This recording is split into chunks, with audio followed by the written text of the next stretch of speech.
This audiobook contains 0 censored sentences and 62 modified sentences to make it suitable for all audiences. Visit our website to listen to the original version without censorship or modifications. Link in the channel bio. And machine fragments were scattered everywhere. When Natsui looked up and searched for Dr. Namba, he saw that he had already entered the elevator, and the elevator doors were slowly closing at that very moment. Before he had time to chase, a large amount of seawater rushed in from all sides. In just an instant, it had already submerged his feet. Chapter 480. Rising water and underwater breathing. Natsui had just taken 2 steps forward when the current nearly knocked him over. He had to give up chasing Dr. Namba and quickly told Erica, "Quick, put on your mask and breather." Fortunately, they hadn't discarded these items. The two of them hurriedly put on their equipment. By the time they were ready, seawater had already reached their abdomens. The water was rising incredibly fast. Seeing this, Natsui recalled Gardevoir into its pokeball and sent out Dragonair. After all, they were already on the seabed. Gardevoir could no longer use teleport to escape. Dragonair, on the other hand, could move freely underwater and would be a great help in this situation. In just a few seconds, the water had already reached their chests. Now, moving was out of the question, and even breathing became difficult as the water pressed against their chests. Unable to move, the two could only hold onto something to keep from being swept away. The only thing nearby to grab onto was a single pillar. Erica wrapped her arms around it first, and Natsui held onto her and the pillar to avoid being knocked over by the current. Gush, gush, gush. Thick columns of water continuously flowed into the room. The situation was urgent. There was no time to worry about distinctions between men and women. They pressed tightly together and silently endured the fierce rush of water. They were so close that Natsui could feel Erika's hot, fiery body through her soaked clothes. Likewise, Erica could feel Natsui's broad chest. This made Erica, already in a perilous situation, feel even more flustered. Still, neither of them had any intention of separating.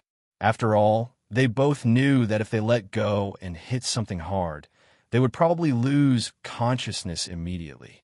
Gush! The water was still pouring in wildly. From time to time, tables, chairs, and other objects were washed over from other rooms, heading straight for them. Dragonair shielded Natsui and Erica with its body, using its tail to knock the debris away and prevent it from harming them. The situation only changed when the room was completely filled with water. At that moment, Natsui could feel the force of the current had significantly weakened. Knowing the time had come, he tapped Erika's waist. She understood and nodded. One after the other, they swam back the way they had come. They had walked this path just a dozen minutes ago, but now it was completely flooded. With the constant rush of water, it required even more stamina to move forward. They swam through long corridors and room after room. Erica swam in front, and Natsui had a perfect view of her shapely rear and long legs kicking constantly. I guess it's a beautiful sight to enjoy while escaping. But even with such a captivating view, swimming against the current made the journey feel exceptionally long.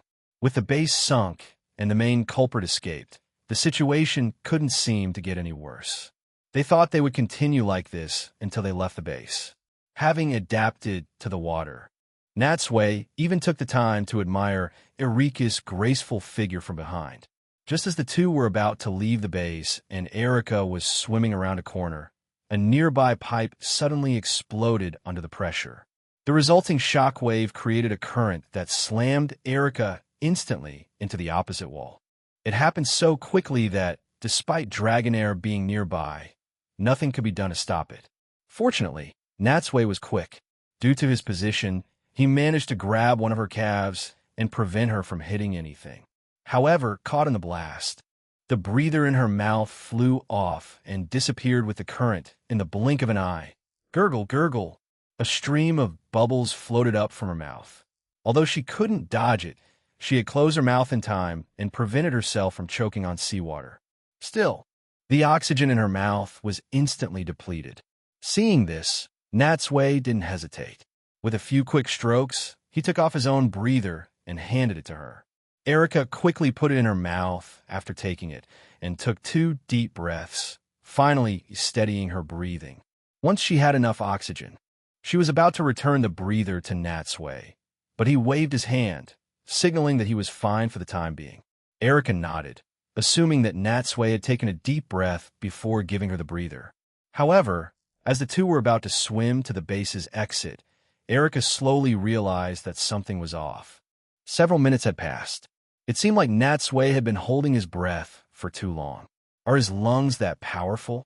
Puzzled, Erica tried to hand the breather back to Natsui once again, but he refused, shaking his head. Erica was worried, fearing that Natsui was just putting on a show. She poked him in the chest. With her reminder, Natsui suddenly realized that something was wrong. He knew his own body best. Logically, his lung capacity wasn't enough to hold his breath for this long. Yet, even after swimming all this way, he didn't feel stuffy at all. He had clearly held his breath much longer than usual. Upon careful inspection, he could feel a small amount of oxygen from the seawater being absorbed through the skin on his throat and entering his windpipe. This discovery made him think of his sea hero's blessing. Could this be the second change? Surprised, he also wanted to test his limits. He didn't take a break and continued swimming toward the base exit with Erica. Just as they left the base, they were met by Misty's Corsola and Ash's Totodile. After seeing the base sink, it turned out that Ash and Misty had sent their Pokemon to find Natsui and Erica because they were worried about them.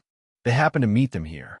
With the Pokemon's help, the two of them quickly grabbed onto them and swam towards the surface. Suddenly, Natsui felt something. He looked down and saw a huge, dark shadow flash past beneath his feet, although it was blurry in the depths. He recognized it at once as the Team Rocket submarine from before. Dr. Namba and the other researchers must be on that ship. They still got away. The Team Rocket members who fled through the emergency exit were just a distraction. The real escape route was here. However, since they thought the virus facility had been destroyed, it was still a partial victory. At least they didn't come for nothing. Chapter 481. Conclusion and report. After swimming another few dozen meters upward, the surrounding seawater grew brighter, as if 2 powerful beams of light were piercing through the ocean to illuminate everything. As visibility improved, Natsui finally felt a tightness in his chest and had Erica pass him the respirator for a few deep breaths. Without a timer, he didn't know how long he had held his breath, but he was certain his lung capacity had significantly improved. He estimated it had roughly doubled, not a massive increase, but enough to allow him to swim freely for much longer. They continued their ascent, and soon, with a splash of waves, they broke the surface and breathed the outside air once more. Only then did Natsui realize the moon was high in the sky. It was completely dark. The 2 bright lights he had seen from below were the searchlights of 2 police boats. Seeing them surface, a rope ladder was thrown down from the nearest boat. Natsui helped Erica climb it first before following. After adjusting to the ocean's temperature, the air felt bone-chillingly cold. Soaked and exposed to the breeze, he couldn't help but shiver. Fighting the cold, he had barely reached the top when several hands pulled them both aboard.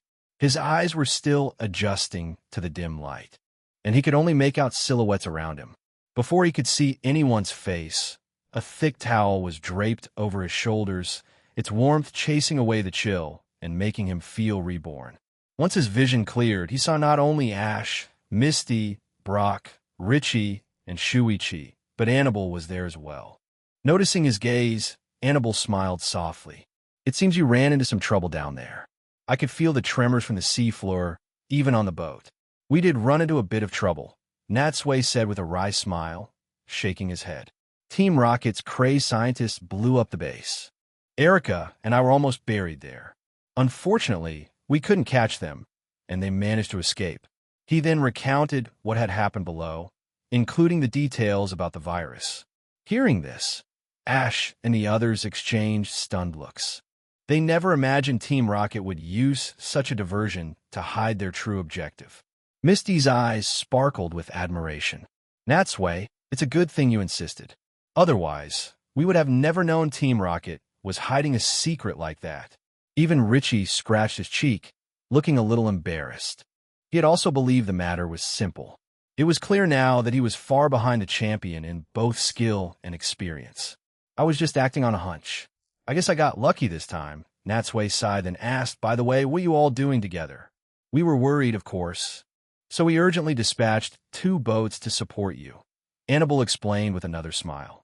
As for me, after escorting the Team Rocket prisoners to the ground, I immediately took another helicopter and just arrived. At the mention of Team Rocket, Natsui quickly looked around. Where are they? Annabelle stepped aside, revealing officers still busy on the deck. In one corner, dozens of handcuffed and soaking wet Team Rocket members were squatting as international police officers searched and registered them one by one before leading the dejected grunts into the ship's cabin. Everything was orderly. Another testament to Annabelle's excellent command. Annabelle continued. When we arrived, we found Team Rocket escaping from the base. They were all floating helplessly on the surface, looking pathetic and too weak to fight back. It was easy to round them up. Natsui felt relieved that Team Rocket hadn't escaped. But then a thought struck him, and he quickly asked Annabelle, "Did you catch Cassidy and Butch?" "No." Annabelle shook her head, her tone regretful. Just as we were about to capture them, a Magikarp-like submarine appeared out of nowhere and rescued them. A Magikarp submarine? Natsui instantly thought of the Team Rocket trio. Only they would be riding around in that homemade submarine, causing trouble everywhere. But weren't they bitter rivals with Cassidy and Butch? Why would they save them? He just couldn't figure it out. Well, that can't be helped, Natsui sighed. Those 2 are persistent and are key members of Team Rocket. It would have been great to catch them too. Unlike Natsui, Annabelle was quite satisfied with the outcome. Regardless, this operation was a huge success. We've dealt another heavy blow to Team Rocket, weakening their forces significantly. A few more operations like this, and their presence in Johto will be completely wiped out. She looked at Natsui with admiration, joking, "Honestly, I admire you more and more." Just as Looker said, "You're our lucky star." The next morning, after a night's rest on the police boat, Natsui's group bid farewell to Annabelle and set off for Red Flame Island's Sea Temple on Shuichi speedboat. The incident was finally over, and it was time to report back to Maya. In just 2 days, they had destroyed a Team Rocket base, captured numerous members, and foiled their ambition to capture Logia. Silver and its mother could now live here in peace, free from disturbance. They were supposed to part ways with Shuichi, but the young boy insisted on seeing the Sea Temple and the beautiful High Priestess Maya with his own eyes. After getting his mother's permission over the phone, the group took him Shuichi along. As for Richie, he naturally wanted to join in on the fun as well. He was on a training journey, and the Sea Temple was the most famous landmark in the Whirl Islands. Though he regretted missing the tournament, seeing the sights was a great experience in itself. Chapter 482. The succession ceremony. Maya had already been informed by phone. In the afternoon, as the speedboat approached the docks, Natsui spotted her in the distance. Wearing a white robe and holding a golden staff, she stood at the port with her attendants, waiting for them. The High Priestess was a striking figure. With her long purple hair fluttering in the wind and her stunning features, she was captivating even when standing still. When the boat docked, the group jumped onto the pier. Maya greeted them with a friendly yet noble smile. "Welcome back, my hero of the sea, and you, the hero's assistants." She then extended the back of her smooth, white hand toward Natsui. "My hero of the sea." The title felt a little odd, but Natsui didn't overthink it, assuming it was a special form of address between the High Priestess and the hero. As for the others, none of them seemed to mind being called the hero's assistants, even though it demoted them from companions to sidekicks instantly. They had long grown accustomed to being overshadowed by Natsui's brilliance. Understanding the gesture, Natsui bowed and lightly kissed the back of her hand.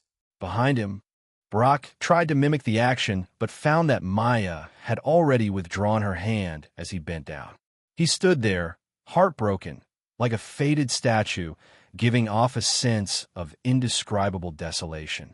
The others could almost hear the sound of his glass heart shattering. Here we go again.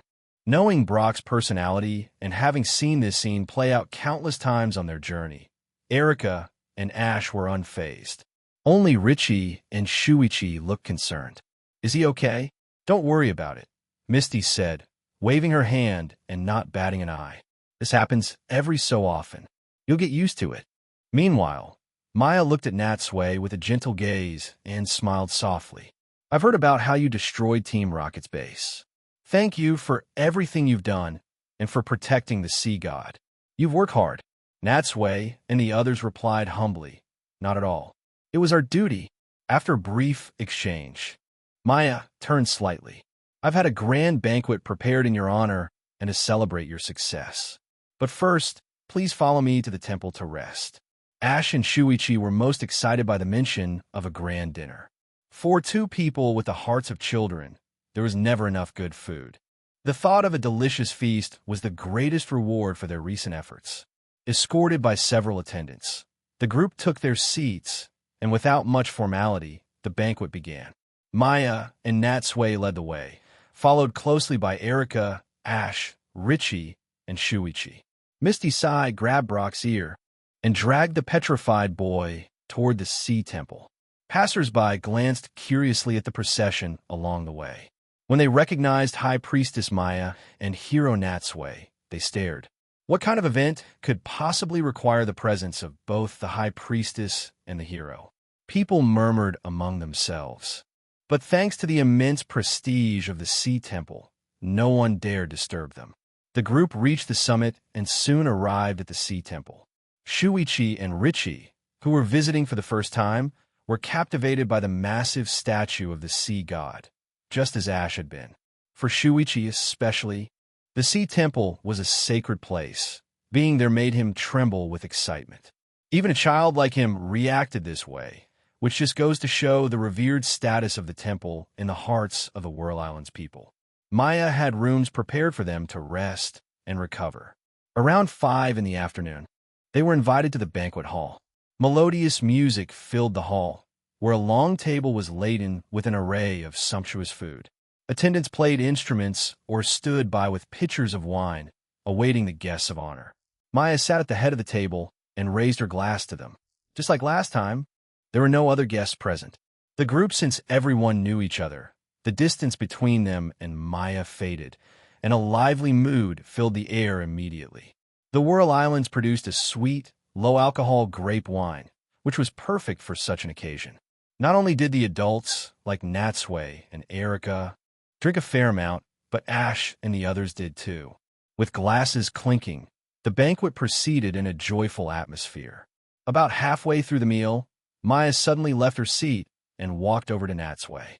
"My hero, could I ask you for one more favor?"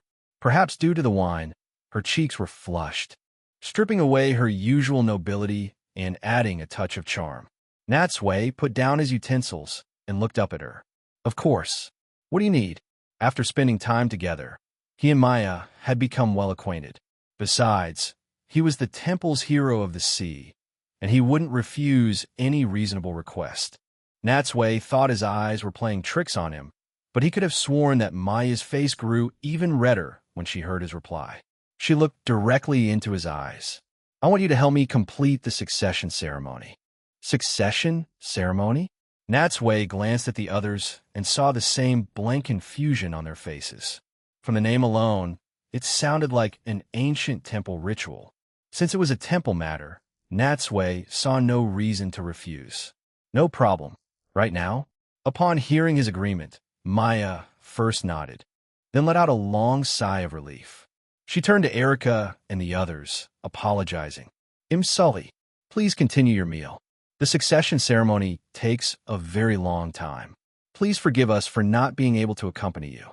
Chapter 483. "This isn't a multiple-choice question." Natsui followed Maya out of the banquet hall and deeper into the sea temple. By now, the sky outside had darkened, and the candles lining the corridor were once again lit. The warm, Dim candlelight illuminated the stone path at their feet as the familiar sound of swirling water reached Natsui's ears once more. Along the way, he tried to ask about the succession ceremony, but Maya seemed hesitant, refusing to reveal any details and keeping it shrouded in mystery. Fine. Since Maya was unwilling to talk, Natsui didn't bother asking again. Whatever the ceremony was, he trusted that she wouldn't harm him. In truth, Natsui had often pondered why he had experienced such a different transformation after receiving the Sea Soul's blessing compared to others.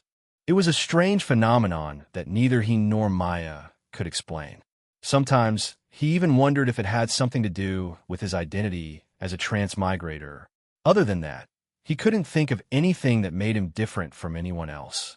And so they walked in silence, each lost in their own thoughts. When they finally stopped outside a room, Natsui looked up at the door and was surprised to realize it was Maya's bedroom. He thought it was a succession ceremony. Why were they here? Was it going to be held in her room? Or did they just need to pick up a prop first? Puzzled, he followed Maya inside. Unlike the mess he had seen on his last visit, the room had been fully repaired, with no trace of the previous damage. 2 maids were present, and upon seeing Natsui enter, they approached and began removing his coat before he could object. At this point, Natsui couldn't contain his curiosity any longer. "Miss Maya," he asked, "what exactly is this succession ceremony you mentioned?" Maya walked to the balcony and glanced at the moon before turning back to him. Seemingly done with the secrecy, she began to explain slowly. Since the founding of the Sea Temple, the High Priestess has always been its leader, and the position has always been held by a woman. This is both a tradition and an unbreakable rule. Natsui nodded. He remembered Shuichi mentioning this on the speedboat. The role of High Priestess had indeed always been held by women throughout history. But why bring this up now? Maya continued, compared to men, women are less likely to be swayed by money, status, beauty, or other matters.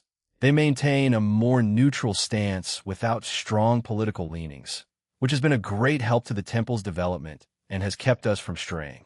It has allowed us to maintain a transcendent status in the Whirl Islands. However, there has been one issue that has troubled us since ancient times. Natsui chuckled. You're all so wealthy and powerful. What could possibly trouble you? Maya gave him a deep look. The matter of succession. Succession. Natsui's smile faded. He remained silent, patiently waiting for her to continue. It's shameful to admit, Maya sighed, but for the first few centuries after the temple's founding, the position of High Priestess was passed to the most capable individual. When a suitable successor appeared, the title was passed on. But several hundred years ago, my ancestor, driven by a desire for power, held onto the position and changed the tradition, passing it down to her own descendants. This has continued to this day. Natsui recalled Maya, mentioning she had inherited the role from her own mother. It seemed her family had indeed kept a firm grip on the position. The moonlight shone on Maya, making her appear even more sacred, as if draped in a layer of silver dust.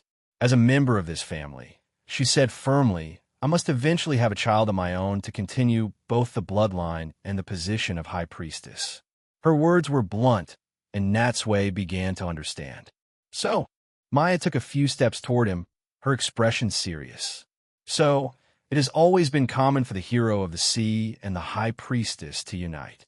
In fact, many of my ancestors were heroes of the sea, and the bloodline born from their union becomes even more perfect. So this was the succession ceremony. Honestly, Natsui had never imagined this was what it would be. Then again, it suddenly made sense why Maya was not only beautiful, but also possessed such a noble temperament.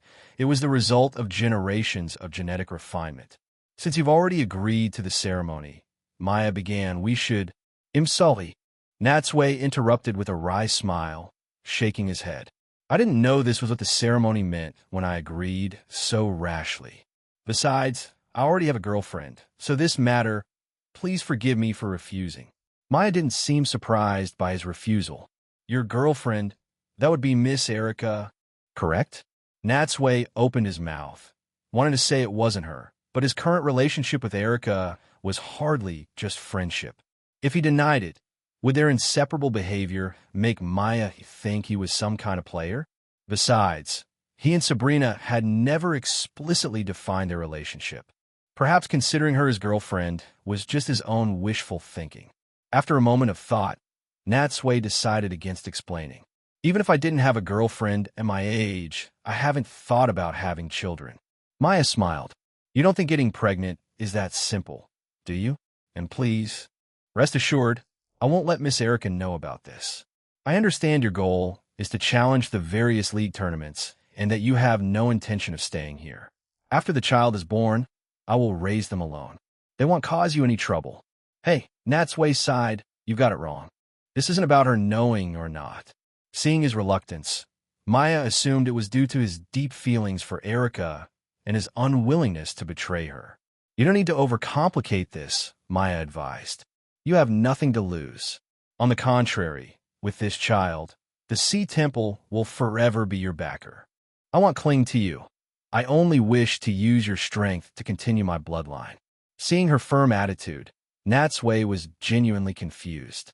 Why me? Maya shook her head.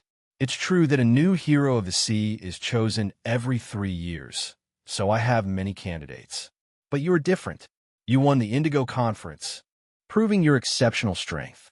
You saved the sea god without trying to capture it, proving you are not driven by profit. Moreover, you saved my life, which moved me deeply. And, of course, the main reason is that I like you and I don't want to miss you in this lifetime.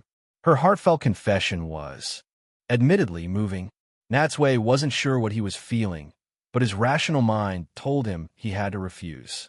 He absolutely could not betray Sabrina. But in the next second, his thoughts drifted to Erica. Although nothing had happened between them, they both knew they had implicitly crossed the line of friendship. Their harmony, shared values, and easy conversation had already made them soulmates. Seeing his silence, Maya boldly stepped forward and took his hand. My hero, my love, this is my final request. Please do not refuse me. Chapter 484. Leaving the island, Natsui had drunk a lot of the fruit wine during the feast, and the alcohol was starting to go to his head. Looking at the serious expression on Maya's face, no one could doubt she was being sincere, nor would they dare question her resolve. Feeling the soft warmth of her hand, another emotion began to cloud his judgment. Alcohol and impulse slowly eroded his reason, though a small sliver of it still held him back. In the distance, he could faintly hear music from the banquet hall. Ash and the others were clearly still lost in the celebration. No, this is getting out of control. I can't betray Sabrina. I have to leave right now. But before he could say anything, Maya seemed to make up her mind. With a gentle tug, she loosened the sash of her robe, and the garment slid to the floor. Staring at the perfect form before him, Natsui's eyes widened in disbelief, his thoughts freezing in place. The two maids exchanged a smile, then quietly left the room, gently closing the door behind them. The next morning, in the banquet hall, Ash and the others were eating breakfast. Their luggage was already packed and stacked neatly to the side. From the World Cup to protecting Lugia, their journey here was finally over. They could at last continue their travels. Looking back, it felt like a lifetime had passed, even though it hadn't been very long. They waited and waited, but even after they finished their meal, Natsui was nowhere to be seen. Misty glanced toward the guest rooms, a little worried. It's getting late, and he's still not here. Should we go look for him? Erica shook her head. It seems he didn't return to his room at all last night. You don't think something happened, do you? As they were talking, footsteps approached. They turned to see a smiling Maya and a yawning Natsui walking over from another direction. Seeing them, Ash eagerly asked Natsui, "Did the succession ceremony yesterday go well?" At the question, Natsui's expression immediately became unnatural. Before he could speak, Maya answered gently, "It went very smoothly. It was all thanks to Natsui's help." As a woman, Misty sensed something was different. Maya's attitude toward Natsui seemed far too intimate. At the very least, judging by her tone, their relationship seemed to have changed somehow. Curious, she asked, "Miss Maya, what kind of ceremony was it exactly?" Maya shook her head. It is an ancient ritual. Only a select few heroes of the sea, those whose courage and strength have been recognized, have a chance to be chosen by the High Priestess. Is that so? Ash looked hopeful. I was so focused on eating last night. I wish I could have seen it for myself. Cough, cough, cough.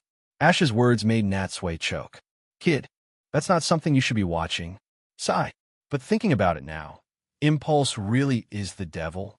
Last night, emboldened by the wine, he had ultimately taken that step. What could he say? A noble, beautiful, and powerful woman who had preserved her purity, now wholeheartedly wanting to bear his child with no strings attached, and even offering to keep it a secret. It was a situation that would make almost anyone waver. But in the end, it was his own will that wasn't strong enough to resist the temptation. Noticing Natsui's pale face, Erika walked over to him, concerned. You're just now arriving. Have you eaten breakfast? I just ate. You look like you didn't sleep well. Are you tired? Facing Erika's pretty face, Natsui couldn't help but cough again. Yeah, I'm a little tired, but don't worry. It'll be fine after some rest. Sigh. Looking at the oblivious Erika, Natsui was filled with guilt and anxiety. How was he supposed to face her now? At the docks. After leaving the sea temple, Natsui, Erika, Ash, Misty, Brock, Shuichi, and Richie were all saying their goodbyes. Reunions were brief and happy, while partings were inevitably sad. According to their plans, Natsui and Erika were heading to Cyanwood City to challenge the gym. Shuichi was returning to OG Island, and Richie was continuing his training journey. As for Ash's group, they were also heading off to challenge the gyms they hadn't yet visited. Maya had come with 2 attendants to see them off. She stood quietly to the side while the group said their final farewells, though she occasionally glanced at Natsui before quickly looking away. Well then, everyone take care. I'll be on my way. Richie waved to the group. He was the first to depart, both because he needed to head back to the Kanto region and due to time constraints. You too, Richie. See you around. Natsui and the others waved back. After watching his boat leave, Shuichi untied his speedboat and hopped aboard with Ash, Misty, and Brock. Since they were heading in the same direction past OG Island, Shuichi could give him a ride. Natsui, we're off too. Ash called out. Natsui nodded at them. Be safe. See you next time. Their goodbyes were casual. They all knew their travel paths overlapped so much that they were bound to meet again many times in the future. Once the speedboat had left the docks, only Natsui, Erika, and Maya's group remained. Maya walked up to Natsui and said softly, like I said before, this won't be an easy matter. They'll probably have to trouble you a few more times in the future. Though neither of them stated it plainly, they both knew what she was talking about. Natsui's gaze drifted to her neck. Though hidden by her collar, he knew a faint red mark was there, one he had left in the heat of passion last night. Sighing, he looked directly into her eyes. They'll come back to visit often. If anything happens, be sure to let me know. After what happened, even if Maya said he didn't need to take responsibility, Natsui couldn't just leave her to handle it alone. Maya nodded lightly and smiled. I understand.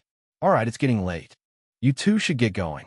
From their exchange, Erika sensed something unusual, but she said nothing. Like Maya had a moment ago, she simply stood at a distance, quietly waiting for them to finish. Chapter 485. The Human-like Pokemon.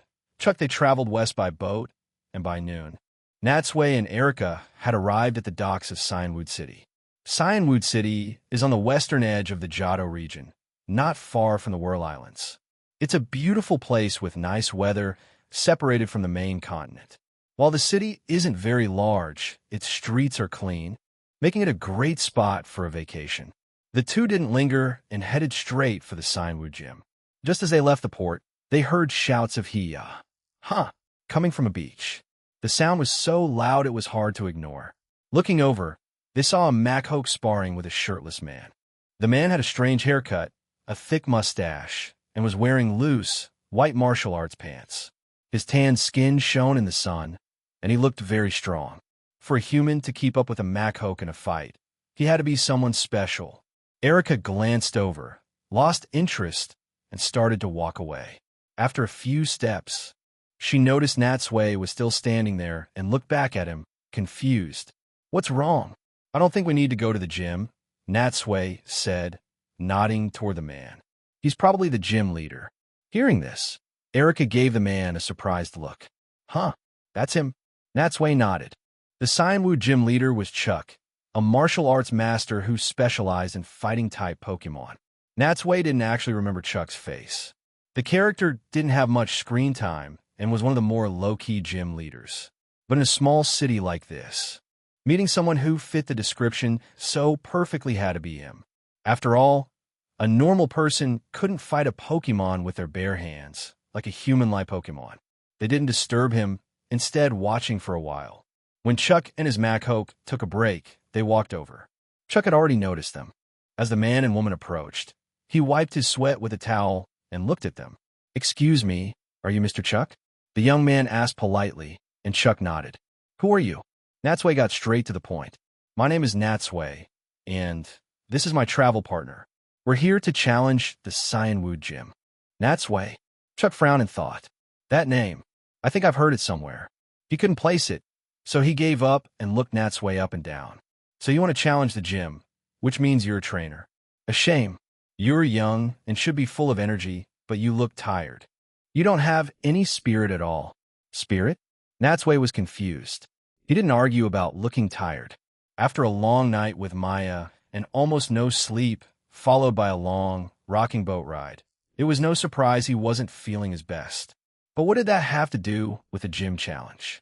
Seeing his confusion, Chuck crossed his arms and shouted with great energy. Spirit is your vital energy.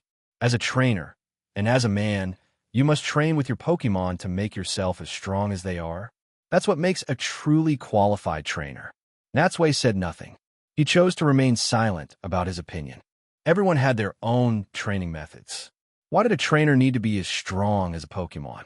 It made some sense for a fighting-type specialist like Chuck. But for other types, should the trainer become just as powerful? He couldn't imagine himself, a normal human, ever becoming as strong as a Gardevoir or a Gengar. Seeing Natsui's silence, Chuck thought he agreed with him. He clapped Natsui on the shoulder and grinned. Since you understand, let's start by running to the Cyanwu Gym. What? Let's go. Chuck laughed. If you want to challenge my gym, you have to show some grit. Without waiting for an answer, he and his Machoke took off running toward the city. Natsui was speechless as he watched him go. Erica walked up to him and smiled. Are you going to run too? Sighing, Natsui took off his backpack and handed it to her. Well, every gym has its own rules. If I want to challenge him, I have to do it his way. Well, go ahead. You could take your time getting there. Chuck was already far ahead, so Natsui had no choice but to hurry and catch up. He left the beach and entered the city streets. Chuck and Machoke were running wildly, like two mountains of muscle. The people on the street didn't seem surprised. They smiled and greeted Chuck, who would nod back. It was clear he was well-liked here.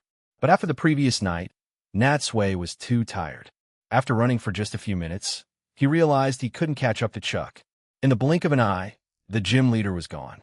Gengar floated out of Natsui's shadow and circled him, making a clicking sound with its tongue. How old-fashioned. Hey, you want me to carry you? That Chuck guy is long gone. No one will notice. No thanks, Natsui said, panting as he shook his head. I haven't run in a long time. He'll just think of it as exercise. Normally, his stamina wasn't this bad, but last night had been very draining, and he hadn't rested well. He managed to adjust his breathing, change his pace, and slowed to a jog. Chuck had only said to run to the gym, not to race him. It didn't matter if he arrived a little late. The beach was about a 20-minute run from the gym. By the time Natsui reached the entrance, he was covered in sweat. But he had to admit, even though his body felt tired, the long run had cleared his head, and his spirits were much better than they had been that morning. Chapter 486. The Cyanwu Gym was the city's only official gym. It specialized in fighting-type Pokemon, and defeating Chuck earned a trainer the Storm Badge. When Natsui arrived, Chuck was already dressed and waiting for him at the entrance. Seeing Natsui jog up at his own pace. Instead of being completely out of breath like other challengers, Chuck nodded in approval. Very good. Unlike those simple-minded guys, you know how to save your energy. You didn't cheat, either. You're a smart and hard-working trainer. Natsui didn't feel happy about the praise at all. He bent over slightly, catching his breath and wiping the sweat from his forehead. He couldn't help but glance at Chuck. Chuck looked strong, but he had a pretty big belly. Natsui had assumed that, even as a martial arts master, he probably wasn't a great runner. But now it seemed his stamina was much better than his own. Sigh. If it wasn't for last night, and if I knew the way, I wouldn't have taken so long. Mr. Chuck, can we start the gym battle now? Chuck nodded and led Natsui inside. What Natsui didn't know was that while Chuck acted like a top athlete, he had only just arrived himself, not even a few minutes earlier. He had been eating a lot of sweets lately, and his body fat was increasing. The run from the beach had left him sweating and his legs feeling weak too. He had pushed himself to get back, quickly changed into clean clothes, and kept up his image before Natsui arrived. He was only able to do this because Natsui didn't know the way. If not for that, Chuck might have arrived even later. Coming from him, it was ironic. Inside the gym, a group of young kids surrounded Chuck and bowed. "Welcome back, teacher." The group ranged from 7 or 8 years old to 15 or 16. They all wore the same uniform and called Chuck teacher, so they were clearly his students. Next to them were a few Mankey, Mac-Hop, and Hitmontop, which must have been their Pokemon. Chuck walked confidently past his students. "Did you all practice hard while I was away?" The students bowed again in unison, their voices loud. Of course, we didn't slack off. You could see on their faces that they truly respected Chuck. It was clear he managed the gym well, and the atmosphere was very positive. After the greeting, the students noticed Natsui.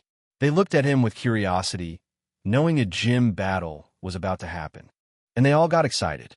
A good battle was much more fun than boring practice.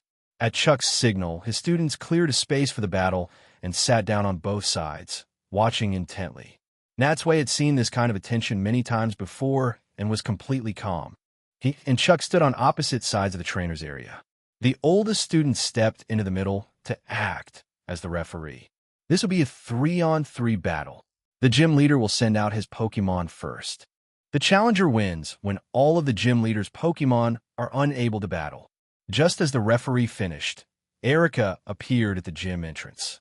She saw Natsui, gave him a nod, and quietly sat down behind him.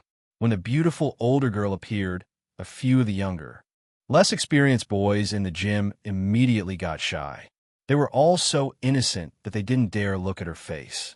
Erica was not only very pretty, but she also had the gentle air of a kind older sister, which was very charming to the younger boys.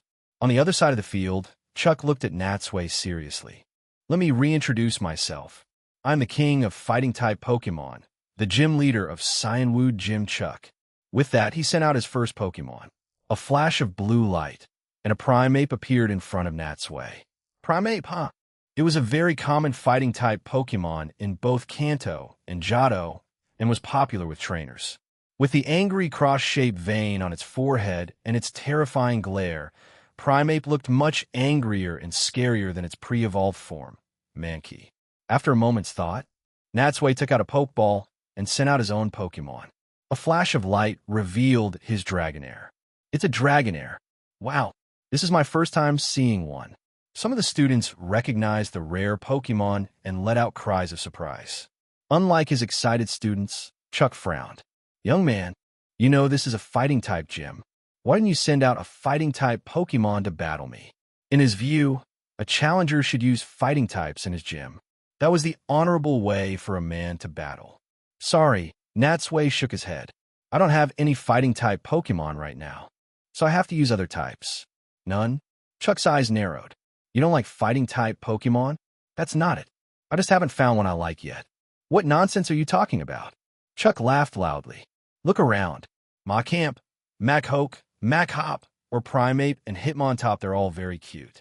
You should hurry up and catch a few." Natsui gave a tired smile. He wasn't saying those Pokemon were bad, but he had limited energy and couldn't take care of so many. So even if he found a wild fighting type, he would only catch the ones he really liked. Luckily, Chuck knew he couldn't force the issue and didn't press the topic. Seeing that both Pokemon were ready, he wasted no more time. At his command, Primeape charged toward Dragonair. Chapter 487, Dragonair's Evolution Thud. Primeape flew through the air, hit the ground, and rolled a few times before its limbs went limp. It fainted, unable to battle. From start to finish, the first match had only lasted a few minutes. Dragonair had won easily. Chuck's students stared with their mouths open. This was not what they had expected at all.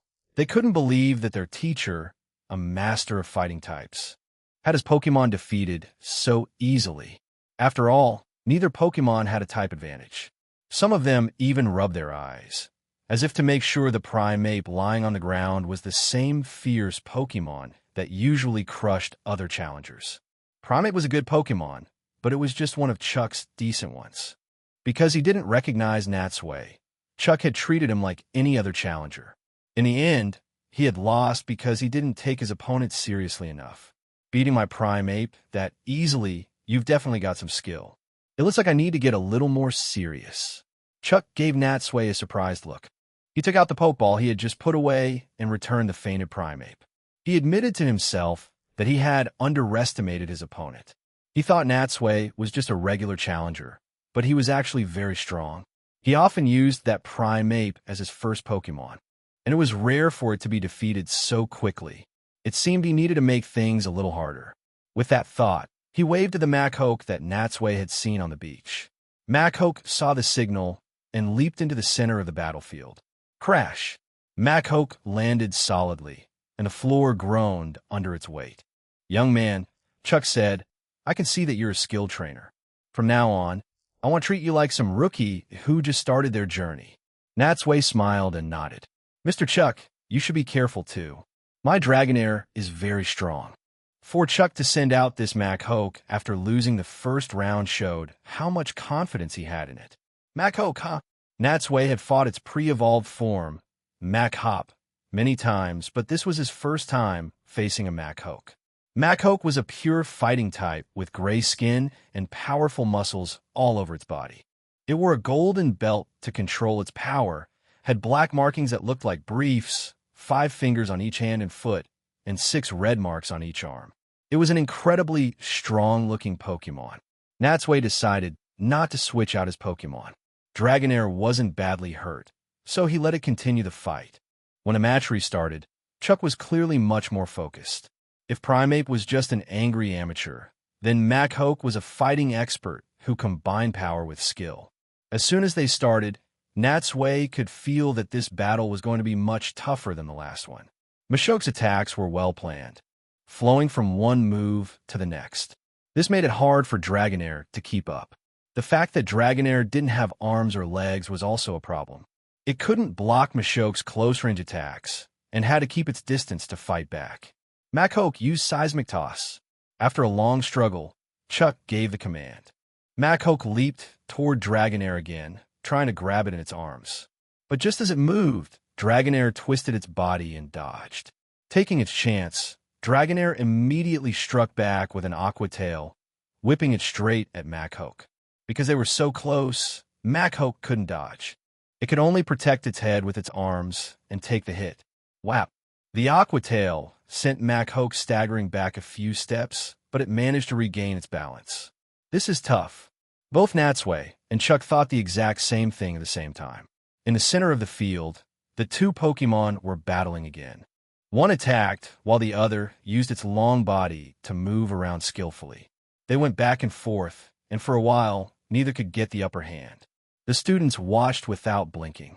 For them, a battle like this was incredibly exciting. But to their disappointment, even though Machoke landed several good hits, Dragonair didn't go down. Instead, it used Thunder Wave to paralyze Machoke and then finished it off with a Hyper Beam. He lost again. Seeing Machoke fall, Chuck's students shook their heads. The first loss was one thing, but they really thought Machoke had a chance to win this second round. In the end, it just showed that Dragonair was the stronger Pokemon. For Natsui, however, this wasn't surprising. He could tell that this Machoke wasn't Chuck's strongest Pokemon either. The fact that it lasted so long against his Dragonair was already impressive. Chuck clapped his hands, about to praise Dragonair's performance, when a bright white light suddenly burst from its body. Chuck was very familiar with that light. It was the light of evolution. Huh, it's evolving. Natsui was also pleasantly surprised. To be honest, Dragonair should have evolved a while ago. It just needed the right moment, and today was that day. Soon, the light faded, and a brand new Pokemon stood before them. It was orange with a cream-colored belly, 2 small wings on its back, and 2 long antennae on its head. It was a big, chubby Dragonite. After evolving, Dragonite twisted and turned, seeming a little uncomfortable in its new body. Seeing this, Natsui couldn't help but smile. Congratulations, Dragonite. You might not be as cute as before, but you're much stronger now. Dragonite turned and called out to him, then looked down at its own claws. It was clear that having arms and legs was going to take some getting used to. Chapter 488, The Ace. Conkeldurr, while Natsui and Dragonite were happy, Chuck's expression became much more serious. Even after raising the difficulty and sending out Mac Hoke, he still lost. This young man was really something special. In his mind, he had to rate Natsui's skill even higher. It had been a long time since had lost 2 matches in a row. To save a little face in front of his students and to win back around, he knew it was time to show his true strength. While everyone watched, confused, he quietly left the room. When he returned, he was holding a great ball. Standing back in the trainer's area, he couldn't help but shake his head with a bitter smile. I thought I wouldn't need this one after becoming a gym leader. I never expected to fight alongside it again. Hearing him talk to himself, Natsui focused on the great ball. Even though Chuck didn't say it, everyone knew it must contain his strongest Pokemon. Teacher, a few of the older students saw the ball and gathered around, their voices a mix of excitement and nervousness. Is that your ace Pokemon inside? Teacher, I've never seen you use it before. Are you finally going to let it battle? I've only heard how strong it is. I can't believe I finally get to see it today. Hearing his students' excited chatter, Chuck sighed and rubbed the great ball, as if remembering something from the past. After a moment, he came back to his senses and waved them away.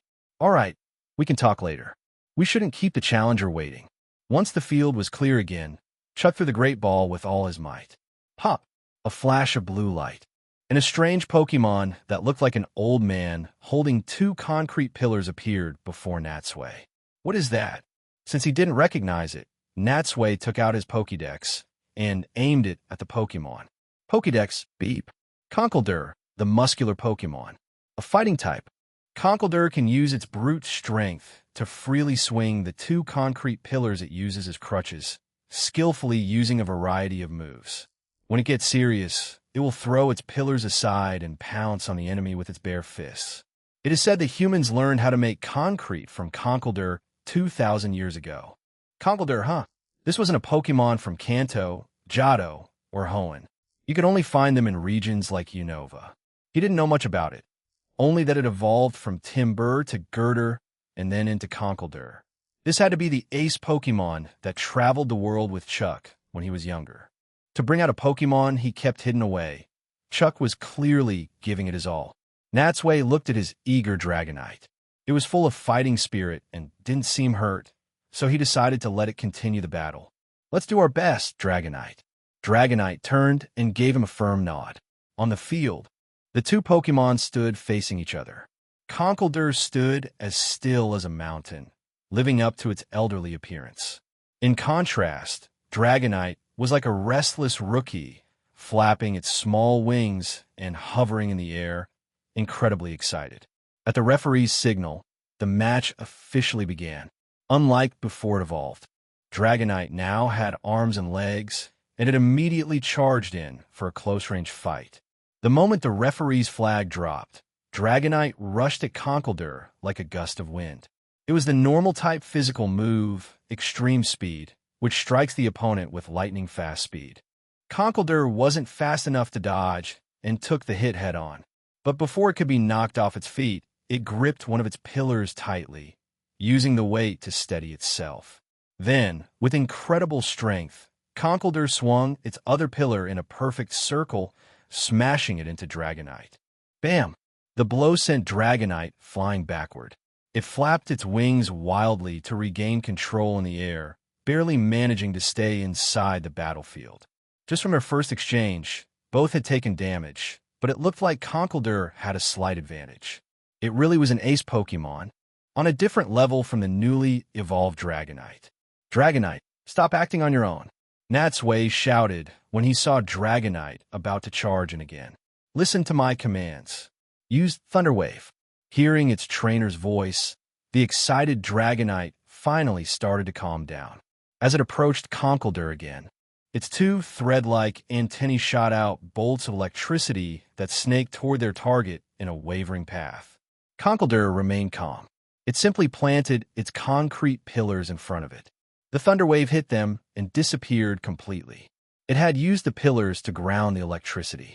He's really experienced. With that plan failed, Natsui quickly switched to a different attack. At his command, Dragonite began flapping its wings, gathering energy to create a twister. But before the move could fully form, a concrete pillar flew through the air and hit Dragonite squarely. Thwack! Caught by surprise, Dragonite was hit in the stomach. Luckily, it had enough padding there that it only fell to the ground with minor injuries. However, the twister was forming completely vanished. Natsui frowned. From the start of the battle, Dragonite was slowly losing ground. Conkeldurr was using its concrete pillars for both offense and defense, causing a lot of problems. This isn't good. As he thought, he saw the pillar that had hit Dragonite roll to the side. An idea sparked in his mind. If the pillars were Conkeldurr's greatest advantage, then he just needed to get rid of them. Dragonite, quick! He shouted. Throw that pillar out of here. Chapter 489. The storm-badged Dragonite moved quickly. Thanks to its speed advantage, it got to the concrete pillar before Conkeldurr could and kicked it out of the battle area. Rumble, rumble. The pillar rolled off the field. According to the rules, once an object is out of bounds, it can be brought back in. This felt a little unfair, kind of like knocking the bone out of a Marowak's hand. Everyone knows the bone is its weapon, and while throwing it away isn't against the rules, it doesn't feel like a very honorable way to win. However, the pillars were Conkeldurr's own weapons. The unarmed Dragonite was at a disadvantage, so it made sense to get rid of them first. Conkeldurr became more cautious. After what had just happened, it didn't dare to throw its last pillar, afraid that Dragonite would just kick that one out too. But without an effective long-range attack, it was much harder to stop Dragonite's moves. Sure enough, when Dragonite started gathering energy for a Dragon Rage, Conkeldurr hesitated. It decided not to throw its pillar and instead rushed toward Dragonite. The Dragon Rage formed quickly and shot from Dragonite's hands. In an instant, a wave of angry energy flew across the field and swallowed Conkeldurr whole. Boom! Conkeldurr was covered in blue light. It held its last pillar in front of its chest, tried to block the attack. But Concrete couldn't stand up to a Pokemon move. After just a few seconds, the pillar crumbled into dust under the force of the Dragon Rage. Luckily, the pillar had blocked most of the damage. When the Dragon Rage faded, Conkeldurr, though burned by the energy, was already right in front of Dragonite. Conkeldurr, use Dynamic Punch, Chuck shouted. At the command, Conkeldurr put all its strength into its right fist and swung hard at Dragonite's face. The two Pokemon were now right next to each other. With Conkeldurr's pillars gone, Dragonite wasn't afraid. Its own hands sparked with electricity as it met the attack with a Thunder Punch. In a flash, they passed each other, and both punches landed. Bam! Crackle! Dynamic Punch is a powerful fighting-type move that always confuses the opponent when it hits. Dragonite stumbled backward, and though it stayed on its feet, its head was spinning. It swayed back and forth, clearly confused. But Conkeldurr couldn't take advantage of this opening. Dragonite's Thunder Punch had gotten it, and with a bit of bad luck, it was now paralyzed. Not only was its speed cut, but when it tried to use another move, the electricity in its body stopped it from moving at all. The two Pokemon stood there, frozen like statues. The room went quiet. Now, it was a waiting game to see which one would recover first and finish the fight. Go, Conkeldurr! You can do it! Snap out of it, Conkeldurr! Chuck's students started cheering. This was the most likely chance for a win in all 3 matches, and they really didn't want to see Conkeldurr get defeated. If Dragonite won, it would be a clean sweep, which would be a huge blow to their gym's pride. After about 10 seconds, both Pokemon recovered at the exact same time and instantly attacked. Conkeldurr used the fighting type move. Hammer Arm Dragonite used Aqua Tail. In a split second, both attacks hit their mark. Whap! Bam! Before anyone could see what happened, both Dragonite and Conkeldurr were sent flying backward, landing hard on the ground at the same time. Huh! The students stood up, staring nervously at the field. But after a long moment, neither Pokemon got up.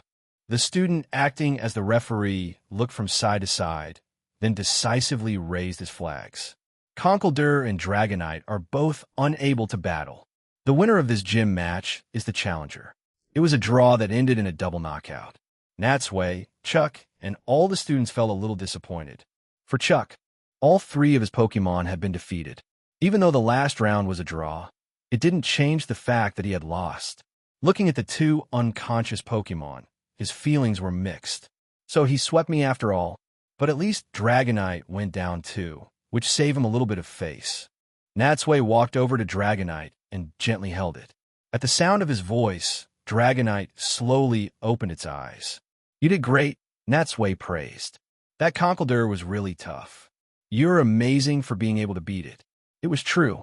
Dragonite had single-handedly defeated 2 opponents and then fought Chuck's ace to a draw right after evolving. That was an incredible achievement. Natsui heard footsteps. He looked up to see that Chuck had returned his Pokemon and was now walking over, clapping. That was an excellent battle. Congratulations.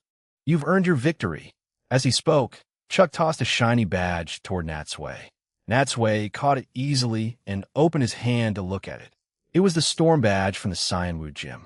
The badge looked like a clenched fist, a symbol of power and fighting, but other than that, there was nothing special about it.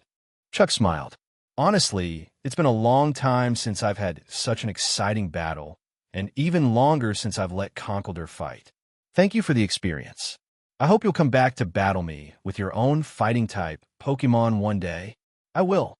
Erica walked over to Natsui's side. She took the badge, looked at it for a moment, and then put it away safely in Natsui's badge case. Just as they were about to say goodbye and leave, Chuck suddenly held up a hand to stop them. Seeing Natsui's confused look, he laughed heartily. It's getting late. Why don't you stay and have lunch with us before you go? Chapter 490.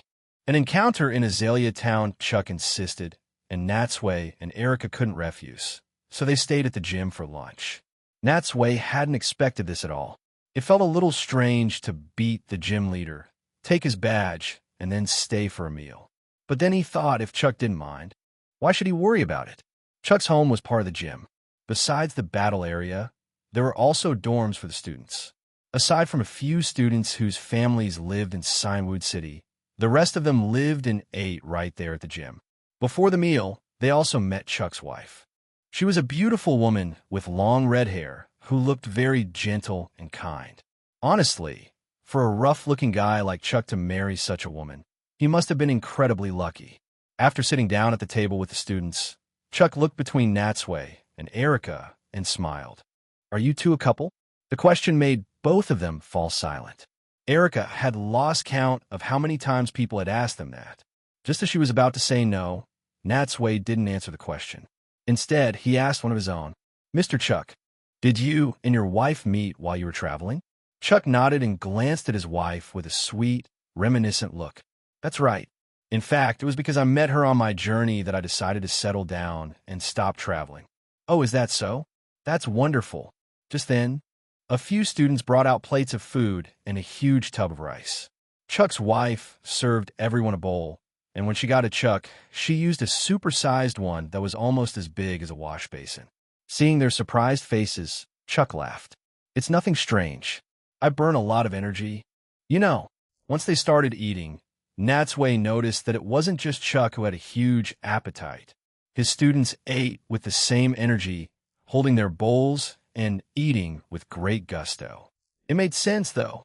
As fighting-type trainers who worked out with their Pokemon all day, they needed a lot of food, and they were all still growing.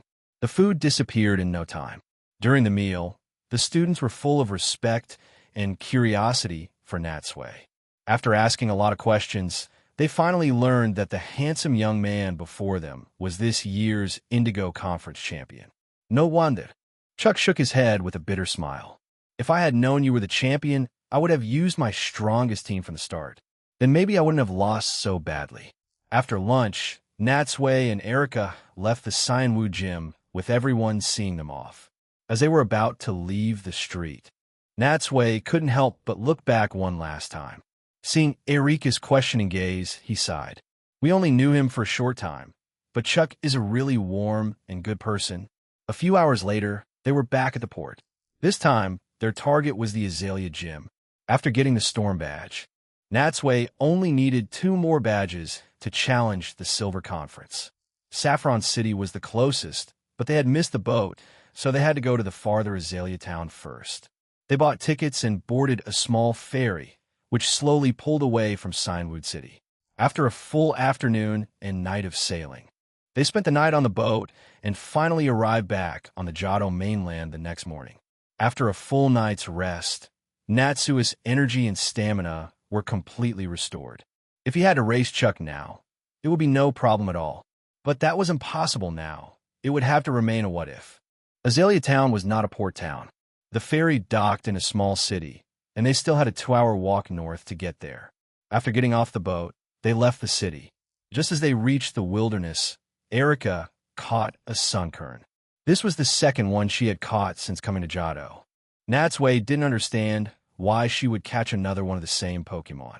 When he asked her, Erica just smiled. I don't actually catch them for battling. I'm just trying to make the ecosystem in the Celadon Gym's greenhouse healthier and more diverse. I see. As they talked, they passed through a dense oak forest. It was a paradise for bug-type Pokemon, so thick with trees that it was dark even during the day. Here, Natsui used his Pupitar and the EV he got from the Kimono sisters to battle a few bug types that attacked them, which was good experience for them. They also saw a far-fetched flash past. Natsui had always liked that Pokemon and thought about catching it, but it disappeared deep into the forest before he could. He could only laugh it off, thinking it wasn't meant to be. When they finally came out of the forest, the view opened up again. Their destination, Azalea Town, was just ahead. Azalea Town, located on the southern peninsula of Johto, was a simple and peaceful town where people and Pokemon lived together. It was just a normal small town until a few years ago, when a trainer established the Azalea Gym there, making it more well-known. There was also a local legend. 400 years ago, a slowpoke yawned, and a great rain fell, ending a long drought. Because of this, Slowpoke held a special status for the people here. As the two entered the small town, before they could even ask for directions to the gym, they saw a familiar figure. Natsui looked closely and realized it was Professor Elm from New Barktown. Professor Elm saw him too. His eyes lit up, and he waved. I can't believe I'm seeing you here. Professor, what are you doing here? They both spoke at the same time, hearing their voices overlap. They looked at each other and couldn't help but laugh. Chapter 491. The Monkey Doctor. After they finished laughing, Professor Elm said, I was actually asked to come here to help research a certain kind of Pokeball. He then looked at Natsui's travel-worn appearance and smiled. Let me guess. You're here to challenge the Azalea Gym, right? That's right, Natsui nodded. I came to challenge the Azalea Gym leader, Bugsy. Professor Elm pushed up his glasses, mentally mapping out Natsui's journey. Considering Azalea Town's location, you must have taken a long detour to be challenging it now. By the way, how many badges have you collected? It was a long detour, but I had a lot of good experiences along the way. As for badges, I just got my 6th one. 6, you say? Professor Elm sounded impressed. That's not slow at all. From what I know, many of the trainers who started from New Barktown have only collected 4 or 5 by now. Not slow. Natsui just smiled and shook his head, not explaining further. If he hadn't been distracted by Team Rocket and other events, he would have already collected all 8 badges long ago. But then, he wouldn't have been able to properly train his Pokemon or enjoy the journey. Just then, Professor Elm noticed Erica. "And who is this young lady?" he asked. "Let me introduce you," Natsui said, stepping back. "This is Erica, the gym leader of the Celadon Gym in the Kanto region. She's traveling with me." "Erica, this is Professor Elm, a leading Pokemon professor in Johto and a former student of Professor Oak." Erica gave an elegant bow, her grace showing her good upbringing. "It's a pleasure to meet you, Professor." "Nice to meet you too, Miss Erica." After they greeted each other, Natsui asked, "Professor, you mentioned researching a Pokeball?" "It's a mysterious Pokeball that a trainer brought all the way for the Kanto region. We haven't been able to open it yet, which is why I was invited here to help." "Hey, since you're here, why don't you come take a look with us? As a champion, maybe you can give us some ideas." Hearing this, Natsui already had a good guess what it was. A mysterious Pokeball brought from Kanto to Azalea Town had to be the GS ball that Ash brought from the Orange Islands to Professor Oak's lab, which was then sent here. He couldn't believe they still hadn't figured it out after all this time. Well, he wasn't in a hurry to challenge the gym. Natsui and Erica exchanged a look, then agreed to go with Professor Elm. They followed him as he led them toward the west side of town. Azalea Town wasn't very big or busy. The streets were mostly empty, with only a few people passing by now and then, giving it a very slow-paced feel. Most small towns in Kanto and Johto were like this. Along the way, they saw a surprising number of slowpoke. They were lying under trees, on walls, on roofs, and in the middle of streets, lazily soaking up the sun. They were even beware of slowpoke signs everywhere. The townspeople didn't seem to mind at all and lived in harmony with them. Even when a slowpoke openly ate fruit from a stall, the owner didn't seem to notice. "It's amazing, isn't it?" Professor Elm explained. "The people here have a special respect for slowpoke. Some even see them as gods." Erica asked, "Is it because of the rain from 400 years ago?" "Exactly. That downpour saved this land and many lives. Since then, slowpoke have been beloved here. Harming a slowpoke in any way is forbidden and can even get you sent to the police station." Professor Elm nodded, then added with an approving look, "You even know about that story. It seems you did your homework before coming here." "Of course. It's always best to be prepared," Natsui replied. He then wiped some sweat from his forehead and looked up at the sun. "Wow, it's really hot here." It certainly is Professor Elm's side. The sun is very strong, and the town is surrounded by mountains on 3 sides, so the sea breeze can't get in. That's what makes it so hot. "I see," Natsui said. "No wonder there was such a bad drought 400 years ago." As they passed a slowpoke lying in the middle of the road, Erica glanced at Natsui. "There are so many of them, just waiting to be caught. You're not going to get one?" Natsui shook his head. "No, I'm not really interested in them. Besides, if I caught one here, the townspeople would probably chase me all over town. It's not worth the trouble." But speaking of slowpoke, Natsui couldn't help but think of the Slowking that Sabrina had caught in the Orange Islands, which in turn made him think of her. What is Sabrina doing at the Saffron Gym right now? As they chatted, the 3 of them crossed most of Azalea Town and arrived at its northwest corner. They stood before a large, old-fashioned house. "All right, we're here," Professor Elm said. "This is Mr. Coates' house." He went up and knocked on the door. A moment later, a little girl of about 4 or 5 opened it. She had her hair in 2 little buns and looked quite cheeky. "Who are you looking for?" she asked in a clear voice. "Hello," Professor Elm said with a friendly smile. "I'm Professor Elm. I was invited by Mr. Kurt." "Oh, I know you," the little girl said, her eyes widening. "Grandpa told me that if a doctor who looks like a monkey with glasses came by, I should just let him in." Professor Elm was speechless. Natsui and Erica tried their best not to laugh, but it was hard. He got called a monkey. To be fair, when Natsui first saw the thin professor with his unique hairstyle, he had a similar thought. "So you're Mr. Cutt's granddaughter," Professor Elm said with an awkward smile. "You're very lively and cute." Chapter 492, The GS Ball Grandpa. "The monkey doctor you talked about is here," the little girl shouted toward the main house as she led the way, completely ignoring the blush on Professor Elm's face. "You silly girl." An old man rushed out of the house, scolding her. "Don't say such rude things in front of our guests." "Huh? The girl blinked innocently. But isn't that what you told me to call him? Ahem. The old man choked, then quickly walked over and covered the girl's mouth. He gave Professor Elm an embarrassed smile. Sorry about that, Elm.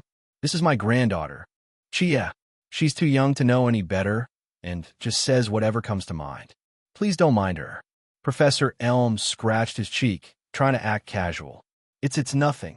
Long time no see, Mr. Kurt. To change the subject, the old man turned his attention to Natsui and Erica. And who are these two? Natsui was also looking at the old man. He was wearing traditional clothes, with graying hair and thick, dark eyebrows that were slightly upturned. His eyes were sharp, and his wrinkled skin made him look very serious. Any child passing by would probably be too scared to even breathe. Professor Elm explained, I asked these two to help me research the GS ball. This is Natsui, this year's Indigo Conference champion, and the young lady next to him is the gym leader of the Celadon Gym in Kanto. Oh, the old man looked them up and down. Quite the impressive pair. It's amazing you were able to get them to come. Professor Elm quickly shook his head. You misunderstand. I didn't invite them. I just ran into them by chance. Then, he introduced Kurt to Natsui and Erica. This is Mr. Kurt. Though he's retired now, he's still a famous master of handmade pokeballs. He makes pokeballs? I see. No wonder Professor Oak sent the GS ball to him. So you're Natsui, Kurt said, looking at him with recognition. I've heard about you from my son. Since you're from Kanto, you must know Professor Oak. Natsui nodded. Professor Oak is a very respected and trustworthy elder. I'm lucky enough to know him and have received his help a few times. Kurt laughed. I've known him since we were young. Tell me, does he still write those embarrassing poems? And that woman Agatha, we're old acquaintances too. With these connections, the atmosphere became much friendlier.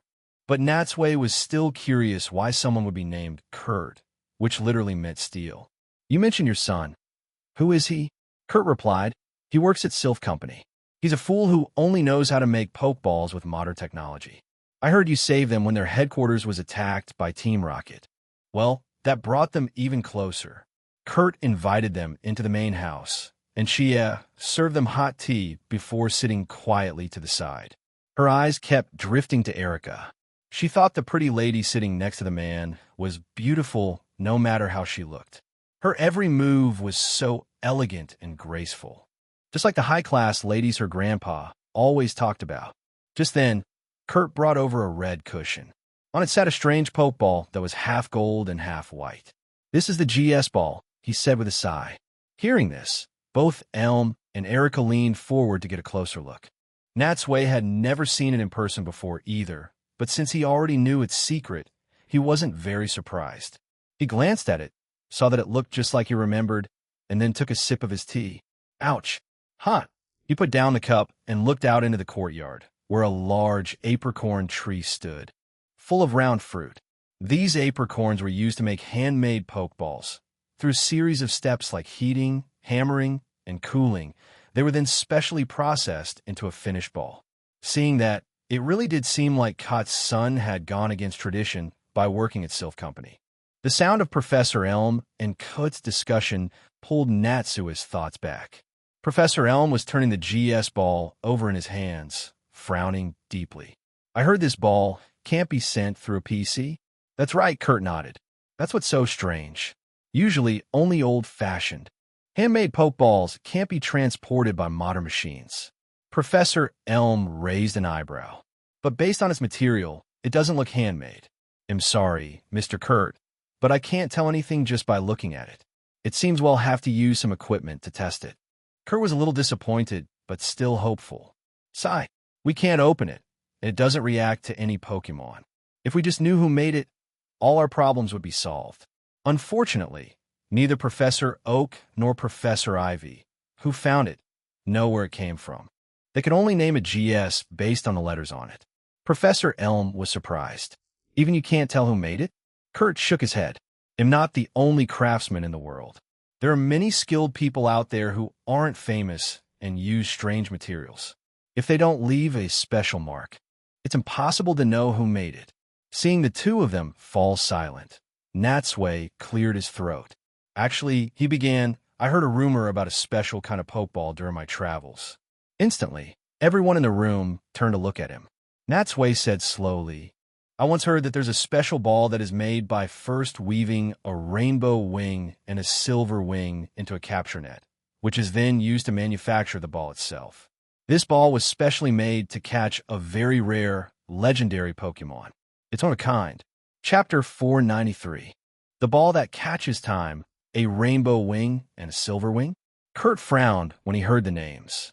As a master Pokeball craftsman, he knew exactly what they were. Professor Elm and Erica didn't know as much, but they were smart enough to guess where the feathers came from. Only little Chia looked at her grandfather with confusion. Grandpa, what are those? Are they feathers from a Pokemon? Erica, fond of the innocent little girl, decided to explain. The rainbow wing is a feather from Ho-Oh, and the silver wing is from the sea god, Lugia, because both of them are legendary Pokemon. Even their feathers hold amazing power. Oh, Lugia. The little girl whispered the famous names, her eyes full of wonder as her thoughts drifted off to faraway places. As someone who grew up in Johto, hearing stories about these two legendary Pokemon, she knew how much people respected them. A Pokeball made from their feathers must be something incredible. But while the girl's thoughts were simple, Kurt and Professor Elms were much heavier. When making a Pokeball, it wasn't about using the rarest or most expensive materials. It was about finding parts that worked well together. If the materials clashed, not only would they fail, but it could even be dangerous. Kurt sighed. One of these feathers represents Ho-Oh's fire, and the other represents Lugia's ocean. They are like fire and water. To be able to combine them shows just how skilled the maker of this Pokeball was. He kept another thought to himself. Even though he was called a master craftsman, he could never make a Pokeball like this one. Elm looked at Natsui. Are you saying that the special Pokeball you heard about is this GS ball? Natsui didn't answer directly. Instead, he said slowly, I heard that the Pokeball has 2 letters on it. One stand for gold, and the other stand for silver. Professor Elm and Kurt looked at the GS ball again, their eyes stopping on the 2 letters. It had to be the one he was talking about. Kurt thought for a moment. Gold. Silver, but why? Are they the initials of the maker's name? Or do they refer to the material of the ball? Natsui just shook his head vaguely. He couldn't exactly tell them that the letters stood for the gold and silver game versions, and that they were all characters in a story. Professor Elm frowned. Why would anyone go to so much trouble to make a Pokeball like this? To catch a powerful Pokemon, of course. Kurt said, isn't that the whole point of making Pokeball? But Ho-Oh and Lugia are already at the peak of the Pokemon world. Just getting their feathers is nearly impossible. What kind of Pokemon would be worth all this effort? Professor Elm saw that Natsui was quiet and had an idea. You already know, don't you? Natsui nodded. It's a ball for catching time. Kurt and Elm both gasped. Catching time? That's right, Natsui explained. Using the feathers of 2 legendary Pokemon as a medium to capture a Pokemon that has the power to control time. Except for Chia, everyone in the room knew enough about Pokemon to realize which one Natsui was talking about. Shalebi. Chia looked back and forth, then turned to the pretty lady. Miss, what's a Shalebi? Erica thought for a moment and told the girl what she knew. Shalebi is one of the mythical Pokemon. They say it has the power to travel through time and wanders through different eras. It's also known as the god of the forest. It can heal injuries and make plants grow. Mythical Pokemon? Chia caught that detail, her little eyes full of confusion. At her age, she only knew a little about the world and had only ever heard of legendary Pokemon. Professor Elm nodded. Mythical Pokemon are very rare. Sometimes they are considered equal to legendary Pokemon, and sometimes they are grouped together with them. After he spoke, the room became heavy with silence again. Everyone was thinking about who would make such a Pokeball to capture a god of time. After a long moment, Kurt suddenly sighed. Well, this makes things difficult. They all looked at him. Kurt gave a bitter smile. If this was just a normal Pokeball, it would be fine. We could just put it aside if we couldn't figure it out. But now that we know the story behind this GS ball, there could be trouble if people find out. Professor Elm was silent. He was right. If word got out, there would surely be people with bad intentions who would want it. He hesitated for a moment. Maybe we should give it to the police? Kurt shook his head. Give it to the police? He had lived long enough to know how dangerous the world could be. If they handed it over and someone powerful wanted it, the GS ball would be in their hands in no time. Professor Elm realized this as soon as he said it and sighed to himself. But leaving it with Kurt would only bring him trouble. Even if they all kept a secret, the ball had passed through many hands before them. Anyone could find out where it was with a little digging. Elm glanced at Kurt and saw that he looked worried too. He had clearly thought of the same thing. Sighing, Professor Elm's eyes happened to pass over Natsui, and an idea suddenly struck him. Mr. Kurt, I have a favor to ask. Oh, Kurt looked at him. Go on, Elm. You can say whatever is on your mind. Professor Elm said, I think that since we know its purpose now, there's no need to research it further. And since it's not safe to keep it here, I believe we should give it to the most suitable person to look after. Kurt had lived for many years. He understood what Elm was suggesting as soon as he spoke. He followed Elm's gaze, and his eyes also landed on Natsui. Chapter 494. It ended up with me seeing both of them looking at him. Natsui raised an eyebrow. Kurt thought for a moment, then nodded at Elm. You're right. It's not very safe to keep the GS ball here. Now Natsui knew exactly what they were thinking. They wanted to give the GS ball to him. Before he could say anything, Kurt continued. Since we know what the GS ball is for, there's no need to study it anymore. It's no use to me. He then looked at Natsui seriously. So, I'm giving this Pope ball to you. I don't think I can accept this, Natsui said slowly, shaking his head. It's too valuable. Kurt smiled, picked up the GS ball, and placed it directly in Natsui's hand. I'm just a craftsman. I don't have the power to protect this Pope ball. Since you came here with Elm, I know he trusts your character, and you won the Indigo Conference, which proves your ability. I feel at ease putting in your hands. But Natsui was tempted, of course, but he had only just met Kurt. He felt bad accepting such a gift from a stranger. He looked over at Professor Elm for help. Professor Elm just smiled and nodded at him. Mr. Kurt is right. You should take it. Neither of us are trainers or collectors. The GS ball is useless to us. It should be with a trainer like you, where it can serve its real purpose. And what was a Pope ball's real purpose? To catch Pokemon, of course. Erica, who was standing nearby, also gave Natsui an encouraging look. In the past, she might not have wanted a trainer to have a ball that could catch a legendary Pokemon, but now, since Mr. Kurt and Professor Elm both think so, you should just take it, she said softly. Natsui looked at Erica, then decided to stop being polite and accepted the GS ball. Well then, thank you, Mr. Kurt. He couldn't believe it.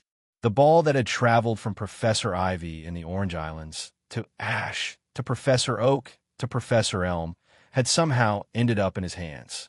After such a long journey, it had ended up with him. With that settled, a relieved smile spread across Kit's face. He arranged for dinner and warmly hosted them. Natsui had planned to challenge the Azalea Gym that afternoon, but Kurt was so insistent, and he felt he should properly thank him for the precious gift. That evening, the dinner was very cheerful, especially with the cute and honest little Chie around. Kurt drank a lot, and even forced Professor Elm, who couldn't handle his liquor, to get completely drunk.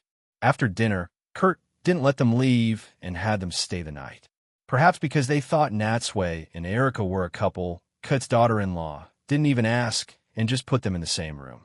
When the two of them came out of the bathroom, they were stunned to see two beds placed right next to each other on the floor.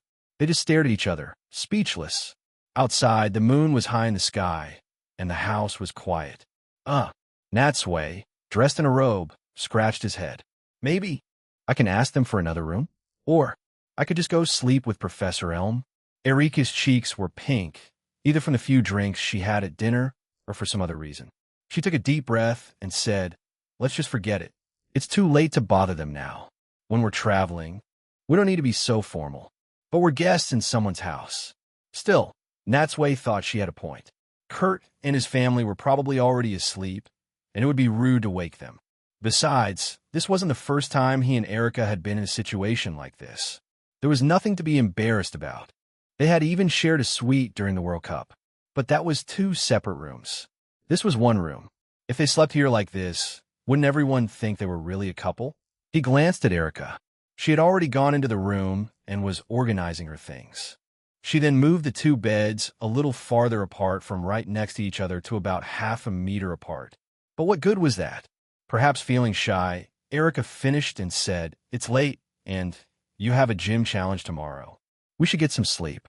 Without another look at him, she lay down in her bed, leaving Natsui with only the beautiful outline of her figure under the blanket. Natsui sighed. Erica was not a casual woman. She was from a good family, a traditional and graceful person at heart. For her to be so accepting, he shook his head, clearing his thoughts, and walked into the room. If she was okay with it, what was there for him to hesitate about? He turned off the light and got into his own bed. The moonlight shone through the window, casting a soft glow on Erica. Even though he had been drinking, he couldn't fall asleep with her right there. He turned to face her. From his angle, he could only see her hair and the white of her neck. Is she asleep? Even though she was lying still, he guessed she was probably just as awake as he was. The room was quiet except for the sound of their breathing. He started to think about all the time they had spent together. Anyone could see that she had special feelings for him. A simple look or gesture between them was enough to show that they were more than just friends. He was sure she knew how he felt, too. They were both just trying their best to hold back. For any other man and woman, after all they had been through, sharing a room like this would have been the perfect time for their relationship to become official. But he thought of Sabrina and sighed. He already had a girlfriend. He couldn't betray her. Then he thought of Maya and sighed again. Oh, right. I guess I already did betray her once. Chapter 495, New Destination. Cherisific Valley lost in his thoughts. Natsui wasn't sure when he finally fell asleep. When he woke up, the sky was already bright. He looked to his side and saw that Erika's bedding was neatly folded, but she was not in the room. He rubbed his eyes and was just getting dressed when Erica pushed the door open and came in. Her white socks made a soft pat-pat sound on the floor. "You're awake?" she said softly. "Mr. Kurt has breakfast ready. He sent me to get you." He looked at Erica. She was as beautiful as ever. "Did you sleep well last night?" Natsui asked. A light blush appeared on Erika's cheeks. Just like him, she had tossed and turned, feeling both shy and conflicted. It took her a long time to fall asleep. She had only finally relaxed and drifted off after hearing the steady sound of Natsui's breathing. It was pretty good, much more peaceful than sleeping outside.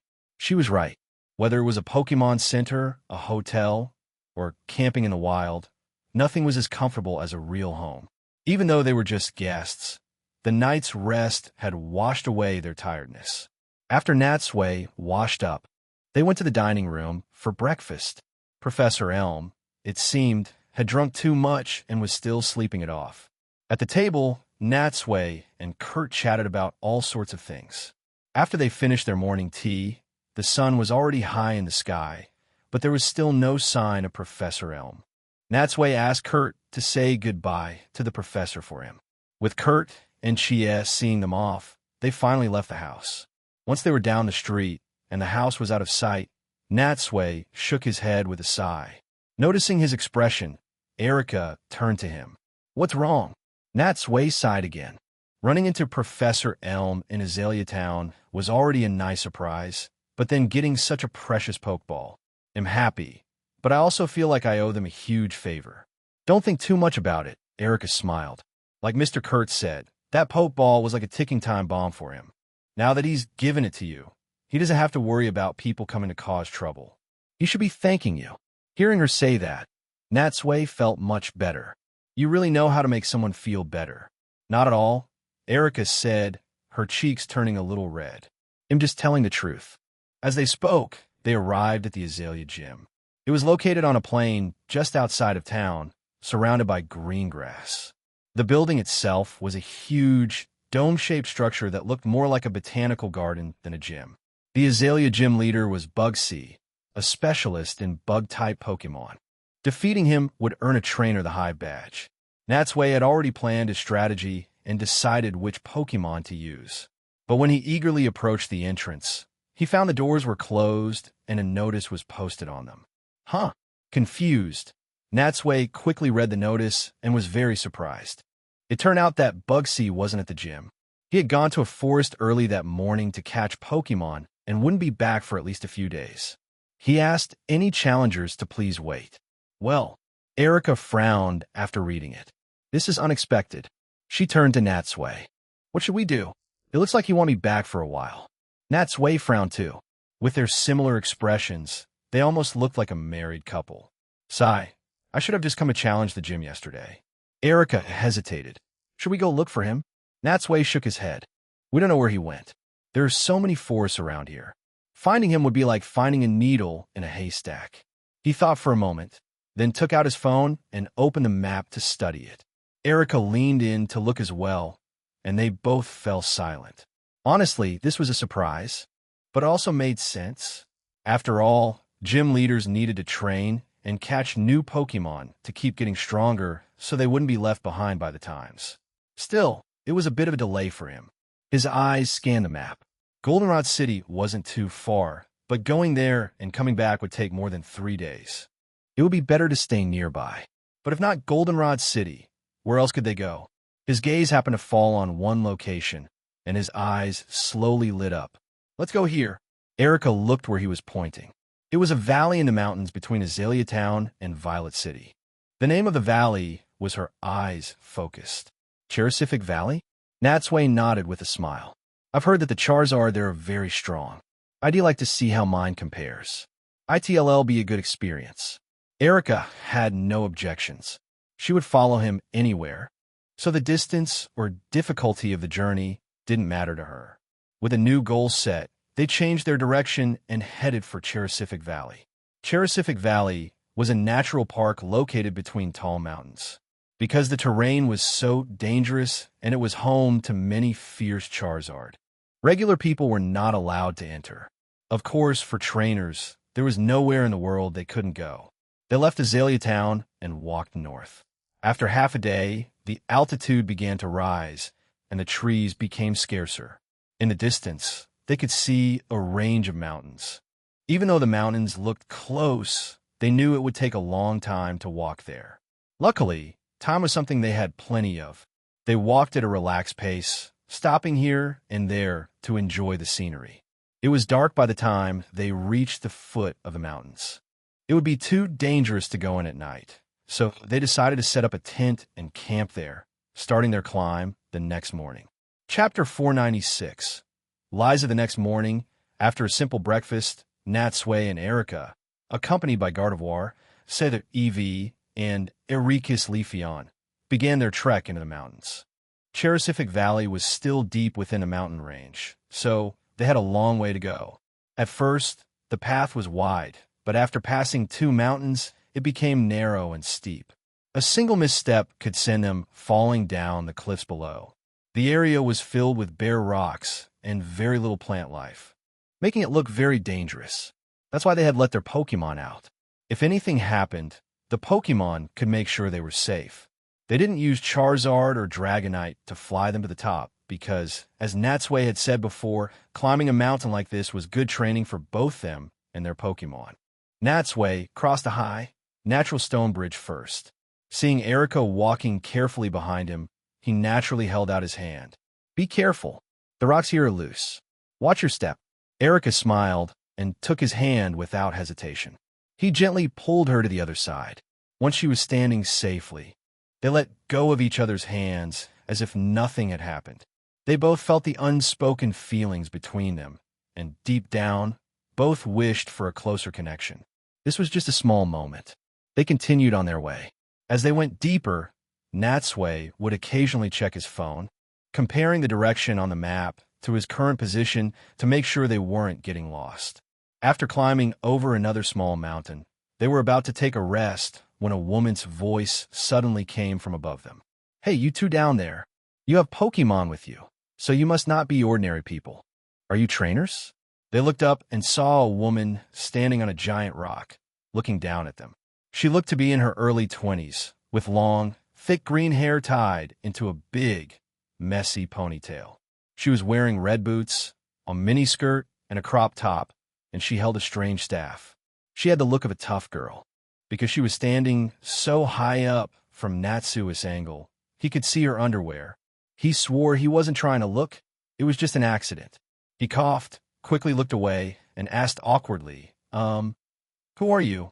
The woman chuckled and leaped down from the high rock. She did a few flips in the air, landing on a lower rock, then jumped again. In just a few graceful hops, she landed safely in front of them. Her movements were so smooth and agile. They were almost on par with the ninja girl.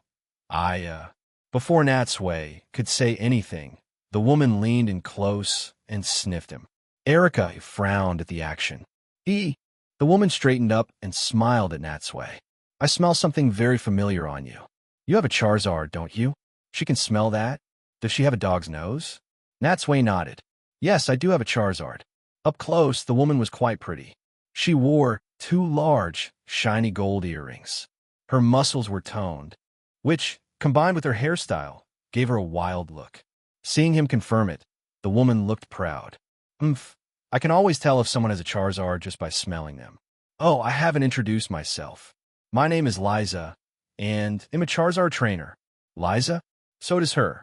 Natsui remembered there was a female trainer in Cherisific Valley who had a powerful Charizard that once gave Ash a lot of trouble. He had wondered if they would meet her, and now here she was. He gave her a friendly nod.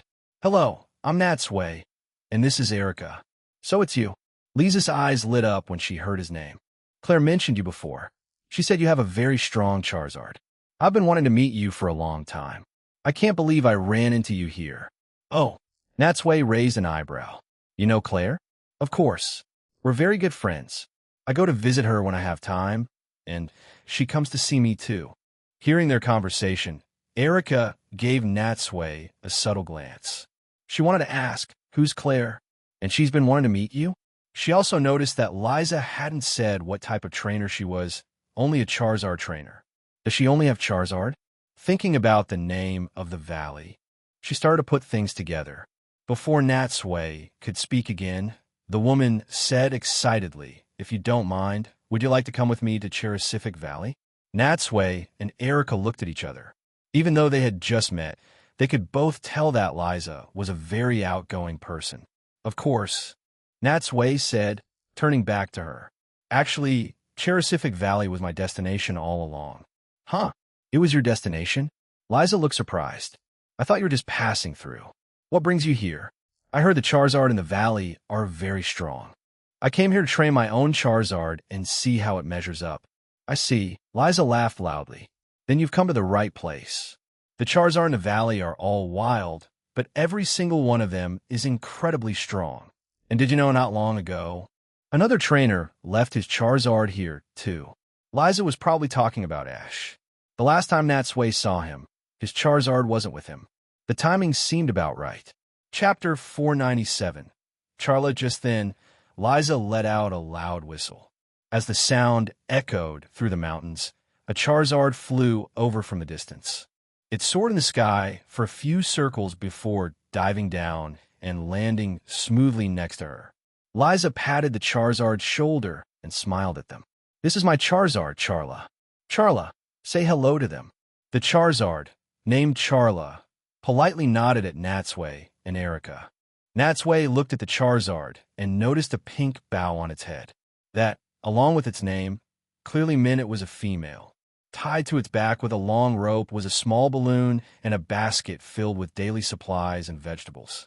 It seemed Liza had just returned from shopping in town. For some reason, this reminded Natsui of another Charizard far away in the Alola region that delivered milk every day. Even in different regions, some things were the same. Liza had already climbed onto Charla's back. She turned to them and said, "All right, follow me. Are you going to ride in my basket or on your own Charizard?" Natsui glanced at the basket. It was already half full of supplies. It would be a tight squeeze for both of them to get in. Besides, he had his own Pokemon. There was no need to cram in with all that stuff. No thanks, I'll ride my own Charizard. With that, Natsui returned his other Pokemon and took out his Charizard's Pokeball. A flash of blue light, and his Charizard appeared before Liza. Liza looked it up and down carefully and nodded. You've raised this Charizard very well. It's big and strong. It could definitely hold its own against the wild Charizard in the valley. Comparing a trained, experienced Pokemon to wild ones might seem unfair, but Natsui knew the Charizard in the valley were exceptionally strong and not to be underestimated. After Erica returned her Leafeon, Natsui helped her onto his Charizard's back, then jumped on in front of her. Seeing this, Lisa's eyes lit up. It was one thing for a Charizard to let its own trainer ride it, but it was rare for it to allow someone else on its back too. Given how proud Charizard usually were, this was quite an achievement. She said with admiration, "It seems your Charizard is completely loyal to you. That's amazing." Then, as if remembering something, Liza chuckled. "You know, another trainer visited here before you, but his Charizard wasn't nearly as obedient." Natsui glanced at her. "Are you talking about Ash?" Liza was surprised that he knew the name. "Oh, you know him?" "Of course," Natsui said, gently tapping his Charizard with his foot. In the next second, it leaped into the air. "We're good friends. In fact, we just saw each other a few days ago." The two Pokemon soared into the sky. From up high, they could see most of the mountain range. It was a vast and beautiful sight. Liza steered Charla to fly alongside Natsui. She had to raise her voice to be heard over the wind. "Cherisific Valley is just ahead. ITLL still be a bit of flight. How about a race?" "A race?" Liza nodded. "The terrain here is pretty tricky. Let's see if your Charizard can keep up with Charla." So that was it. Liza wanted to test him. It made sense. Since she was friends with Claire and had heard her praise him, she wanted to see for herself what his Charizard was made of. "No problem." Seeing him agree, Lisa's expression turned serious. "All right then, keep up." At her signal, Charla shot forward like an arrow. She's really an impulsive person. Natsui's Charizard had heard their conversation and was already eager to go. With a command from its trainer, it shot off in pursuit. The two Pokemon flew one after the other, diving through the mountains. The strong wind from their speed made Erika's hair fly wildly. She had to close her eyes and wrap her arms tightly around Natsui's waist to keep from being thrown off. Her soft body was pressed against his back, and he could feel her curves. She was holding on very tight. But this was no time to be thinking about that. Charla, familiar with the area, flew without hesitation.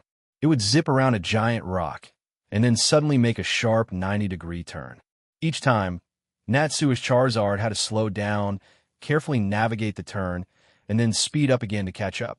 The two Pokemon flew over stone bridges, across rivers, and through caves. But no matter how hard Charla tried, it couldn't shake Natsui's Charizard. Liza glanced back at Natsui, impressed.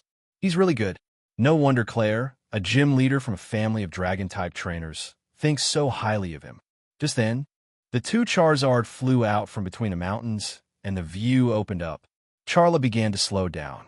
In that instant, Natsui's Charizard sped up and pulled alongside it. "Not bad," Liza praised. "To be able to keep up with Charla, your Charizard must be very well trained." She then turned and looked ahead. "All right, we're here. This is Cherisific Valley." Natsui and Erica looked forward. Below them was a wide, clear river flowing through the mountains, with high cliffs on both sides, forming a great canyon. In the river stood dozens of huge Charizard statues carved from rock. They stared ahead with giant wings spread, looking serious and majestic, as if judging any challenger who dared to come here. Chapter 498, Cherisific Valley at the end of the long river was a great mountain. Long stone steps had been built at its base, and following them upward, a massive mountain gate came into view. The gate was 4 or 5 meters high and emitted the faint, dark glow of stone. It looked like it weighed several thousand pounds.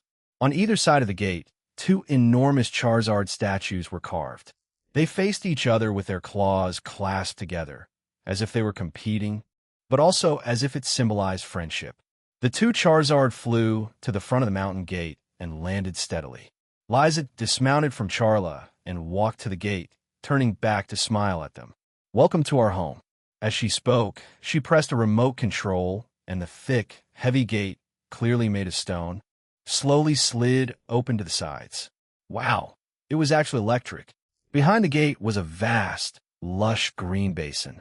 As far as the eye could see, Dozens of Charizard were resting, soaring, battling, or enjoying berries. With Natsui's help, Erika had just gotten off the Charizard.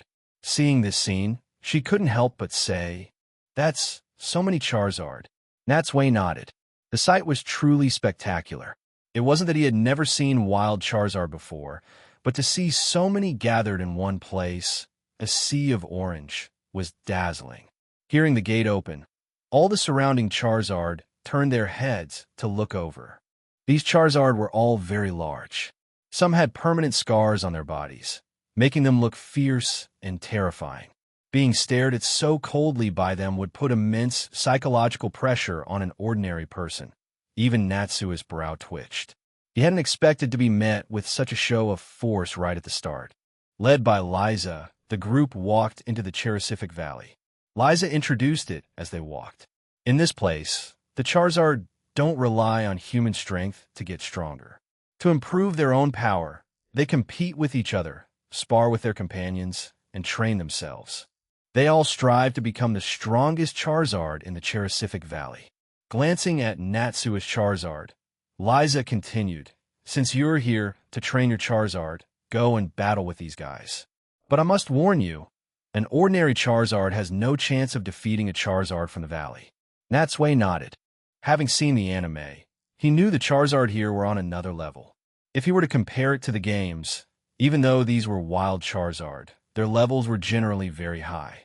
If a newly evolved Charizard was at level 36, then the Charizard here would be around level 70. That was an overwhelming difference in strength. Their outstanding power came not only from battling and honing their skills every day, as Liza had said, but also from time, which was their greatest weapon. A trainer's Pokemon evolves naturally after reaching a certain level of strength or through the influence of an evolution stone.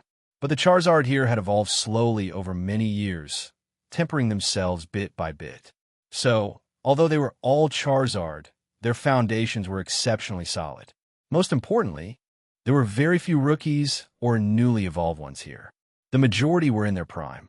Therefore, dealing with the little ones that belonged to trainers was effortless for them. Seeing his Charizard looking eager to go, Natsui was about to pick an opponent for it. But as he scanned the area, a relatively skinny Charizard suddenly caught his attention. This Charizard was a full size smaller than the others. It was in a corner by itself, doing squats while holding a large boulder. There were no other Charizard within dozens of meters of it. It was clearly being isolated. An idea struck him, and he asked, "That must be Ash's Charizard, right?" Liza glanced over and nodded. "That's right, it's Ash's Charizard. That kid is a really hard worker. It's been over 20 days since he arrived, and every day he challenges the other Charizard and trains himself this desperately." Natsui sighed internally. Back with Ash, Charizard had been an early ace. To come here and be the weakest one at the bottom of the ladder was truly surprising. So how would his own Charizard compare to these wild ones? Just then, Ash's Charizard noticed Natsui's Charizard.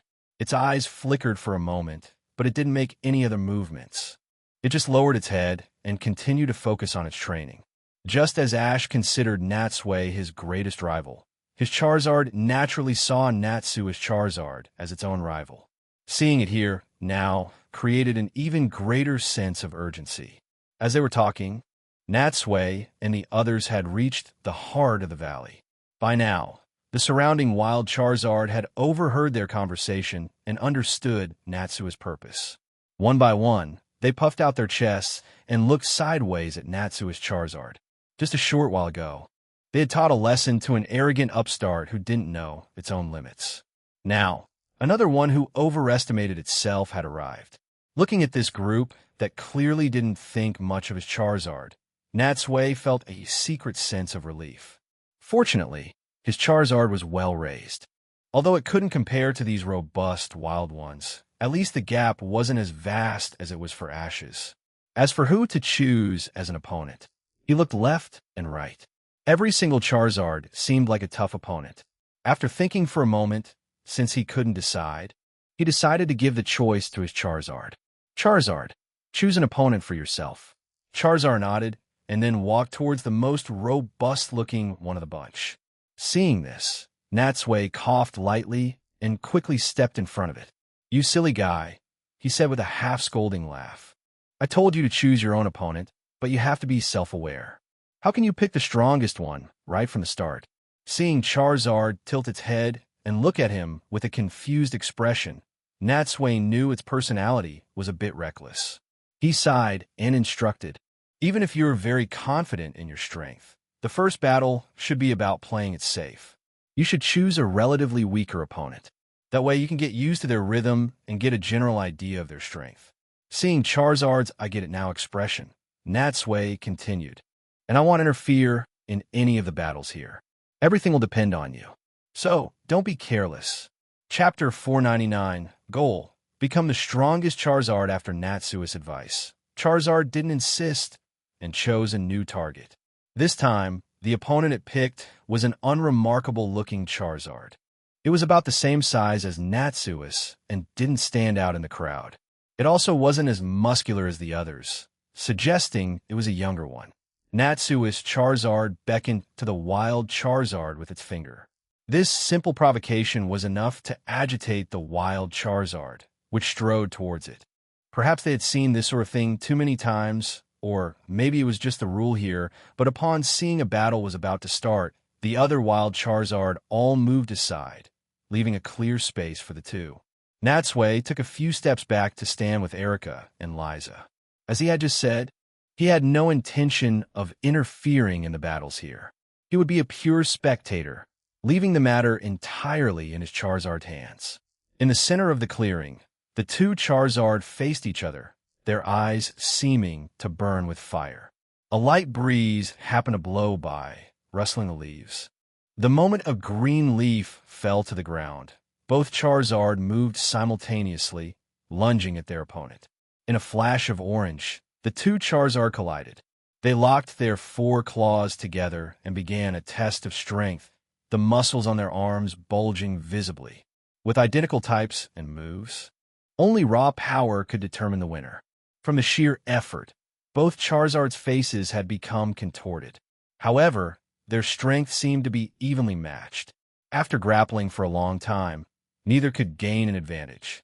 Refusing to give up, they switched tactics, each wrapping their arms around the other's waist, trying for suplex. But after another long struggle, they were deadlocked again. It seemed they were evenly matched. While the two Charizard were trying every trick to take each other down, Natsui turned to Liza and asked, "I was wondering, where would this Charizard rank in terms of strength in this valley?" Liza had mentioned before that she was the caretaker of the Cherisific Valley, so she knew the situation of every Charizard here like the back of her hand. Liza thought for a moment. There are about 100 Charizard in the valley. This one's strength would rank in the lower middle tier. Lower middle tier.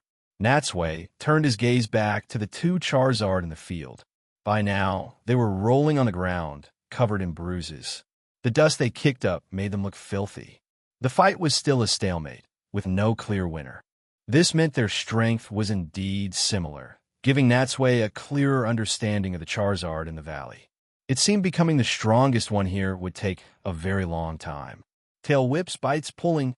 The two Charizard fought for a while longer, but in the end, the match ended in a draw. Panting heavily, Natsui's Charizard returned to his side. As it caught its breath, it didn't forget to glare at its opponent. The two dragons stared at each other, neither willing to admit defeat. Noticing that Natsui also seemed unsatisfied with the result, Liza chuckled. "That's actually very good. You know, when Ash's Charizard first came here, it was beaten black and blue. It couldn't even win against my Charla." Natsui's interest was piqued. "And now?" Liza shrugged.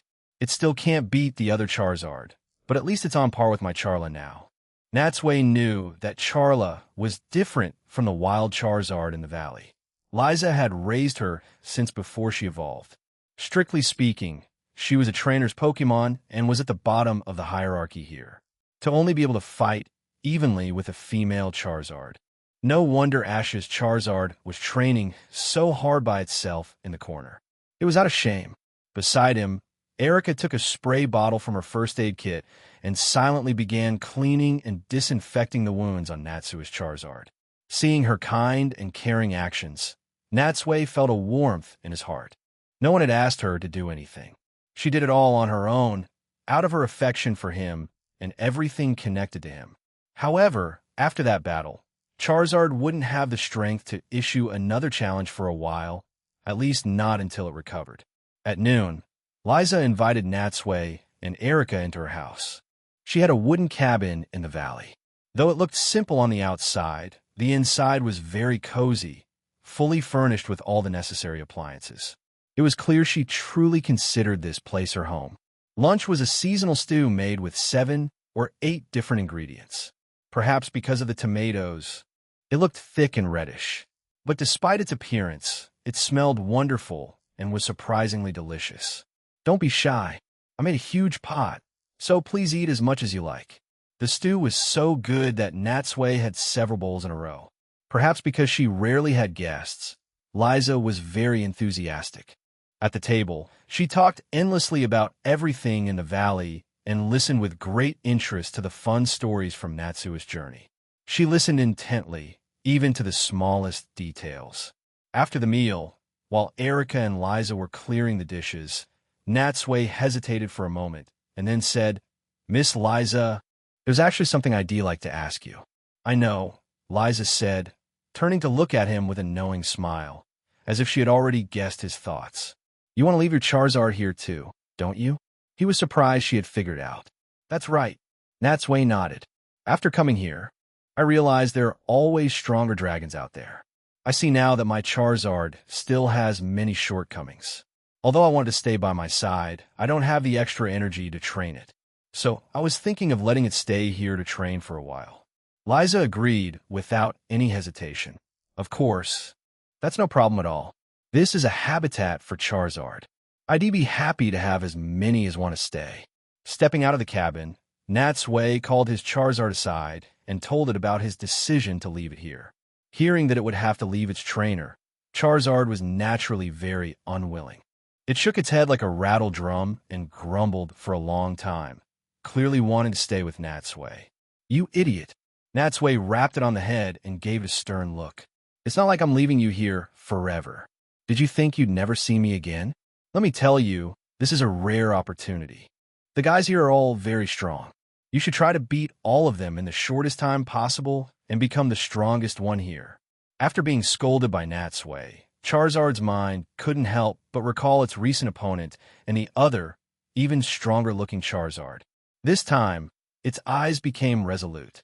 It nodded firmly at Natsui, as if trying to tell him that it would definitely live up to his expectations. Chapter 500. Azalea Gym Challenge. In the afternoon, Natsui and Erika walked out of the Great Gate and left the Cherisific Valley. After another day and night of travel, they returned to Azalea Town. With Charizard left behind, Natsui now had only 10 Pokemon with him. Gardevoir, Jengar, Crystal Onyx, Jolteon, Dragonite, Scyther, Pupitar, plus Suicune and Raikou, and the Eevee he had gotten from the Kimono Sisters. This freed up 2 spots, giving Natsui room to catch more Pokemon in the future. Of course, having space didn't mean he would immediately go out and catch new Pokemon. He would rather have quality over quantity, and would only catch ones he truly liked. After a long but not boring journey, on the morning of the 3rd day, the two were once again standing outside the gates of the Azalea Gym. Thankfully, the notice was gone this time, and the gate was wide open. It was clear that Bugsy had returned to the gym. Peeking inside, they saw the circular building was like a botanical garden, with towering trees everywhere, lush green grass underfoot, and bushes all around. Standing outside the gate, Natsui called out, "Excuse me, is anyone here?"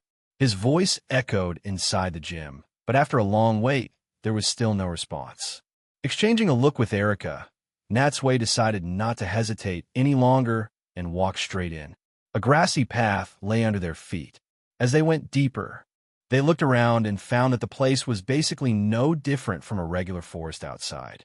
To be able to contain a small forest, the Azalea Gym was truly impressive. No wonder it was built on the outskirts of town. The only difference was that the forest was home to many bug-type Pokemon, far more than in a typical forest.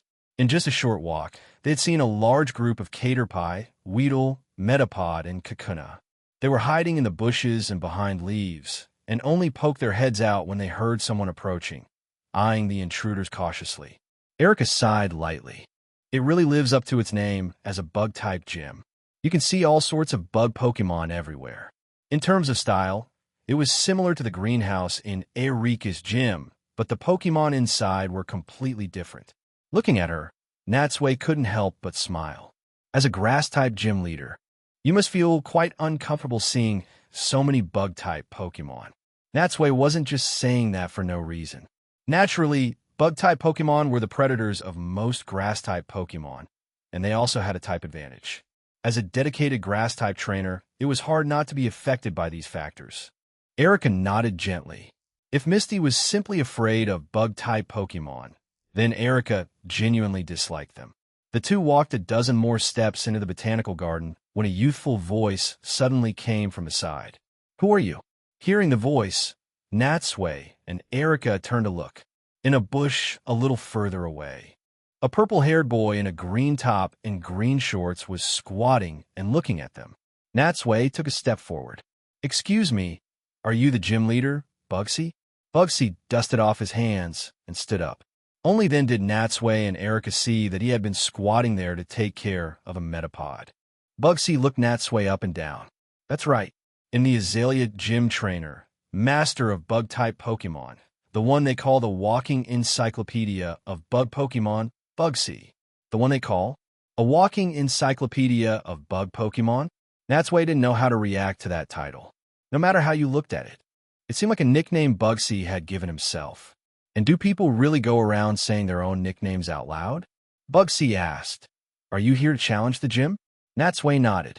"I came by a few days ago, but you were out on business, so I missed my chance." "Oh." Bugsy seemed a little surprised. "My apologies for that. I was away in a farther place to catch new Pokemon, so I wasn't at the gym." Now that he knew Natsui's purpose, Bugsy led him deeper into the forest. They passed through dense bushes, crossed a small indoor river, and finally arrived at a battlefield built in the middle of the forest. It was surrounded by lush bushes, and sunlight streamed down through the glass panels of the canopy above. The fragrance of trees and flowers filled the air. The battlefield here was not only close to nature, but also had a special charm. Bugsy didn't look very old, about the same age as Ash, or maybe a few years older. To be able to run a gym at such a young age showed he was quite skilled. In fact, Bugsy was quite remarkable. He was not only clever and knowledgeable, but he had also done a lot of research on bug-type Pokemon and aspired to become a Pokemon professor. He was known throughout the Johto region as a young genius. As Natsui and Bugsy took their positions on opposite sides, Erica found a bench to sit on. A staff member came out a nearby rest area and stepped onto the battlefield to act as the referee. The referee glanced at both of them. Seeing that Natsui and Bugsy were ready, he announced loudly, "The gym battle between the Azalea gym leader, Bugsy, and the challenger will now begin. Each trainer will use 3 Pokemon. The match will end when all of one side's Pokemon are unable to battle." As a defending side, Bugsy was the first to take out Pokeball. He threw it with force, and with a flash of blue light, a green, spider-like Pokemon appeared on the battlefield. Bugsy smiled lightly. "This is my first Pokemon, the silent warrior of bug-type Spinarak." As a bug and poison-type Pokemon, Spinarak was less than half a meter tall. Its head and abdomen were light green, with a white horn on its head and black eyes. It had 3 pairs of legs with yellow and dark green patterns. On its back was a pattern that resembled a sad face. It is said that Spinarak is a very patient Pokemon. After setting up its trap with thin, strong silk, it will wait for its prey to fall into it. It can even stay in the same position in its nest for days while waiting. Even if prey gets caught in its web, it will wait motionless until nightfall before making a move. Its silk is very strong. It won't break even with a 10-kilogram rock placed on it. Some fishermen even use its tough silk to weave nets for catching fish Pokemon. Chapter 501. Acknowledging shortcomings facing Bugsy's first Pokemon, Natsui didn't overthink it and sent out his EV. He had already planned to use EV in this battle when he first came to the Azalea Gym 3 days prior. His goal was to train EV and help it grow quickly. Since leaving Ikrutik City with him, EV had seen a lot of the world. Although it had only been in a few one-on-one battles during that time, it had participated in many large and small brawls, accumulating a fair amount of combat experience. Its strength wasn't exceptional, but it could still put up a fight.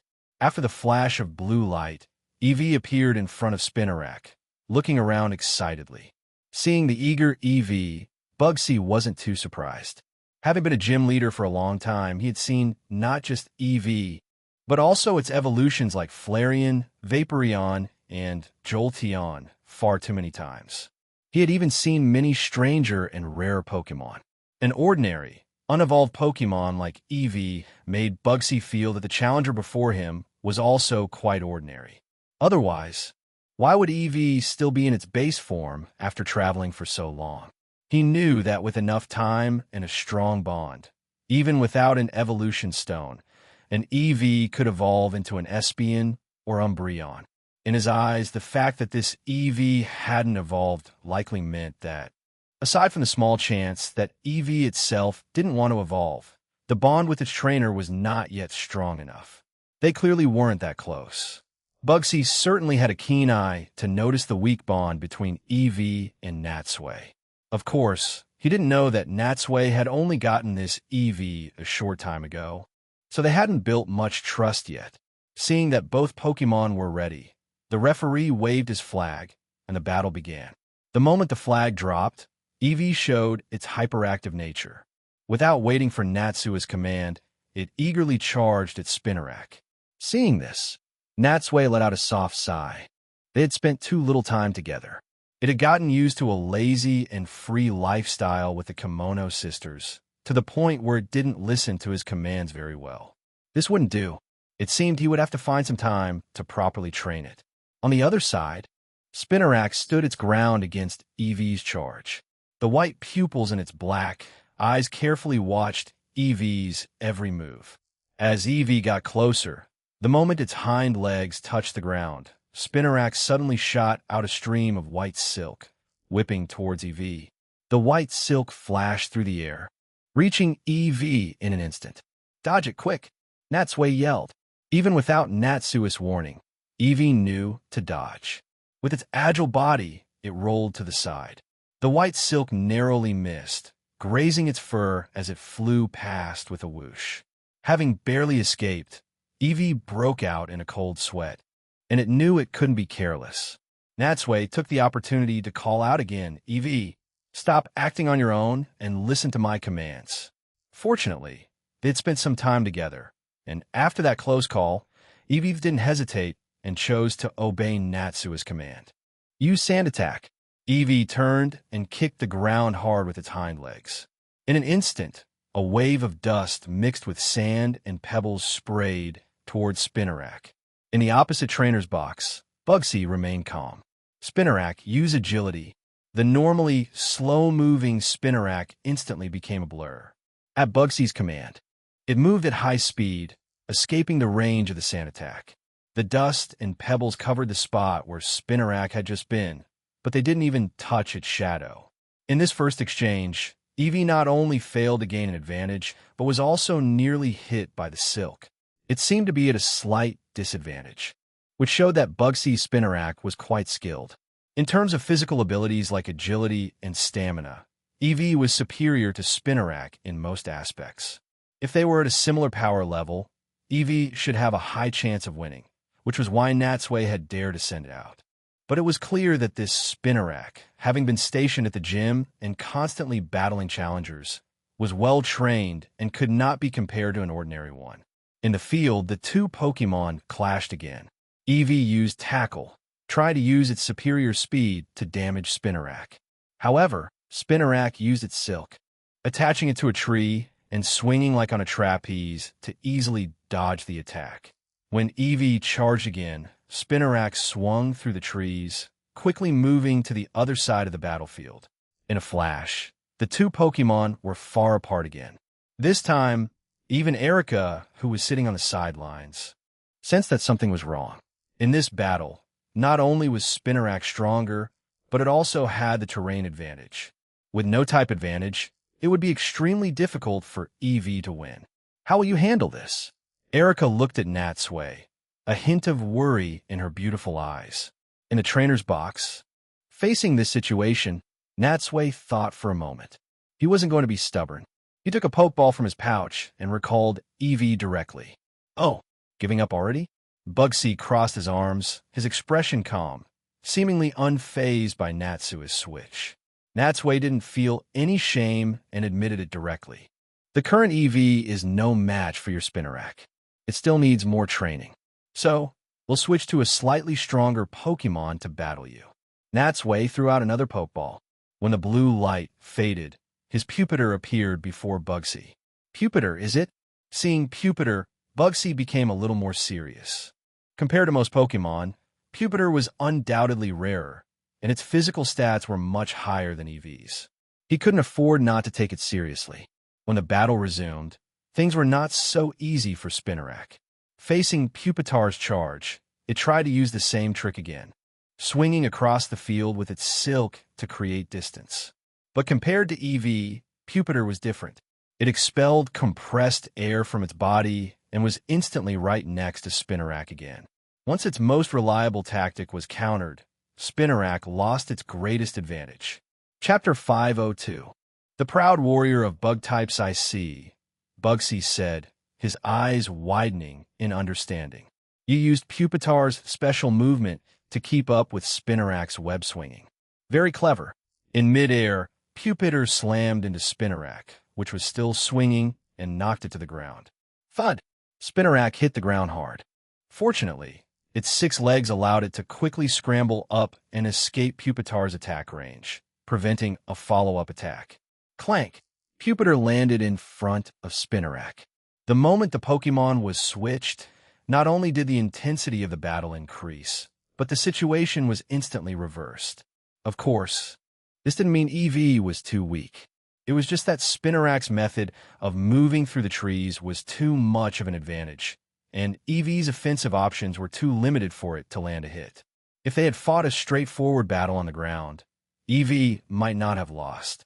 But with Pupitar, everything was different. Seeing the change in the situation, Bugsy dropped his pretense of composure and yelled, "Spinnerack, restrict its movement." Watching Spinnerack's mouth puff up, Natsui knew its silk was very sticky. Once caught, it would be difficult to break free, so he naturally wouldn't let Bugsy get his way. He gave a decisive command. Use Sandstorm. The moment Spinnerack spat its silk, the entire field was enveloped in a swirling vortex of yellow sand. At first, Pupitar's figure was barely visible, but as the sandstorm intensified, it vanished completely into the dust. The sandstorm engulfed Spinnerack as well. Initially, it could still shoot a few streams of silk towards where it had last seen Pupitar. But as the sandstorm grew thicker, it became completely disoriented and immediately lost track of its opponent. At the same time, the sand was mixed with countless fine pebbles.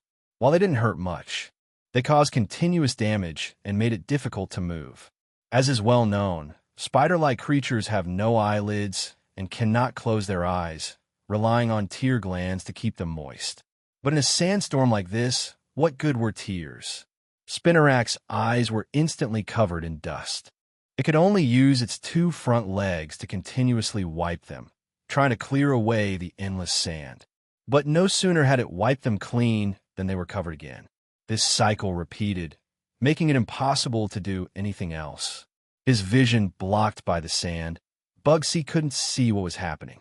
Knowing this environment was extremely disadvantageous for Spinnerack, he shouted anxiously, "Spinnerack, watch out for a sneak attack from Pupitar." The wind carried the sand, making Bugsy's voice intermittent. Spinnerack lowered its head, shielding its eyes with its front legs to slightly reduce the impact of the sand. It slowly turned in a circle, trying to sense its surroundings and find Pupitar. And it actually detected something. In the yellow sand, a silver shadow was quietly approaching. Without thinking, it opened its mouth and fired a barrage of pin missiles at the silver shadow. In its panic, Spinnerack didn't know if it had hit its mark. As it wondered, it saw another silver shadow approaching from a different direction. This time, it shot a poison sting at the shadow. But when the needle flew out, there was only a soft clink, and the needle was sent spinning away. A miss? Or was it deflected by something? By now, the sandstorm was beginning to weaken, and visibility was improving. When the sand stopped blowing into its eyes, Spinnerack looked up and saw that what it had just hit with its poison sting was a large rock.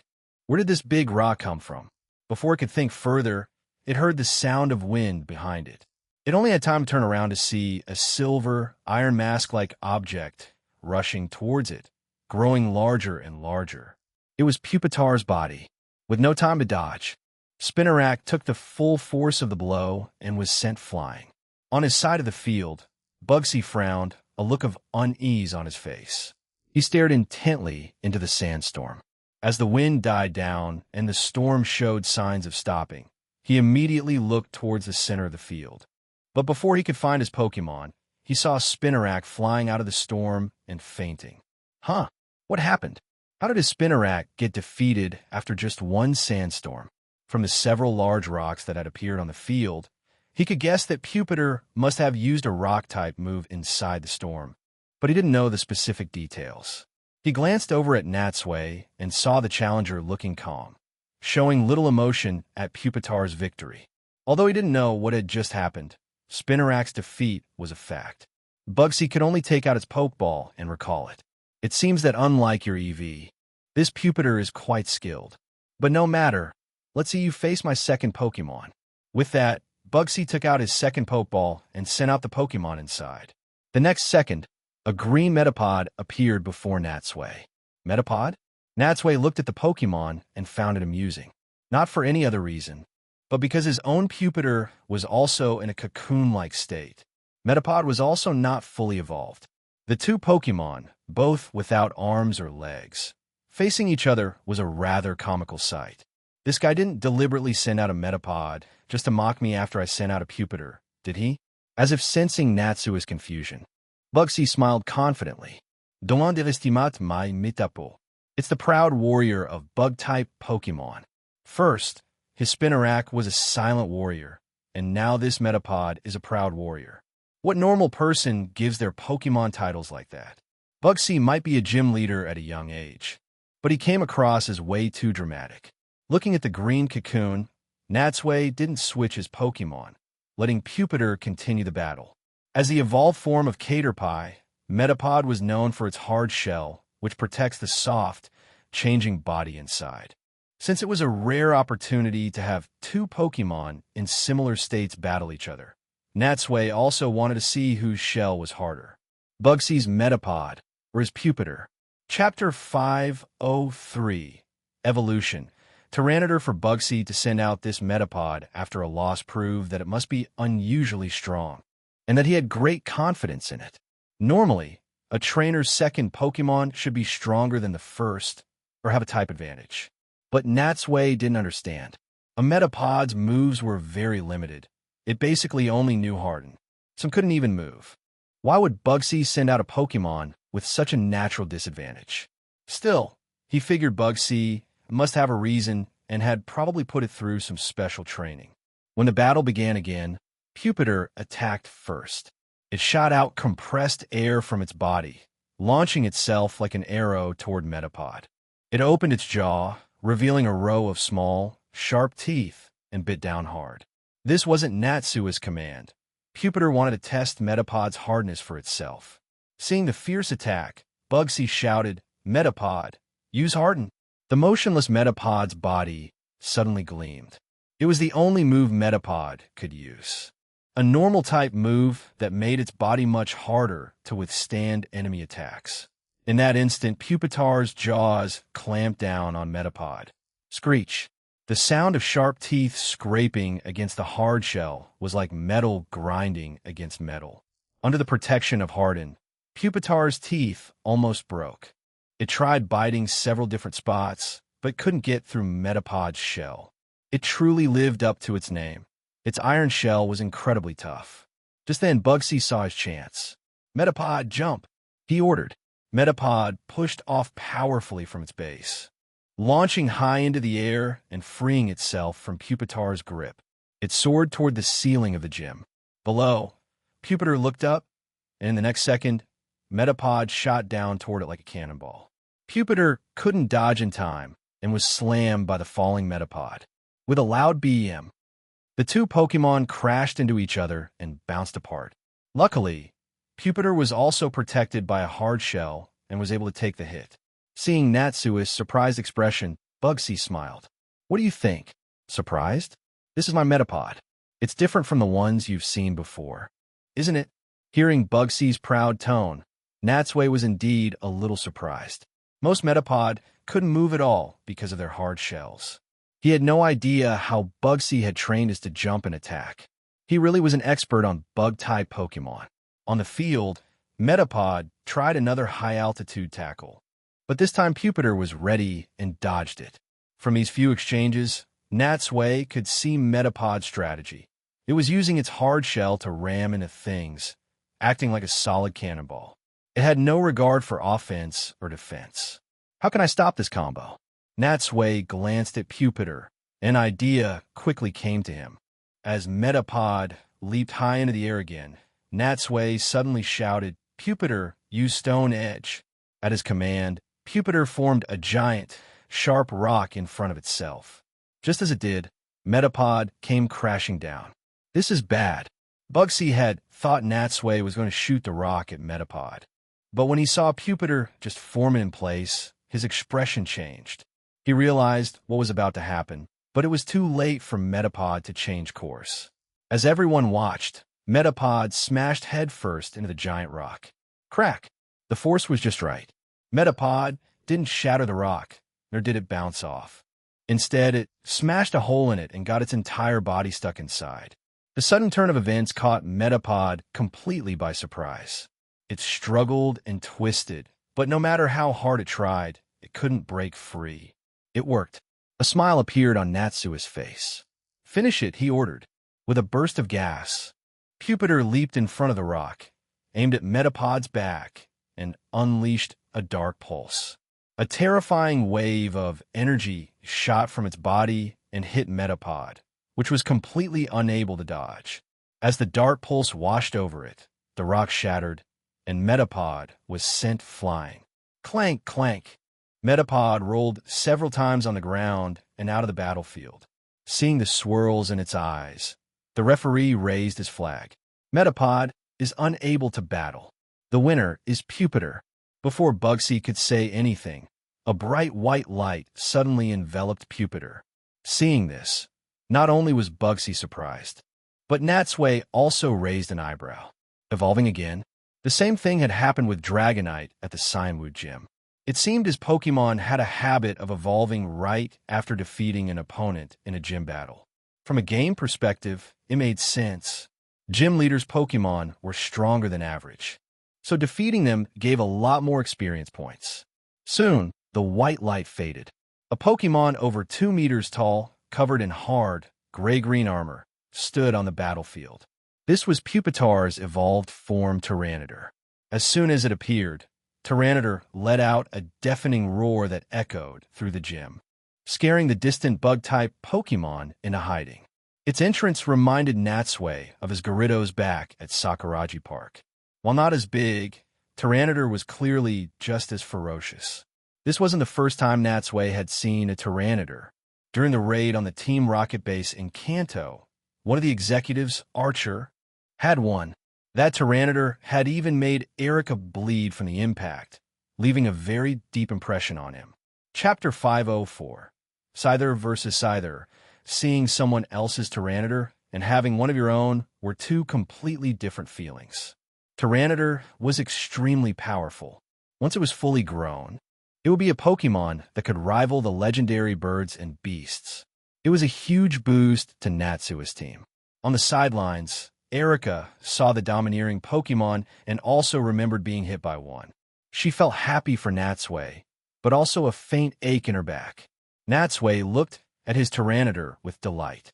He reached out to touch its hard armor and praised it for a few moments, but then decided not to use it for the next battle and recalled it to its Pokeball. Just like at the Cyanwood Gym, his main goal here was to train his weaker Pokemon. Fully evolved powerhouses like Dragonite and Tyranitar were not part of that plan. On the other side, Bugsy took out his third Pokeball. Amazing. It's been a long time since anyone has forced me to use my third Pokemon. Now, get ready for my gorgeous warrior Scyther. Bugsy threw the Pokeball, and with a flash of blue light, a Scyther appeared on the battlefield. Gorgeous warrior? Another dramatic nickname. But since it was coming out last, this had to be Bugsy's ace Pokemon. It was worth noting that, unlike other gym leaders who had traveled, Bugsy's team consisted of common Kanto and Johto Pokemon. This was likely because he had become a gym leader at such a young age, tying him down before he had a chance to adventure in other regions. It showed that becoming famous as a kid wasn't always a good thing. But since his opponent was a Scyther, Natsui ran his fingers along his belt and pulled out his own Scyther's Pokeball. If they had the same Pokemon, a showdown was a must. It's your turn. Natsui threw his Pokeball, and in the next second, a Scyther with a scar on its forehead stood before Bugsy's. Oh! Bugsy's eyes lit up. He looked Natsui's Scyther up and down, his gaze lingering on the scar. Another Scyther, and it looks very well raised. This is great. Now we can see whose is stronger. Natsui smiled slightly. My Scyther may not have a fancy nickname like yours, but it has a unique history. Before I caught it, it lived on an island of bug-type Pokemon. It might look ordinary, but it has the nickname Scar. It once held its size high and fought its way from the south of the island to the north, then from the east to the west. It fought for 3 days and 3 nights without even blinking. Huh? Hearing this, Natsui's Scyther looked back at its trainer, very confused. What did I ever do that? Is he talking about another Scyther named Scar? Bugsy, however, didn't catch the joke. He was more interested in the island of bug-type Pokemon. Excuse me, where's this island? Natsui had wanted to tease the cocky kid with a bad reference, but seeing that his only audience didn't get it, he sighed in disappointment. Is this the generation gap? That island is far away in the Orange Islands, he said, losing some of his enthusiasm. It's easy to find, but you have to take a boat to get there. Bugsy nodded, a thoughtful look in his eyes. As a bug-type specialist, he was very interested. Back on the field, at the referee's signal, the 2 Pokemon moved to the center. The Scythers stared at each other, their eyes filled with fighting spirit. When the flag dropped, they moved at the same time, rushing forward and raising their scythe-like claws. In the next second, like 2 master swordsmen, their scythes clashed, sending sparks flying. In a flash, they swung their blades dozens of times, becoming a blur of motion. As their slashing speed increased, it seemed Bugsy's Scyther was the first to give out. It leaped backward out of Scar's attack range. This surprised Bugsy greatly. Just as Natsui and Erica had thought, this Scyther was indeed his ace, and he had full confidence in it. To be at a disadvantage right from the start was a huge shock. It made him realize that, unlike the Challenger's first EV, both his Pupitar and this Scyther were well above average. On the field, seeing its opponent retreat, Scar's eyes flashed with a cold light as it pressed forward again. Seeing that Natsui's Scyther gave no time to breathe, Bugsy clenched his teeth and decided not to meet it head-on. Scyther, use Double Team. Scyther instantly created 3 copies of itself, confusing Scar, which could only slash at the one closest to it. Scar's sharp scythe passed through the image, revealing it was just a shadow. Just then, it heard the sound of a blade cutting through the air from behind. The real Scyther had hidden to the far right and launched an attack the moment Scar swung. Clang! To Scyther's surprise, its attack failed. Scar had turned in time and blocked the sneak attack with its own scythe. It's that strong? Bugsy frowned. He couldn't believe the sneak attack had failed. Scyther, use Sword's Dance. At his command, Scyther swung its scythes and spun around. A light covered its body, greatly increasing its attack power. It seemed Bugsy was trying to break through Scar's defense with sheer power.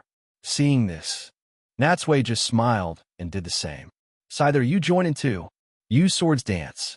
Just like Bugsy's Scyther, Scar performed a war dance, and its own attack power was greatly boosted.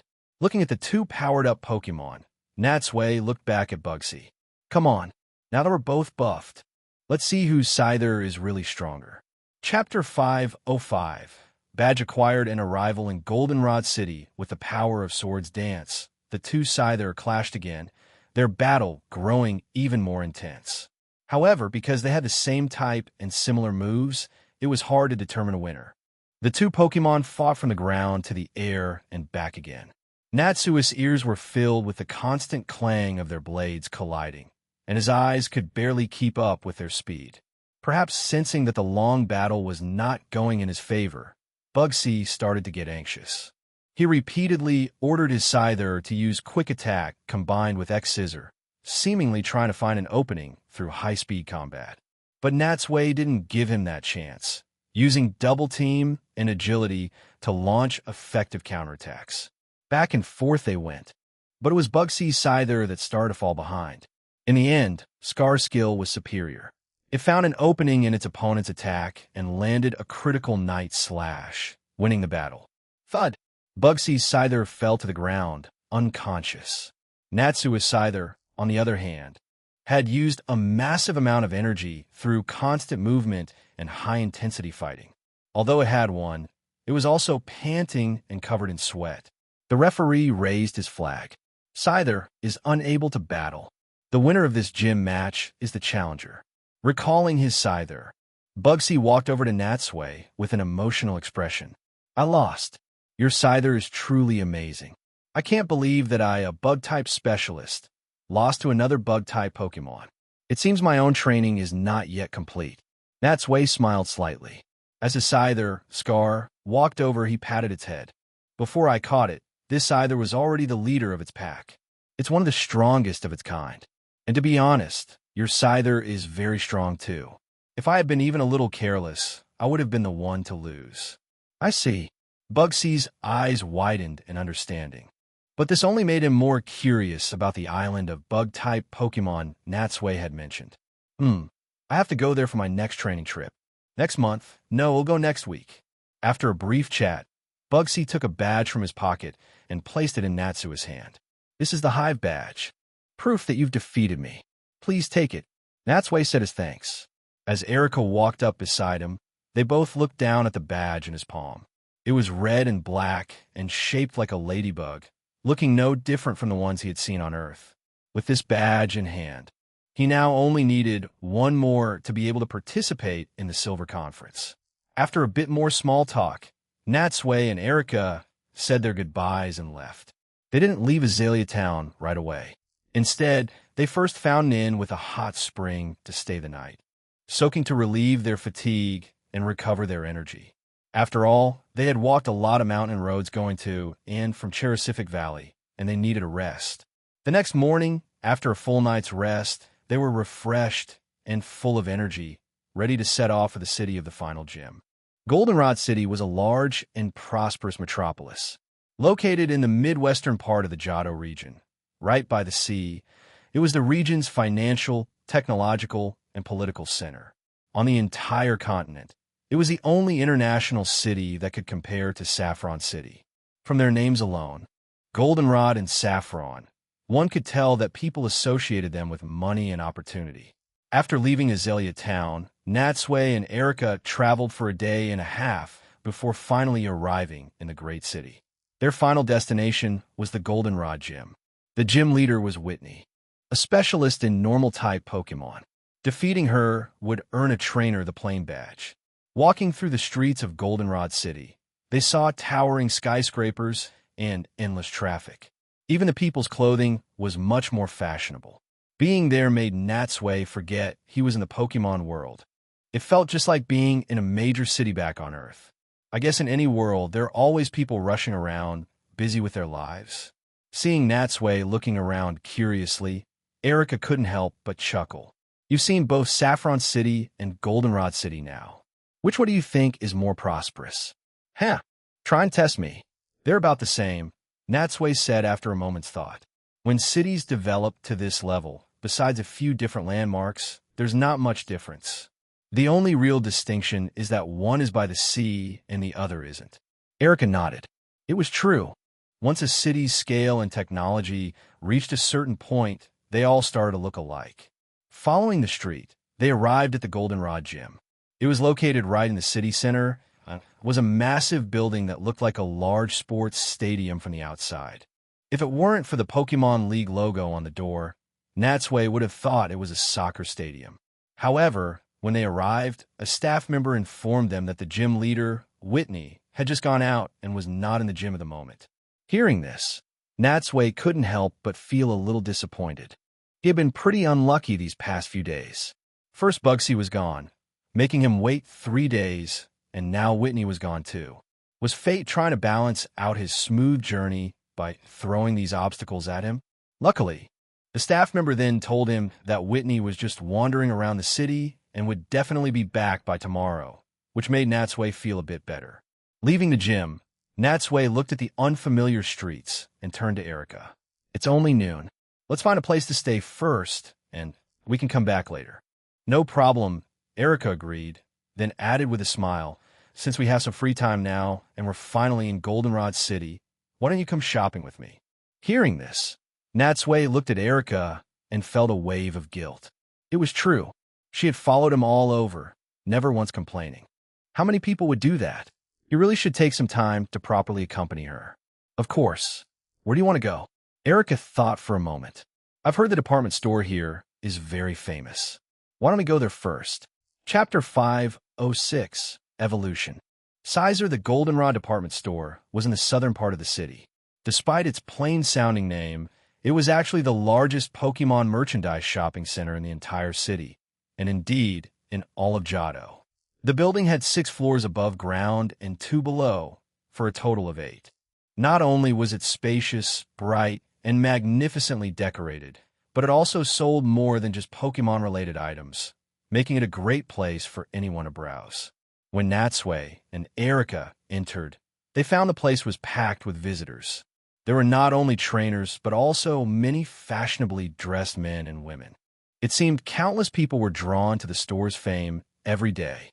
The first floor was for cosmetics and jewelry, perfect for trainers who spent their days out in the sun and wind. Natsui accompanied Erica as she bought a moisturizing lotion and some face masks. After the long journey, she hadn't had much time for skincare and felt her face was getting a little dry. The second floor's theme was Travel Companion, selling all sorts of items a trainer might need on their journey. Here, Natsui restocked on some supplies, buying more Pokeballs and potions. The third floor's theme was All for Victory, which sold various items for use in Pokemon battles. Natsui had never been very interested in such things, so they went straight to the 4th floor. The 4th and 5th floors also sold Pokemon-related items, each with its own theme. Though Natsui didn't browse much, he did buy a metal coat. He was familiar with this item. He had used one to evolve his Crystal Onyx in a Crystal Steelix. Now, he was going to use it to evolve his Scyther. It was a coincidence that the metal coat was only known to evolve Onyx and Scyther, and he happened to have both. The item felt like it was tailor-made for him. After shopping for over an hour, they went up to the 6th floor. The theme here was when you were tired of shopping. As the name suggested, it was a place for people to rest. It was the most crowded and lively floor. Following an online recommendation, Natsui and Erica had dinner at a popular restaurant there. Beautiful music played in the background. The atmosphere was perfect, and the two of them sat facing each other, looking as relaxed and happy as any young couple on a date. At the very least, their actions, expressions, and the way they looked at each other would make anyone think they were a real couple. They chatted and laughed, and soon, dinner was over. After the meal, seeing that it was still early, they went to see a popular Pokemon movie. By the time the movie ended, it was dark. They walked shoulder to shoulder back to the inn they had booked earlier. After checking in, Natsui walked Erica to her room. Just as he was about to turn and leave, she looked back at him, her eyes bright with a smile. Thank you for today. I had a really wonderful time. Looking into her eyes, Natsui spoke without thinking. If you like, they'll go shopping with you forever.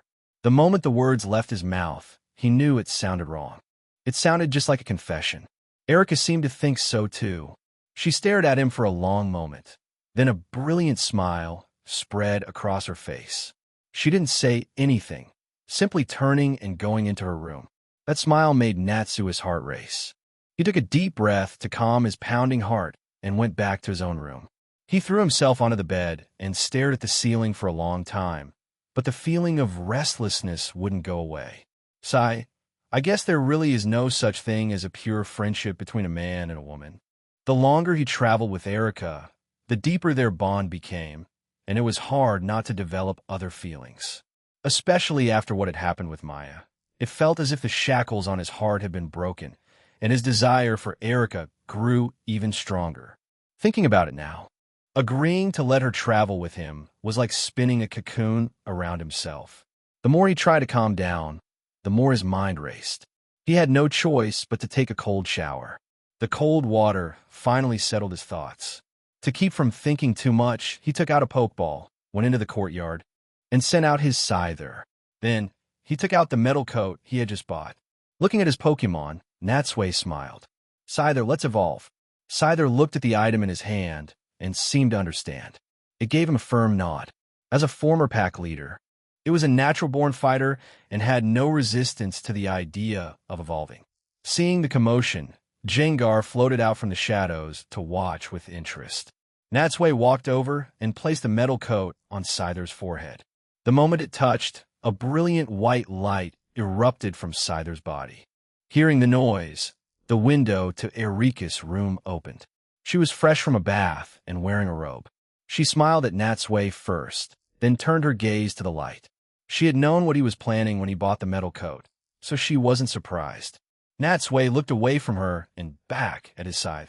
He was very familiar with the light of evolution.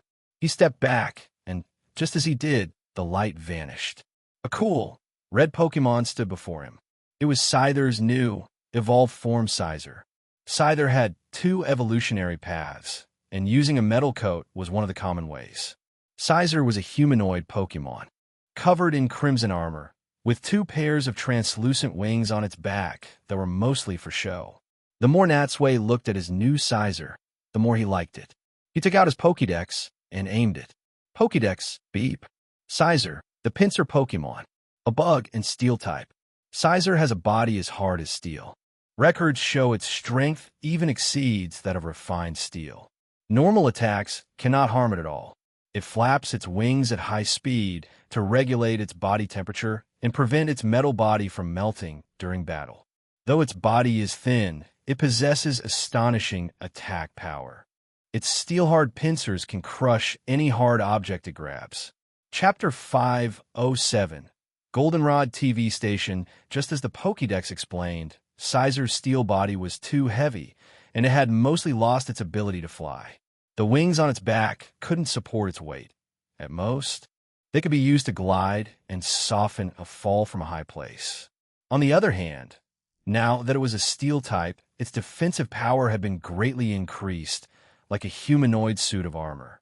Natsui couldn't resist patting Scyther's chest. It made a loud thump-thump sound and made his palm ache, just like hitting solid steel. Not bad. Natsui smiled and walked around Scyther a few times, clicking his tongue in amazement. Scyther was also clearly very satisfied with its new body. It raised its giant pincers to look at them. The only thing it wasn't used to was having its sharp sides replaced with pincers. Well, at least I can grab things with them now.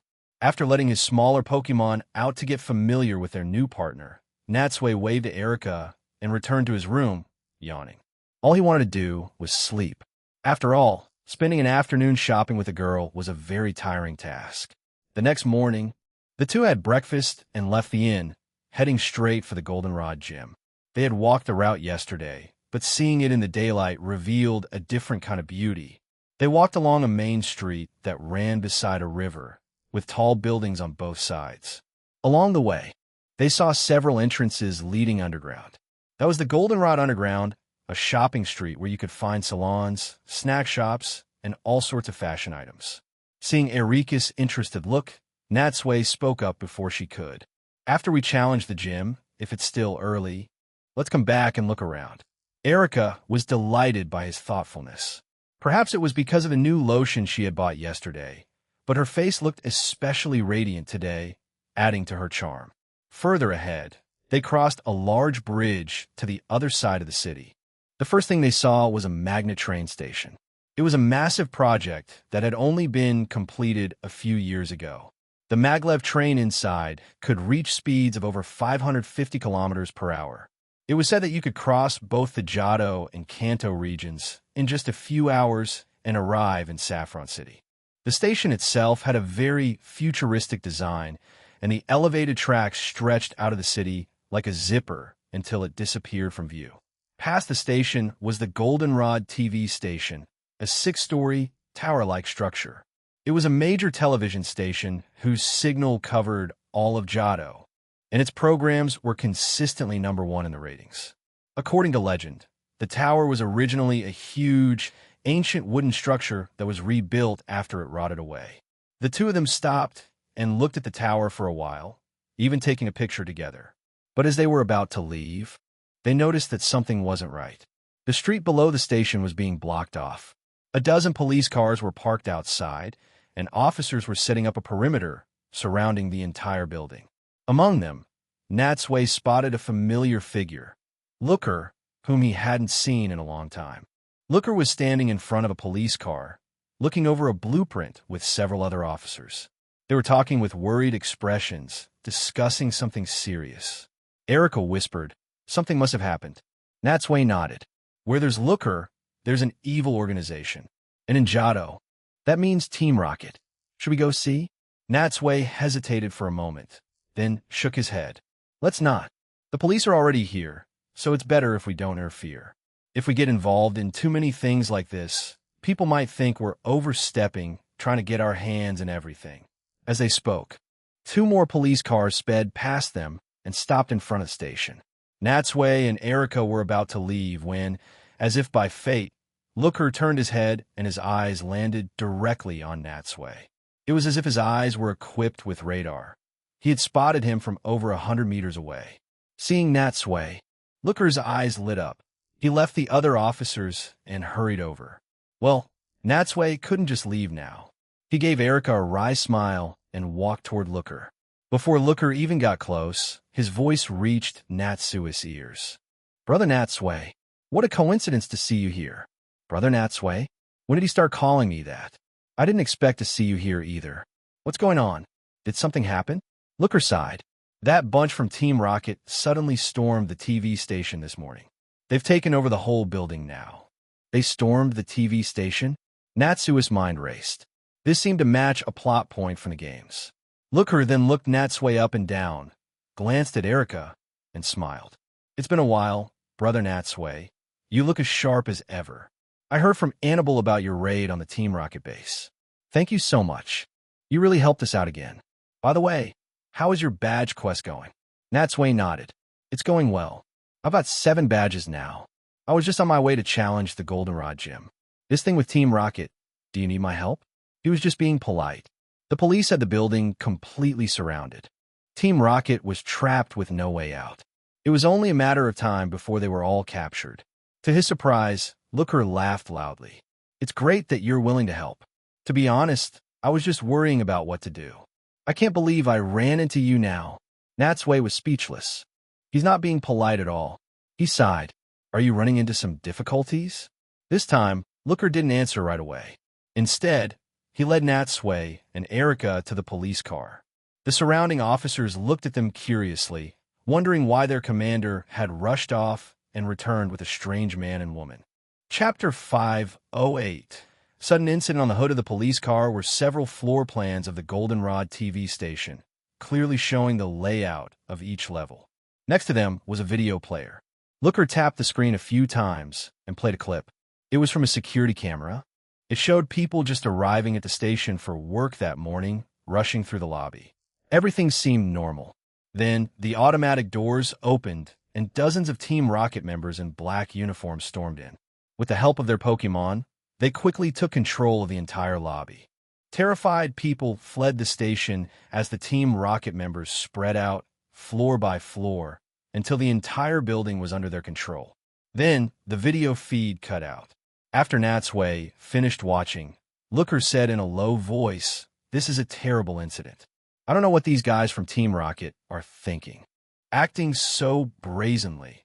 Are they trying to declare war on the world? Can you still see what's happening inside? Looker shook his head. Team Rocket cut all the camera signals. We've lost contact with the inside. And the worst part is, there's still many hostages who didn't get out in time. As he spoke, a static sound suddenly came from the video player. The screen flickered, and a new video feed cut in without warning. It wasn't just on their device. The same video appeared on the large electronic billboards outside, on every TV, computer, and even people's phones. In the video, a female Team Rocket member with pink hair spoke to the camera. Attention everyone in the Johto region. We are Team Rocket. Today, we are here to announce our arrival. We ask all team members who hear this message to gather here immediately. Boss Giovanni, if you're watching this, please join us. The video ended there. Just as suddenly as it had appeared, the screen returned to normal.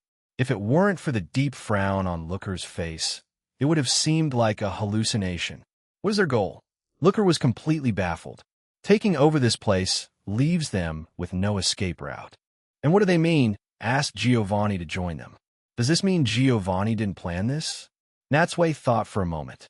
From the video, it seems they've lost contact with Giovanni. With their bases in the Johto region being taken down one after another, their situation here must be desperate. They're like scattered sand. That's why they're resorting to such a reckless plan. Looker nodded, agreeing with his analysis. In any case, with such a big commotion, it's possible Giovanni might show up. This is a golden opportunity to catch them all in one go. Natsui gently shook his head, but didn't say anything. Giovanni probably won't show up this time. After his identity as a gym leader was exposed, his current strategy is to lay low and gather his strength in the shadows. This flashy operation goes against everything he stands for. Besides, Giovanni isn't one for high-profile actions. He looked at Looker. What's your plan now? Looker hesitated. Originally, I had assembled a team to storm the station, and I was going to ask you to sneak in. But now that this video is out, even though he didn't finish, Natsui knew what he was thinking. Looker wanted to wait for Giovanni to show up, so he could capture them all at once. It was a nice thought, but the outcome probably wouldn't be what he hoped for. Fortunately, Looker had a great deal of respect for Natsui. Even though he had his own idea, he still asked for his opinion. What do you think about this? Natsui told him his thoughts, and Looker fell into a deep silence. After a long moment, he let out a long sigh. You're right. I overlooked Giovanni's personality and thought things were too simple. He would never put himself in danger for such a risky operation. Natsui could only console him. It's okay even if you don't catch Giovanni. This is basically the last of Team Rocket's effective forces in Johto. As long as you capture these members, even if Giovanni wants to do something here in the future, he'll find himself with no one to command. Natsui's words were like a shot of confidence, and they helped Looker make his final decision. You're right. The top priority now is to arrest these Team Rocket members. We can't let them cause any more trouble. With the plan set, Looker began to deploy his forces. At his command, rows of tactical officers quickly assembled. They were fully equipped with helmets and riot shields, ready for action. Once that was done, he walked back to Natsui. Brother Natsui, they'll have to trouble you now. My idea is, while my officers attack the front entrance, you sneak in from somewhere else. Rescue the hostages and arrest the leader of this operation. No problem. I'm good at this sort of thing. Natsui agreed with a smile. He had done it so many times it was almost routine. He then turned to Erica.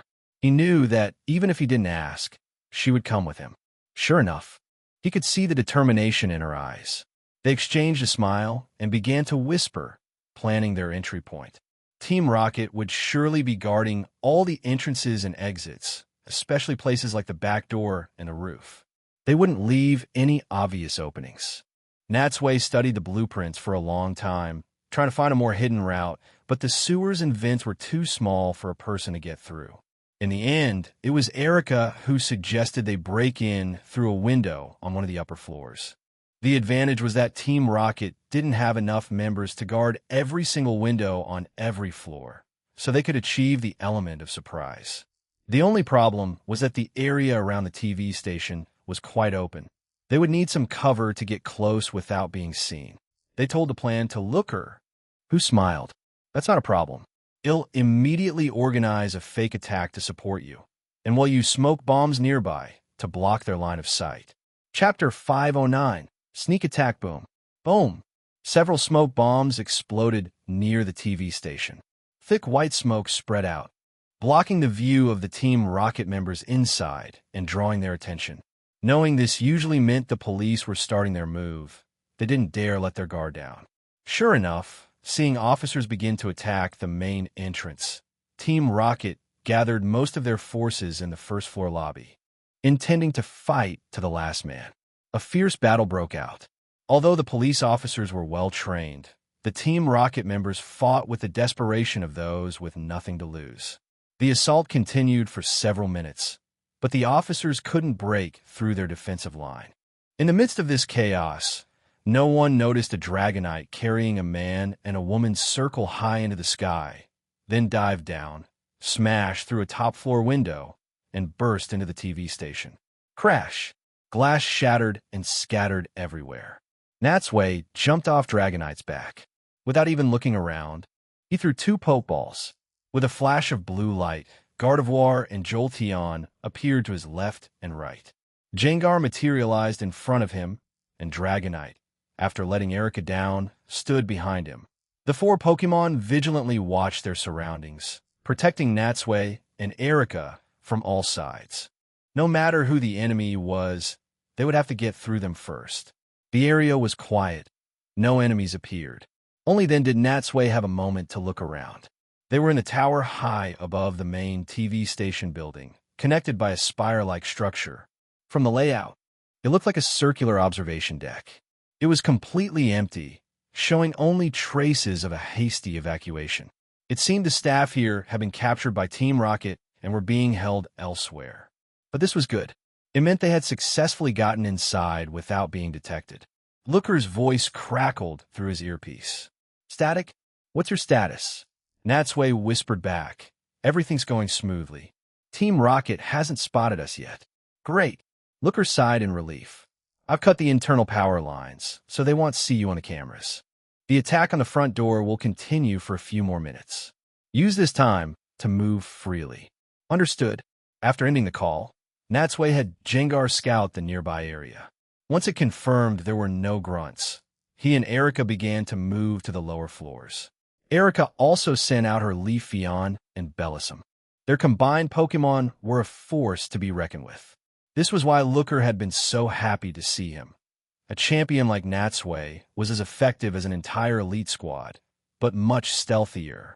With Jengar leading the way, its ability to phase through walls meant Natsui didn't have to worry about being discovered.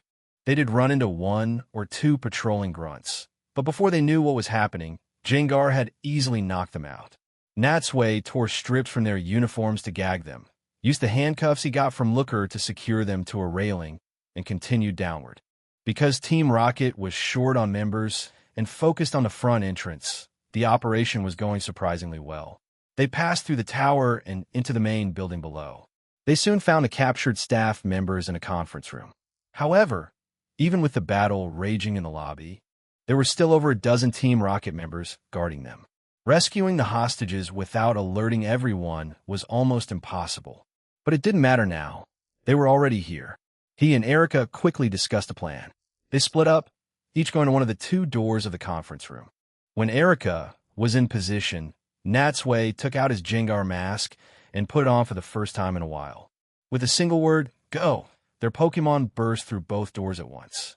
Before the Team Rocket members or their Pokémon could react, a flurry of moves flew through the air. In a storm of explosions and sparks, the opposing Pokémon were sent flying. It all happened in a flash.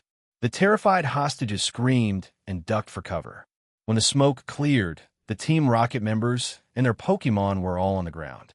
A few grunts who were lucky enough to still be conscious saw that someone was rescuing the hostages. Horrified, they quickly used their radios to alert the others. Hearing the news, Team Rocket finally realized that someone had snuck into the building during the chaos at the front. Damn it, are all these cops this cunning? At the same time, Looker, who was commanding the operation from the front, saw the commotion in Team Rocket's defensive line and immediately knew what had happened.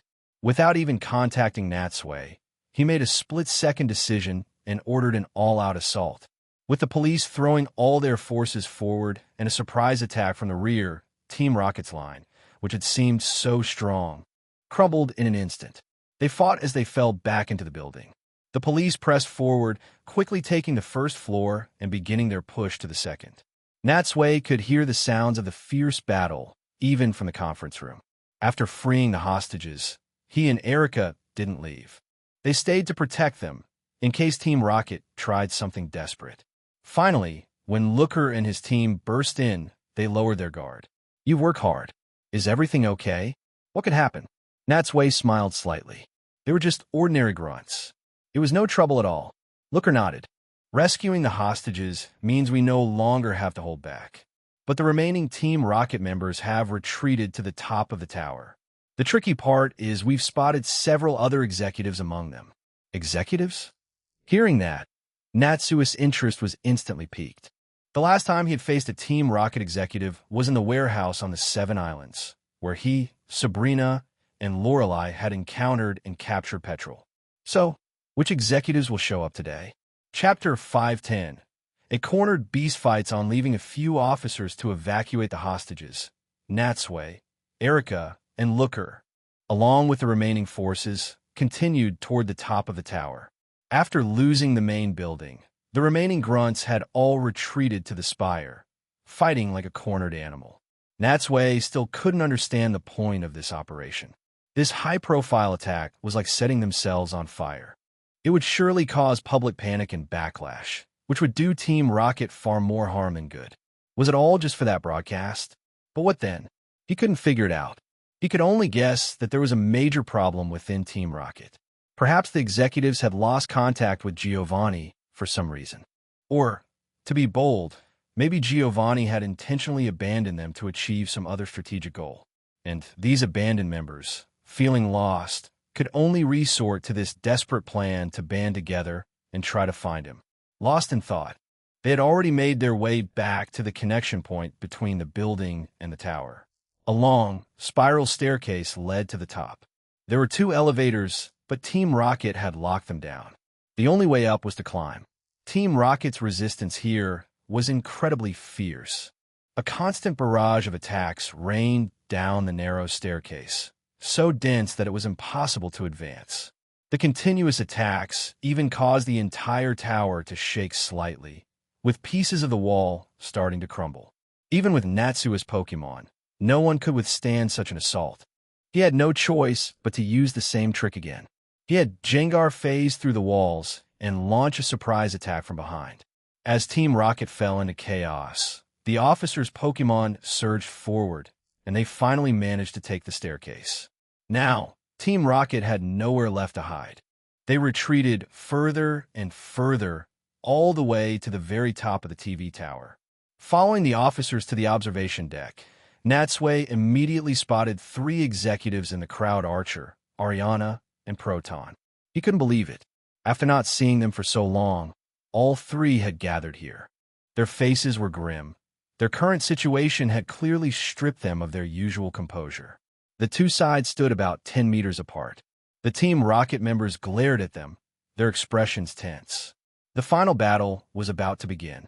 Looker stepped forward. "Team Rocket," he asked in a deep voice, "what is your purpose for attacking this place?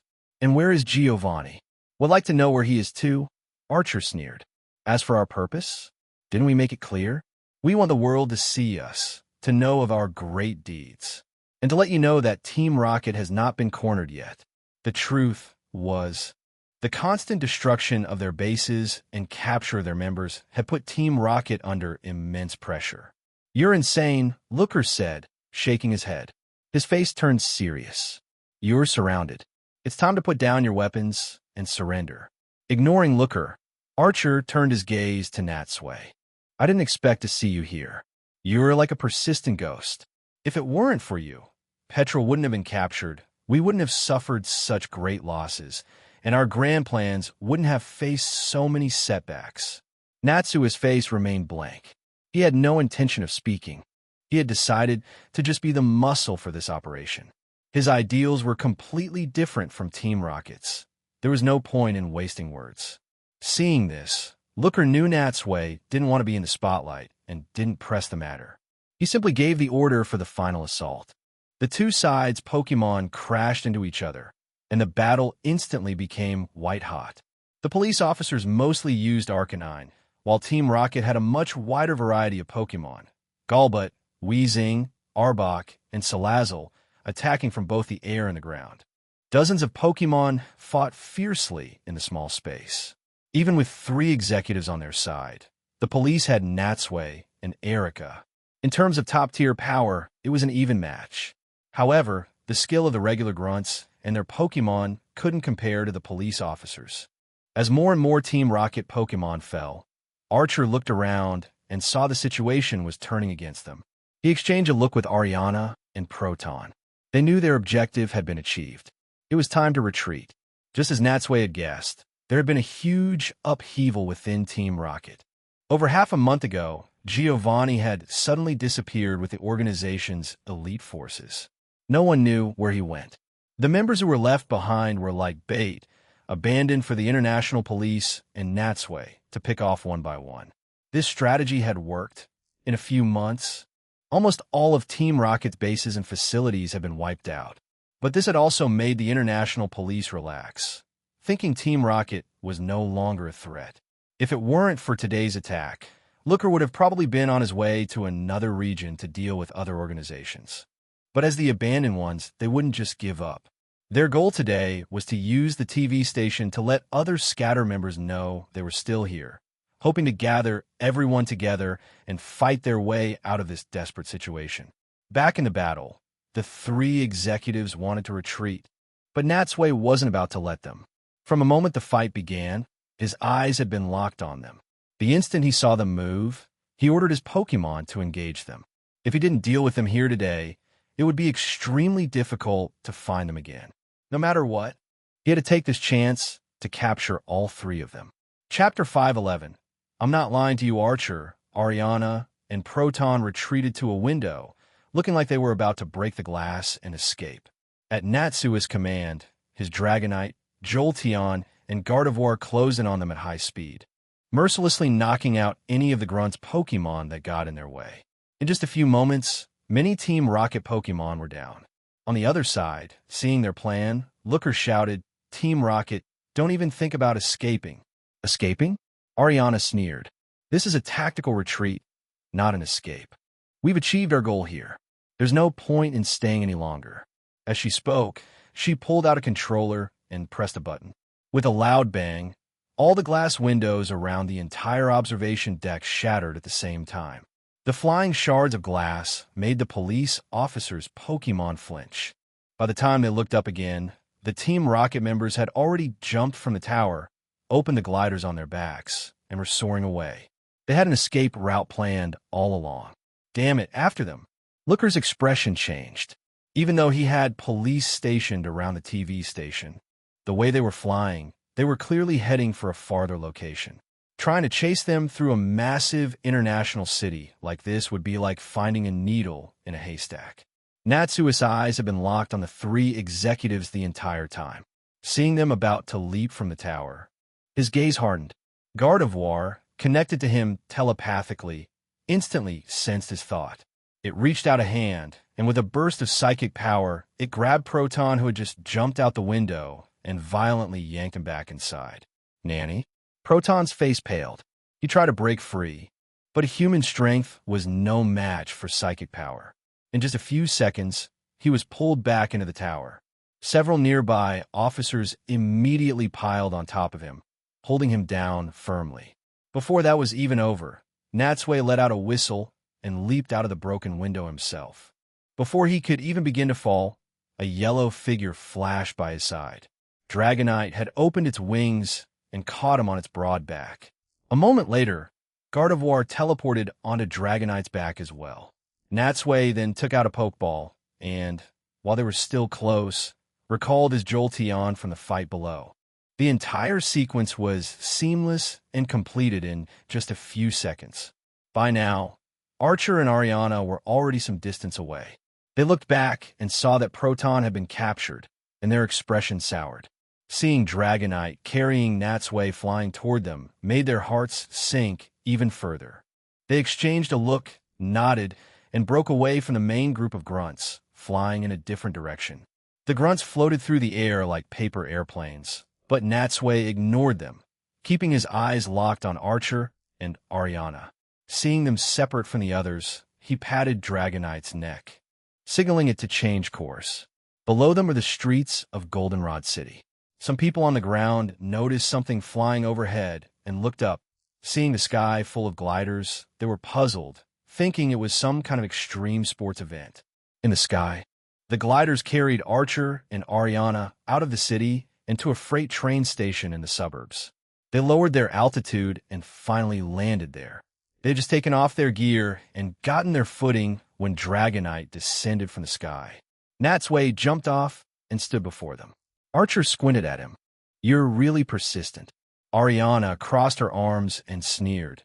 "You dare to follow us alone? You must think you've already won." Natsui didn't answer them. Instead, he took out his Pokeballs and released his Pokemon one by one.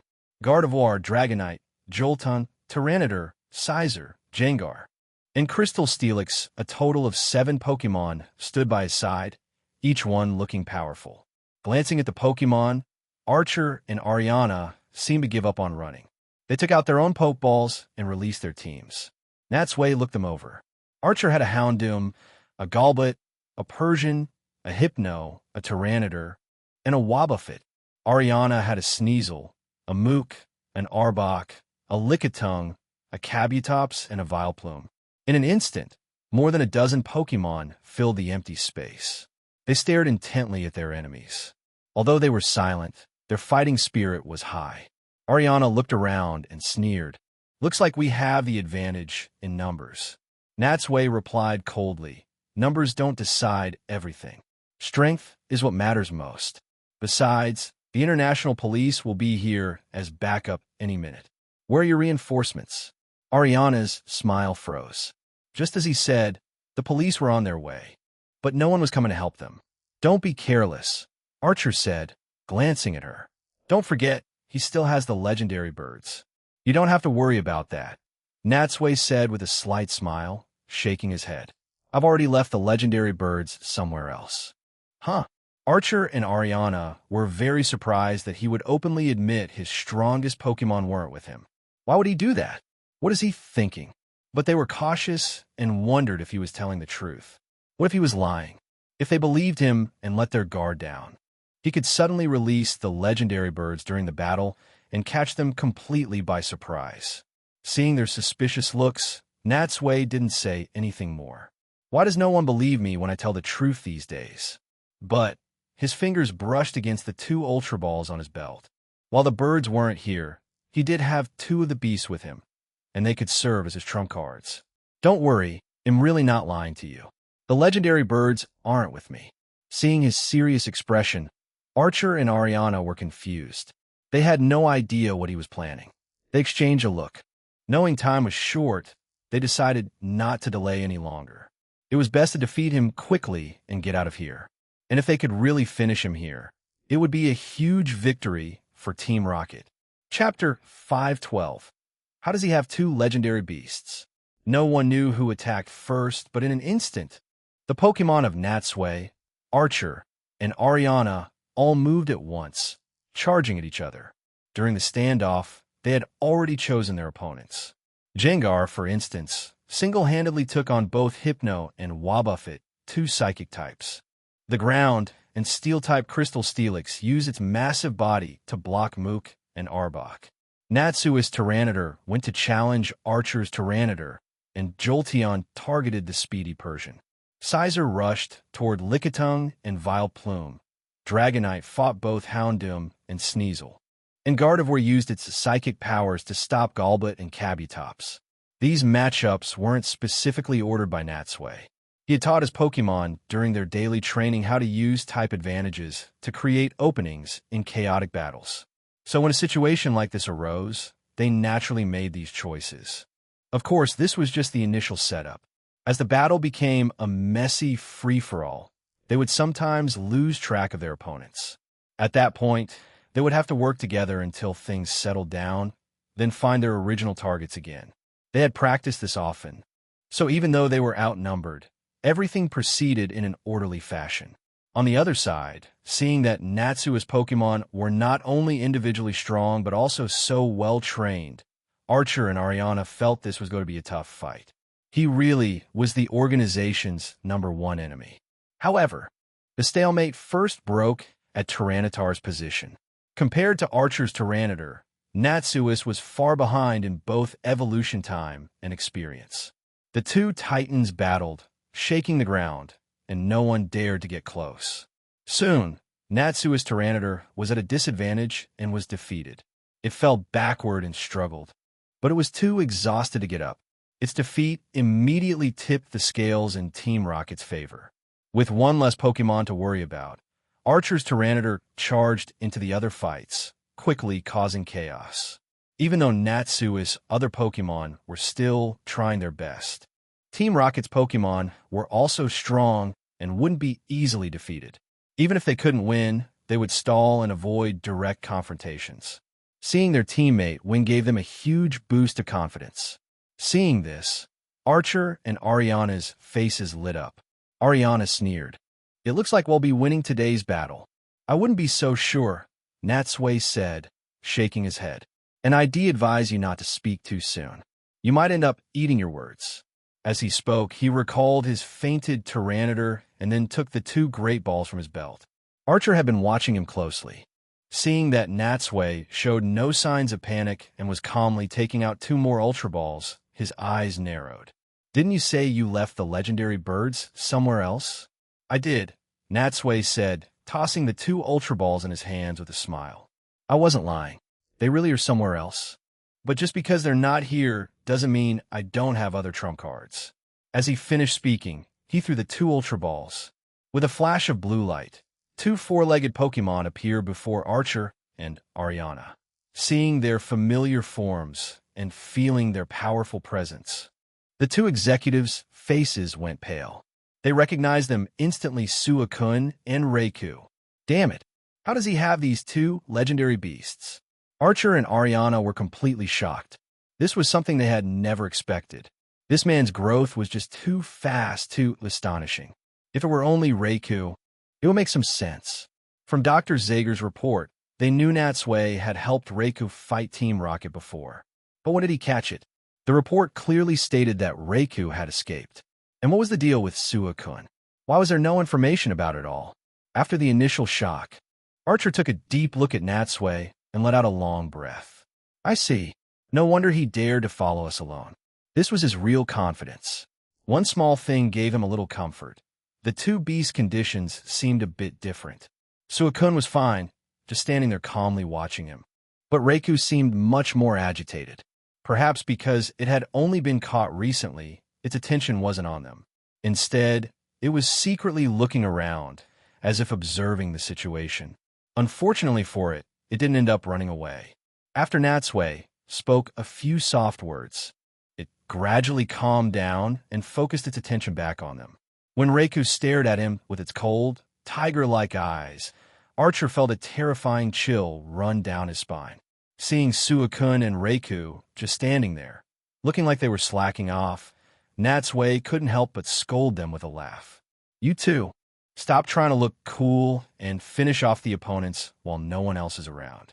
Oh, and if you do a good job this time, they'll let you out for some fresh air more often next time." At his urging, Suicune and Raikou finally moved. One moved like a graceful doe, surrounding itself with mist, while the other leaped like a cheetah, crackling with electricity, and dove straight into the enemy ranks. With these 2 joining the fight, it was like tigers let loose among sheep. They changed the tide of the battle in an instant. With the pressure off, Crystal Steelix, which had been eager for a real fight, abandoned its opponents and locked onto Archer's Tyranitar. It had been wanting to take that Pokemon down for a while.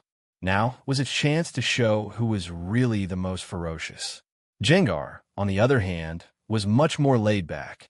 It slowly floated back to Natsui's side with no intention of fighting. It knew from the start that Natsui would win, so it hadn't even taken the battle seriously, just keeping its opponents busy. Now that two powerful Pokemon had joined in, it was content to just watch the show. Chapter 513. Battlefield situation. On the edge of the battlefield, Jolteon was chasing after a Persian. The two Pokemon leaped back and forth across open ground, through pipes, and over shipping containers, moving so fast they were practically blurs. Although the Persian was very agile, it was still much slower than Jolteon. When faced with a sucker punch or a nimble, surprise turn, Jolteon could easily dodge with agility. Even when Persian got close and use a move like Fury Swipes, Jolteon could counter with Thunder Fong and Double Kick. Moreover, Jolteon had no fear of close-quarters combat. Simply releasing its Bodus electricity was enough to make Persian hesitant to get too close. They skirmished on the outskirts of the main battle. Although a winner couldn't be decided yet, the scales of victory were tilting further and further in Jolteon's favor. In the center of the battlefield, the most breathtaking fight was undoubtedly between Crystal Steelix and Tyranitar.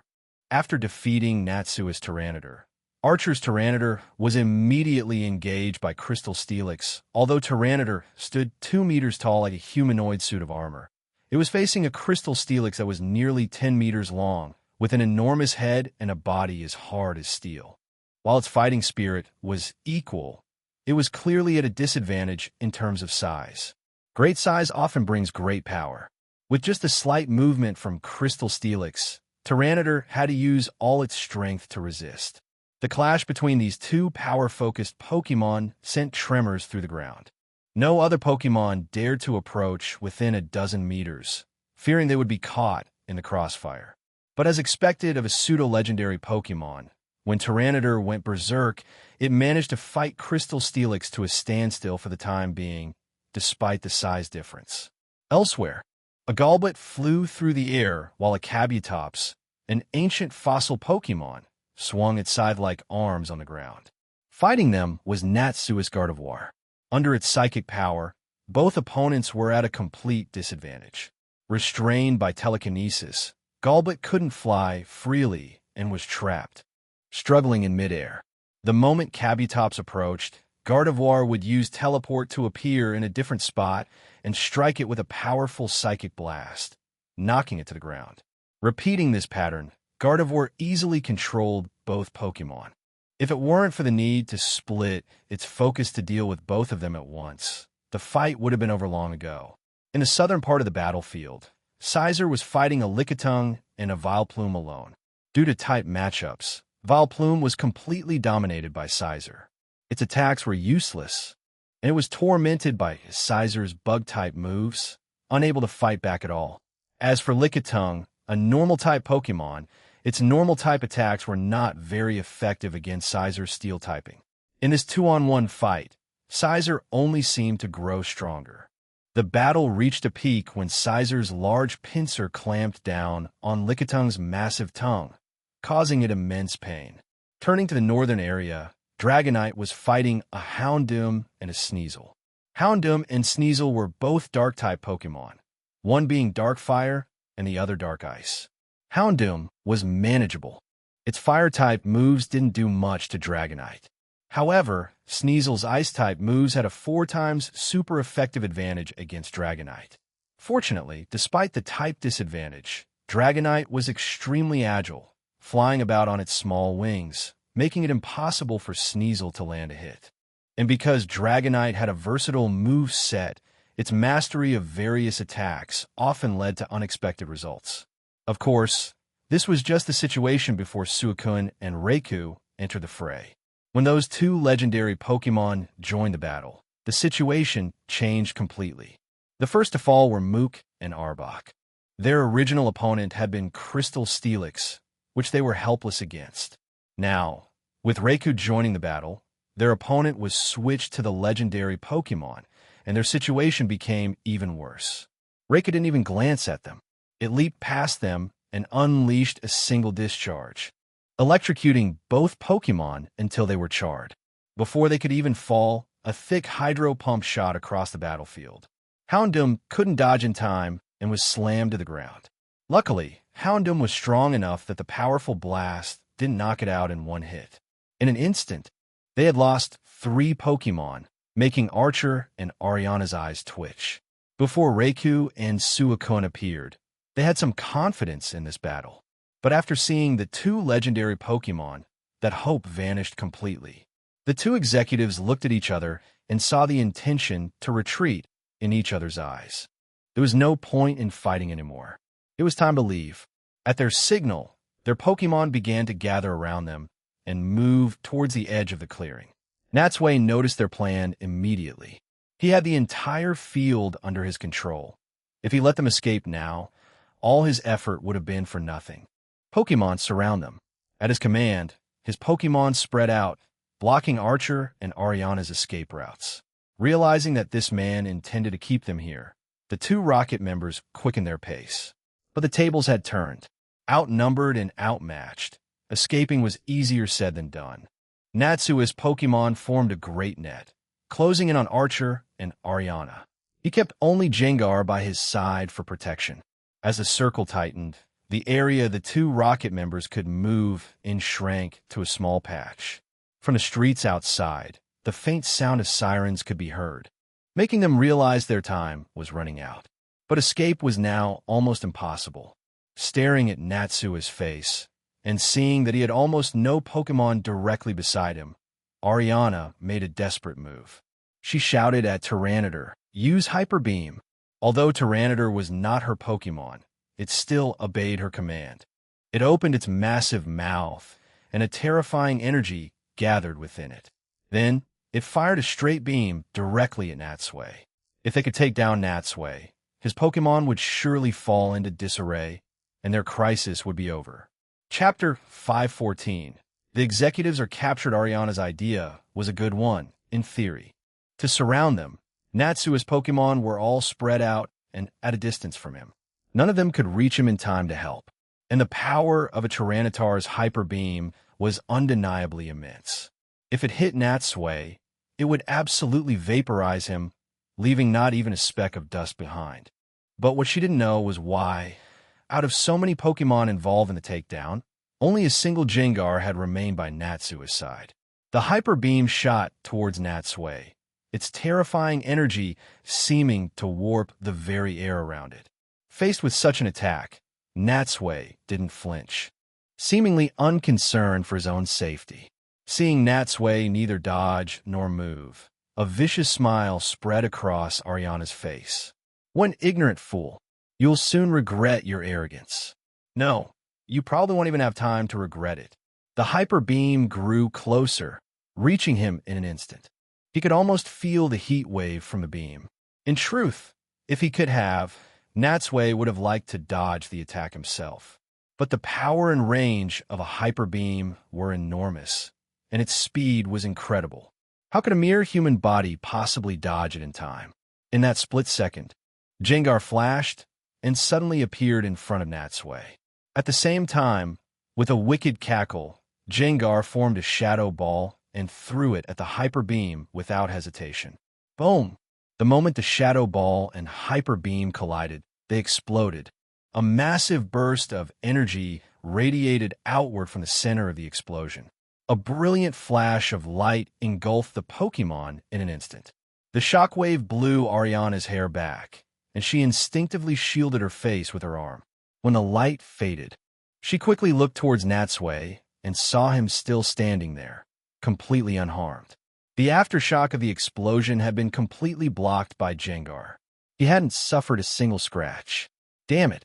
Ariana knew Natsui had a Gengar of unfathomable strength, but she never imagined it was this powerful. It could even block a Hyper Beam. These were not moves of equal power. A Hyper Beam was strong enough to pulverize rock. Trees and buildings would be melted away before it. And yet, it was canceled out by such a small shadow ball. She found it absolutely unbelievable. This is so strong, it's cheating. The sound of the explosion seemed to guide the distant police cars.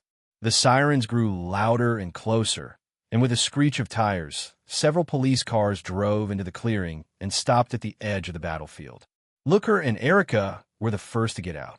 Before they could get a clear view of the situation, they saw two flashes of red light, as if something had been recalled into a pokeball by Natsui.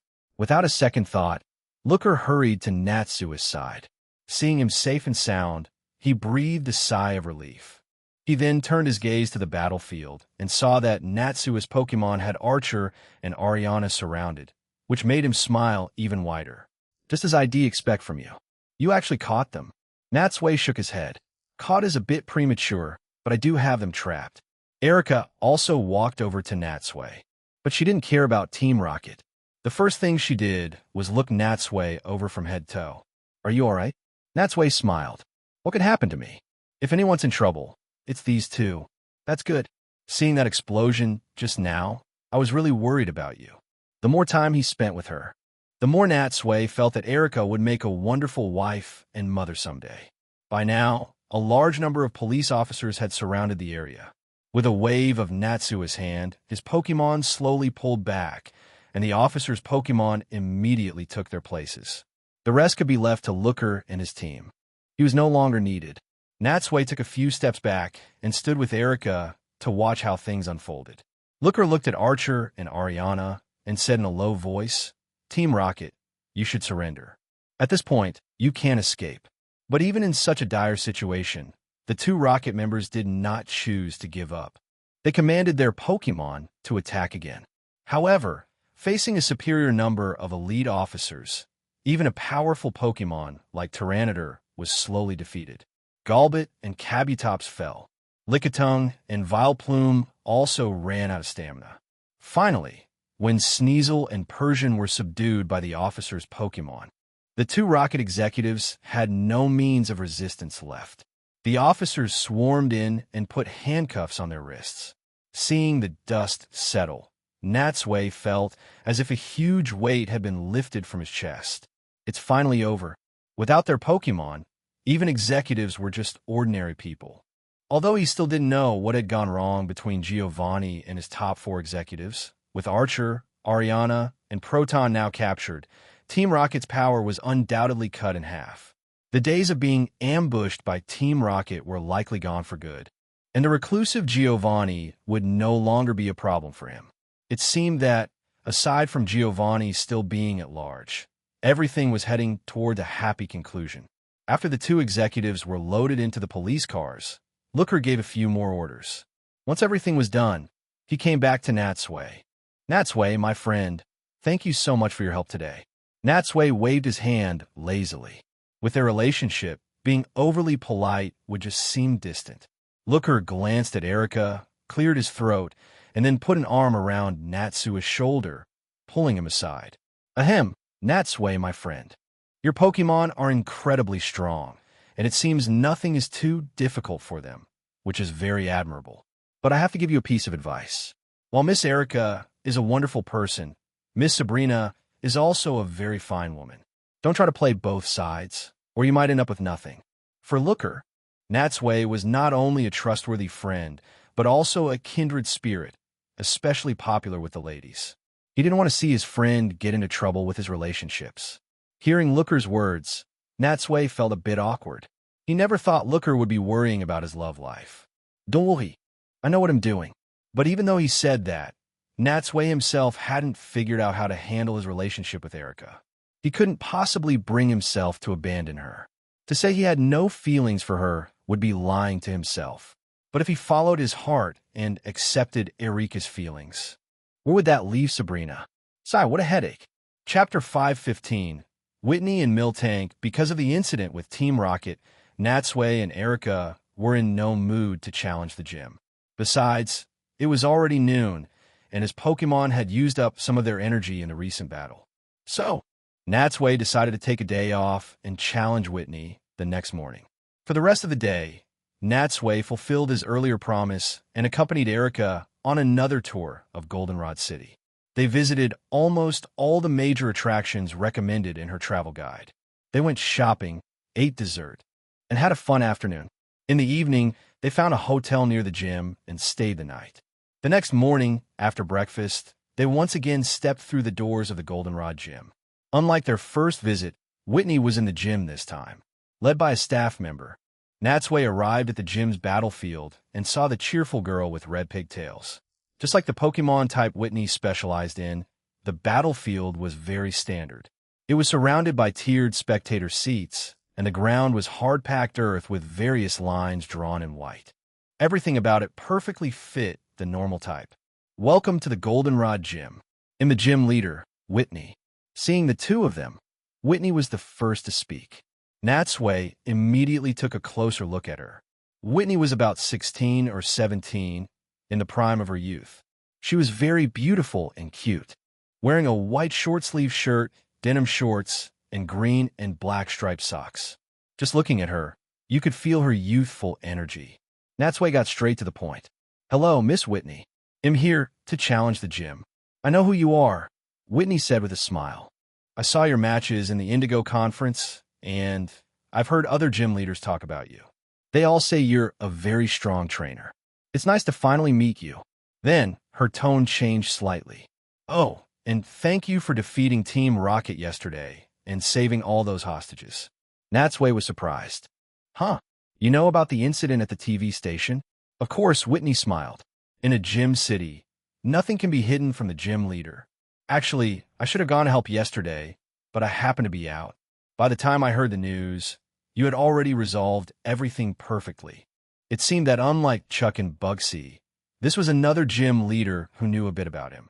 In that case, he would have to use his second challenge method for today's battle. "It was nothing. I just happened to be nearby and stepped in," Natsui said with a light laugh, then stated his intention. "If possible, I'd like you to use your strongest Pokemon to battle me." "Of course, no problem." Whitney nodded. "I was thinking the same thing. I'd really like to have a real match with a champion like you." Then, she turned her gaze to Erica and smiled. "You must be Miss Erica, right? You're very pretty. I heard you're a gym leader too. Is that correct?" "You're too kind, Miss Whitney." "You're very beautiful as well," Erica replied with a slight curtsy. Since this girl knew Natsui well, she wasn't too surprised that she also knew about her.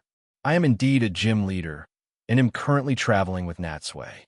It was their first time meeting, so their words are the usual compliments women exchange. But Whitney noticed that when Erica said the word accompanying, she glanced softly at Natsui.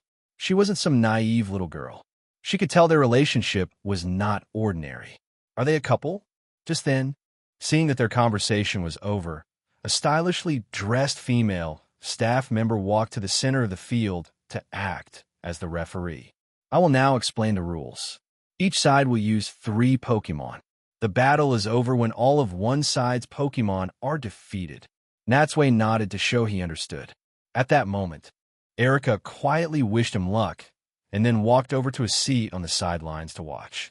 As he and Whitney took their positions on their respective sides of the field, Whitney, as the gym leader, was the first to send out her Pokemon.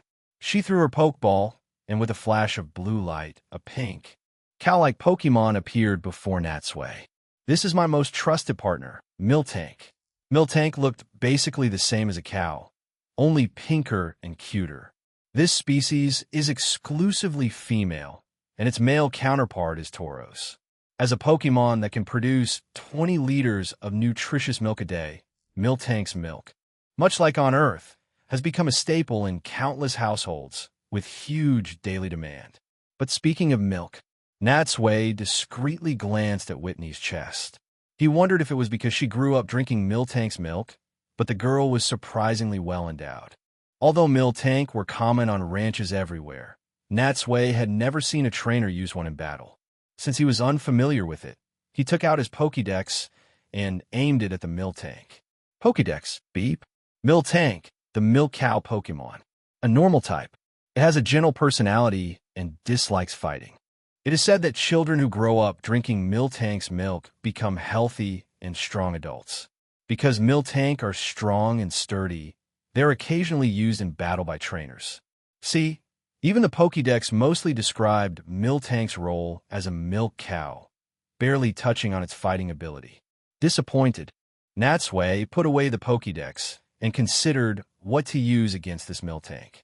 He still clearly remembered how, in the anime, Whitney's Miltank had swept all three of Ash's Pokemon, a clean victory that showed its true power.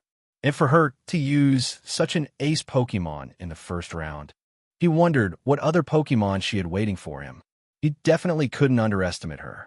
But this also showed that Whitney was, as she said, using her strongest lineup and wanted to give him her best fight. After a moment of thought, Natsui decided to send out his Tyranitar. A Power-type Pokemon should be met with another Power-type Pokemon. Besides, in the battle yesterday, his Tyranitar had lost to Archer's Tyranitar, which showed it still had a lot of room to grow. Now was a good time to hone its strength. As soon as Tyranitar appeared, it showed its domineering side, throwing its head back and letting out a long roar towards the high ceiling. So it's a Tyranitar. It has quite a presence. Whitney instinctively covered her ears. She naturally recognized the power of such a Pokemon. On the side, seeing that both Pokemon were ready, the referee waved her flag. The Goldenrod Gym Badge match between the challenger, Natsui, and the gym leader, Whitney, will now officially begin. Chapter 516. The powerful little cow Miltank. Use rollout. At Whitney's command, Miltank charged forward.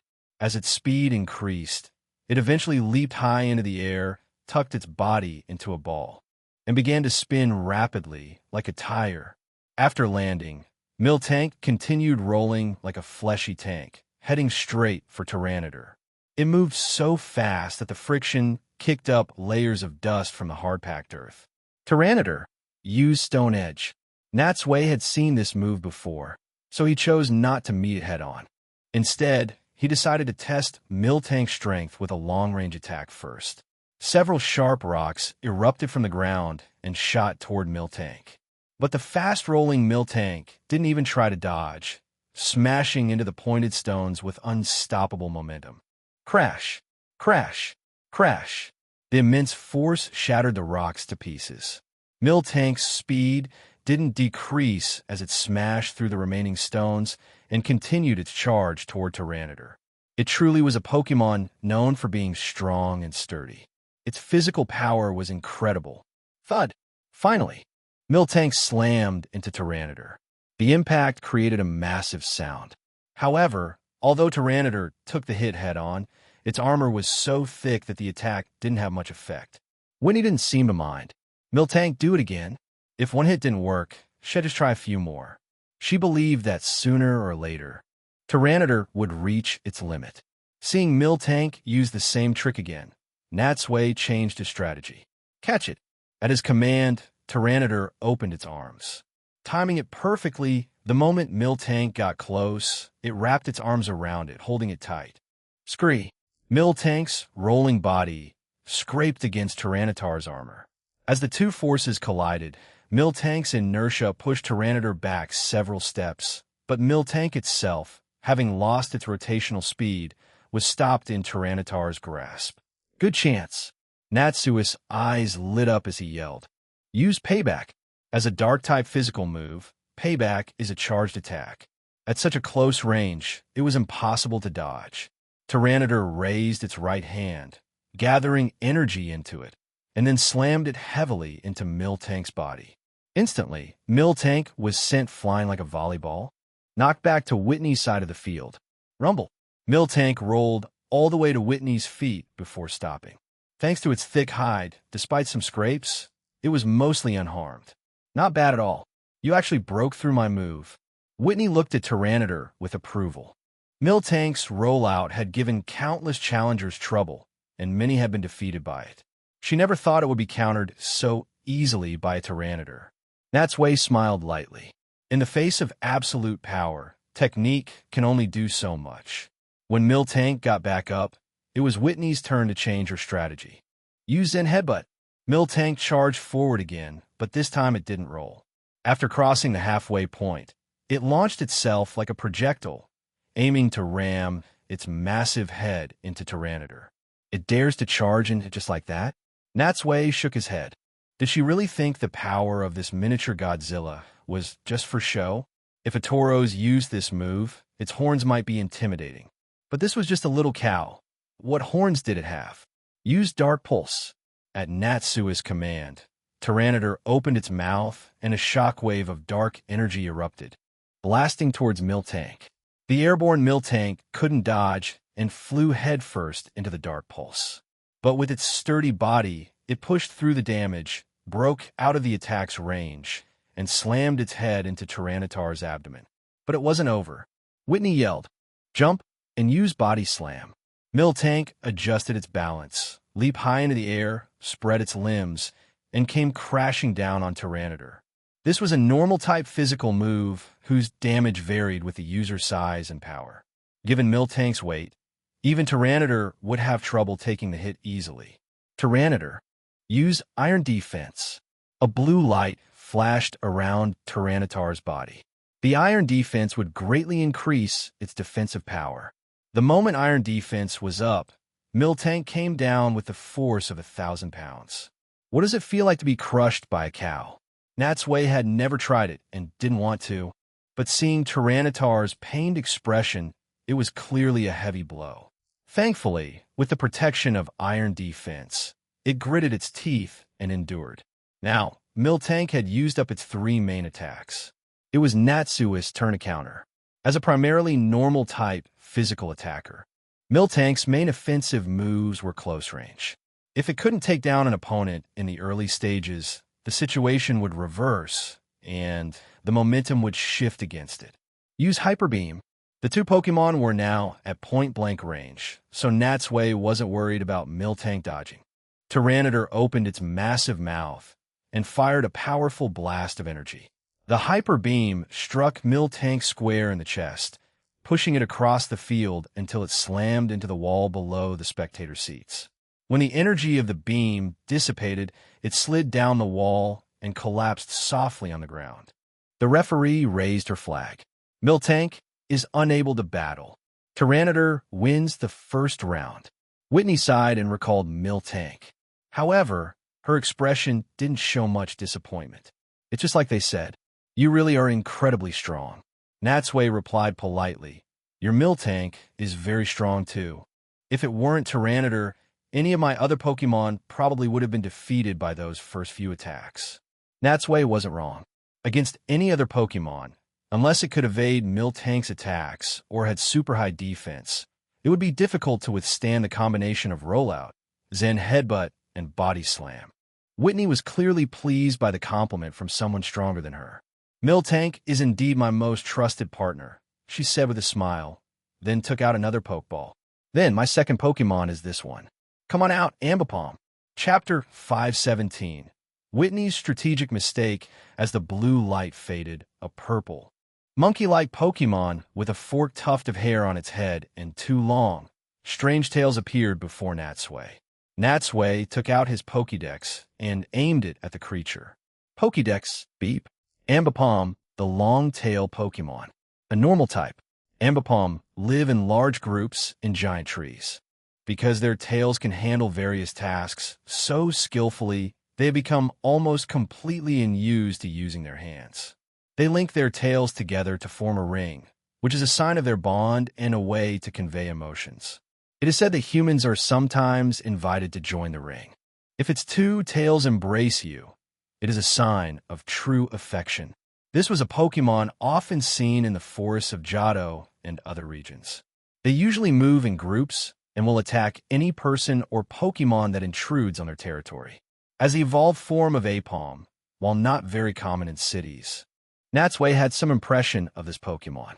He remembered that Ash had caught an Apom in his later travels, which he eventually traded to Dawn and which evolved into an Ambipom. This Pokemon was also very fast and agile, not an easy opponent to deal with. After considering his options, Natsui recalled Tyranitar and sent out his Sizer. Since the opponent had strange tails, he might as well send out a guy with giant pincers to deal with it. When Sizer appeared in front of Ambipom, Whitney looked it over a few times. Sizer's steel typing would have the damage from Ambipom's normal type attacks. Furthermore, most of Ambipom's attacks relied on its 2 tails, which seemed like they would be at a disadvantage against Sizer's massive pincers. So that's why he sent out Sizer. That was his plan. A very smart choice. When the battle began, both Pokemon charged at each other. Ambipom dodged Sizer's slash attack by propping itself up on one tail and lifting its body. It then used its other tail to slap at Sizer's head, but the attack was blocked by Sizer's right pincer. Just then, Ambipom suddenly let out a sharp cry. Caught off guard, Sizer was startled and froze in place. In that brief opening, Ambipom's two long tails repeatedly struck Sizer's body. Natsui saw it clearly from the side. Ambipom had used Astonish to create an opening, then followed up with Fury Swipes. The combo was so smooth, it was clear it had been used many times before. Against another Pokemon, this combo might have caused some damage, but its target was the steel-hard Sizer.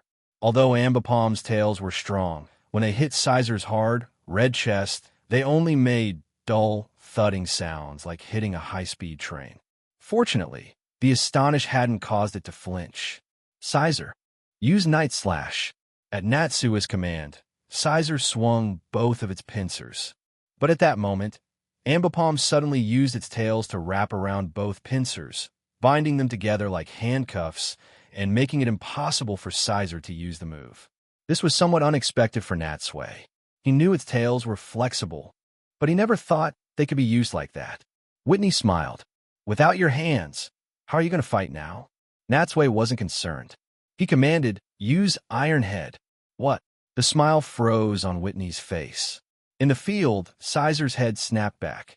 It then pulled its pincers in sharply, yanking Ambipom towards it, and slammed its steel-hard red head into Ambipom's face. Bang! The impact of steel on bone almost made Ambipom faint. It instinctively released its tails and fell to the ground.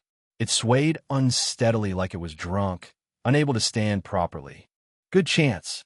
Use X-Scissor.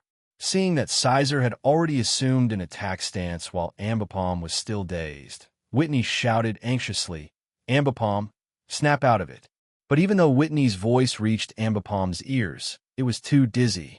It tried to steady itself a few times, but couldn't. It's over, Natsui said softly. And just as he said, facing an opponent that couldn't even stand, Sizer's X-Scissor landed a direct hit.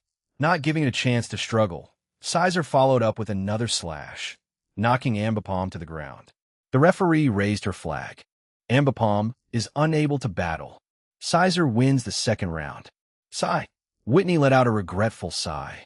Sometimes battles were like that. One moment you have the upper hand, and the next, a single wrong decision leads to defeat. Was her strategy wrong? She had won against many other trainers with that same tactic. It's just that in all her calculations, she had misjudged just how hard Sizer's head was. If it had been another opponent, the one on the ground now would probably be them. Shaking off her thoughts, she recalled Ambipom with a wry smile and took out her final Pokeball. Amazing. You defeated two of my Pokemon so easily. You really are a champion. Well then, my last Pokemon go, Lopunny. As the Pokeball opened, a fluffy, agile-looking brown rabbit appeared before Natsui. A Lopunny, huh? Natsui rubbed his chin. A cow, a monkey, and now a rabbit. Whitney's team was like a zoo. However, Lopunny were common in Sinnoh, Unova, Alola, and Galar, but no wild Lopunny had been found in Johto. Just like before, Natsui took out his Pokédex again and aimed it at the Lopunny. Pokédex, beep. Lopunny, the rabbit Pokemon. A normal type. This is a very cautious Pokemon. It runs with light, springy steps. When it senses danger, it wraps its body in the soft, fluffy fur on its ears and gracefully hops away to escape.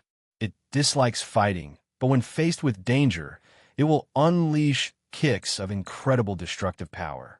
Chapter 518. Getting the plain badge Lopunny looked very much like a rabbit from Earth. It had pink eyes, a small nose, and long tufts of fur above its eyes. Its body was mostly brown, with cream-colored feet and fluffy tufts. But you shouldn't underestimate it just because it's a rabbit. They say even a cornered rabbit will bite, let alone one in the world of Pokemon. Besides, for Whitney to send it out at this point meant it had to have some incredible strength that she trusted. On his side, with Tyranitar and Sizer having already fought, Natsui decided to send out his Dragonite. All three of these Pokemon were still in their growth phase and hadn't yet reached the level of Gardevoir or Charizard. They needed to be trained in rotation. The two sides took their positions, and the battle was about to begin. When the referee dropped her flag, Lopunny immediately showed how unusual it was. It dashed toward Dragonite, using its powerful leg muscles to close the distance with just a few hops. As it neared Dragonite, it leaped high into the air, brought its feet together, and aimed a flying kick. Although Natsui could have had Dragonite fly up to dodge, he decided to meet it head-on. If you like attacking from the front so much, then bring it on. Dragonite, use Dragon Rage. Facing the flying kick, Dragonite opened its mouth, and a blue wave of energy shot out. But just as the Dragon Rage was about to hit, Lopunny did an agile spin in the air, allowing it to hang in the air for a moment. The attack passed harmlessly underneath it, and then it continued its descent, kicking Dragonite in the stomach. Oh, Natsui's eyes lit up. What incredible agility and kicking skill. Wait, now's not the time to be admiring the opponent. Snapping out of it, Natsui commanded again Dragonite. Use Thunder Wave. When fighting such an agile opponent, the best way was to use electricity to slow it down.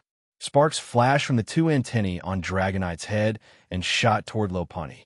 Against another Pokemon at such a close range, this would have likely resulted in paralysis. But with another burst of explosive power, Lopunny leaped backward, easily dodging the electricity. From this brief exchange, it was clear that Lopunny was a much tougher opponent than the last two. Lopunny, use Quick Attack. As Lopunny charged again, Natsui yelled Dragonite. Fly up high. Since this opponent was so tricky, Natsui had to use Dragonite's advantage and attack from above. Seeing Dragonite in the air, Whitney's expression grew serious. This was what she had been worried about.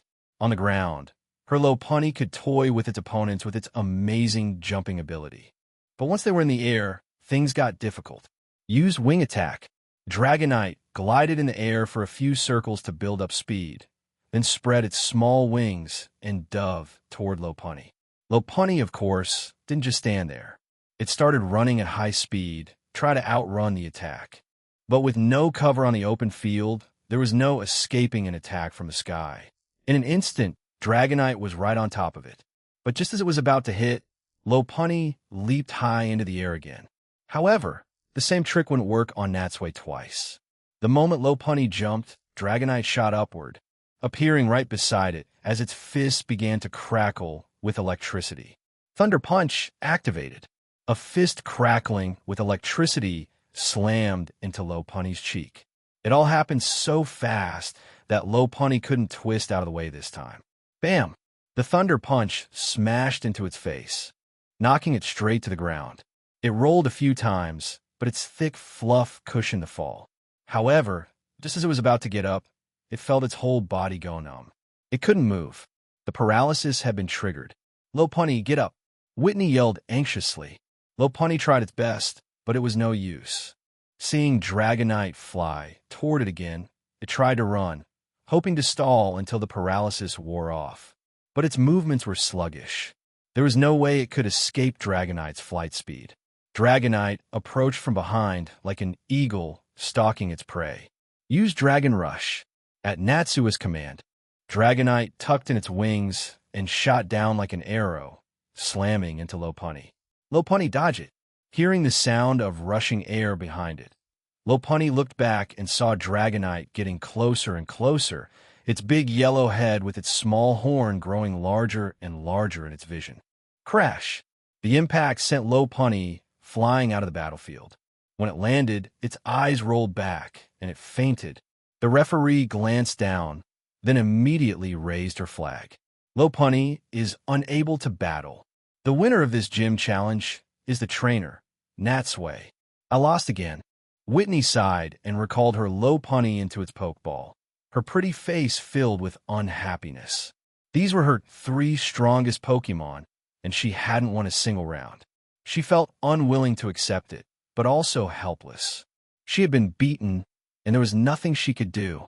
Though she was feeling down, she quickly composed herself, put on a smile, and walked over to Natsui. Just then, Erica also walked to his side. Whitney looked at the handsome man before her and said sincerely, "You're just too strong. I couldn't beat you. Here, this is my plain badge. Please take it." Chapter 519. Third encounter with the weekday siblings. Natsui looked down at the plain badge in his hand. Just like the gym's type, the badge itself wasn't very special. It was just a yellow diamond shape with a white border, simple and plain, much like the mineral badge from Olivine City. It seemed no one had spent much time designing it. He took out his badge case and placed the plain badge in the last empty slot. Looking at the 2 full rows of 8 badges, Natsui let out a sigh of relief. He had finally collected them all. Now, all he had to do was wait for the Silver Conference to begin. After exchanging contact numbers with Whitney, Natsui and Erica said their goodbyes and left the Goldenrod Gym. The first thing they did was head straight to the nearby Pokemon Center. Not because any of his Pokemon were injured, but to register for the conference ahead of time. This was a little trick Natsui had learned. Instead of waiting in line to register at the event, you could go to any Pokemon Center and sign up as soon as you had all 8 badges. When they arrived, Natsui told Nurse Joy his purpose. "Oh, you're here to register for the conference. Please give me your badges and your Pokédex." She took his badge case, scanned it with a machine to confirm they were all authentic, and then connected his Pokédex to the computer. Natsui's information immediately appeared on the screen, and Nurse Joy naturally saw his impressive record. Indigo Conference Champion, Orange League Honored Trainer, World Cup Sea Hero. Although he had only participated in 3 different major competitions, he had won every single one. This person is really amazing. After a few clicks, Nurse Joy returned the badge case and Pokédex. Registration is complete. I wish you the best of luck in the conference. Thanks, Natsui said, then asked, when does the Silver Conference start? On the 1st of next month. And the location? Same as every year. It will be held at the Silver Stadium in Silvertown on MT Silver. MT Silver on the 1st of next month. Natsui calculated in his head. There was still over half a month until the competition. That was more than enough time to get there and do some final preparations. Outside the Pokemon Center, the 2 of them stood on the street, discussing where to go next. Erica looked at him. "Where are we going now? Straight to Silvertown? We still have plenty of time. As long as we get there before the tournament starts, we're fine. Since we have some free time, why don't I take you to see some other places first?" Natsui smiled. "Didn't you come here to catch grass-type Pokemon?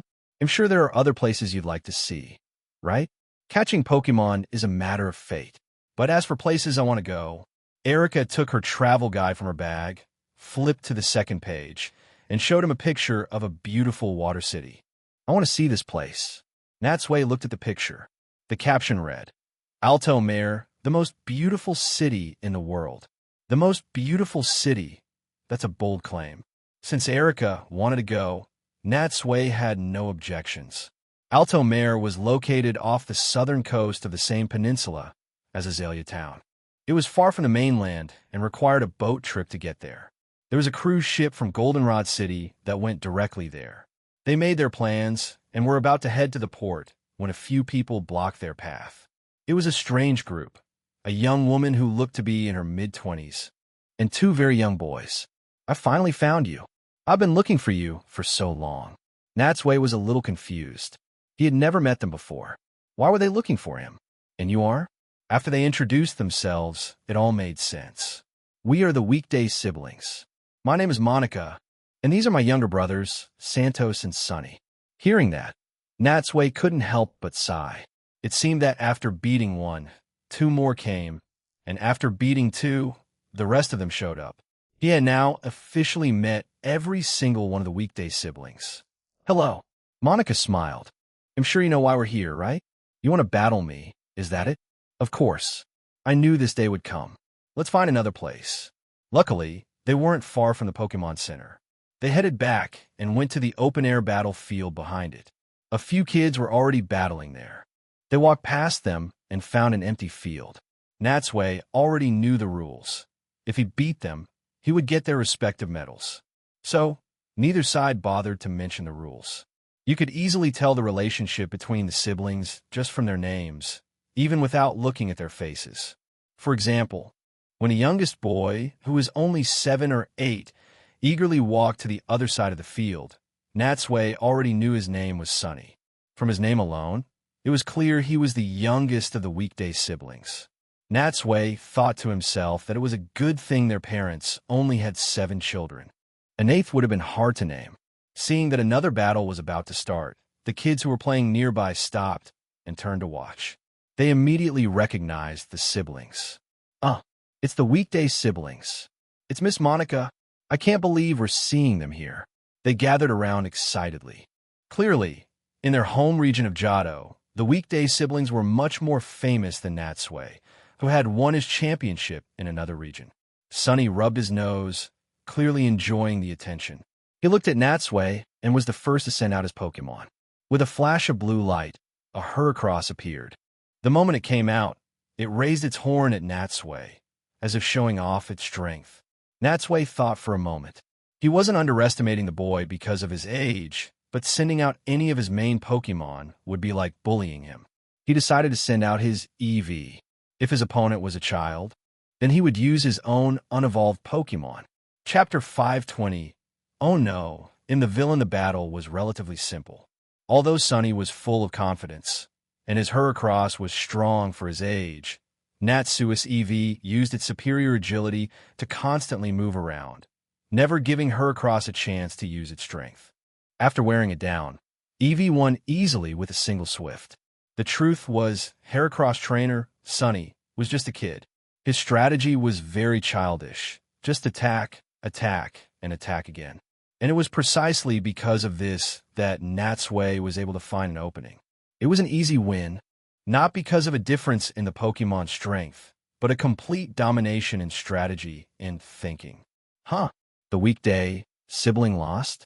The kids watching whispered among themselves when they saw Heracross fall.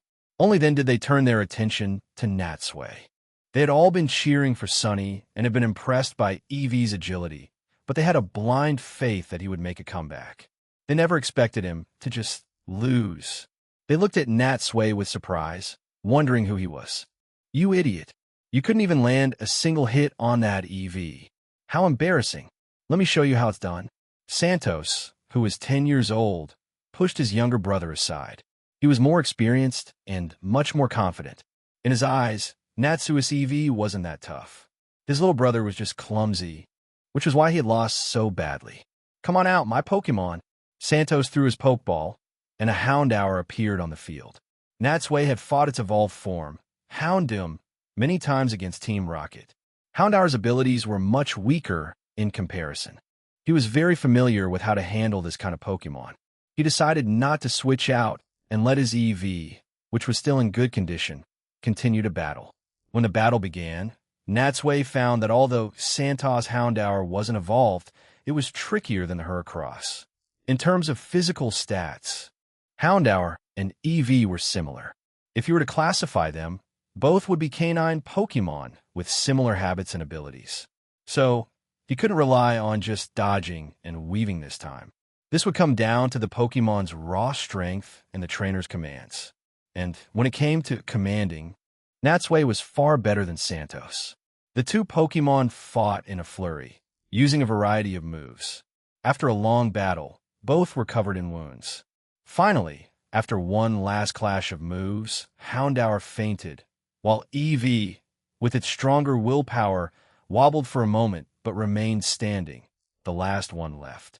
Overall, they were two fairly easy battles, and Natsui didn't feel much joy in winning.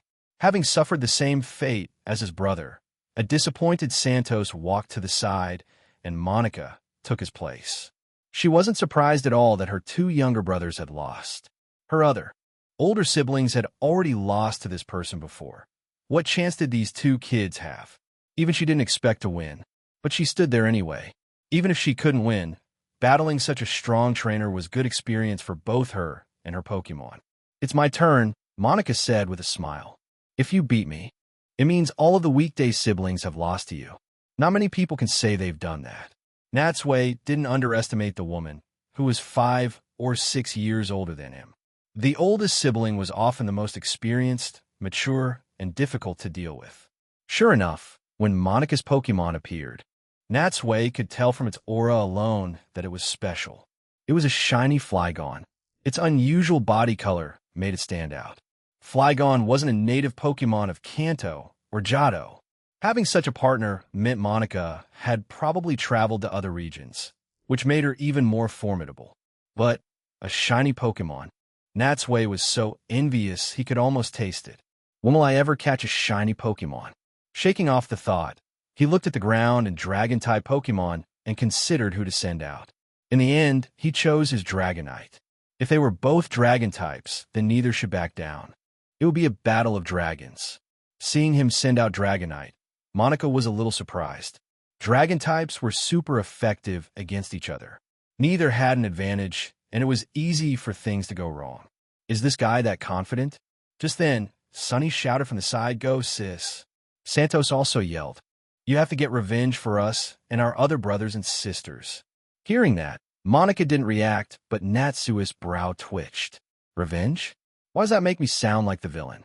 He had only accepted their challenges, which was a normal part of being a trainer. Why were these kids making him out to be the bad guy? Even the other children, seeing the weekday siblings lose twice, started to shout, "Go, Miss Monika! Weekday siblings, you're the best. Miss Monika, you have to beat this guy." As locals, they naturally favored the famous weekday siblings. On the other side, Monika first quieted her brothers, then gave Natsui an apologetic look. It was normal for them to want her to get revenge for their loss. But with the crowd yelling, it started to feel like they were all ganging up on him. That went against their family's principles. But since she didn't know these kids, she couldn't really say anything. Chapter 521. Sandstorm and Rain Dance, just like its name suggested. Flygon's appearance was quite similar to a dragonfly, but it was definitely not an insect. It was a genuine dragon-type Pokemon. Most of its body was a light green color. It had 2 green antennae on its head and 2 pairs of green, red-rimmed wings on its back. Its long tail was divided into 8 segments, alternating between light green and dark green. Because it mostly lived in dry, hot areas, its eyes were covered by red, dome-like shields to protect them from the sand. Since it wasn't a native Pokemon of Kanto or Johto, Natsui didn't know much about it. He took out his Pokédex and aimed it. Pokédex, beep. Flygon, the mystic Pokemon, a ground and dragon type. Flygon whips up a sandstorm by flapping its wings and hides itself in the middle. Because it is always flying in a sandstorm, it is rarely seen by people. Sometimes, it lets Crocodile hide in its sandstorm to share the prey they catch. It is said that the sound of its flapping wings sounds like a beautiful woman singing, which is why it is also called the desert spirit. Any prey mesmerized by this sound will be drawn into the sandstorm and become its food, leading to many people getting lost in the desert. Putting away the Pokédex, Natsui looked at the large dragonfly-like Pokemon and rubbed his chin, clicking his tongue. From that description, this thing was a high-level hunter. Not only did it team up with other Pokemon, but also use sound to set traps and lure in its prey. No wonder it had Dragonfly in its name. Not only did it look similar, but its habits were also very insect-like. After all, insects were far more ruthless than humans or animals. Since this wasn't an official match, there was no referee. As soon as both Pokemon were ready, the battle began. Flygon flapped its thin wings rapidly, lifting its nearly 2-meter-long body into the air. Dragonite, not to be outdone, also flapped its small wings and flew up to face it. Without any commands from their trainers, the 2 Pokemon were already locked in an aerial battle. If the fights against Sunny and Santos were just appetizers, then the battle against Monika was the delicious main course. The intensity of the battle and the strength of the Pokemon were on a completely different level. Flygon used Supersonic. Dragonite used Safeguard. Flygon's Supersonic was a sound wave attack that could confuse its target. To counter it, Natsui had Dragonite use Safeguard, which created a protective barrier against status conditions. The visible sound waves of Supersonic passed over Dragonite, but thanks to Safeguard, it was completely unharmed. Knowing such a move wouldn't work, Monica ordered again, Flygon, use Sandstorm. As Flygon used its ability, a sudden storm of yellow sand appeared out of nowhere. The sand covered the entire area behind the Pokemon Center, blocking everyone's vision and surrounding both Pokemon. She's trying to create a favorable environment to defeat Dragonite. Natsui remained calm and simply gave his own order. Dragonite, use Rain Dance. Dragonite let out a great roar, and the clear sky suddenly filled with dark clouds. With no thunder or lightning, huge raindrops began to fall in an instant. If you want to change the weather, then I'll play along. The rain mixed with the sand, creating a downpour of mud from the sky. Natsui, who had anticipated this, had already sent out his Gardevoir. It used its psychic powers to create an invisible shield over him and Erica, blocking all the mud. The weekday siblings and the kids watching, however, weren't so lucky. As the commander, Monica stood her ground, and her face and clothes were soon splattered with mud. Her two younger brothers were so focused on the battle that they didn't move either. Only the other children ran for cover under a nearby awning, but they were still hit by some of the mud. For them, who had only ever seen intense battles on TV, this was a chance they didn't want to miss, no matter how bad the weather got. But the ones most affected by the mud were the two Pokemon in the center of the field. They were completely surrounded by the falling sludge, which severely blocked their vision. Even with its special eyes, Flygon was very uncomfortable. Worst of all for Monica, Flygon's large, thin wings were now caked in mud, making it too heavy to fly. It was forced to land on the ground, which was now a slippery, muddy mess. Luckily, the muddy weather only lasted for a short while before it disappeared. When the sky cleared again, apart from the mess all around, there was no sign that the weather had changed at all. A Pokemon's power was limited. They could change the weather for a moment, but they couldn't change nature forever. In the air, Dragonite was also covered in mud and was struggling to fly. Natsui immediately shouted, use Dragon Rush. Dragonite shot upward. As the wet mud fell from its body, it circled a few times in the air and then dove at high speed toward Flygon. Flygon, fly quick! Monica yelled, but Flygon's wings were covered in a thick layer of mud, making it hard to move. By the time it managed to shake the mud off and try to take flight, Dragonite was already upon it, crashing into it with immense force. Bam! The blow sent Flygon flying. The impact also managed to shake most of the remaining mud off Dragonite's body. After the successful hit, Natsui ordered Dragonite back into the air. He wasn't about to let his Pokemon fight a strong ground type on the difficult, muddy ground. Chapter 522. To the City of Water, Flygon's body rolled several times on the ground, all the way out of bounds and landed at Monica's feet.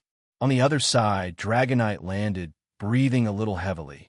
After the mud shower, the two Pokemon had engaged in another brief but fierce exchange. In the end, Dragonite's skill was superior, and it won with a final Aqua Tail. For Natsui, the match had gone smoothly without any major scares. Monica recalled her Flygon with a bitter smile. Along with her two brothers, she walked around the muddy field and approached Natsui. You are just too strong. We're no match for you at all, she said sincerely. But while she was frank, her two brothers, Santos and Sunny, still looked like they didn't accept the loss. Natsui just smiled at their childishness. Your Flygon is very strong too, he said to Monica. If I hadn't disrupted your sandstorm, my Dragonite might have been the one to lose. Monica didn't know if he was just being polite, but hearing it made her feel a little better. She took a medal from her pocket and handed it to him. Please take this. This is the Vigor Medal, proof that you've beaten me. Santos and Sunny also took out their medals. Although they were reluctant, they held them out to Natsui. This is my Slumber Medal, and this is my Laughter Medal. Just like the medal from the other four siblings, these were all the same shape, but different colors. Natsui accepted all three. He had now achieved his goal of collecting all the medals from his siblings. Thanks. After losing, Monica didn't want to stay any longer. Well then, see you around, she said with a smile. We should go get cleaned up. Natsui hadn't really noticed before, but now that she mentioned it, he saw that they were covered in mud, a sharp contrast to his own clean clothes. After watching them leave, Erica walked to his side. The weekday siblings are pretty famous trainers in Johto. How do you feel after beating all of them? How do I feel? Natsui shook his head and laughed. I don't really feel anything, but at least I don't have to worry about them chasing me anymore.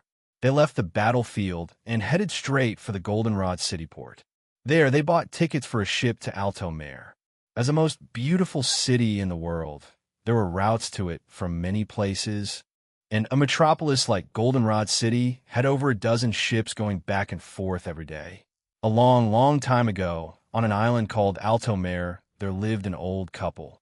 One day, they found two injured young siblings by the sea. The couple took great care of them, and the siblings slowly recovered. But one day, an evil monster attacked the island. Just as the island was about to be swallowed by the monster, the two siblings changed their form before the old couple's eyes. It turned out they were the Ian Pokemon Latios and Latias. The two Pokemon flew into the sky and called for their companions. They brought a power that could drive away the darkness, a jewel called the Soul Dew. Peace returned to the island, and from then on, Latios and Latias often stayed there, and the evil monster never attacked the island again. On the deck of the ship, Erica sat on a chair and told this legend to Natsui. Then closed her travel guide. Natsui was wearing a large pair of sunglasses and lounging comfortably in a deck chair with a cocktail in his hand. He popped a cherry into his mouth, but behind his sunglasses, his eyes were fixed on Erica. She was a very good storyteller. Her voice was soft, and her tone changed with the story's ups and downs. He couldn't help but think that if they had a child in the future, Erica would be just like this, telling bedtime stories every night. She would be a perfect wife and mother. Before Natsui could comment on the legend, a familiar voice came from nearby. That's a very nice story, Miss Erica, but it's just a fairy tale, right? It was a girl's voice. When Natsui and Erica turned, they saw Ash, Misty, and Brock. How do we keep running into you three everywhere? Natsui pushed his sunglasses up and smiled at Misty. Actually, the Soul Dew Latios and Latias are all real. They're still in that city to this day. Maybe we'll even see them this time. Then, he changed the subject. Are you guys going to Alto Mare too? Of course, Ash said, pulling out a poster and showing it to Natsui. We're going to participate in the annual Pokemon Water Race. Are you guys? No, Natsui shook his head. Erica and I are just going there on vacation. But a Pokemon Water Race? That sounds pretty interesting. He took the poster and saw that there was going to be a water race where trainers would stand on small boats pulled by water-type Pokemon through a complex series of canals. The first to reach the finish line would win a grand prize. Since you're here too, Natsui, you should join, Ash said excitedly. Misty and I are both going to participate. Haha, I might not be able to beat you in a battle, but in a race like this, it'll definitely take first place. Honestly, I don't know where you get your confidence, Misty said, rolling her eyes at Ash. In a competition like this, as a water-type trainer, I obviously have the advantage. But as for first place, if Natsui decides to join, he'll definitely be the one to win. Sigh. Brock looked at Misty and sighed helplessly. He could see that as Natsui's #1 fan, Misty was already a lost cause. If she was around, anyone who tried to badmouth or underestimate Natsui would face her merciless scorn. He just couldn't understand how Natsui had managed to tame her. Chapter 5:23. Maybe he'll defeat Natsui. Alto Mare was an isolated island, surrounded by the vast sea. For 150 nautical miles in every direction, there were no other islands except for one tiny, deserted one. Because the city was a maze of intersecting canals, the main form of transportation was various types of small boats, much like Venice on Earth. In fact, the city was likely created with Venice as its model. After leaving the port, Natsui, Erica, Ash, Misty, and Brock walked through the great city. Before leaving the coast, they saw a museum and 2 stone pillars built to commemorate Latias and Latios. This made them realize that, just as Natsui had said, the legend might truly be real. As soon as they got off the boat, the impatient Ash immediately dragged them to the registration for the Pokemon Water Race. Along the way, they saw shallow canals everywhere, with water so clear you could see the bottom. Speedboats passed by from time to time, and the streets were lined with colorful, antique-style European buildings decorated with beautiful carvings. This city is so beautiful. No wonder it calls itself the most beautiful in the world, Misty said, looking left and right. As a water-type trainer, she clearly loved this place. However, Natsui had a different opinion. Everyone has their own taste. He admitted the city had its charm, but there were many other cities in the world that were just as impressive. Cities like Nimbasa and Unova, Lumios and Kalos, and Winden and Gaylor were all breathtaking and had left a deep impression on him. The registration for the race was at the city's arena. After asking for directions, they found it easily. There, they learned from a staff member that the water race was a traditional and essential part of the Alto Mare Summer Festival. Every year, it attracted a huge number of spectators and brought in a lot of money for the city. The winner would also receive a medal called the Alto Mare Glass Victory. Hearing there was a medal, Ash's eyes lit up with excitement. After he, Natsui, and Misty had all signed up, he looked at them with a fiery gaze and laughed. "Just watch. That medal is mine." Misty scoffed. "Stop talking big. The winner will definitely be Natsui, and it'll be second. As for you, if you don't come in last, that'll be you performing above expectations." "You." Misty's put-down made Ash's head spin. "You really don't hold back, do you?" The race was scheduled for 9 o'clock the next morning. The city had been building up excitement for it for a long time, and almost all the residents and tourists knew a grand competition was about to take place. The group checked into the Pokemon Center. In the afternoon, they went to the riverbank to watch a magnificent parade of decorated boats. Later that evening, Natsui once again treated everyone to a big meal at a specialty restaurant. It had become a routine for them. Almost every time he met up with Ash and the others, he would treat them to a feast. During dinner, he learned that Ash had also obtained 7 badges. He just needed to win the Rising Badge from the Blackthorn Gym, and he too could register for the Silver Conference. "Good luck, young man," Natsui said with a chuckle. "The gym leader there is Claire. She's not an easy opponent." As the sun was about to set, they returned to the Pokemon Center. Perhaps because he had eaten too much, Ash was eager to burn off some calories and challenged Natsui to a battle. Natsui accepted. The two of them went to the battlefield behind the Pokemon Center. This time, Natsui again sent out his EV, and Ash sent out his Pikachu. The two Pokemon fought for a long time. In the end, a panting Pikachu defeated EV with an iron tail. Seeing this result, Ash was overjoyed. Even though he knew Natsui hadn't used his main Pokemon, being able to defeat one of them filled him with confidence for the future. Maybe, just maybe, I could actually beat Natsui at the Silver Conference? The thought made his heart pound so hard he couldn't calm down. He had never, ever given up on the idea of defeating him.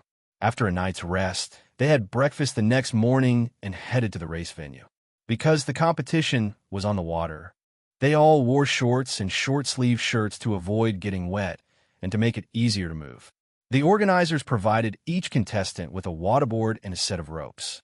The contestants would stand on the board and connect it to their Pokemon with the ropes, making sure they wouldn't be thrown off. To participate in the race, Natsui had temporarily transferred his Blastoise over the day before. With a Pokemon that excelled in both stamina and explosive power, he was confident he could win.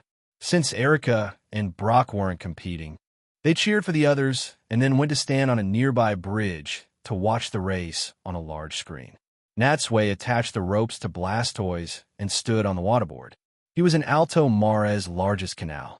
There were about 30 contestants in the race. Like a marathon, they were lined up in several rows, waiting for the start. The race course was full of twists and turns. It started and ended in the same place, taking them on a large loop through the city's complex waterways. Before the race, he had heard people talking about the favorite to win, a contestant named Rossi, who had won last year. His whale mare was known for its incredible speed, and in the last race, he had taken the lead from the start and won by a huge margin. Natsui's position was right in the middle of the pack. The contestant named Rossi was diagonally in front of him, and Ash and Misty were by his side. Both of them looked ready and full of confidence. as if they weren't bothered by the favorite at all. As the start time approached, the crowd grew more and more excited. 3 Nadu and 1 Zado stood together, stacked to form a starting light. As they opened their wings one by one, and the Zadu at the bottom let out a cry, the race officially began. Chapter 524. The water speed race. Over 30 contestants shot forward in a chaotic swarm. The air was filled with the excited shouts of the crowd, a loud, buzzing noise. But at this point, Natsui was completely focused on the race, automatically blocking everything else out. Because the front was packed with contestants, Blastoise couldn't use its full power at first and had to maintain an average speed in the middle of the pack. This continued until they reached a sharp 90-degree turn. Here, some of the contestants' Pokémon lacked control, or had started too fast and couldn't maintain their speed through the corner. They were forced to slow down, and the formation fell into disarray. An opening finally appeared. At that moment, Blastoise suddenly accelerated, using its large body to push other Pokémon aside. It shot past the middle group and into the lead pack. At the same time, Ash and Misty, thanks to their Pokémon's agility, followed closely behind Natsui and also made it to the front. Ash's Pokémon was his Totodile, and Misty's was her Corsola. Because both were small, they took advantage of the path Blastoise cleared and easily squeezed through. They continued along the waterway. At every turn, staff members were there to guide them, so there was no worry of getting lost. The canals were lined with spectators, showing just how popular the race was. The Pokémon swam at high speed. After 2 or 3 more turns, only a few contestants were left in the lead group, including Natsui, Ash, and Misty. Now, the only person still ahead of them was the favorite, Rossi, and his whale mare. Because he was the favorite, he had been given the best starting position, with no one in front of him. He had been able to use his full speed from the start and create a large gap between him and the other racers. It might have seemed a bit unfair, but that's just how it was. Even if it wasn't him, someone else would have been in front. Giving Rossi the top spot was a sign of respect from the organizers for the previous year's champion. The waterboard cut through the river, sending spray to both sides. Misty and Ash were close behind, and the gap between Natsui and the leader was constantly shrinking. When they reached another straight section of the canal, all 3 of them accelerated at the same time, pulling up almost even with Rossi. The 4 of them were now neck and neck. Natsui's group had the advantage in speed, but Rossi was a local. He knew the terrain like the back of his hand, where to turn, where to slow down. So even if he was temporarily overtaken, he would always manage to catch up at a corner. As the race entered its second half, they all stopped holding back and began to sprint, widening the gap between them and the second group. But then, Ash had a bit of an accident. As they were going around a corner at high speed, his Totodile couldn't slow down in time and crashed them right into a wall. Ash was thrown into the water. In a race like this, such a delay was almost fatal. By the time he got back up, not only had the second group of racers passed him, but Natsui and the others were long gone. Natsui thought that after that, Ash would have a hard time catching up. But to his astonishment, just a few turns later, Totodile was pulling Ash's waterboard right up behind him again. Its speed was unbelievable, almost as fast as flying. No, perhaps Totodile was flying. Natsui looked closely and saw that something was wrong with Totodile's state. It wasn't swimming in the water at all. It was standing on the surface, moving in a running motion. Its 2 short legs were moving so fast they barely touched the water. It was as if something invisible was carrying it. He looked above it. Although there was nothing there, when the sunlight hit at a certain angle, Natsui could faintly see something huge holding the rope behind Totodile. An idea sparked in his mind, and he couldn't help but smile. As expected of the chosen one of the anime. So Latias and Latios have already taken notice of Ash. So who is helping him now? Latias or Latios? Based on their personalities, it's probably the female, the younger sister, Latias. The rest of the race passed in a blur. In the blink of an eye, after one more turn, they were back in the main canal. Not far ahead was the finish line. With Lacia's help, Totodile's speed was astonishing. In an instant, It had passed Natsui and the others and was far in the lead. This shocked Misty and Rossi. They had no idea Totodile could be so fast. But then, another invisible shadow flew over Totodile's head and pulled both it and Latia's into a small side canal. That canal wasn't part of the race course. Going in there meant they were heading away from the finish line, giving up their chance to win. It seemed Latios didn't want his sister to meddle in human affairs, and it pulled both her and Totodile off the course, and they disappeared from view. With Ash gone, only Natsui, Misty, and Rossi were left in the lead group. Seeing the finish line so close, Natsui knew it was time to go all out. He pulled on Blastoise's reins. Blastoise understood what its trainer wanted. Its eyes grew firm, and it used all its strength to charge for the finish. The immense power created huge waves. Even a larger whale mare was affected by the current, let alone the small Corsola. But even so, neither of them gave up. They also gave it their all. Even though Misty had said before the race that Natsui would win, at this point, she was caught up in the heat of the moment and couldn't think about anything else. She bit her lip and urged her Corsola to sprint. The three Pokemon raced for the finish. In the end, Blastoise crossed the line first by a narrow margin. The moment he crossed the finish line, Natsui let out a sigh of relief. But before he could even feel the joy of victory, he was completely surrounded by the massive roar of the crowd. Chapter 525. The guide who offered himself countless ribbons sprayed down on Natsui. He smiled and waved to the crowd. Behind him, Misty felt a little discouraged. She knelt on her water ski board, gently stroking her Corsola as her eyes flickered toward Natsui. In the race just now, she and Corsola had given it their all, but they still lost to Natsui by a narrow margin. It was hard not to feel disappointed. Even so, she was still happy for her Natsui. Losing to Natsui was the only outcome she could accept without complaint. If it had been anyone else, she would have been pouting and grumbling by now. Behind them both, the favorite to win, a man named Rossi, looked unhappy. After all, his goal had been to defend his championship. He didn't expect to lose not only to someone younger and more handsome than himself, but he hadn't even beaten the young girl next to him. He had only managed to get third place. The difference between his expectation and the result was immense. But speaking of the young girl, she was quite a beauty. She was really good looking. At this thought, an idea struck him. He took the initiative to speak to Misty. "You must not be from around here, right? To celebrate your second place win. How about it? Would you like to come on my boat for a tour of the city?" His enthusiastic attitude made it difficult to refuse. Misty thought about it. They had just arrived in this unfamiliar city and really did need a guide to show them the sights. Wasn't this man, Rossi, the best possible candidate, offering his services freely? "Okay," Misty said after a moment's thought, then added, "but I have to bring my friends." "Of course, no problem." Rossi agreed at once. He then asked, "By the way, your friends are?" Misty smiled brightly and pointed forward, her gaze softening as she looked at Natsui. "That's him. HM." Rossi's eyes narrowed. Those two were together? He had to admit, this guy was really lucky. Not only did he win the championship, but he also had such a beautiful girl with him. Awards were given, speeches were made, and many photos were taken.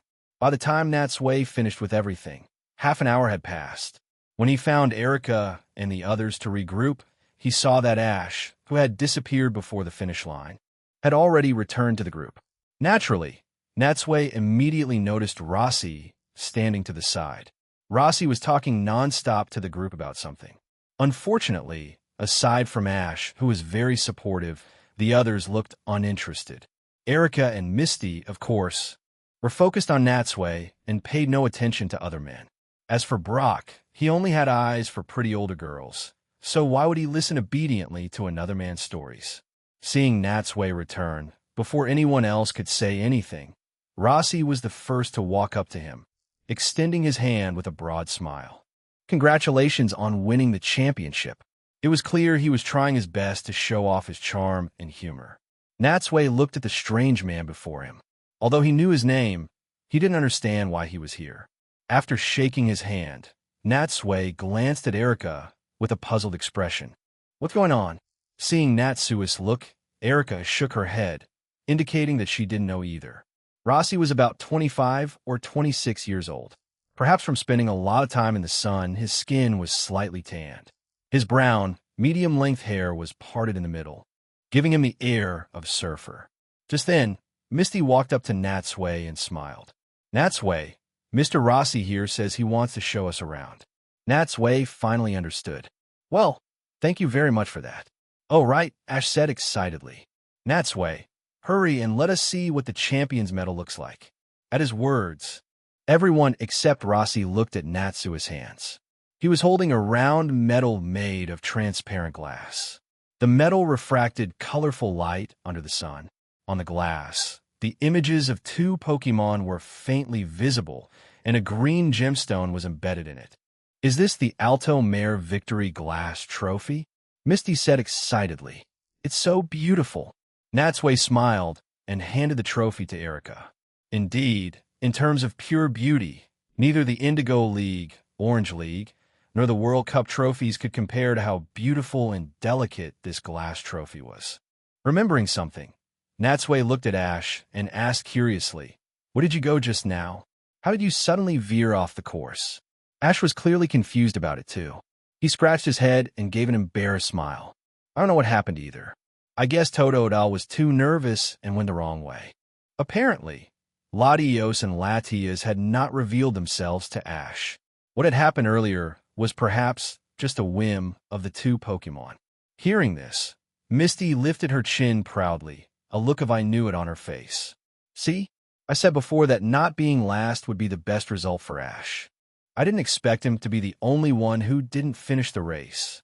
Remembering his big talk before the race, Ash blushed a little and didn't dare to look at Misty's smug face. Nearby, Rossi couldn't get a word in. When he finally saw them stop talking, he said, "All right, let's save the chat for the boat." Natsui had thought Rossi's boat would be a speedboat or something similar, but when they walked to the riverbank, he was surprised to find it was a wooden boat. Or rather, it was more appropriate to call it a small boat. Here, they had a formal name gondola. Rossi got on the boat first, holding along or at the back. After Ash and Brock were on, Natsui helped Erika and Misty onto the boat one by one, and then he jumped on last. The short gondola was immediately filled by the group. As Rossi gently paddled, the gondola drifted toward the other end of the canal. The scenery on both sides passed by. Watching leisurely from the river offered a different kind of charm compared to being on the shore. Brock even let out a sigh. "The Alto Mare gondola I've always dreamed of," he said with emotion. "I've always wanted to ride in one." The small boat followed the canal, circling most of the city. Eventually, they arrived back at the two stone pillars of Latias and Latios they had seen when they first disembarked. "These are our guardian deities," Rossi explained when he saw them looking at the pillars. "Legend says they saved this city from disaster. Even now, some people still believe they are hidden somewhere in the city, protecting this city of water." Chapter 526. Lati is attacked after a tour around the city. Rossi finally stopped the boat by the bank of a narrow canal. He had just taken Natsui and his group around for a while, visiting basically all the sites. At least from the waterway, there was nothing left to see. Watching Natsui and the others go ashore, Rossi smiled and pointed to a nearby restaurant. "The pancakes, they're the best in Alto Mare. You should try them. Thank you for taking the time to show us around the city. We really appreciate it," Misty said on behalf of the group. Since Rossi had invited her, it was most fitting for her to express their gratitude. "Not all," Rossi said, waving his hand dismissively. "We people from Alto Mare are very hospitable. Besides, having the race champion on my boat is a great honor. Well then, I hope you enjoy the rest of your trip." They waved goodbye to Rossi. Watching him leave, Natsui couldn't help but think that although they hadn't known him for long and his personality seemed a bit frivolous, he was actually a pretty good person. But Natsui didn't know that Rossi's initial reason for inviting Misty onto the boat was because he found her young and beautiful, hoping for a chance to get to know her. This was especially true after he saw Erika, who he thought was stunning. The moment Natsui had seen Rossi trying to be witty and humorous was precisely when he was trying to win them over. But after they got on the boat, he realized that both Misty and Erika's hearts belonged to Natsui. It was clear they were taken, so Rossi completely gave up on the idea. From this point of view, the fact that he didn't keep pestering them after seeing the pretty girl showed that Rossi was indeed a decent person. After Rossi left, the group went to the specialty restaurant he had mentioned and bought several different flavors of pancakes to try. I want a chocolate flavor. I want a banana one. They'll have the cream and jam. Once they got their food and took a big bite, they found that it was just as Rossi had said, truly delicious. But just then, Ash looked left and right and suddenly realized his Pikachu was gone. Huh? Where's Pikachu? The group helped look for him. They finally found Pikachu at a corner, standing by a fountain in a plaza, face to face with a teenage girl. Pikachu. Ash ran over and smiled. What's this? Made a new friend already? From a distance, Natsui looked at the girl's face, and his eyes narrowed. He actually had a deep impression of the city of Altomare from watching the movie, especially after seeing Ash on the cruise ship. He had guessed that the plot was about to be triggered. Now, seeing the girl's face, he recognized her at once. It was Latias in disguise. At the same time, many memories he had forgotten slowly resurfaced in his mind. As he got closer, Natsui looked carefully. He saw that the girl Latias had transformed into had short red hair with two strange little braids. She was quite pretty. Looking at her clothes, she wore a green t-shirt, white shorts, and a pair of pink boots over black stockings. She looked no different from an ordinary girl. The girl turned on the fountain's tap. As clear water flowed from the pipe, Pikachu opened his mouth and drank a few sips. Only then did Ash realize that his Pikachu had been thirsty, which was why he had run off without a word. Thank you, Ash said to the girl. However, the girl said nothing. She just circled Ash a few times, then leaned in close to his face to look at him for a while. Then, leaving Ash completely bewildered, she ran toward the nearby canal. Misty walked up to Ash, looking at the girl's back, also clearly confused. Why didn't she say anything? Just then, a speedboat suddenly came down the river. On the boat were two fashionably dressed women. Because they were too far away, Natsui and the others couldn't hear what they said to Latias. They only saw the girl who was Latias run away in a panic. The two fashionable women threw out their Pokeballs, released their Pokemon, and began to chase after Latias. Latias ran frantically into a small alley, and the two Pokemon followed without hesitation. Before the group could react, Pikachu had already dashed off. When Natsui and the others realized what was happening, they exchanged a look and quickly ran in the direction Latias had gone. The two fashionable women had released an Espion and an Ariados. The two Pokemon caught up with Latias on a small bridge. The Espion first used its psychic power to envelop Latias, making her float in the air. Then, the Ariados spat out a large amount of silk, binding Lacia's hands and feet together. When Natsui and the others arrived, they saw this exact scene. Under the bridge, the two fashionable women had also arrived in their speedboat. What are you doing? Perhaps because Latias had just helped turn on the water, or perhaps out of sympathy for the victim, Ash immediately started pulling at the silk threads, trying to free Latias. The two fashionable women watched him calmly and smiled. We're just helping this girl get dressed up. Dressed up? Ash yelled. You call this getting dressed up? Can't you see she's not happy about it? While Ash was speaking, Natsui was sizing up the two fashionable women. They were both around 24 or 25 years old. One had wavy blonde hair and wore a pink crop top. The other had short silver hair and wore a red crop top. They had exquisite makeup on, wore bracelets on their wrists and necklaces around their necks. They gave off a stylish yet somewhat delinquent vibe. Although he didn't remember their names, he knew they were very famous female thieves. The silver-haired woman leaned back and said in a careless tone, Is that so? But we're happy to do it. The blonde woman chimed in, That's right. I'm very happy to do it too. Ash seemed very angry at their flippant tone. He quickly pulled off the silk threads wrapped around Latias and then shouted at the two women, What do you want? Why are you treating a girl like this? Really, you shouldn't use such a rude tone when talking to ladies, the silver-haired woman said with a cold snort. Ariados, teach this rude and meddlesome brat a lesson. Chapter 527. The Female Thieves. In the museum, at the silver-haired woman's command, Ariados attacked without hesitation. It was just as expected from world-famous thieves. They were decisive and acted without a moment's delay. Ash never imagined they would attack a stranger just for pulling off some silk threads and exchanging a few simple words. Caught off guard, he was hit by Ariados' psychic attack and fell into the river beside them. It happened so fast that not only Natsui, but even Pikachu could only watch as its trainer was attacked by Ariados. "What are you doing?" Ash yelled at the silver-haired woman as he climbed out of the river. He was soaking wet and looked completely miserable. Seeing that the two thieves still looked unconcerned, Ash's anger flared up. He gritted his teeth. "All right, if that's how you want to play, we won't be nice either. Pikachu, go." With a wave of Ash's hand, Pikachu charged straight at Ariados, and the two Pokémon instantly began to battle.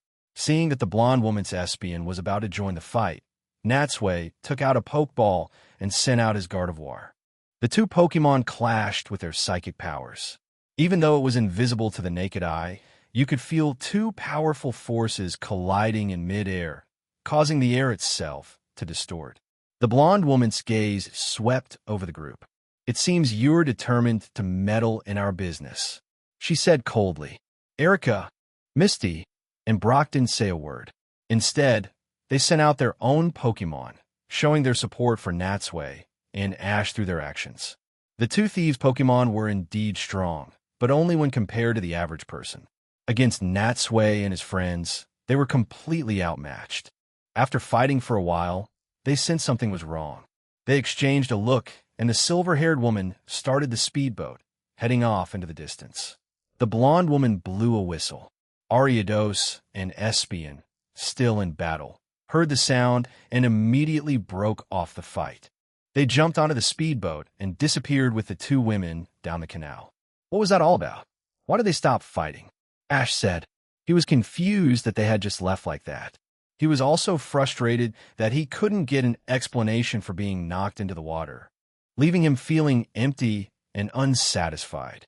What surprised him even more was that when he turned his head to check on the girl, he found that she had also vanished. Hey, where did she go? When did she disappear? If it weren't for the Ariados silk still on the ground, he would have thought he had just imagined the whole thing. Hearing Ash's cry of surprise, Natsui and the others turned to look where he was standing. The girl who had been right beside him, Latias, was gone. They had been so focused on the battle that no one had noticed when she slipped away. "She's probably just shy." So she left quietly, Natsui said, shaking his head. He then looked at Ash and teased, "But you, my friend, not bad. You already know how to be a hero and save the damsel in distress." "That's right, this is a rare sight. He's finally getting the hang of it," Misty said with a shrug, sighing dramatically. "Too bad," she left without a word. "She didn't seem to appreciate your help at all." "Don't say that." Ash's face turned red as they teased him. I didn't save her for that reason. It's just, she helped Pikachu earlier, and I couldn't just stand by and watch a girl get chased by Pokemon." All right, Misty said, looking at him sideways and waving her hand with a smile. "We get it. You don't have to explain." After Ash wrung the water out of his clothes, they quickly put the incident behind them. The group continued toward the city center, leaving the canals and arriving at the city's largest plaza. Their destination this time was the Alto Mare Cathedral, located at the front of the plaza. It was both a church and Alto Mare's only museum. The cathedral not only housed historical documents and artifacts from the city's founding to the present day, but also had some fossils on display. There were quite a few tourists inside the cathedral. As they entered the main hall, they were affected by the atmosphere and lowered their voices. Looking to the side, they saw beautiful paintings hanging on the walls and a huge Aerodactyl fossil on the floor. The fossil was completely integrated into the marble beneath their feet and had been treated for protection, so they didn't have to worry about damaging it by walking on it. "Amazing," Brock said in awe, then added with some concern. "But is it really okay for us to just walk on it like this?" Although Brock was talking to himself, an elderly voice suddenly came from behind them. "Don't worry.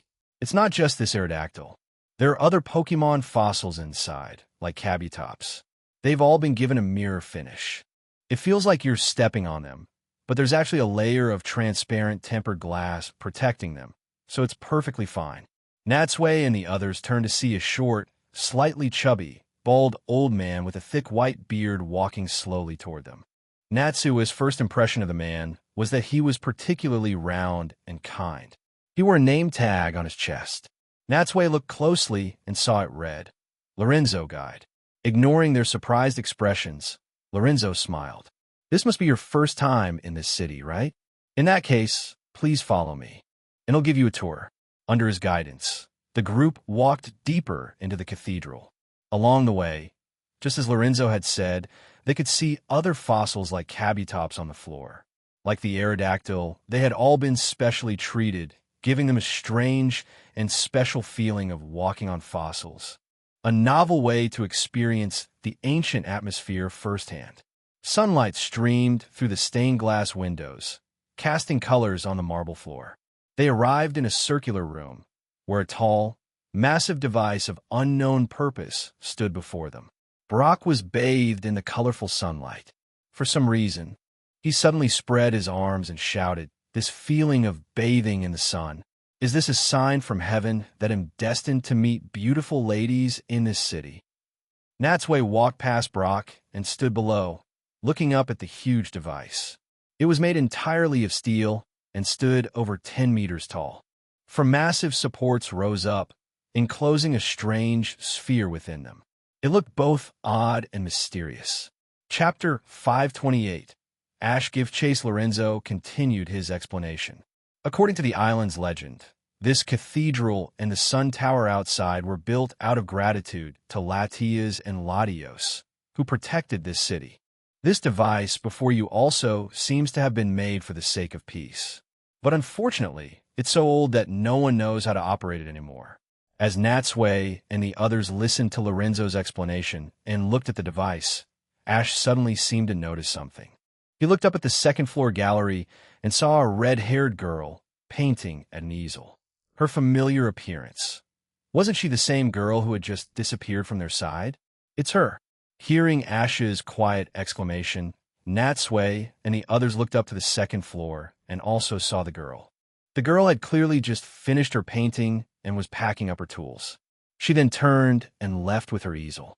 Seeing this, Ash, for some unknown reason, followed her out as if in a trance. Ash, Brock called out to him. When he didn't respond, Brock could only sigh helplessly and follow him, with Pikachu right behind. What's going on? Misty turned to Natsui. Should we follow them? Let's go, Natsui nodded. We all know Ash. Sometimes he can be a bit reckless, but his ability to trigger special events is second to none. Leaving in such a hurry might mean he's discovered something. Even as he said this, Natsui couldn't help but wonder if the red-haired girl who just left was really the same person as the Latias they had met earlier. He vaguely remembered that Latias had created the illusion of a girl to appear before people, and considering the time, they had only just arrived here. But this red-haired girl had clearly been painting on the second floor for a long time.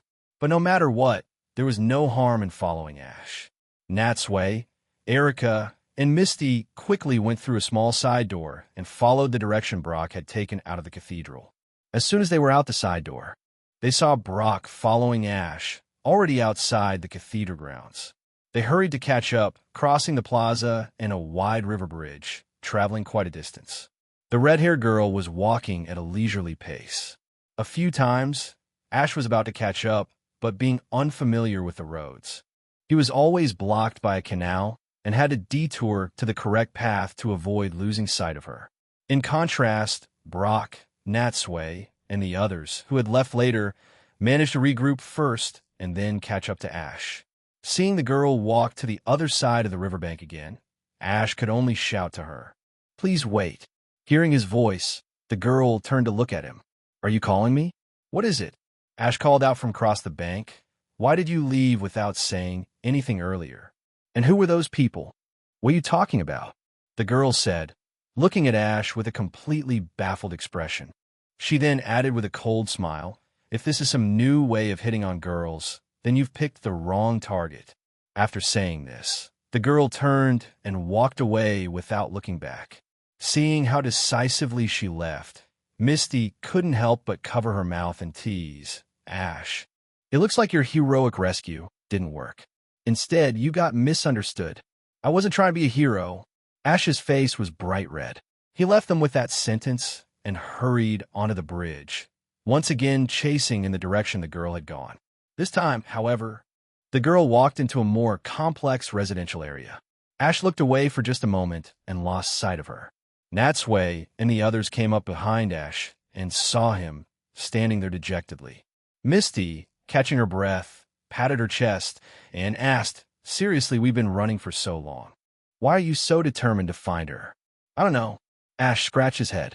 "It's just, she gives me a very special feeling. Like. Ash opened his mouth a few times, but he just couldn't put the feeling into words. Glancing at him, Natsui smiled. "Like the feeling you get when you meet a Pokemon you really like, right?"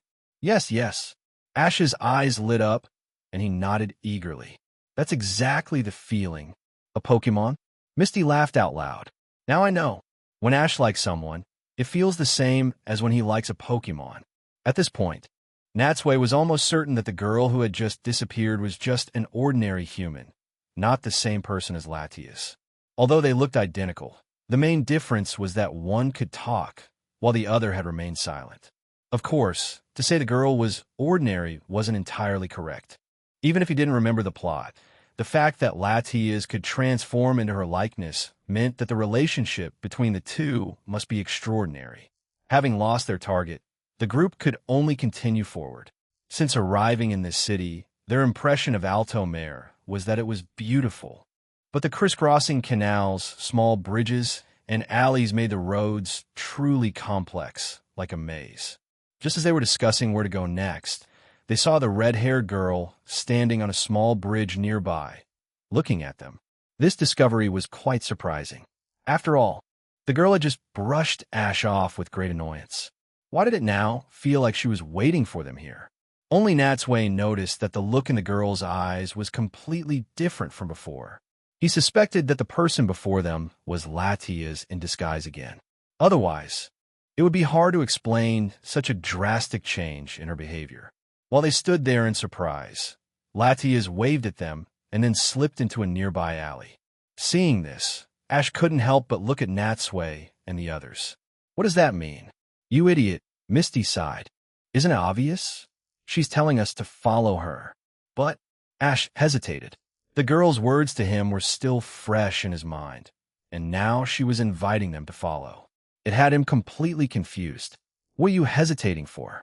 Natsui gently tapped Ash on the head, as if to snap him out of his daze. He smiled. "What's wrong with you? When she rejected you earlier, you chased her all the way here. Now that she's asking you to follow, you're getting cold feet?"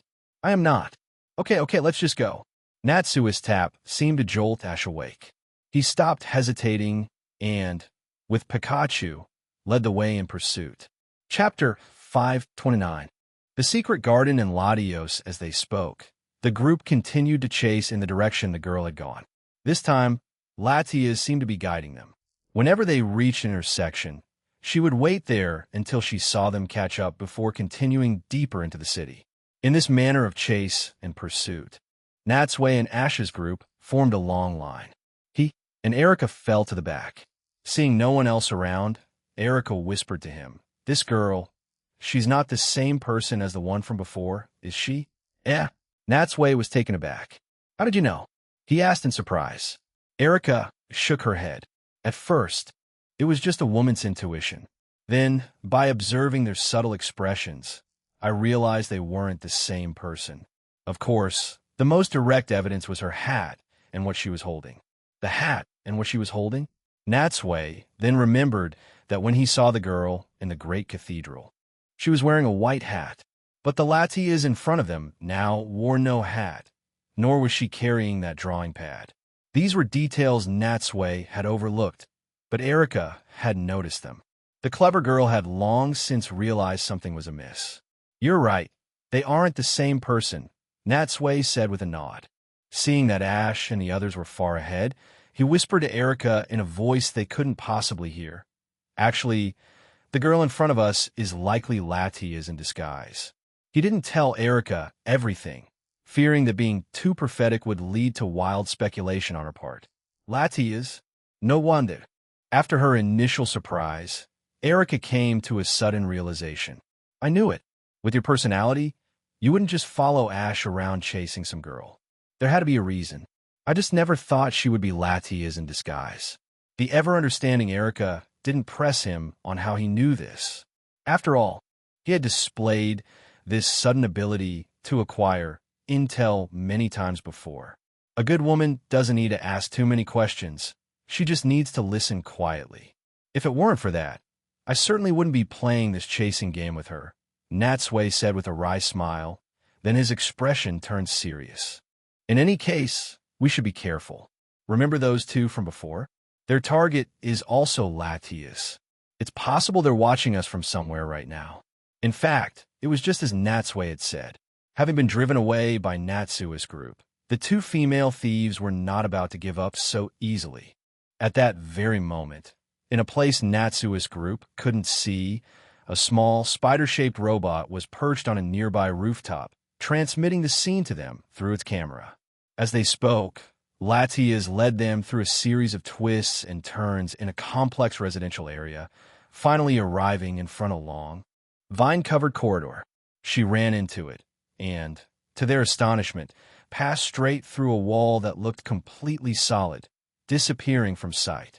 As Latias passed through the wall, a faint, colorful light shimmered like a barrier. Ash ran up to the wall, but stopped short at the sight, not daring to act rashly. He only looked over at Natsui when he came to his side. Let's go, Natsui said, seeing that everyone was looking at him.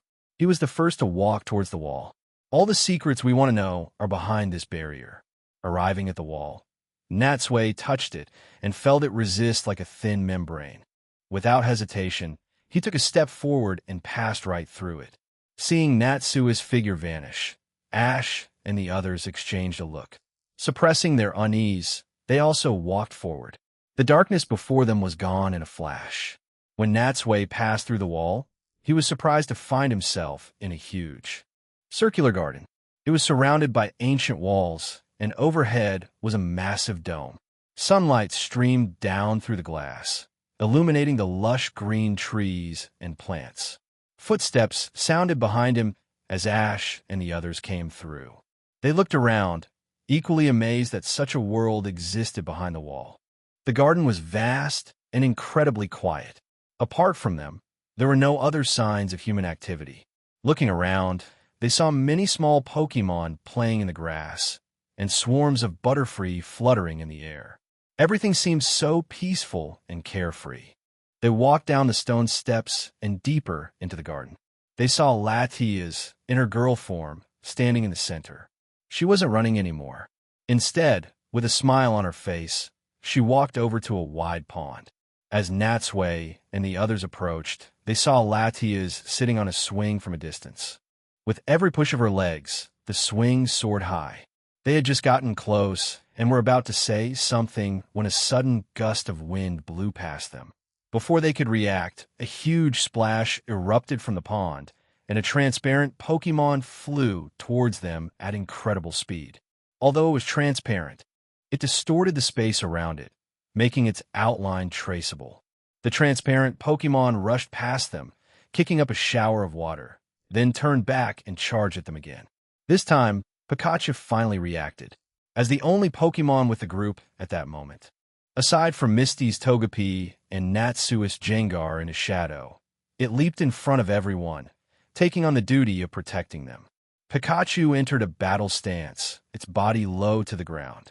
Its eyes were fixed on the transparent Pokemon. It then unleashed a bolt of electricity.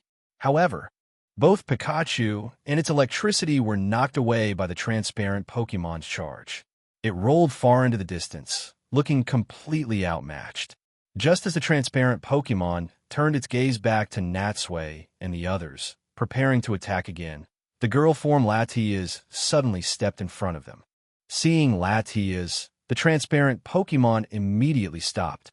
Its invisibility faded, revealing its true form. Everyone looked at it. The Pokemon was about 2 meters long, white in the front and blue in the back.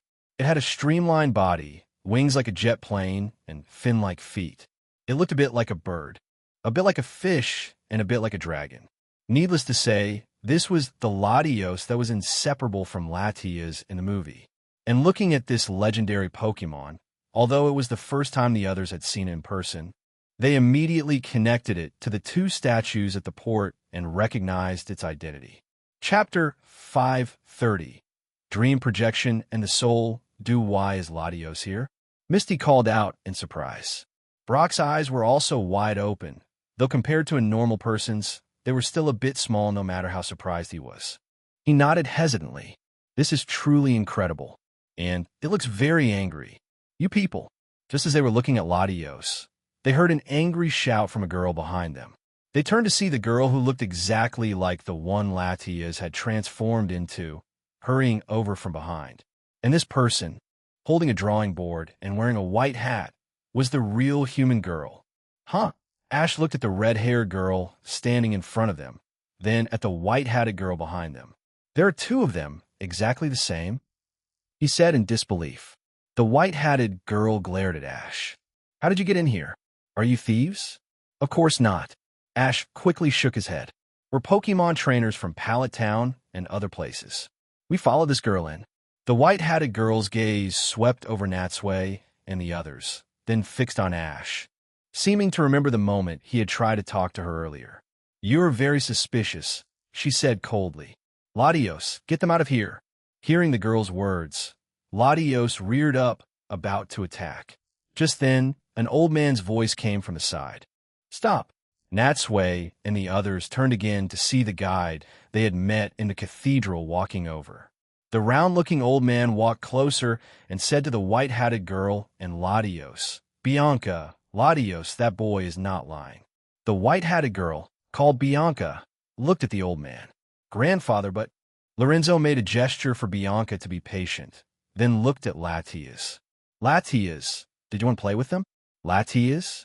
Ash, Misty, and Brock followed Lorenzo's gaze to the human-like Latias, all wondering why the guide was calling her Latias. Could it be this girl was a transformed Latias? With everyone's eyes on her, Latias nodded. She then took Ash's hand, led him to the swing, and got on it with him. Latias placed Ash on the seat while she stood behind him. With a gentle push from Latias, the swing began to move back and forth with both of them on it. Just then, Lacia's body suddenly changed. Her girl form vanished, and in its place was a Pokemon that looked a few sizes smaller than Latios, with a red lower body. Whoa! Ash was startled by the transformed Latias and quickly jumped off the swing. At the same time, the stunned Misty and Brock finally understood why the girl hadn't spoken the entire time. It wasn't that she didn't want to, but as a Pokemon, she couldn't speak human language. Even Bianca, watching Latias play with Ash, couldn't help but murmur, "It seems Latias really likes this boy." Lorenzo nodded. Seeing how happy Latias is, it's certain that she was the one who led them here.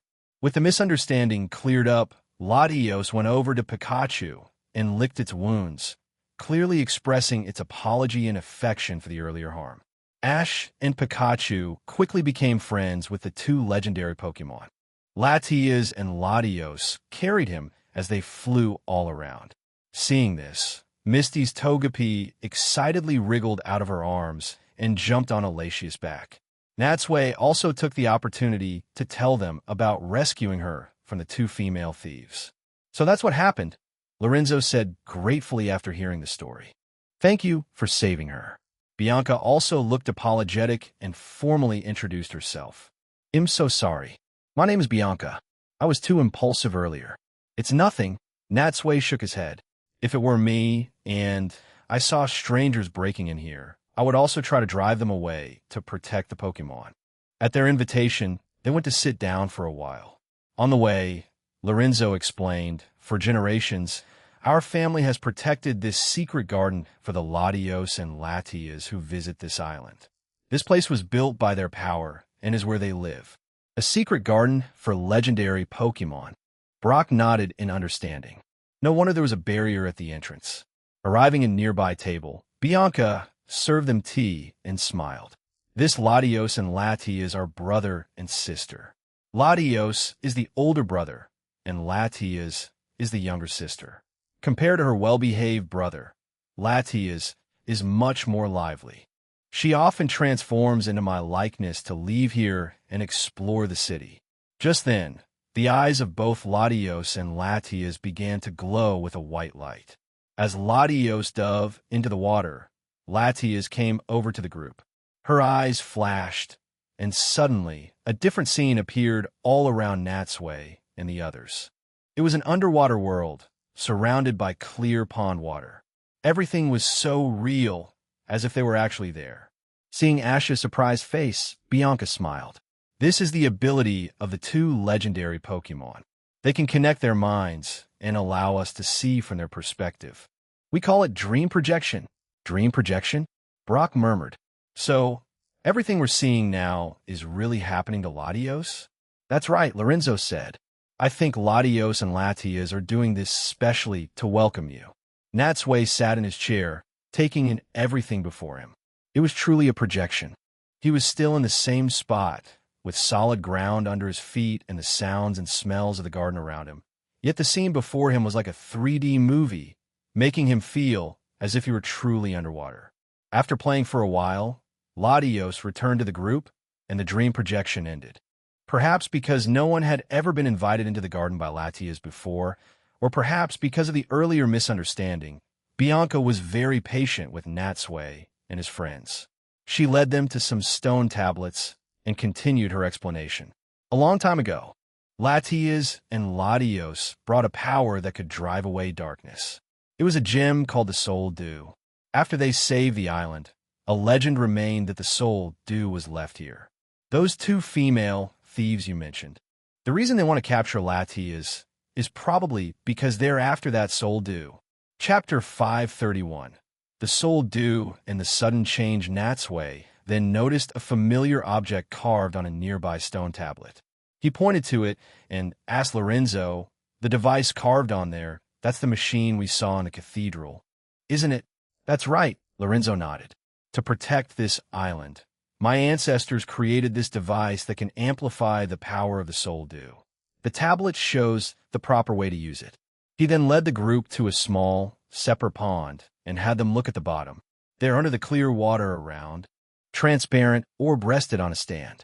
Countless streams of light, like droplets of water, flowed continuously within the orb. Is that? Lorenzo said, this is the treasure that Alto Mare has guarded for generations, the Soul Dew. That's the Soul Dew. Ash, Misty, and Brock were stunned. They never imagined that the mysterious Soul Dew from the stories would be placed here so simply, with almost no protection. But thinking about it, a barrier blocked the view from the outside, and two legendary Pokemon were in the garden. What place could be safer than this? Still, was this really the Soul Dew? It was quite different from the beautiful gem they had imagined. The group couldn't help but lean in for a closer look, but a railing kept them from getting too close, so they could only see it from a distance. Bianca smiled. Since you've come here, it means we were fated to meet, and you've earned Latia's trust. But please, promise me you won't mention to anyone that the Soul Dew is here. Don't worry, Natsui and the others nodded firmly. They understood the importance of this treasure and would certainly not spread the word. Our lips are sealed. The group played with Latias and Latios for a while longer. Seeing that it was already dusk, they decided it was time to leave. Hearing that they were going, Latia's eyes immediately filled with reluctance and disappointment. But regardless, Natsui and his friends waved goodbye to the two legendary Pokemon and left the secret garden. Led by Lorenzo and Bianca, they didn't go far after leaving the garden. Instead, they walked to the nearest riverbank and entered a wooden house. This was Lorenzo's workshop. It turned out that besides being a guide, he was also a gondola repairman. In his spare time, he would come here to fix gondolas. In fact, being a repairman was his main job. Being a guide was just a hobby to share the stories of Alto Mare and its legendary Pokemon with tourists. Lorenzo pointed to a speedboat in the river. Bianca, why don't you take them back to the Pokemon Center? Natsui and the others were about to refuse, feeling it was too much to ask a young girl to take them back. But when they looked around and realized they had unknowingly traveled far from the city, they had no choice but to accept. If they walked, they probably wouldn't make it back to the Pokemon Center by nightfall. The group boarded the speedboat. Under Bianca's skilled control, the boat moved smoothly down the river toward the city center. However, they didn't know that just as they had left the secret garden, the two female thieves, Spy Spider, had already slipped into the garden. The engine hummed, but the group's attention was focused on the scenery on both banks, so the sound didn't bother them. The speedboat continued down the river. A gentle breeze blew across their faces, a feeling of pure comfort. Of course, it would have been even better if they weren't starving. They finally reached the Pokemon Center before dark. After checking in, they rushed to a nearby restaurant and ordered a huge table of food. Even Bianca, at Natsui and the others' warm invitation, stayed and had dinner with them. When the food arrived, Bianca was initially taken aback by Ash's eating habits. But after spending a short time with him, she understood that he was a simple-minded kid who acted on his impulses. So, she ate her meal slowly and gracefully while watching him feast, treating it like a live eating show. After the meal, they chatted and exchanged contact information. By the time they left the restaurant, the moon was high in the sky. Under the city lights, Alto Mare had a different kind of beauty. They waved goodbye to Bianca and returned to the Pokemon Center. From the water race in the morning to the end of dinner, it had been a long day, and they were truly exhausted. After a quick goodnight, they each went back to their rooms to rest. Natsui took a hot shower, washing away the day's fatigue. When he returned to his room, Ash and Brock were already snoring. Shaking his head, he lay down on his bed and picked up his phone from the side. He was still concerned about the two female thieves they had met. Even though he didn't remember the plot, he knew they would cause more trouble. So, with nothing else to do, he went online to look up information about them. Unfortunately, there was almost no information online about such high-profile thieves. With no other choice, Natsui sent a text message to Looker. Just a few minutes later, Looker sent back 2 files. Natsui opened them and saw photos of the 2 female thieves. They were a pair of sister thieves. The blonde one was named Annie, and the silver-haired one was Oakley. The 2 were ranked number 1 in the world in their line of work. They were not only agile, but had never failed a single job since their debut. Below there was a list of their past crimes. Natsui quickly scanned through it and found that their targets were mostly valuable items like precious jewels and famous paintings. As he looked through the files, Natsui started to feel drowsy. He drifted off to sleep without realizing it. The stars twinkled, and the moon hung high in the sky. In the middle of the night, the entire city had fallen completely silent. After some time, in his sleep, Natsui suddenly felt a cool breeze. Startled awake by the wind, he opened his eyes and saw Latias flying toward him in a hurry from a distance. Seeing its anxious expression and the few scratches on its body, he knew something must have happened. Before he could turn on the light, Latias stumbled and crashed into the room. The loud noise woke up Ash and Brock immediately. Natsui then turned on the room light. Seeing Latias there, Ash and Brock were both stunned. Latias, what are you doing here? What happened? Chapter 532. The defense mechanism. Latias anxiously tried to tell them something, but as humans, Natsui and the others couldn't understand the Pokemon language. They could only tell from its expression that something serious had happened.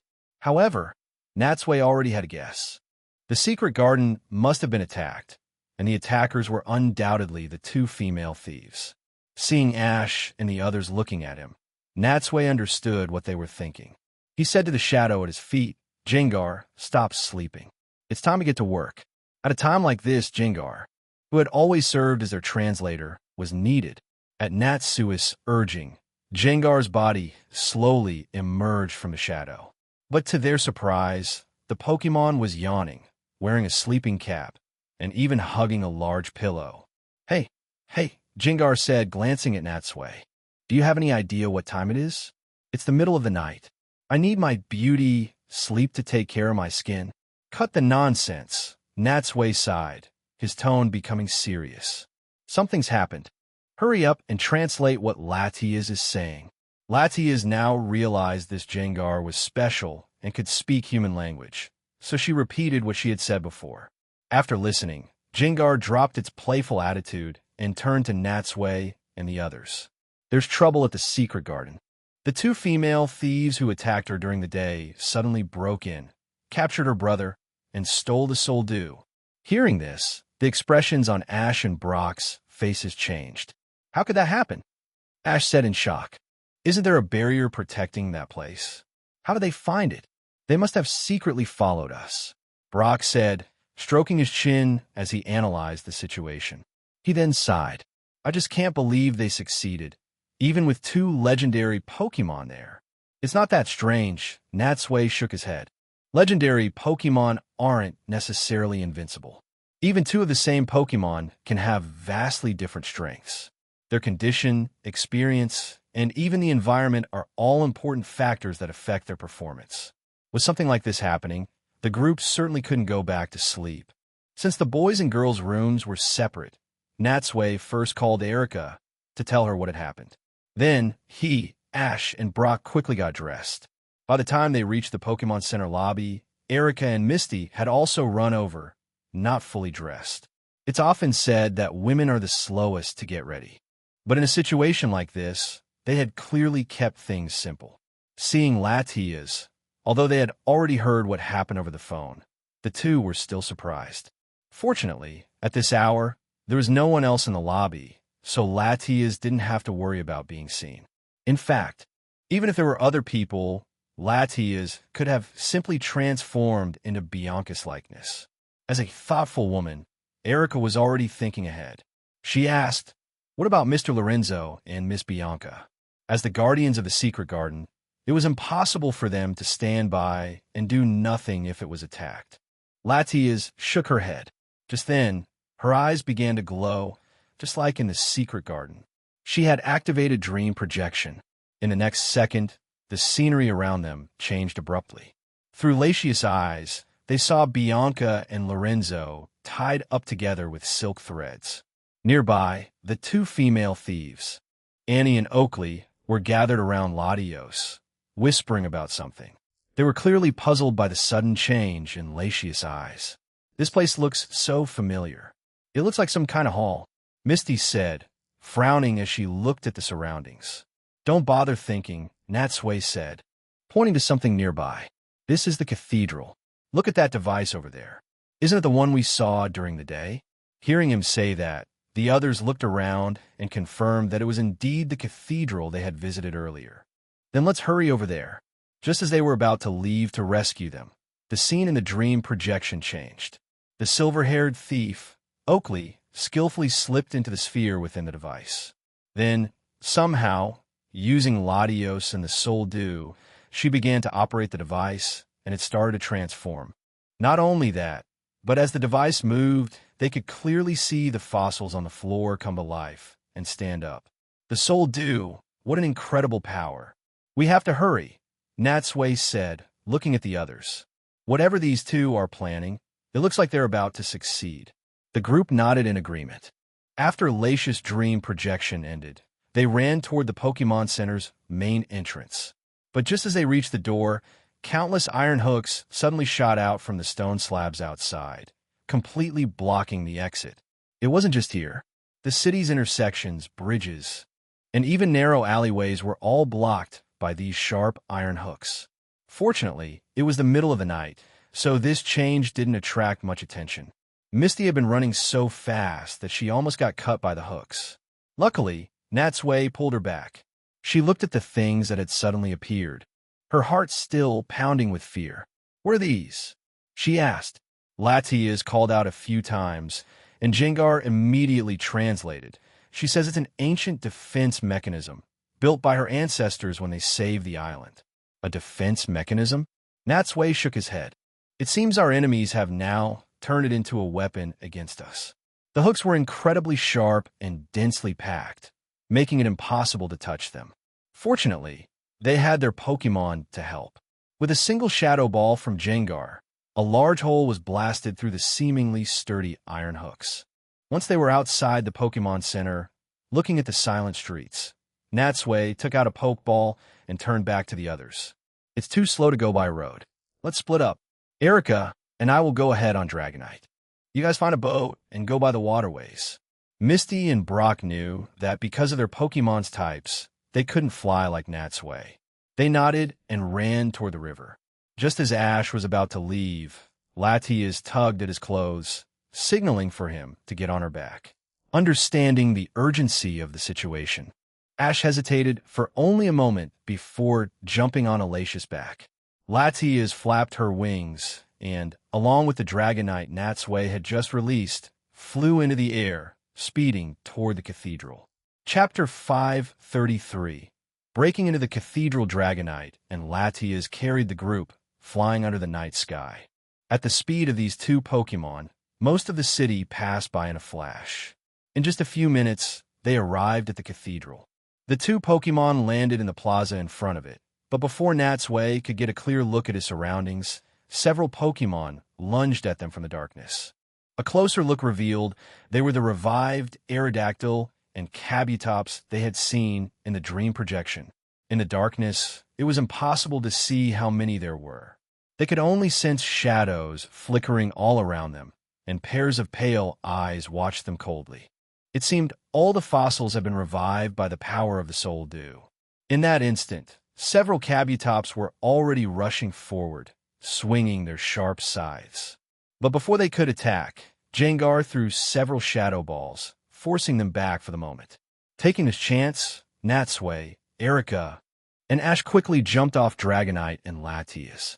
Assessing the situation, Erica took on the task of providing cover. "Leave this to me," she said. "You guys hurry and save Lorenzo and the others." Ash hesitated slightly. Facing so many Pokemon, even if Erica was a gym leader, it was too dangerous to leave her here alone. Natsui, on the other hand, out of mutual understanding and trust, didn't try to stop her. Instead, he took a few Pokeballs from his pouch and handed them to Erica. Let these guys help too. Although he knew the situation was urgent, he couldn't possibly let Erica face this danger alone. Erica didn't stand on ceremony and took the Pokeballs. She then took out her own and released both of their Pokemon together. As the blue light faded, Erika's Pokemon appeared.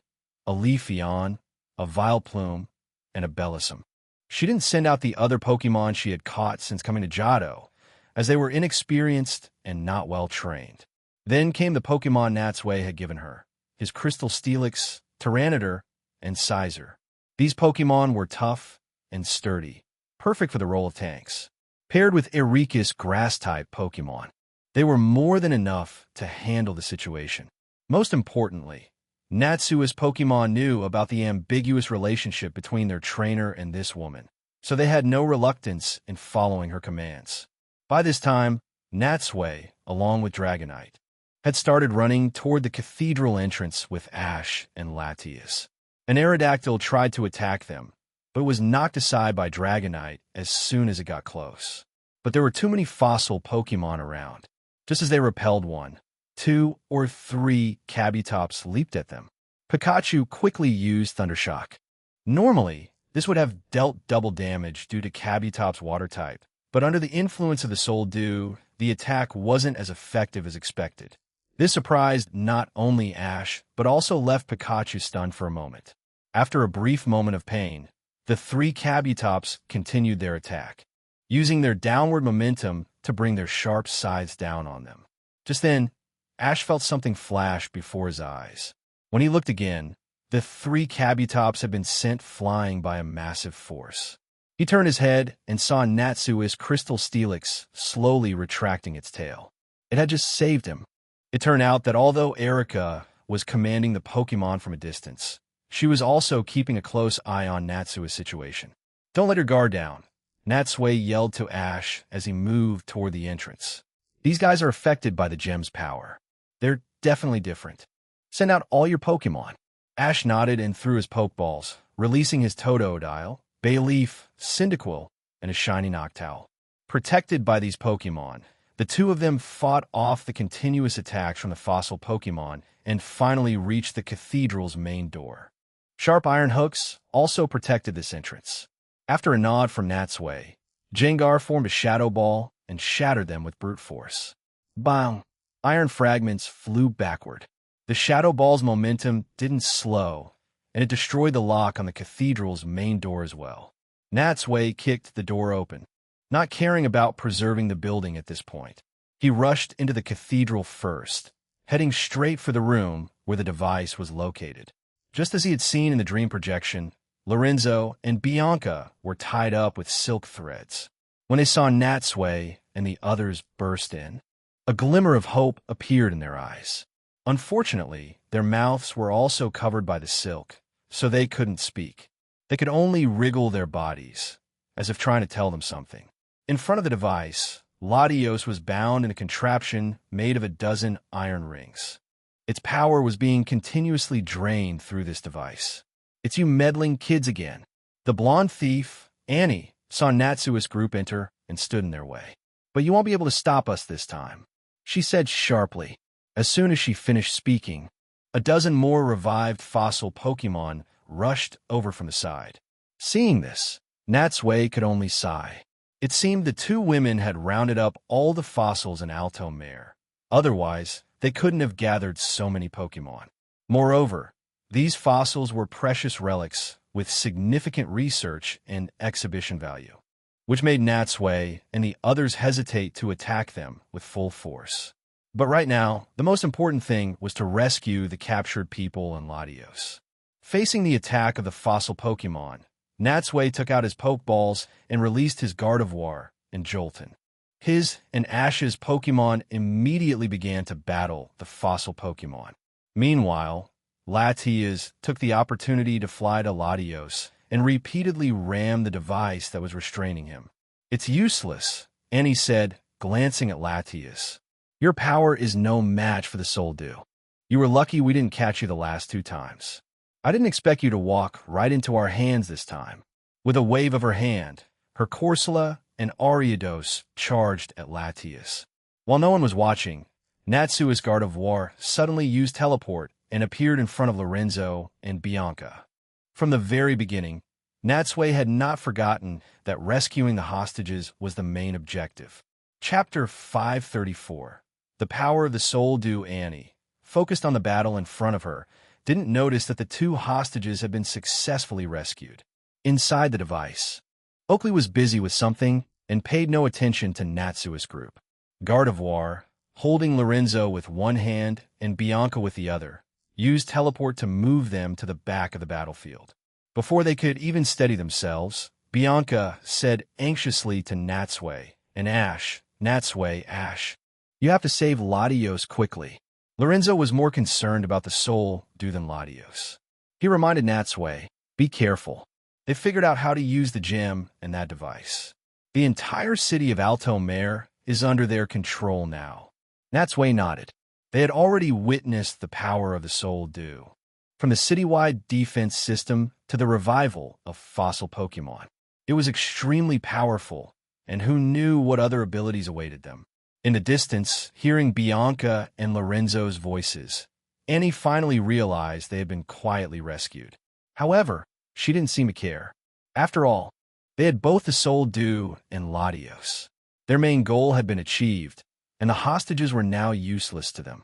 In the center of the room, Jolteon used its incredible agility to keep a safe distance from its enemies, never giving them a chance to get close while attacking with various electric-type moves. Ash's Pokemon Totodile, Bayleaf, Cyndaquil, and Noctowl also fought bravely, showing great strength. Of course, the most impressive of them all was Pikachu.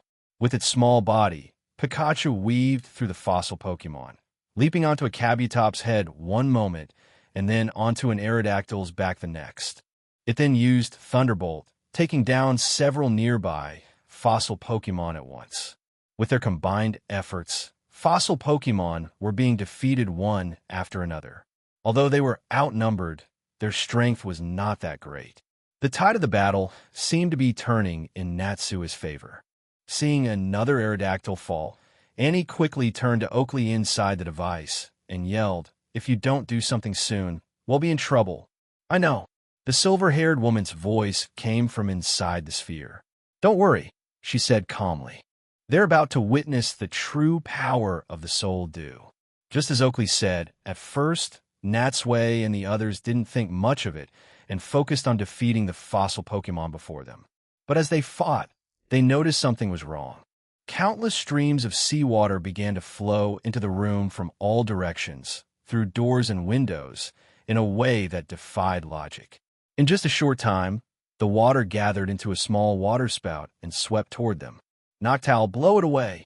Before Natsui could act, Ash had already seen that this water spout was different and quickly commanded a shiny Noctowl to disperse it. Noctowl flapped its wings, and a powerful gust of wind blew toward the water spout. Under the strong wind, the water spout began to twist, and countless water droplets were scattered, splashing all over the floor. But as soon as the wind stopped, the water gathered again. In fact, with more time, it seemed to be growing larger. "You two, get outside first." Natsui turned to Lorenzo and Bianca. The two knew things had gotten difficult, and they couldn't help by staying. They gave Latios a worried look, nodded, and ran out of the cathedral. The water spout generated a huge suction and destructive force. As it moved, it not only shattered the floorboards beneath it, but also pulled everything around it into its center. Even the mindless fossil Pokemon, which only knew how to attack, were shattered by their own side's water spout, and many of their fossil bones were sucked in. Seeing this, Natsui turned to Ash. "We can't let it keep growing. Let's destroy it together." "I understand." The two called their Pokemon to their side. At their command, the Pokemon unleashed their moves simultaneously. In an instant, a rainbow of colorful lights flew toward the water spout. To ensure its complete destruction, Natsui also had Gengar use its power. 7 or 8 moves hit the water spout almost instantly. Under the combined power of the Pokemon, the water spout exploded into a shower of water that rained down on the ground. But just a second later, the seawater gathered again and reformed the water spout. "It's useless." Oakley's head popped out of the sphere. "This is made of seawater, and the ocean's water is endless. Even if you break it once, another one will be waiting for you," she mocked. Ash asked in a low voice, "Natsui, what do we do? If attacking the water spout doesn't work, then we'll stop them at the source." Natsui pointed to the rings, trapping Latios. "You go free Latios, and it'll destroy this device." "Okay." The two split up, circling around the massive water spout and rushing toward their respective targets. Under Ash's command, his Pokemon attacked the iron rings binding Latios. But it was unclear what these rings were made of. They were not only incredibly sturdy, but also seemed to have the ability to absorb the energy of moves. Electric, fire, and water-type moves were all absorbed by it. Ash gritted his teeth and yelled, "Use Tackle." Noctowl dived from the air and charged at the rings. But the rings seemed to have an electric shock function. The moment Noctowl hit them, they released the energy they had just absorbed in the form of an electric shock. ZZZT. A brilliant electric light flashed around Noctowl's body. It was sent flying backward. With just one hit, it was knocked out, its feathers scorched black. "Noctowl," Ash called out and rushed to hold Noctowl in his arms. He then turned to look at the device, his face filled with helpless frustration. Meanwhile, on Natsui's side, the blonde thief, Annie, stood in front of him, commanding her Corsola and Ariados to block his path to protect her sister. However, these two Pokemon were no match for Natsui's Gardevoir and Jolteon, not to mention the menacing Gengar watching from the side. After just a few rounds, both Pokemon were defeated. Now, only Annie stood between Natsui and the device. Chapter 535. The giant waterspout Gardevoir and Jolteon bypassed Annie from both sides. Neither paid any attention to the female thief, who had no more Pokemon to use, instead charging straight for the device. As properly trained Pokemon, they would not attack a human without a direct command. The device before them seemed completely defenseless. However, just as the two Pokemon were about to reach it, the giant waterspout moved to block their path. The waterspout had already caused irreparable damage within the cathedral. Countless stone slabs had cracked because of it, and the walls, pillars, and other structures had all been impacted to some degree. The fact that the building had not yet collapsed was a testament to its sturdiness. It was likely that, as a city on island, most of Alto Mara's buildings were designed to withstand wind and earthquakes from the start. Go around it.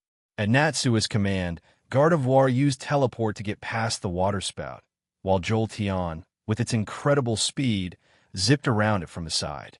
But in the next second, two streams of water split off from the main waterspout, once again blocking their path and threatening to close in on them. The two Pokémon attacked with their moves, but they faced the same problem as before. Even if the water in front of them was dispersed, a continuous supply of seawater flowed in to replenish it. They had no choice but to retreat. Natsui glanced at Ash and saw that he had also failed to rescue Latios. He thought quickly and then yelled to Ash, "Let's get out of here for now. If this keeps up, this place will collapse sooner or later." Although Ash was reluctant, he knew he couldn't save Latios on his own. He nodded and followed Natsui out of the cathedral. Outside, the battle was already winding down. With the help of Natsui's 3 Pokémon, although it took some time, Erica had managed to defeat the fossil Pokémon without any major trouble. Lorenzo and Bianca were hiding in a corner of the plaza. When they saw Natsui and Ash come out, they hurried over. "How did it go? Did you rescue Latios?" Before Natsui could answer, the massive wooden door of the cathedral behind them was shattered with a loud boom. A giant waterspout burst out with immense force, destroying half the wall as it emerged. Now, they had their answer without needing a word. "Don't just stand there, let's get away from here." Natsui snapped the two out of their daze and led them to the center of the plaza to regroup with Erica. It was only now that he could see clearly. Countless small streams of water were surging from the canals in all directions, converging on the cathedral. It was these streams that were allowing the waterspout to grow ever larger. "Natsui." Just then, Misty's voice came from behind them. They turned to see Misty's Pokémon pulling a wooden boat, with Misty and Brock standing on it. The two jumped ashore and ran over. Seeing Lorenzo and Bianca, they let out a sigh of relief. "Are you two okay?" After splitting up with Natsui's group, they had found a gondola and had Corsola pull it through the waterways. Along the way, they had to destroy the iron hooks blocking their path and fight off several fossil Pokémon that attacked them. It had been an ordeal, which was why they had only just arrived. "We're fine, but—" Bianca shook her head, looking worriedly toward the cathedral. Latios and the Soul Dew were still in there. Because of the darkness, Misty and Brock had only just noticed the waterspout in the plaza. "Why is there a waterspout on land?" Misty called out in shock. "And how did it get so big?" Natsui explained in a grave voice. "Those two created it using Latios and the Soul Dew. The waterspout is formed from seawater, so it's impossible to stop." Erica frowned, having already grasped the key to the problem. "In that case, we have to find a way to cut the connection between them." "But," Ash said, dejected, "I already tried. I couldn't break those iron rings." Hearing this, Misty realized the seriousness of the situation. "Then what should we do?" she asked, full of worry. Natsui's eyes darted around. He saw Annie also walk out of the cathedral, and an idea sparked. "Maybe now is a good chance," he said quickly as the others looked at him. "Both the waterspout and the blonde woman have left that room. While it's empty, we can sneak up to the device and pull the silver-haired woman out of it." He then looked at Misty and Brock. "You two are the only ones they haven't seen. You're the best ones for the job." "I understand." Misty and Brock nodded. Knowing there was no time to waste, they ran to the side of the plaza and began to sneak toward the cathedral. Perhaps out of a desperate desire to save Latios, Latias followed behind them, heading back into the cathedral together. In the center of the plaza, the giant waterspout was growing larger and larger. Influenced by some mysterious power, the sky began to fill with dark clouds. A flash of lightning cut through the sky, and raindrops began to fall on their heads. The rain fed the water, and the wind fed the storm. The waterspout stirred the surrounding air like a small hurricane, blowing everything around. Anyone who didn't know what was happening would think it was just extreme weather. Only Natsui and his friends knew the true danger they were facing. The sound of the wind and rain forced them to shout to be heard. His clothes were soaked by the rain, but Natsui had no time to care. He yelled to Erica and Ash, "We have to break up this water spout. We can't let it get any bigger." They both nodded. At their command, their respective Pokemon focused their firepower and unleashed their moves on the waterspout together. Although they couldn't completely disperse it, the continuous attacks blasted many large holes in the waterspout. As water splashed everywhere, its size and volume began to shrink. Even though it was being constantly replenished by seawater, its growth was being suppressed. Ash's eyes lit up. "It's working," he yelled. Natsui nodded. Although he knew this wasn't a long-term solution, they had to buy time for Misty and Brock no matter what. "Let's keep going." While the Pokemon were dodging the waterspout and weakening it, Misty and Brock had quietly reached a side window of the cathedral. Luckily, they hadn't been spotted on their way. Seeing no movement inside, they exchanged a look and, together with Latias, jumped through the window. Chapter 536. The Super Tsunami. The hall was silent. Even Misty and Brock's faint footsteps were completely masked by the sound of the wind and rain outside. After entering, they met no resistance. They moved through the darkness and reached the room with the device without any trouble. This was the only lit area in the cathedral. The two had been on edge the whole way, but thankfully they found no fossil Pokemon guarding the area. They peeked their heads out and saw that the device in the room was still running. In the iron rings, the restrained Latios was still having its power drained, its face twisted in pain. Latias, desperate to save her brother, charged directly toward Latios. Misty and Brock had no time to stop her. By the time they realized what was happening, Latias had already reached Latia's side. Her actions immediately gave them away, ruining the element of surprise. What rats have scurried in here? The silver-haired thief, Oakley, who was controlling the device, snorted. She then used the Soul Dew to revive several of the previously defeated fossil Pokemon to eliminate the two intruders. The waterspout raging in the plaza also began to head back toward the cathedral under her control. This was, of course, noticed by Natsui and the others outside. Knowing that something must have gone wrong with Misty's plan, they followed the waterspout back toward the cathedral. Inside the room, Misty and Brock knew the situation was urgent. They both threw their Pokeballs, released their Pokemon, and began commanding them to attack the massive device beneath Oakley. Although the device was built by ancient people and made entirely of steel, it still seemed fragile under the power of the Pokemon. After just a dozen or so hits, the device began to malfunction. It tilted severely, and even Oakley, operating it from inside, was greatly affected. "You brats!" Oakley yelled. "Why do you have to interfere with us?" She tried to activate the power of the Soul Dew again, but the control panel in the sphere suddenly flickered and then sparked violently. At that moment, the situation began to spiral out of control. The sphere Oakley was in started to spin faster and faster. The iron rings binding Latios began to drain its power frantically, like a pump, causing Latios to let out a painful cry. This made Latias even more anxious. She rammed the iron rings with all her might, ignoring the electric currents shocking her body. But before she could rescue Latios, a black light suddenly flashed from within the sphere. Misty looked up and saw that the once beautiful and flawless Soul Dew had somehow turned a dark purple. A deep purple light shone from within it, looking incredibly dangerous.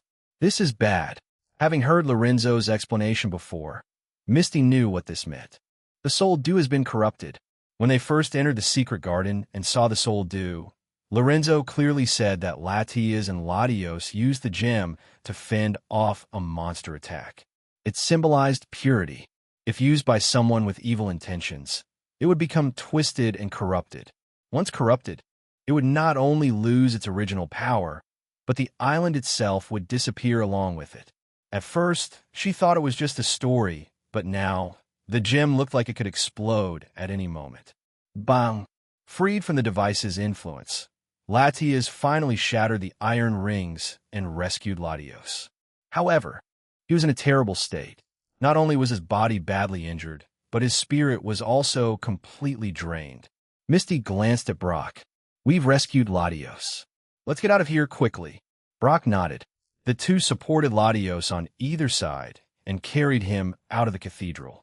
Just as they were leaving, they came face to face with the blonde thief, Annie. However, Annie clearly had no time for them.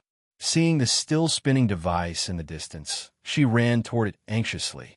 "Oakley, are you okay?" The groups passed each other, exchanging only a brief glance, but neither paid any attention to the other. Watching Annie run off, Misty let out a sigh of relief. She continued to help Latios out of the cathedral. Just as they got outside the main door, they met Natsui and the others who had come to help. Seeing Latios with them, Bianca's face lit up with joy. "You saved Latios?" Misty nodded, then noticed it was a little too quiet around them. "Huh, where's the water spout?" she asked, surprised. "We don't know. It just suddenly disappeared," Ash said. Speaking of disappearing, Misty remembered the soul dew. "Right? The soul dew seems to have been corrupted. It just turned black," she said nervously. "That's terrible." Hearing this, Lorenzo's face turned pale. Once the soul dew is corrupted, it will not only disappear, but it will also cause a tsunami. Natsui frowned. "Is there a way to purify it?" Lorenzo shook his head. "The soul dew is the crystallization of the souls of Latios and Latias. It is perfectly pure. Once it's corrupted, it's irreversible." Erica suddenly said, "Look around. Something doesn't seem right." At her reminder, the group turned to look and were shocked to find that not only had the rain stopped, but the water in the surrounding canals was slowly receding. The water receded quickly. The small boats floating on it were left stranded on the riverbed as the water level dropped. This was an island in the middle of the ocean, surrounded by seawater. Even if the river water disappeared, the sea should have flowed in to fill it. It shouldn't be receding like this. Lorenzo seemed to realize something and ran to the coast next to the plaza. Natsui and the others followed his gaze and saw that the seawater around the city of Alto Mare was also pulling back into the distance, like a receding tide. The entire island was now surrounded by exposed reefs and seabed. Countless shellfish and Pokemon were stranded, caught by the sudden retreat of the water. In the distance, the ruins of a castle were even revealed. These ruins had been submerged under the sea for hundreds of years and were in a state of decay, now revealed before them. People finally knew that such a building had existed here in ancient times. Lorenzo's gaze was fixed on the sea, which was receding like a white line. "This is bad," he said in a low voice. "It's a tsunami, and it's a super tsunami, the likes of which has never been seen before." A super tsunami? As someone from inland, Brock didn't quite understand. "Does that mean a huge wave is coming?" he asked. "That's right," Lorenzo said, his face filled with deep worry. "A tide receding like this has never happened before. I'm afraid a conservative estimate would be that when it comes back, it will reach a height of 100 meters. 100 meters. Hearing that height, the group looked at each other. They all knew Lorenzo was not exaggerating. "Grandfather." Bianca's voice trembled as she asked the question everyone wanted to know the answer to. "Can this city withstand a tsunami that big?" "Impossible," Lorenzo sighed, his face ashen. "A tsunami like that will submerge the entire city. The people in the city, they will probably all lose their lives." Chapter 537. Destroy the wave, seeing the massive tsunami rising like a city wall. Natsui remembered that in the movie's ending, a tsunami was also triggered. To save the city and its people, Latios sacrificed his own life, using all his power to resolve the crisis. He ultimately became a new soul dew, replacing the corrupted one to continue protecting the city. Now that he was here, he had to be able to do something.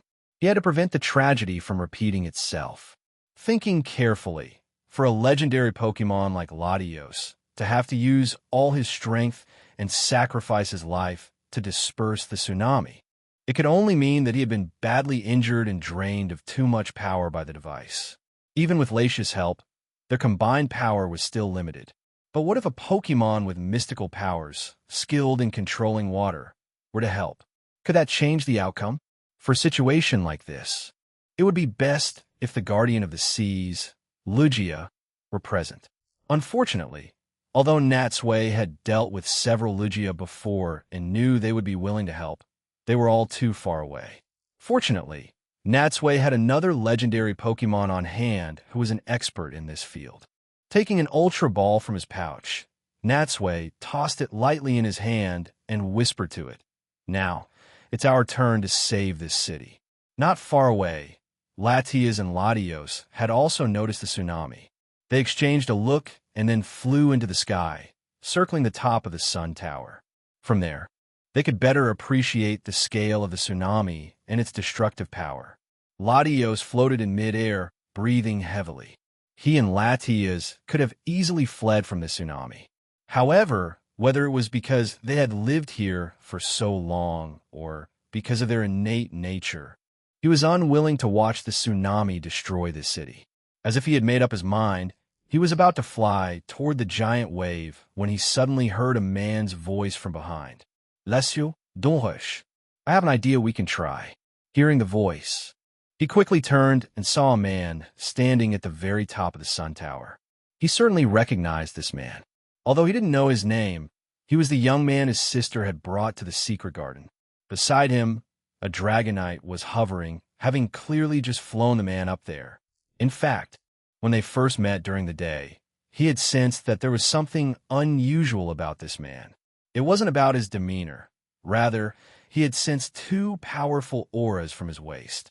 Although these auras were not of his kind, he knew they must belong to other legendary Pokemon, just like him.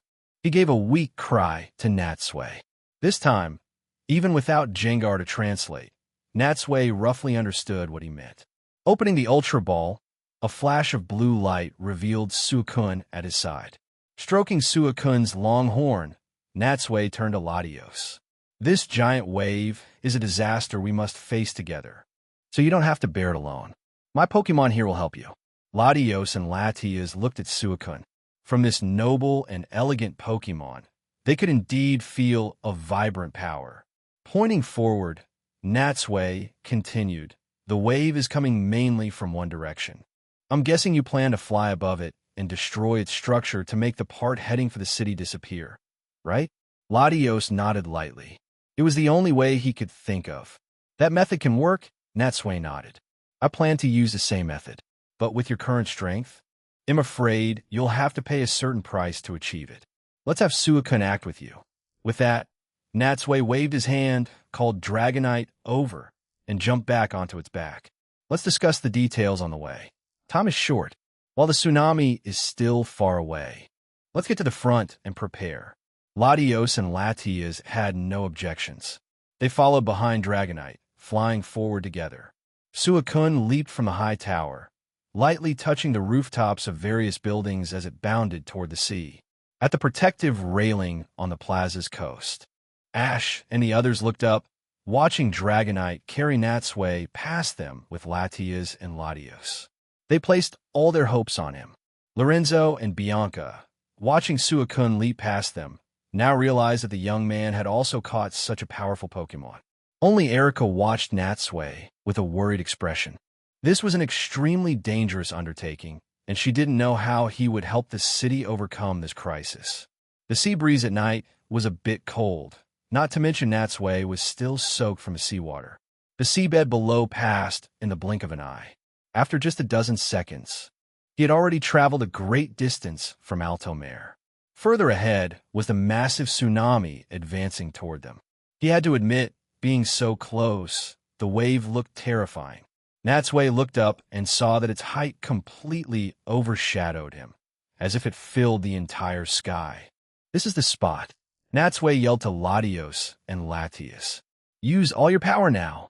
Suicune will support you." The roar of the wave was deafening, and he had to shout at the top of his lungs to make himself heard. Suicune had also run to a position below them. Latias and Latios glanced down, then nodded. Without further hesitation, they both unleashed their full power. Their bodies suddenly erupted in a brilliant white light. Merging together like a small sun, they flew straight toward the giant wave. At the same time, Suicune also acted. The reason it is Suicune rather than another choice is its unparalleled ability to control water. This is why Natsui dared to send it out. After gathering its power for a moment, Suicune opened its mouth, and a thick beam of energy shot out, flying in the same direction as Latias and Latios. The two energy beams, one from the sky and the other from the ground, both flew toward the same destination, hitting the same spot on the wave at the same time. With a deafening roar, the point of impact on the wave exploded as if a bomb had gone off, and a massive gap formed in the wave. Chapter 538. An expedient measure, the shock wave from the explosion wiped out most of the wave heading toward Altomare, but the remaining waves continued to rush toward the city. Suicune's body also began to glow brightly. As it opened its mouth again, resonating with the seawater, a dozen waterspouts suddenly formed across the remaining wave front, spiraling up toward the sky. Although they couldn't compare in size or power to the large waterspout created by the Soul Dew, their sheer number was enough. The waves flowed up through the waterspouts, weakening and dispersing their flow from within. Thanks to the combined efforts of the three Pokémon, although the tsunami did not completely disappear, the part of the wave facing Altomare was greatly weakened to a level the city could withstand. Seeing this, Natsui no longer hesitated. Just as the seawater was about to hit Suicune, he took out the Ultra Ball and recalled it. He then had Dragonite fly above the wave to search for Latias and Latios. Perhaps because they had used all their strength, the two legendary Pokémon did not fly back into the air after hitting the tsunami. It was unclear if they were floating on the sea surface or had sunk to the bottom. With such a large wave, and in the middle of the night, finding them was extremely difficult. Natsui searched for a long time without success. In the end, it was Dragonite's sharp eyes that spotted Latias and Latios huddled together on the surface of the water, drifting with the current. He signaled for Dragonite to lower its altitude. As they got closer, he could see that the two Pokémon were completely exhausted and unable to move. Just then, Dragonite suddenly cried out. Following its gaze, Natsui realized that the wave was about to crash into the castle ruins on the seabed. If they didn't get Latias and Latios out of the water quickly, they would be smashed to pieces by the current.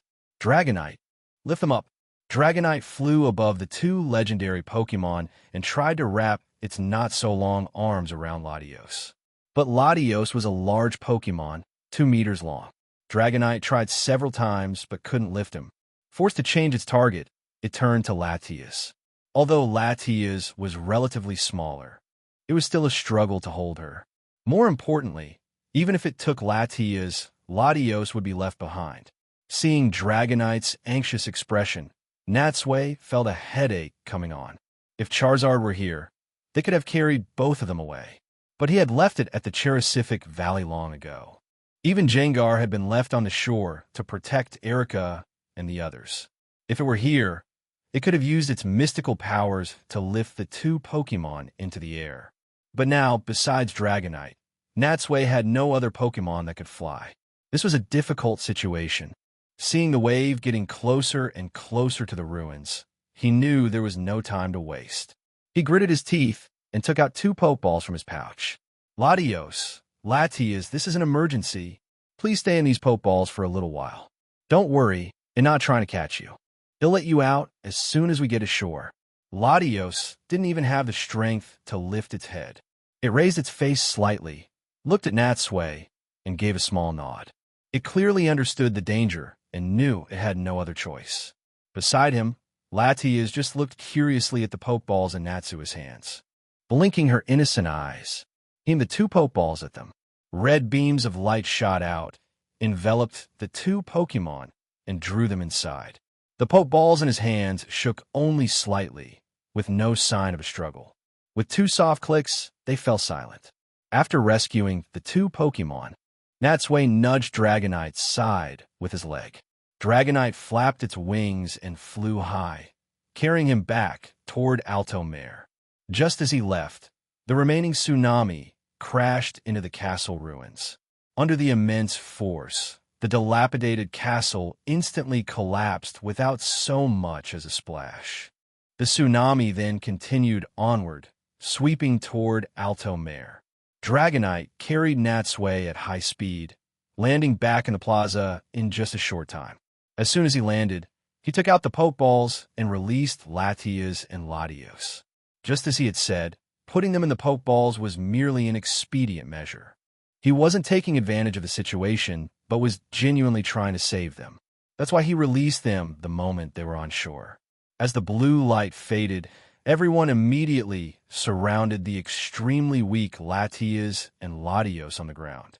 Latios, Latias, are you okay? Although they were a bit surprised to see them released from Natsui's Pokeballs, no one said anything. Even Lorenzo just sighed with a complicated expression. Everyone knew how dangerous it must have been. The fact that Natsui had done this meant it must have been a moment of absolute necessity. Erica and Brock knelt down to check on them. Seeing that the two Pokemon had no external injuries, they nodded to the others. There are no major problems. They just exhausted all their energy. Before Ash and the others could say anything, a loud rumbling sound came from behind them. They turned to see that the giant wave had reached the outskirts of the city. Fortunately, after being weakened earlier, although it still looked fierce, it was no longer as terrifying as before. The ground here is too low. We should get to higher ground quickly. At Lorenzo's reminder, the group immediately realized the plaza was not safe. They hurried toward the higher parts of the city. This time, with everyone there to help, Natsui didn't need to put Latias and Latios back into their Pokeballs. The wave came quickly, crashing against the city's protective seawall and surging into the canals. The water level rose rapidly before their eyes. The wooden boats that had been resting on the riverbed were now swept deeper into the city by the rushing water. But in any case, the wave's power was much weaker. Apart from flooding some low-lying areas, it didn't cause any more damage. Natsui and the others climbed a dozen steps up a staircase, and the water was no longer a threat. After waiting for about half an hour, the waves slowly receded. They realized that the terrifying crisis had finally subsided. Chapter 539. The best ending the waves slowly receded. The event didn't seem to cause a major disaster, but it still had a noticeable impact. The first floors of some buildings were flooded, soaking furniture and appliances in seawater. Many small boats had vanished, either swept into the city or pulled out to sea with the tide. It was a significant loss of personal property, but thankfully, no one was injured in the tsunami. That was a blessing in the midst of the misfortune. The commotion woke the city's residents from their sleep. They turned on their lights and peered from their balconies. They saw seawater flooding the canals and streets, reaching a height of about half a meter. But they were all clueless about what had just happened. Perhaps when morning came, they would learn from the news that a great tsunami had struck in the dead of night, only to be stopped by something and dissipated. On a high point in the city, watching everything return to calm, Misty sighed. It's finally over. Wait! Brock suddenly remembered something and yelled, "What about those two thieves?" The sky was beginning to lighten. Before anyone was around, Lorenzo and Bianca took the weakened Latias and Latios, who couldn't change their form, back to the secret garden. Natsui and the others hurried back to the great cathedral. But the place was long empty. Aside from scattered fossils and a broken device, Annie and Oakley were gone. As for the tainted soul dew, it had crumbled into a pile of residue on the floor. "Damn it," Ash said, looking at the scene with anger. "They caused this whole mess, and in the end, they just got away." "It is a shame," Natsui agreed with a nod, "but it couldn't be helped. Our focus was on the tsunami. The slightest mistake would have meant disaster, so we didn't have the energy to watch them. I'm sure we'll meet them again someday. When we do, we'll bring them to justice." Hearing them, Brock hesitated for a moment. "Earlier, I saw that the one called Oakley seemed to be suffering from the Soul Dew's backlash. She looked very unwell, like she was badly injured." "Oomph." Misty lifted her head and snorted coldly. They got what they deserved. Serves them right. All right. Natsui interrupted before they could say more. We can't stay here any longer. Let's get out of here too. If someone sees us here with all this, they might think we're the ones responsible. We'd never be able to explain it. Leaving the cathedral, the group returned to the secret garden. Seeing them return, Bianca prepared hot tea for everyone and brought out towels and some pastries. Come, dry yourselves off. After all that, you must be hungry and tired. She was right. Since being woken up by latillas in the middle of the night, they hadn't had a single drop of water. If it weren't for the big meal they ate before bed, they would have been starving. Now that they could relax, everyone felt their eyelids grow heavy and their energy faded. After some brief care, Latias and Latios had regained some of their strength. The two Pokemon were no longer in danger and were now nestled together, resting in a deep sleep. Seeing this, Natsui felt a deep sense of relief. He had changed the movie's ending. He had saved Latias' life and spared Latias the pain of losing her family. After a quick bite to eat, the group didn't return to the Pokemon Center. They slept in their clothes in a small wooden house in the garden. Bianca found some blankets for them from somewhere. They were warm, and Natsui lost consciousness almost the instant he lay down. He slept soundly. When Natsui woke up again, he found that everyone else was already awake and gone from the room. He rubbed his groggy head and stepped out of the wooden house. He saw Ash and Pikachu playing with Latias and Latios. You're awake. Erica, in the distance, was the first to spot him. She was brushing his Jolteon's fur, while his Jengar shamelessly pestered her to scratch its back. It seemed his Pokemon had completely accepted Erica as the lady of the house, showing no sense of being strangers. He looked around and saw Misty and Brock helping Bianca cook. The atmosphere here was as relaxed and cheerful as ever, just like the first time they had come to the secret garden.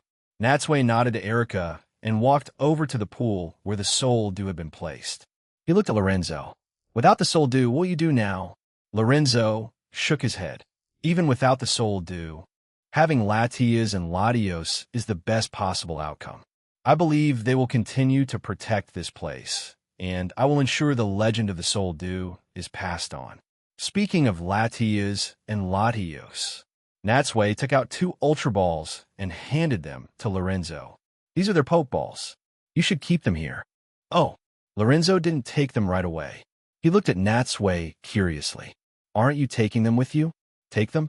Natsui shook his head. They belong here, and they love it here. Where would I take them? Besides, I don't lack for legendary Pokemon. It's better to let them continue to live here, carefree. Remembering the Suicune that had leaped past them earlier, Lorenzo knew Natsui wasn't bragging.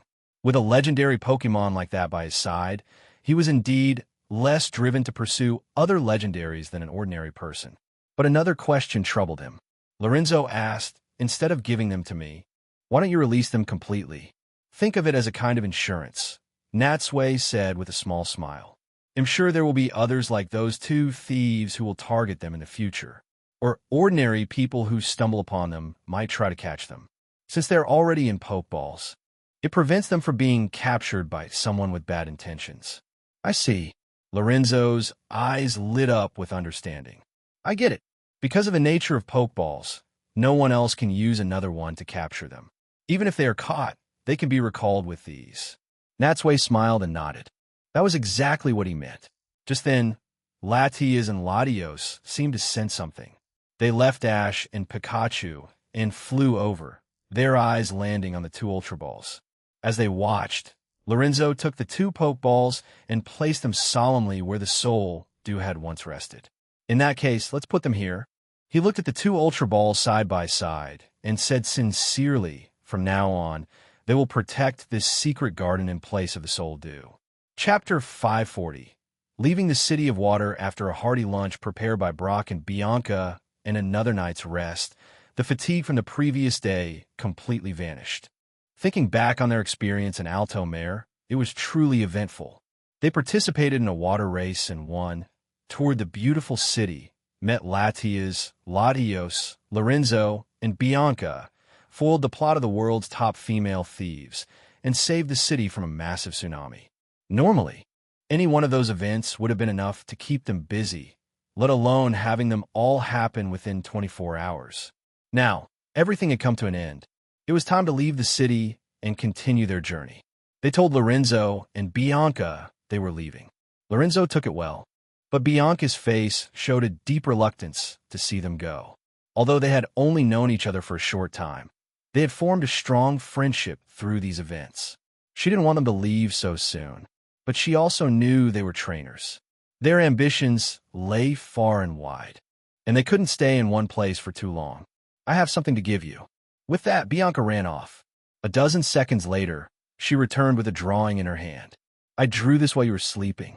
Thank you for saving my grandfather and me, for saving Latias and Latios, and for saving this city. I don't have anything valuable to express my feelings, so I drew this picture for you. A drawing? Ash reached for it, but Natsui got to it first. The others crowded around to look. It was a crayon drawing of the 7 of them. They stood side by side with the city of Alto Mare behind them. Above, Latias and Latios were flying. Pikachu stood on Ash's shoulder. The picture was colorful, and everyone had a big smile on their face. It was very lively. It was clear that Bianca was a skilled and thoughtful artist. It's so beautiful, Misty praised. Thank you, Miss Bianca. Not at all. Bianca blushed slightly. Compared to what you've done, this is nothing. I hope you don't mind it. Don't say that, Natsui smiled. What gift is more important than the thought behind it? Well, gladly accept this drawing. Although he said we, he ignored Ash's I wanted to expression and tucked the drawing in his jacket. This was a precious memory, one of a kind. There was no way he would give it to this kid. When he had the chance, he would get it framed and hang it in his room. Hearing that Natsui and the others were leaving, Latias and Latios also gathered around. Latias was especially reluctant to see them go. She affectionately rubbed her cheek against Ash and Pikachu and circled around the others a few times. Compared to his sister's personality, Latios was much more composed. He simply watched them with gratitude in his eyes, then turned his gaze to Natsui. He was not ignorant. After being captured by this man last night. No, this morning, he knew that he and his sister were no longer wild Pokemon. Although things seemed the same, they were bound by the Pokeballs. If he wanted to, he could recall them at any time. Did that mean he and his sister were now his Pokemon? But he also knew it was the only way at the time. And this man seemed like a good person. He wasn't particularly against the idea. After leaving the secret garden, they first returned to the Pokemon Center to retrieve their luggage and then headed to the port. Next, they would take a boat back to the Johto mainland to continue their journey. Lorenzo and Bianca saw them all the way to the ship. As the ferry started to move, they waved goodbye. The figures of the two grew smaller until they disappeared from sight. Goodbye, Alto Mare. Goodbye, Bianca. The sea breeze gently brushed against them. Standing on the deck and watching the city of water shrink in the distance, Natsui and the others couldn't help but feel a bit sad. If they could, who wouldn't want to spend more time with friends? But such is life. After saying goodbye to yesterday, a future full of unknowns awaited them. Look, Misty suddenly pointed to the sky. Natsui and the others looked up and saw a blue and a red figure faintly appearing and disappearing among the clouds. They immediately realized it was Latias and Latios come to see them off. Goodbye. Ash waved his hands at the clouds and shouted at the top of his lungs. The other passengers, seeing his strange behavior, also looked up at the sky. They caught a glimpse of something flashing by. A male passenger with a gold chain and a floral shirt rubbed his eyes in surprise. I think I just saw Latias and Latios. What are you talking about? His girlfriend said, rolling her eyes at him. Latias and Latios are just legends. This is a bustling city. Why would they be here? It's true, I'm telling the truth. The man pouted, pointing at the sky. Look if you don't believe. Where did they go? The woman looked up. The sky was just the sky, with no Pokemon in sight. She shook her head helplessly. See, you must have had too many cocktails and are seeing things. How could there be legendary Pokemon here? Hearing their conversation, Natsui and his friends looked at each other and shared a knowing smile. The legend of Latias, Latios, and the Soul Dew. like the statues on Alto Mara's coast, would continue to be passed down in this city, becoming a topic of discussion for generations to come. The ferris route was different from the one they had taken to get there. It sailed directly to a small port outside Blackthorn City. Because it was a slow boat, it sailed through the night. The next morning, Natsui and the others set foot on the soil of the Johto region once again. They parted ways at the port. Ash, Misty, and Brock were going to get their final badge, while Natsui and Erica were heading to Silvertown, knowing they would meet again soon. Their farewells were brief and casual, just a simple wave of the hand. Well then, we'll see you at the Silver Conference, Natsui said with a smile. It's only a few days away, Ash said, rubbing his nose nonchalantly. As soon as I challenge the Blackthorn Gym, they'll come find you. Claire is not that easy to beat. You know, be careful not to get cocky and lose. Natsui chuckled. It's a deal then. They'll be waiting for you in Silvertown. Chapter 541. Natsui makes his move. 18 Blackthorn City was a small coastal town on the southern shoreline of the Johto mainland. It was quite small and didn't have a gym. In terms of fame, it was even less known than Azalea Town. The scent of flowers and the sea breeze were its signature features. Natsui had passed through here before when he set out from New Barktown, but he didn't have a strong impression of it. For Erica, however, her personality was a perfect match for the town's atmosphere. She fell in love with the place the moment she first set foot in it. After leaving the port, Ash and his friends headed north, while Natsui and Erica had to go east. They would return to New Barktown before turning north again towards MT Silver, where Silvertown was located. After parting ways with the others, the two didn't linger in the small town and left directly. Erica's luck was good. Just outside of Blackthorn City, on a plain, she encountered and caught another grass-type Pokemon. This Johto journey had been very fruitful for her. She had come with the goal of catching Pokemon, and since the start, she had caught 5 or 6, basically completing her objective. They had plenty of time before the conference. When they arrived in New Barktown in the evening, they paid a visit to Professor Elm. At his warm invitation, they stayed the night at his house. There, Natsui also met his wife and son. The son looked so much like his father that you could tell they were related at a single glance, without any need for an introduction. Natsui and Erica gave them the housewarming gift they had prepared, which earned them an even warmer welcome. During dinner, Natsui and Professor Elm had a few drinks. This time, perhaps because Kurt wasn't there to pressure him or because his wife was watching, Professor Elm didn't get completely drunk like he had at Kurt's house. However, when it came to bedtime, they faced the same awkward situation they had encountered more than once. Perhaps Professor Elm's wife had noticed something in the way Natsui and Erica looked at each other, or from their close interactions. Or maybe Professor Elm had already told her about them staying under the same roof at Kurt's house. For whatever reason, she arranged for Natsui and Erica to stay in the same room again. Once they were inside, the two couldn't help but look at each other with wry smiles. This was the umpteenth time this had happened.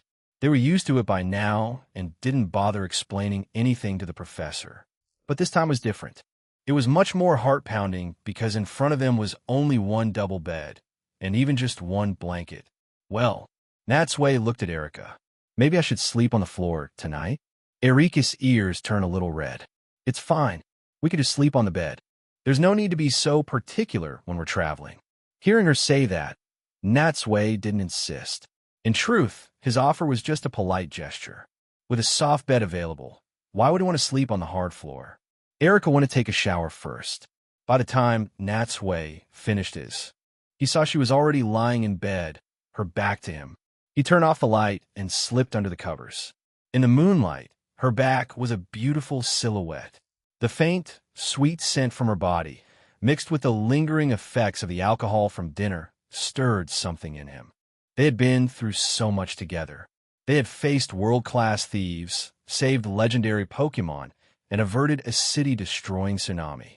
Through it all, Erika's quiet presence had been a constant at his side. Their relationship had been forged in danger and solidified in mutual trust. Natsui couldn't hold back any longer. He turned over and slowly reached out his hand under the blanket, gently placing it on Erika's waist. She was clearly not asleep. He could feel her body tremble slightly, and her breathing became a little faster. After a few seconds of silence, seeing no other reaction from her, Natsui grew bolder. Reaching toward her, he paused as Erika still did not react. The moment held an unsettling tension in the quiet room. It was firm and fit perfectly in his hand. Just as he was about to caress it, Erika suddenly raised her arm, clamping his hand against her body with her elbow. The room was frighteningly quiet. Since her back was to him, Natsui couldn't see her expression, but from her rising body temperature, he guessed her face must be bright red with shyness. He leaned a little closer. She hesitated for a moment, but then, slowly, she relaxed. He took her hand gently, and this time, Erika didn't pull away. Instead, her lips curved into a small smile.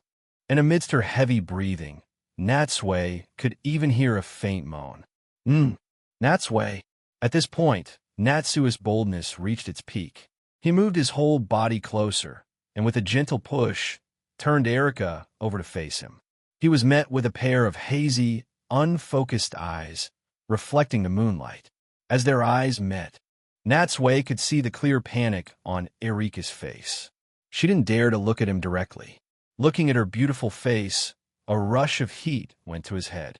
The next second, he leaned down and pressed his lips against hers. The kiss was electric.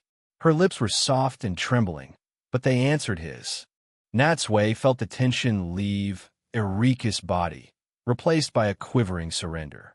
He explored her mouth with his tongue, and she, though clumsy, kissed him back with a growing desperation. When they parted, she was panting. "Wait, Natsui." Her voice was a trembling whisper. "I'm embarrassed to say it, but this is my first time having, intimacy. Because of that, I think I might be really clumsy. Please be gentle with me." Natsui stopped, surprised by the confession, but also deeply moved. He looked at her tenderly. "You don't have to worry. He'll take care of you." He kissed her again, this time more softly, on her forehead, her cheek, before returning to her lips. His hands moved with a new purpose, finding the hem of her pajama top and sliding it up. She helped him, lifting her arms. In the dim light, her skin seemed to glow. Natsui admired her firm breasts and their pink areolas. His gaze traveled lower, and he noticed how she looked. "You're very beautiful," Natsui murmured, his voice hoarse. He leaned in closer to her. Erika responded by moving toward him, and they shared a tender embrace. Erika let out a startled gasp as her gaze fell. It's so much," she whispered, wide-eyed and uneasy. "Don't worry about that," Natsui said, his voice steady. "I have to guide you through this." He stepped closer, offering his arm. She tensed instinctively, but he soothed her with a calm smile. "Sure, relax." Their hands intertwined in the quiet moment between them. The air between them felt heavy with anticipation. Natsui leaned in closer, his thumb gently brushing against her. "Inji Checha." Natsui. She trembled, her breath catching. "Are you okay, Erika? We could take this slow." "I can't stand it." "I'm ready, Natsui. Please, it's torture." "Yeah. NGHH. No. Ooh." His touch made her gasp, and she couldn't hold back a sharp cry. "NGHH. Ooh." Natsui paused, aware of the gravity of what was happening, and moved carefully. He touched her intimately. She flinched and responded quickly. "Natsui, I can't hold back anymore. NGHH, I need you. I need you." She pleaded, her eyes glazed over. "What is it you want? What is it of mine that you want?" I want you. I want you so badly to be inserted. NGHH. So shameful. Natsui, please, since you're asking me." Natsui drew a shaky breath as the moment drew closer. He moved closer to her, holding himself steady, and met her gaze with a mixture of nervousness and resolve. He leaned in slowly, and the space between them closed. A dull sound filled the air. Natsui froze immediately, stopping what he was doing. Cold sweat broke out on his forehead. "Sorry. Are you okay?" Do you want me to stop? He saw tears forming in Erika's eyes. She was gripping the sheets so tightly her knuckles were white. It hurts, it burns. Natsui's desire was chilled by panic. He immediately started to back away. I'm sorry. I won't. No. She grabbed his arm, her nails digging into him. Don't stop. Please. Just give me a second. It's so intense. Natsui stayed perfectly still, holding steady. He could feel her trembling against him, gripping him tightly. He closed his eyes. Breathe, he whispered, leaning in to press a gentle kiss to her sweaty forehead. Just breathe. Relax for me. Let your body ease into it. Several long seconds passed. He could feel her trembling beneath him, but he could also feel how, little by little, the tension in her muscles was starting to release. Better? He whispered. I think so. She breathed. Why you can keep going, but please, Natsui, very, very slowly. Slowly, he promised. With careful control, Natsui moved forward just a little more. There? Yes, NGH. He continued gently, letting her adjust. She let out a soft, shaky breath. But this time it was a guttural, choked sound. He continued with that agonizing slowness until, finally, he leaned in close to her. They both let out a breath. I am here, he murmured, resting on his elbows. I'm sorry. Go easy on me, she whispered. No, Natsui growled. His voice shook with emotion.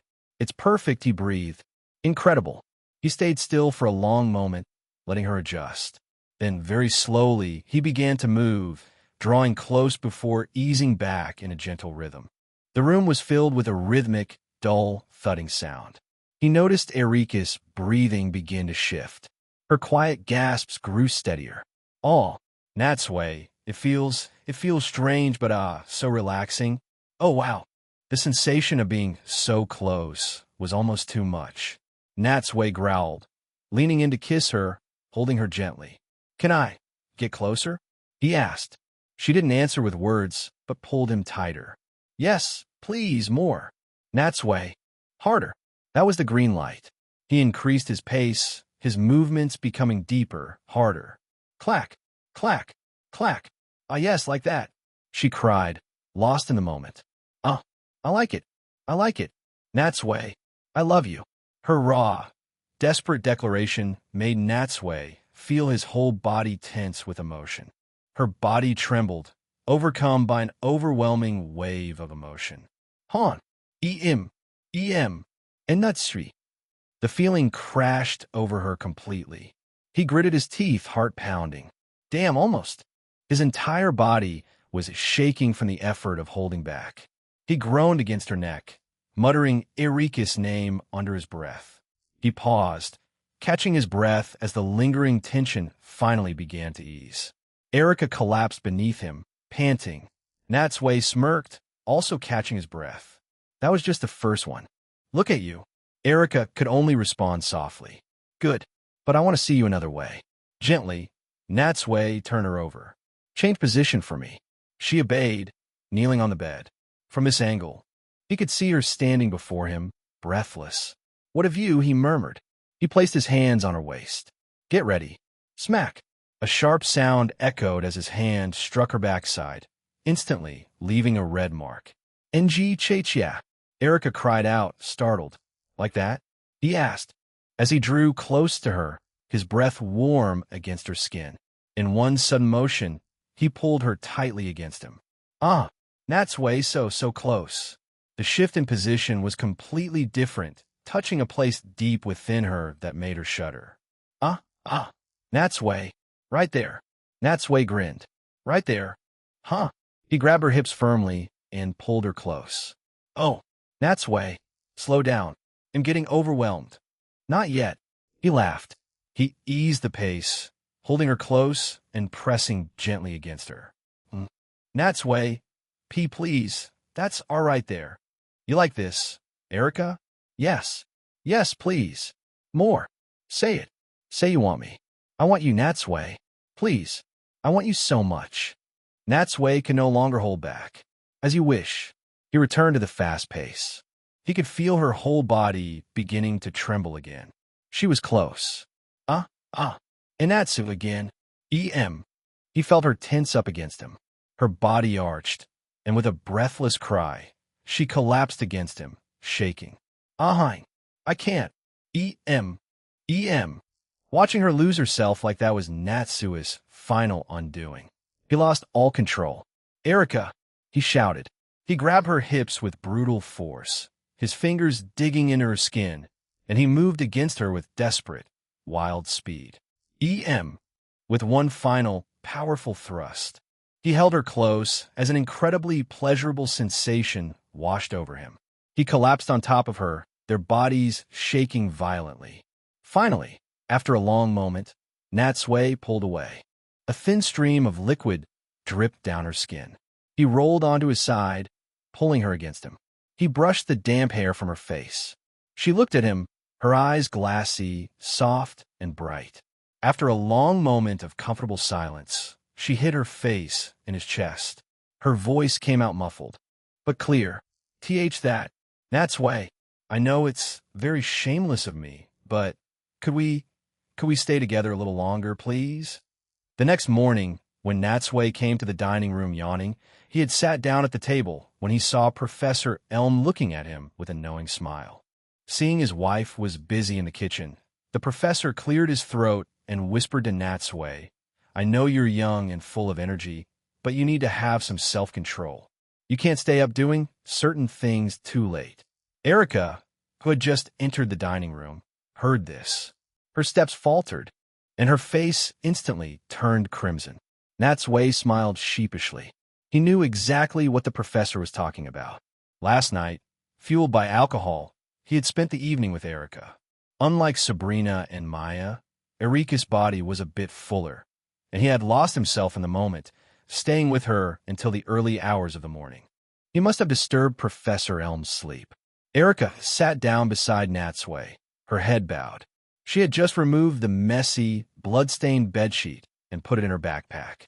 If Professor Elm and his wife saw something like that, she would be too ashamed to ever face them again. Thankfully, the uncomfortable atmosphere was broken when Professor Elm's wife brought the food to the table. After the meal, the two formally said their goodbyes to the professor and his wife. Well, I wish you the best of luck in winning the conference, Professor Elm said with a smile.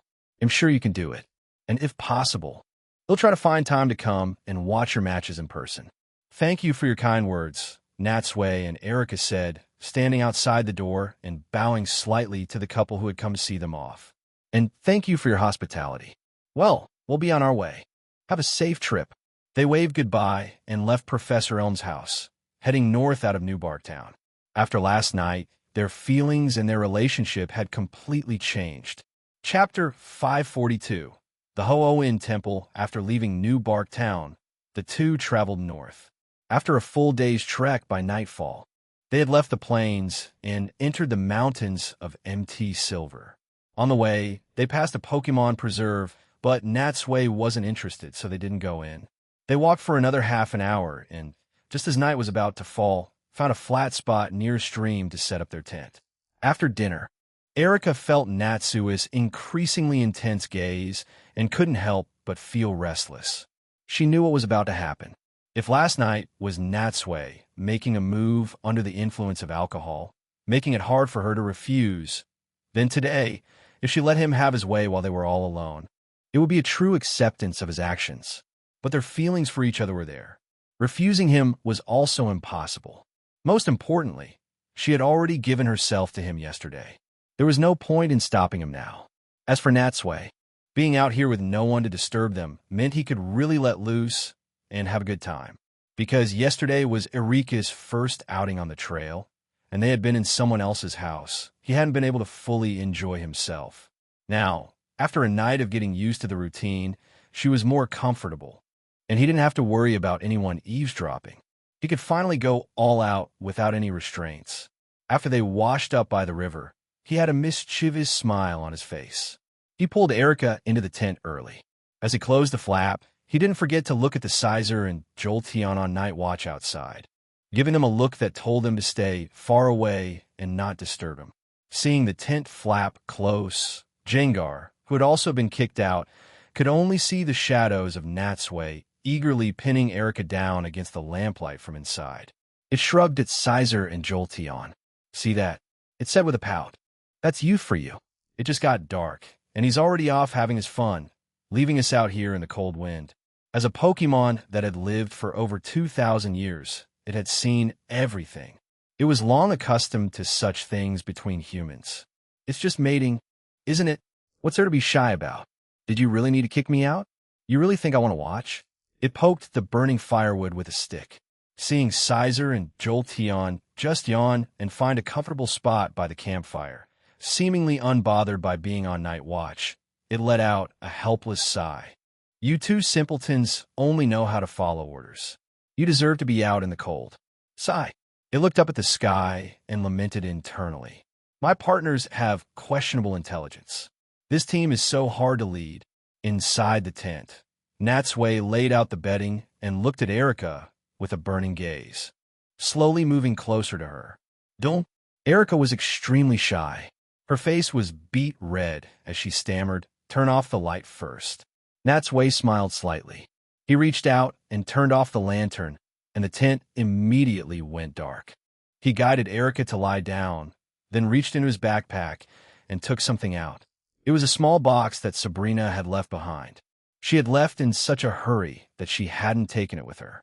He never thought he'd be using them on Erica today. Well, in a way, at least they weren't going to waste.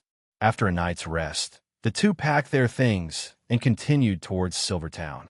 Last night had been absolutely wild for Natsui, but it was also truly exhausting. Erica, on the other hand, looked even more radiant. The way she looked at Natsui was incredibly soft, as if she would melt.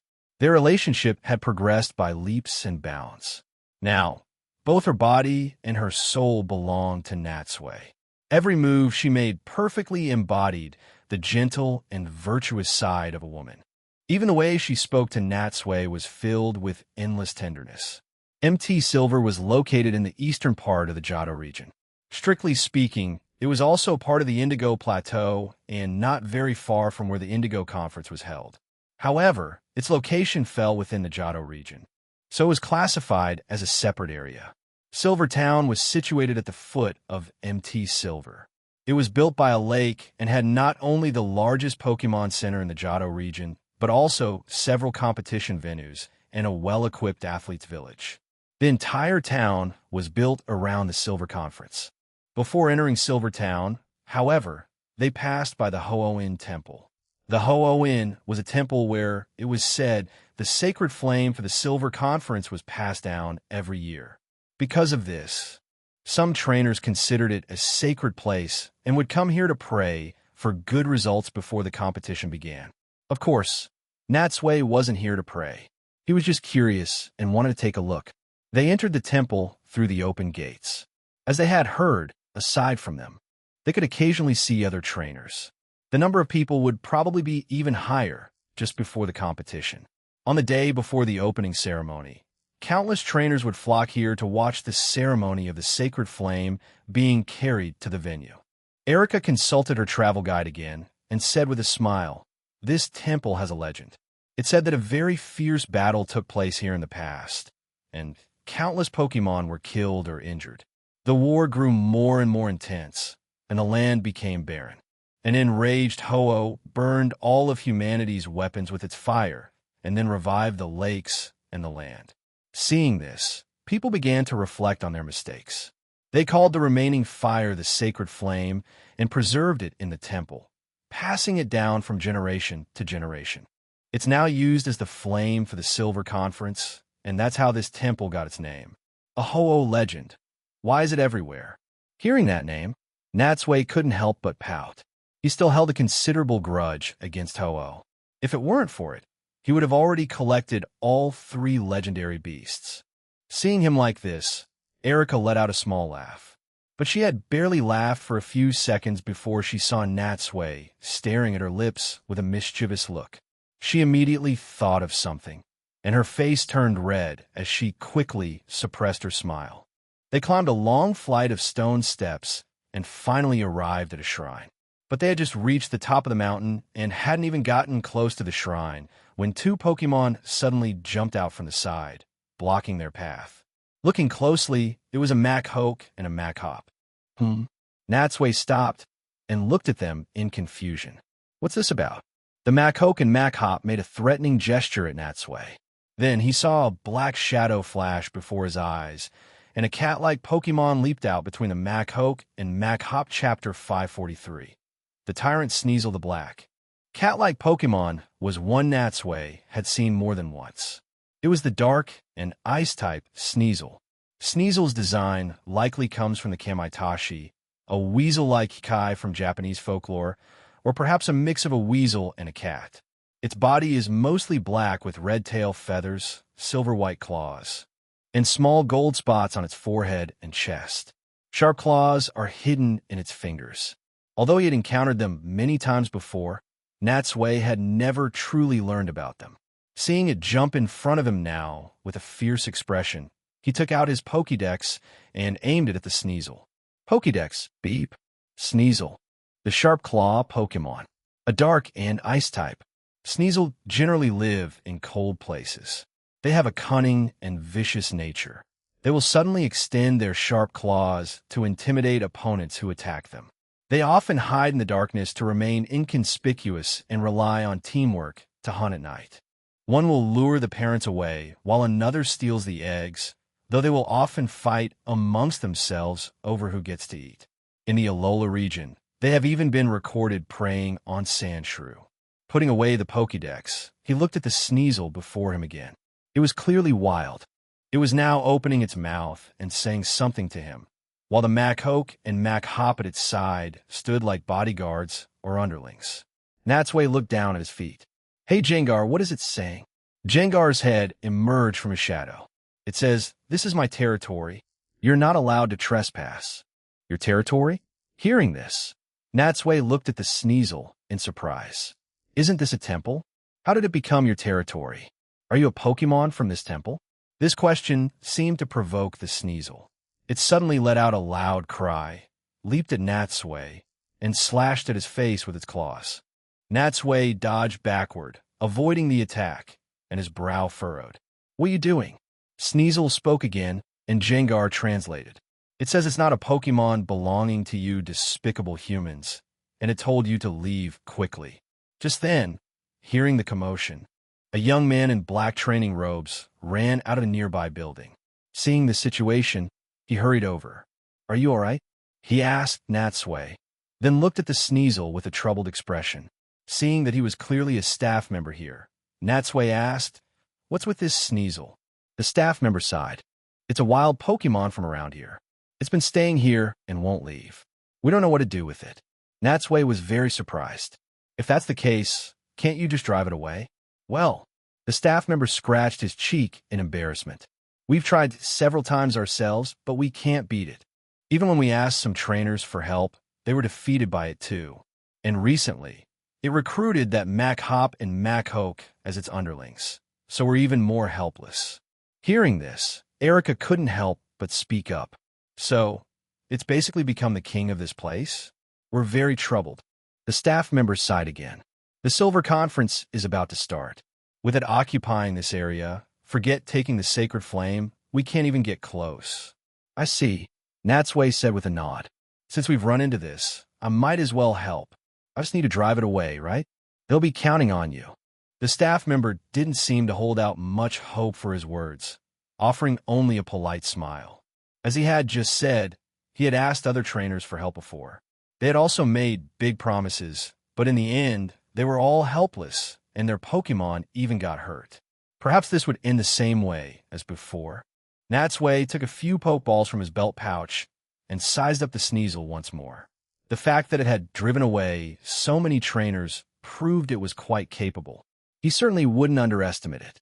And for him, this was a good opportunity to train his own Pokemon. With a wave of his hand, he threw the Pokeballs. After the flashes of blue light, his Dragonite, Tyranitar, Scizor, and Eevee appeared before the Sneasel. It was clear that, whether against Machop, Machoke, or Sneasel, the four Pokemon Natsui sent out were at a type disadvantage in one way or another. He had done this intentionally. He wanted to use this opportunity to train his Pokémon on how to turn the tables when facing an unfavorable matchup. Of course, to avoid losing, he sent out 4 Pokémon. A 4-on-3 fight would increase his chances of winning. Upon seeing Natsui's Pokémon, before they could even move, the Sneasel let out a roar and charged forward. At the same time, the Machoke and Machop at its side charged with it, aiming to flank Natsui's Pokémon. As expected of a Pokémon that had defeated so many trainers, it dared to take the initiative even when outnumbered. This made Natsui's opinion of it rise a little. Tyranitar, Sizer, you two handle the Machoke and Machop. Eevee, you and Dragonite take on the Sneasel. At his command, the 4 Pokémon split up, each focusing on their target. As fighting types, Machop and Machoke had an absolute type advantage over the Rock and Dark-type Tyranitar. Fortunately, Sizer's bug typing helped to weaken their fighting type moves. Dragonite and Eevee surrounded the Sneasel. The normal type Eevee was fine, but against the dark and ice type Sneasel, the dragon and flying type Dragonite was in a very bad position, just like Tyranitar. Looking at the matchups, Erica asked with some concern, "Is this really a good idea? If we win, we win," Natsui said, not at all concerned. "It's not an official match anyway. If they can't win, I have other Pokémon to back them up. Just think of it as training for them." Hearing him say that, Erica didn't say anything more, but she couldn't help but worry. These were Natsui's Pokémon, and her affection for him extended to them. She naturally didn't want to see them get hurt.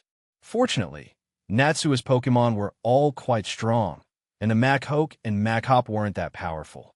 For a while, Tyranitar and Sizer actually had the upper hand. But Dragonite's situation looked grim. It had failed to dodge in time and was hit by one of Sneasel's ice-type moves. Its condition worsened considerably. If it weren't for Eevee constantly distracting Sneasel, it probably would have been defeated already. Chapter 544. The pursuit to Sneasel was less than a meter tall, but it was incredibly agile. It was very fast, dodging and weaving. After evading one of Dragonite's fire punch attacks, it immediately raked its sharp claws across Dragonite's body, leaving a long gash. It was about to press its advantage when a shadow flashed before its eyes. The energetic Eevee charged in again. This was very annoying. The Eevee wasn't very strong, but it was impossible to shake off. It seemed to enjoy the chase, completely absorbed in it. At every critical moment, it would jump out and disrupt Sneasel's rhythm. Taking a moment to check on its 2 underlings, it saw that they weren't doing well either. To its surprise, even though Machop and Machoke had the type advantage, they were still no match for the humans Tyranitar and Sizer. The power gap was just too large for the type advantage to make up for it. Seeing this, Sneasel unleashed its full power, temporarily forcing back Eevee and Dragonite before leaping in front of its 2 minions. It snarled at Tyranitar and Sizer, then, without looking back, led its 2 underlings into the mountain forest. It ran away. Seeing this, the staff member's face lit up with joy. Could it be that the Sneasel that had troubled them for so long had been driven away, just like that? But he had seen it clearly. The Sneasel hadn't taken much damage. So why did it retreat on its own? Regardless, Sneasel's departure meant the Sacred Flame Shrine was back in their hands. Natsui looked at the staff member and shook his head. "Don't celebrate too soon. Sneasel has only left temporarily. If we don't resolve this completely, it will be back sooner or later." The staff member's face fell. He then looked at Natsui with hope in his eyes. "Then, could I ask you to help drive them out of here for good?" Compared to the performance of the previous trainers, this man's Pokémon seemed much stronger, which gave him hope.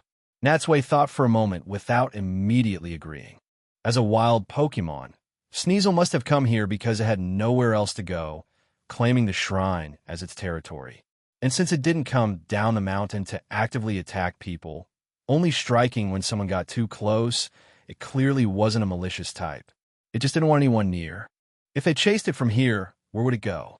Would it have to wander again, looking for another place? But letting it stay here was obviously not a solution either. He told his thoughts to the staff member, who was speechless for a while after hearing them. "I see. I was too simple-minded before, he sighed. As a temple worker, he naturally had more compassion than an ordinary person. I was only thinking of ways to make it leave, but I didn't think about it from its perspective. Now that you've pointed it out, I realize this Sneasel must have left its pack to make this place its home. Erica thought for a moment and said, in that case, why don't you call it over and try to negotiate? If it really likes this place and doesn't want to leave, as long as it agrees not to block access to the sacred flame, you could let it stay here and coexist peacefully. The staff member hesitated, but as you just saw, it's not willing to communicate with us at all. That's easy, Natsui said. If it doesn't want to talk, then we'll just beat it until it's willing to talk. With that, he led his Pokemon into the forest. Together with Erica, they followed in the direction Sneasel had fled. The forests of MT. Silver were known for their dense, towering trees. If you weren't familiar with the terrain, it was easy to get lost if you went too deep. Fortunately, Sneasel, Machoke, and Machop hadn't been gone long. Natsui could easily track them by the fresh footprints they left behind. Of course, the footprints were mostly from Machoke. Its feet were too big and its body too muscular for it not to leave tracks when stepping on soft ground. Perhaps Sneasel never expected anyone to track it. Natsui and the others had only walked a few hundred meters when they saw Sneasel, Machoke, and Machop resting under a tree. They were shocked to see someone had followed them and quickly got into a battle formation. Sneasel, wait. We're not here to fight. We just want to talk about the territory issue.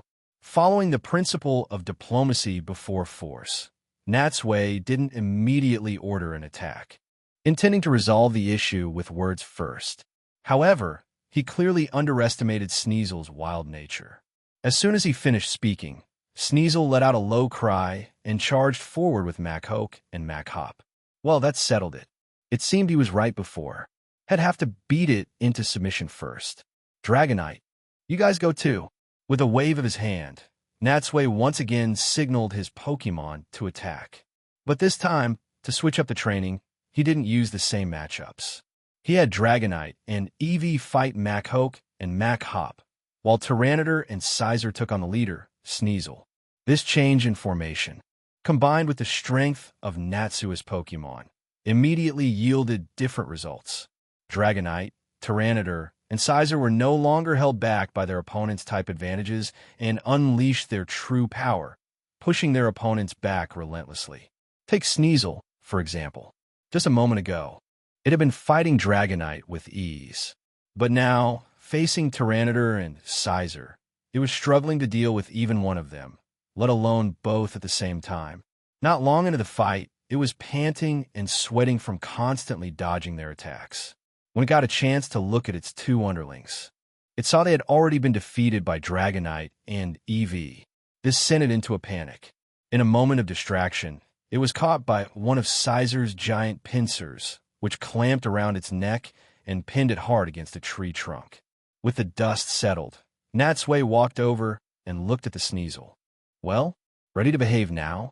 Sneasel turned its head and snorted, clearly still defiant. Natsui paid no mind to its attitude.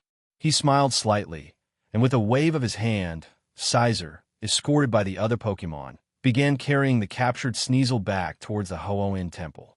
As for the Machoke and Machop, Natsui didn't bother with them. Now that he had their leader, why worry about two small fries?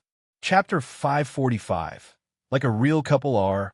18 on the way back with a captured Sneasel, Erica whispered in Natsui's ear, "That Sneasel is very special.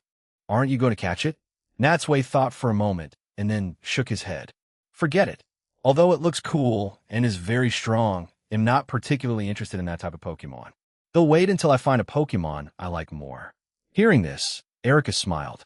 He had said more than once that having too many Pokemon would drain his energy, so catching them had to be based on genuine affection.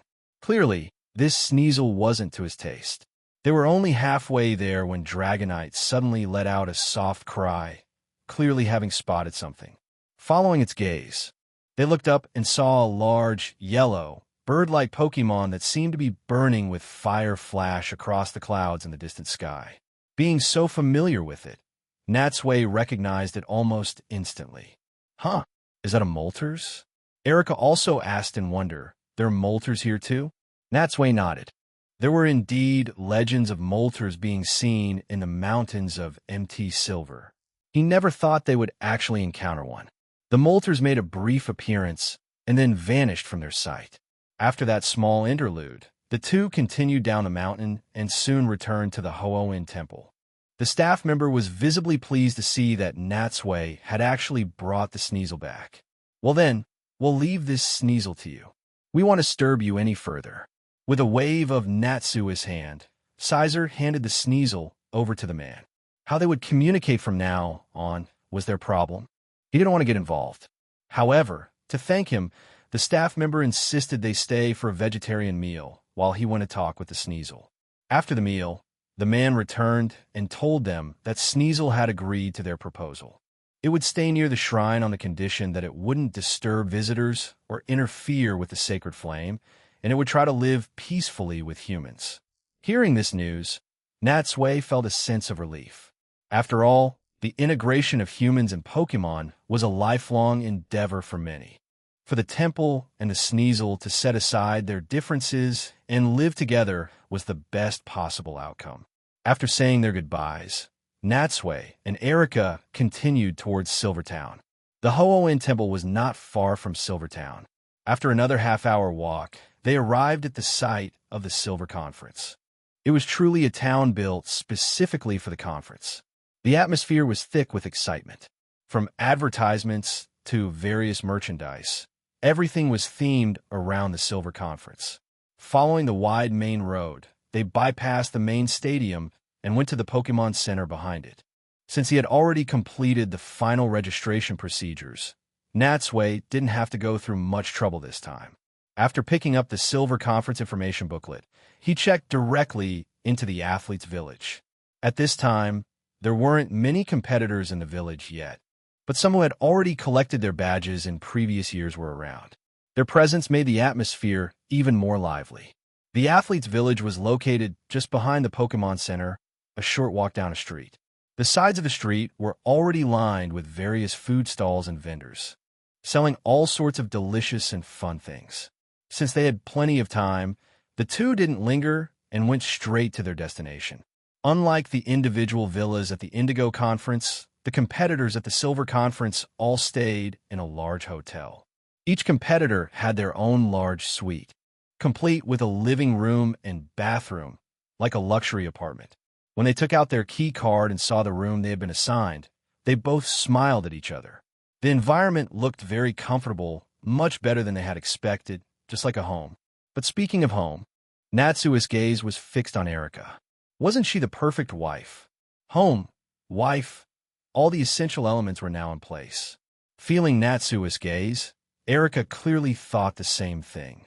She deliberately avoided his eyes, put their luggage aside, and started to arrange their clothes. The way she did it made it feel as if the two of them were already living together. Well, Natsui cleared his throat. We've been walking for a long time, and we're all dirty. Let's take a shower first. Erica blushed, knowing exactly what he was thinking. No, it's still daytime. Or 18. Natsui didn't wait for an answer. With a mischievous smile, he grabbed her by the wrist and dragged her with him. The click of the bathroom door lock echoed in the small room, sealing their fate. Erica jumped slightly at the final sound. The bathroom was luxurious and bathed in bright daylight. The harsh white light made her feel incredibly exposed. Natsui the light, Erica murmured, her face a deep red, instinctively bringing her hands up to cover herself. Exactly, he whispered against her neck, inhaling her scent. His hands covered hers, stopping her attempt to hide. I want to see you. I want to see you clearly this time. His voice was low, close to her ear. He gently turned her so they both faced the large mirror. Erika's eyes widened at her reflection. Her flushed face, Natsui behind her, his dark eyes resting on her reflection. His hand found hers and held it softly, button by button. Erika watched, mesmerized and embarrassed, as her own pale skin was exposed. She tried to cross her arms, but he caught her wrists with one hand, holding them at her sides. Don't cover up, he ordered softly. With the shirt open, he slid the fabric off her shoulders, revealing her black lace bra. He admired the contrast in the mirror. His fingers brushed the delicate fabric. The shirt fell to the floor. Now she only wore the bra and pants. Natsui leaned in, his presence close behind her as his hands moved to the front clasp. With a deft flick, he undid it. The clasp gave way. Erica caught her reflection in the mirror and quickly crossed her arms over her chest, her face flushing. Natsui stood nearby, unsure of where to look, and turned away to give her space. Erica gasped, her back instinctively arching. Her eyes fluttered closed. "Relax," he murmured softly. He adjusted her collar and helped her with the strap of her travel bag. Erica trembled violently as she felt his hot breath on the bare skin of her stomach while he undid the button and slowly lowered the zipper. "Lift one foot." His voice was a rough caress. She obeyed, visibly shaking. He helped her step out of her pants one leg at a time. Now she was completely bare in front of the mirror, a blushing mess, vulnerable. Their eyes met briefly in the reflection. Natsui stood up behind her, already visibly aroused. He shed his clothes quickly. Erica let out a small, choked gasp, feeling the heat of his body close against her back, and seeing his reflection beside her. He opened the glass shower door and turned on the hot water. Steam began to fill the air. "Come on," he said, guiding her inside. The hot water hit their bodies. For a moment, they just stood there. Natsui pulled her back against his chest. Then, Natsui grabbed the body wash. "We said wet shower, didn't we?" He smiled against her wet hair. He poured a generous amount into his hands. He began to lather her shoulders, then down her arms. He gently washed under her arm, an intimate touch that made her shiver. Then her back, his hands moving in slow circles. His hands slid around her sides, gently cradling her before moving to her stomach.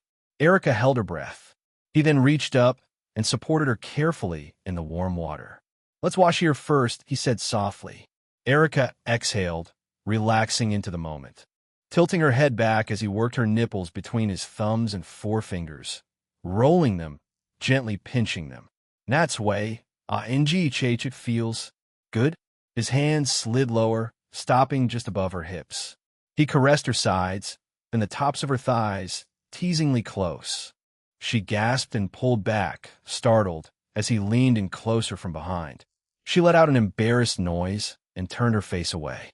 "Wow, someone seems eager," he teased gently. "Natsui," she cried out, flustered, but slightly arched her back. He leaned in close, his hands on her waist. "You feel amazing." He began to move closer, pressing against her. Erica was trembling, clinging to his arms. "Natsui, please." Natsui smirked. "You like that, huh?" He increased the pace. He held her close under the steady spray of water, his hand pressing against her in a slow, deliberate rhythm. Natsui, I'm gonna. That's it. Let go, Erica. I've got you." With a shaky breath, Erica trembled against him, overwhelmed by the intensity of the moment as the water ran over them both. "Fuck." Natsui steadied his breathing, feeling the tension slowly ease. He stepped back and turned her around, guiding her to lean against the cool tile. She looked up at him with weary eyes. "Let's get moving," he said softly. She nodded and followed. Natsui positioned himself close to her, their bodies pressed together under the water. With a single, deep movement, he pulled her in tight. "Nghahhh." Her cry was muffled by the water. He held her completely.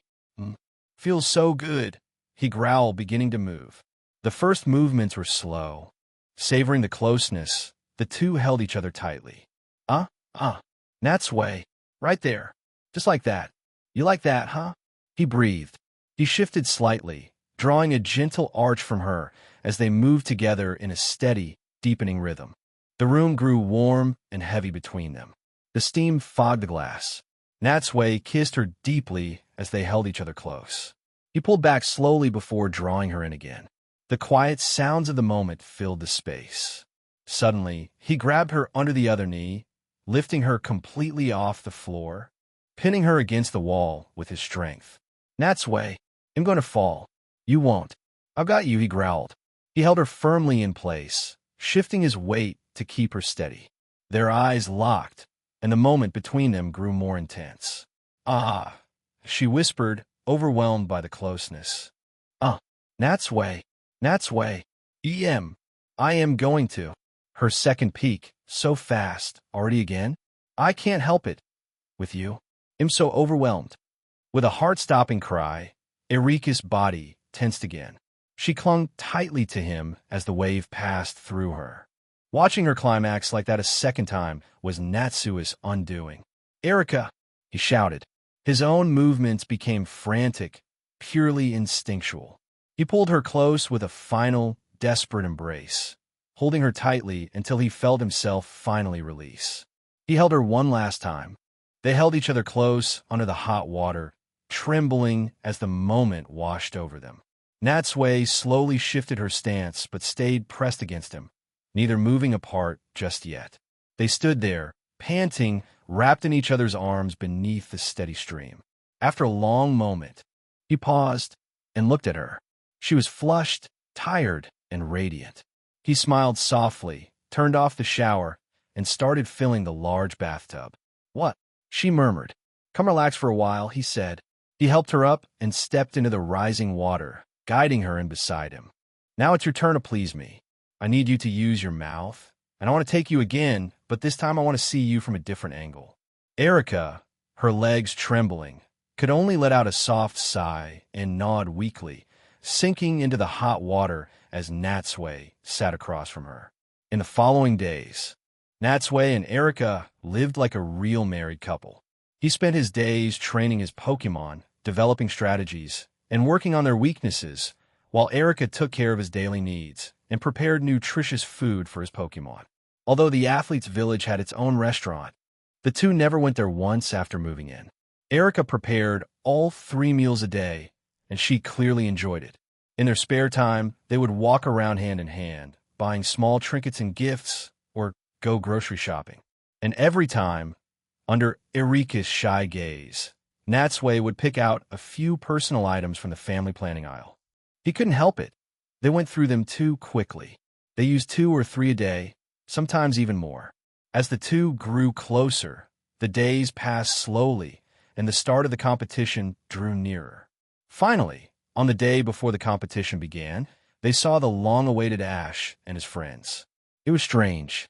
He didn't know what they had been up to. The journey from Blackthorn City to here should have only taken a few days, but they had dragged it out until now. The moment the 3 saw Erika, they were all amazed. Misty couldn't help but say, "Strange, Miss Erika, it's only been a few days, but you're glowing. Your skin is so radiant, and you look absolutely stunning."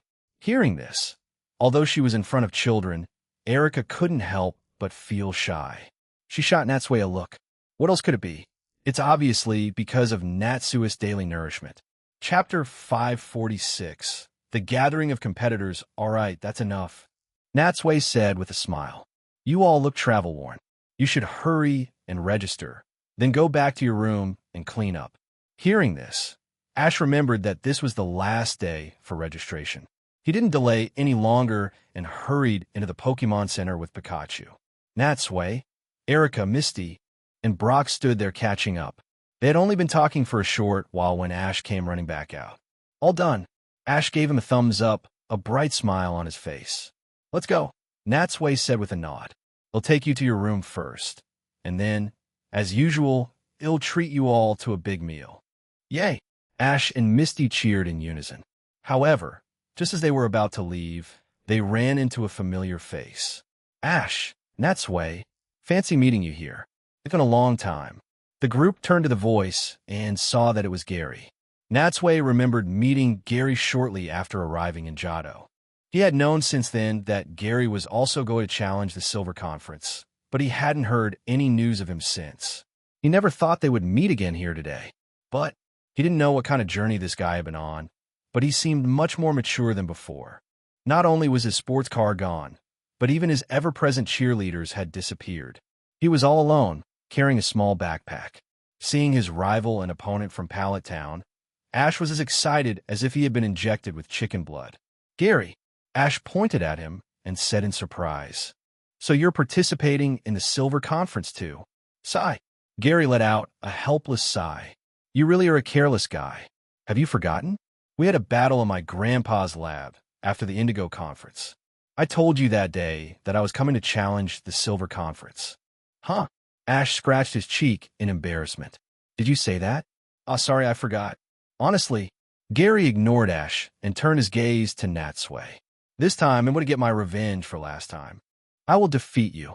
It seemed Gary was still holding a grudge about being eliminated by him in the Indigo Conference.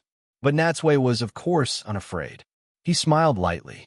He'll accept your challenge anytime, but you'll have to actually make it to me first. Don't get eliminated halfway through. Don't worry, Gary said, shaking his head. I bet everything on this conference. The championship will be mine. No, the championship is mine. Ash, not to be outdone, declared. I'm going to battle both of you, and then I'm going to defeat you. Is that so? Gary smiled. He'll return that sentiment to you. I'm going to defeat both of you and win the final victory. The competition hadn't even started, but the rivalry between Ash and Gary was already heating up. Although defeating each other was their main goal, it was clear that they both considered Natsui their strongest opponent. After a brief exchange, Gary left with a confident smile. At that moment, Natsui looked around and noticed that Silvertown had become extremely lively compared to when he and Erica had first arrived. Not only were the trainers competing in the conference gathered here, but countless spectators had also arrived early. Because of the crowds, some areas were already congested. Among them, Natsui also saw some familiar faces. Not that he knew them personally, but he had seen a few of them in passing at different Pokemon centers, and he even recognized a few competitors from the World Cup. He even saw Kenta and Marina, but they were far away and hadn't seen him, so Natsui didn't go over to say hello. The group left the front of the Pokemon Center and walked down the street of food stalls and shops towards the Athletes' Village. Even this street was now bustling with activity. There were far more vendors and goods for sale than before. Here, Ash and Misty looked left and right, interested in everything from the food to the Pokemon masks, pillows, and other small trinkets. Their childlike curiosity was on full display. Compared to the two of them, Brock was much calmer. He kept his eyes narrowed, looking only at the pretty girls. As they were halfway down the street, they suddenly saw a large group of children gathered around an old man, excitedly asking for something. When they got closer, they saw that the old man was none other than Mr. Goodshow, the president of the Pokemon League, whom they had met before. Mr. Goodshow was holding a bunch of balloons and handing them out to the 5- and 6-year-old children around him. But because he wasn't very tall, he was almost completely hidden by the crowd of children. After the children left, Ash was the first to approach him. President Goodshow, seeing Ash and Natsui behind him, Mr. Goodshow's eyes lit up. Oh, it's you too. Now it was Ash's turn to be surprised. You still remember us? Of course, Mr. Goodshow said, pointing first at Ash, then at Natsui. I remember every impressive competitor. Ash, top 16 in the Indigo Conference, often wins with unexpected tactics and by overcoming type disadvantages. And you're the Indigo Conference champion, aren't you? At this, Mr. Goodshow couldn't help but laugh heartily. He truly was the president of the Pokemon League. Natsui was one thing. Winning the Indigo Conference would naturally leave a deep impression. But to still remember Ash after so long was a testament to his impressive memory. Mr. President, what are you doing here? Natsui asked. Mr. Goodshow smiled. As you can see, as the person in charge of the conference, I'm doing my best to give a small gift to the young fans who so enthusiastically support it. A gift? You mean these balloons? Of course, Mr. Goodshow said with a nod. They may be cheap, but they represent a token of my appreciation. Didn't you see? The children who took the balloons all had bright smiles on their faces. He was right. The children were already full of excitement for the conference, and now with balloons in hand, they were chasing each other and having even more fun. My, the last time I saw you two was at the Indigo Conference, Mr. Goodshow said, stroking his beard. To think you're now participating in the Silver Conference. I hope you'll perform brilliantly in every match and thrill the audience. Chapter 547, the qualifying round, and Koji because he had arrived so late. Ash's room was on the top floor of the athletes' village. Although the view was better, it was a bit inconvenient for getting around. After they put their luggage away, they took the elevator back down to the first-floor lobby to meet up with Natsui.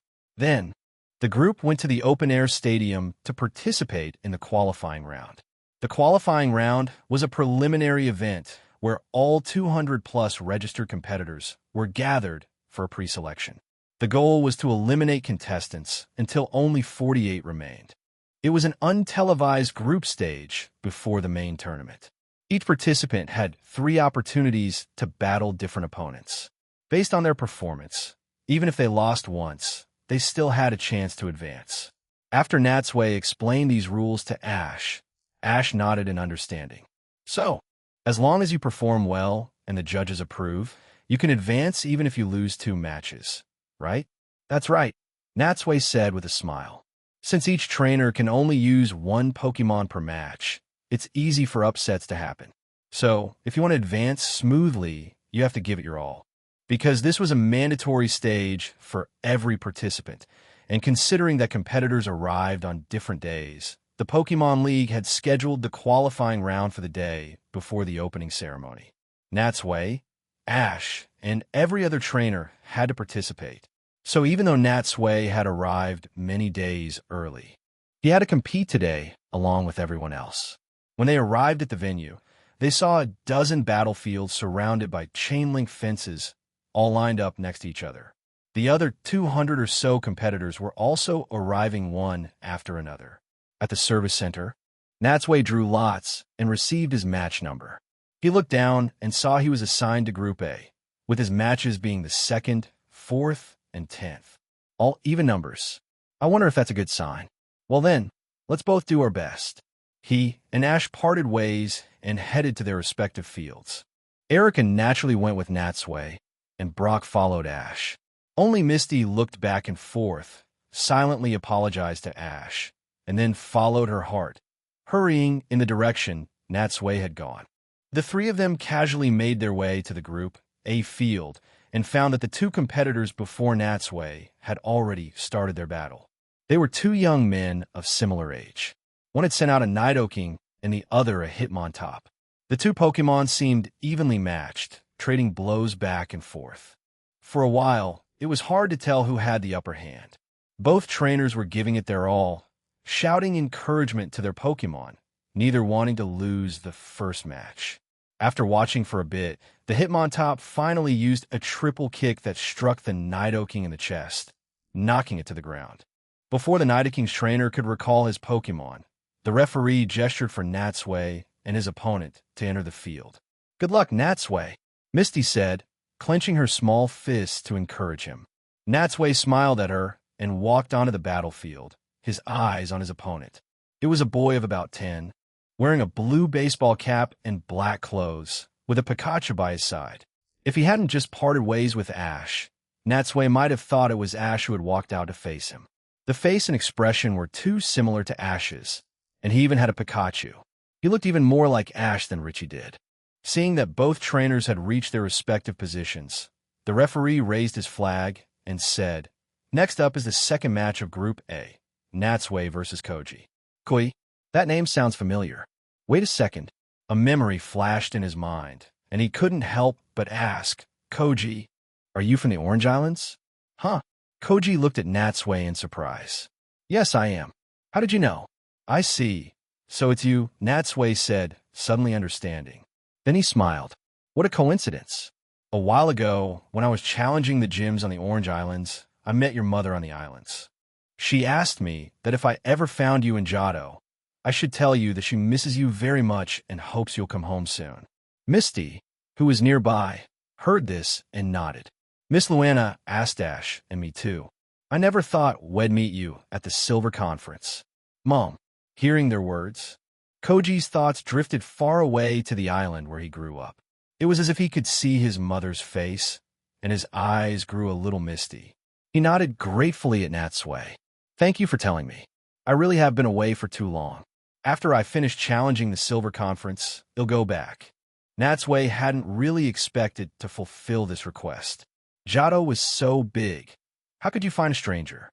Now that the promise was fulfilled, he felt a sense of satisfaction. He just never imagined that his very first opponent in the qualifying round would be Koji. Fate really worked in strange ways. After composing himself, Koji looked at the handsome man before him again.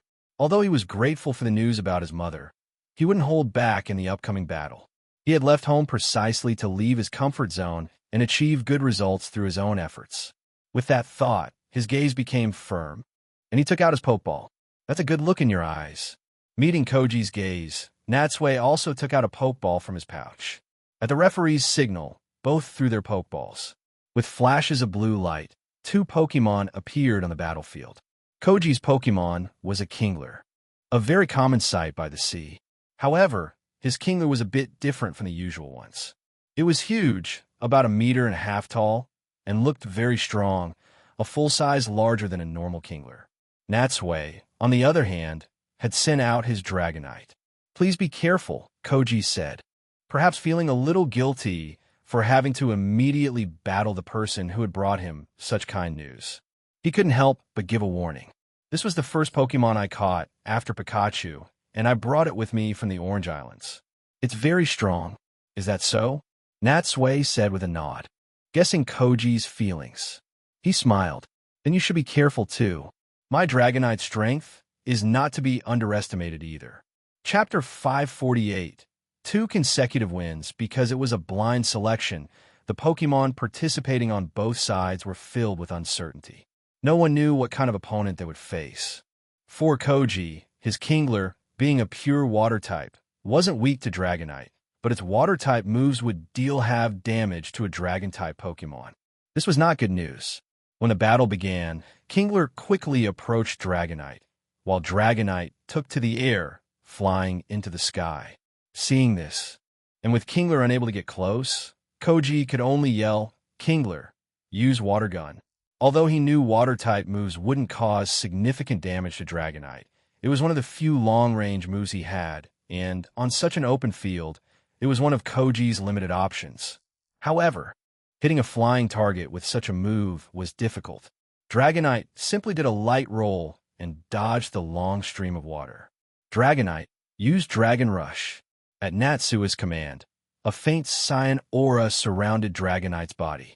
After circling a few times in the air, it dove towards Kingler. Use Protect, Koji quickly yelled. He knew Kingler couldn't dodge Dragon Rush at its speed, but he clearly had a better way to handle it. Kingler placed its 2 pincers in front of its chest, and a similar wondrous light enveloped its body. Just then, Dragonite slammed into Kingler with immense force. Although it knocked Kingler back several meters, when Kingler stopped, it was completely unharmed. That was the incredible power of Protect. However, Natsui hadn't expected to defeat Kingler with just one hit. Taking advantage of Kingler's unstable footing, Natsui immediately launched his offensive. Don't give it time to recover. Use Thunder Punch. As a versatile fighter, Dragonite could use Fire Punch and Thunder Punch in close combat, in addition to the normal type Slam and water type Aqua Tail. Natsui generally preferred Thunder Punch over Fire Punch, although both moves had equal power. Thunder Punch had a chance to inflict paralysis, which was one of Natsui's favorite status conditions.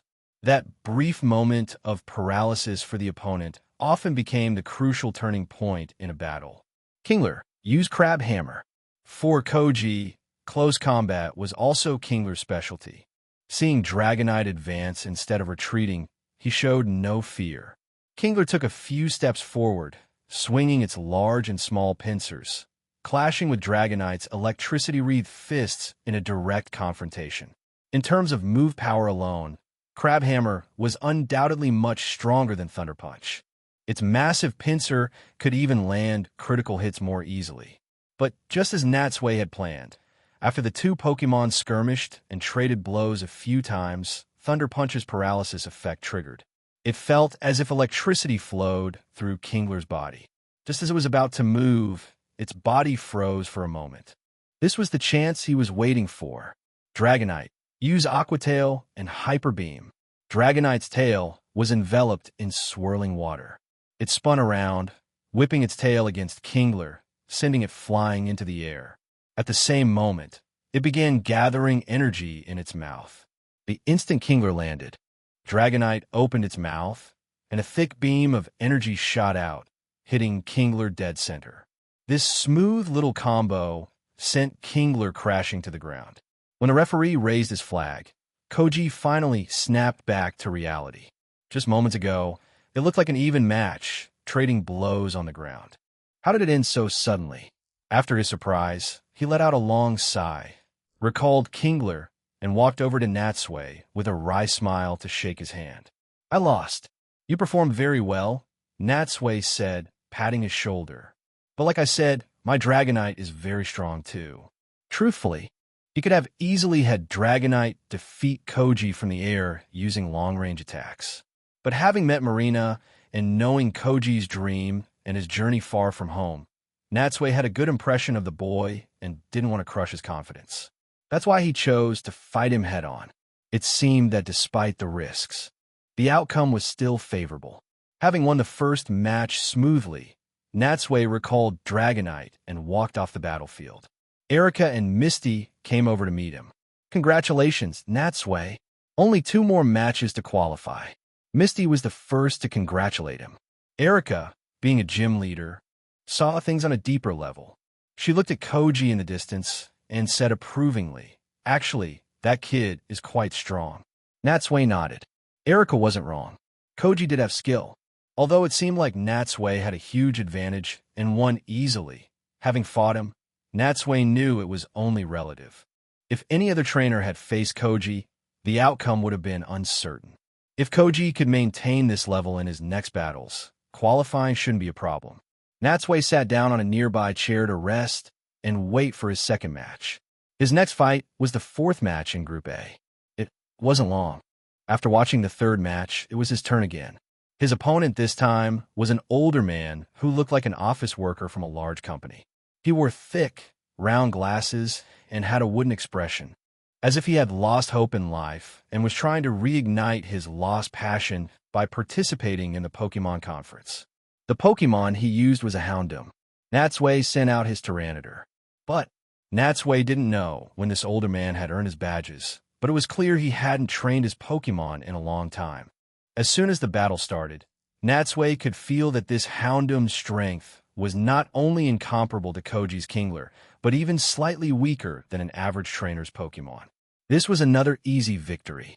After gauging his opponent's strength, Natsui barely gave any commands in the latter half of the match. Against such an opponent, Tyranitar's performance could only be described as brutal. It unleashed its ferocious side, making the Houndoom cry out in pain repeatedly. In the end, even Natsui couldn't bear to watch and turned his head away. It was only after encountering this office worker that Natsui truly understood why the Pokemon League held such a qualifying round before the main tournament, to weed out those just making up the numbers and present more exciting battles to the audience. Chapter 549. Entering the preliminary rounds, Natsui's 3rd match was the 10th in Group A. Based on the schedule, it wouldn't start until around 2 p.m. Taking advantage of the break, the 3 of them left the Group A area and went over to Ash's Group C. As luck would have it, when they arrived, Ash was in the middle of his second battle, using his Phanpy against a woman's Machoke. They didn't call out to disturb him, instead finding Brock, who was also watching nearby. "You're here?" Seeing Natsui, Erika, and Misty, Brock asked, "How did the battles go? Is that even a question?"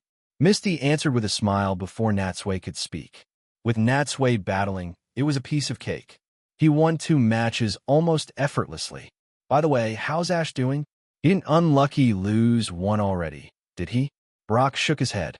"Not exactly, but..." From Brock, they learned that although Ash had won his first match, his opponent's Furret had used a very clever dig strategy, constantly attacking from underground. It had pushed Pikachu into a corner, nearly causing Ash to lose. Fortunately, Ash had a flash of inspiration and told Pikachu to grab on a Furret's body, go underground with it, and unleash a Thunderbolt down there. This countered the tactic and allowed Pikachu to defeat Furret. The process was extremely risky, and he almost stumbled right at the start. Fortunately, Ash still managed to win in the end. You really can't underestimate any opponent. There might be surprising talents among them. Natsui shook his head, feeling a bit worried for Ash. Having Pikachu burrow underground, that's definitely a tactic only Ash could come up with. Looking back at the field, perhaps warned by the close call, Ash was particularly focused in this battle. Fampi also performed well. With their teamwork, Fampi eventually defeated Machoke by hitting it on the head with a tackle, knocking it out. We won. Ash started cheering before his opponent even recalled her Pokemon.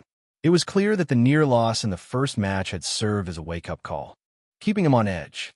Now, having won the second match and being just one step away from qualifying, he couldn't help but feel excited. When Ash came out and saw Natsui and the others were there too, he ran over with a big smile. "Congratulations," Natsui said, leading the applause. "Good performance." Hee. It was definitely easier than the first match. Ash's smile grew wider.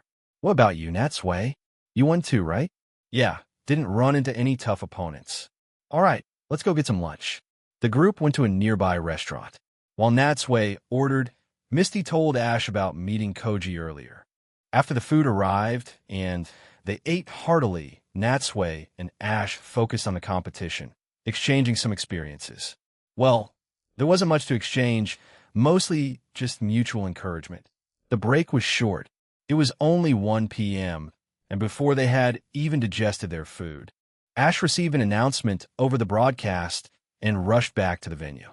This time, Natsui didn't go to watch his match. He, along with Erica and Misty, returned to the Group A field. After watching one more battle from the seats, it was his turn again. His opponent this time was a student fresh out of Pokemon school. This student hadn't qualified by collecting badges, but had earned his spot through school exams, an alternative path to the conference. This was common in every region. Although graduates from Pokemon school certainly had more theoretical knowledge than average competitors, generally, their practical experience would be somewhat lacking, and they often lacked flexibility. They could never learn Ash's unconventional battle style, even if their lives depended on it. For this match, Natsui sent out his Sizer. In a battle against type disadvantage, he defeated the student's Cyndaquil, giving this newcomer to society a vivid lesson. Namely, when facing an opponent with a 4 times type advantage, if the power difference is large enough, victory can still be easily achieved. The student recalled his Cyndaquil and left the field with a quiet sigh. His record in this conference was 1 win and 2 losses, a rather miserable performance. Losing despite having a type advantage against Sizer was a major demerit, likely costing him a spot in the preliminary rounds. Compared to him, Natsui was undoubtedly in a much better mood. He walked off the field, high-fived the jumping Misty, and then headed towards the league lobby. Since both he and Ash were likely to qualify and only had 1 match left each, they had agreed before separating earlier that they would meet here after their matches instead of gathering again.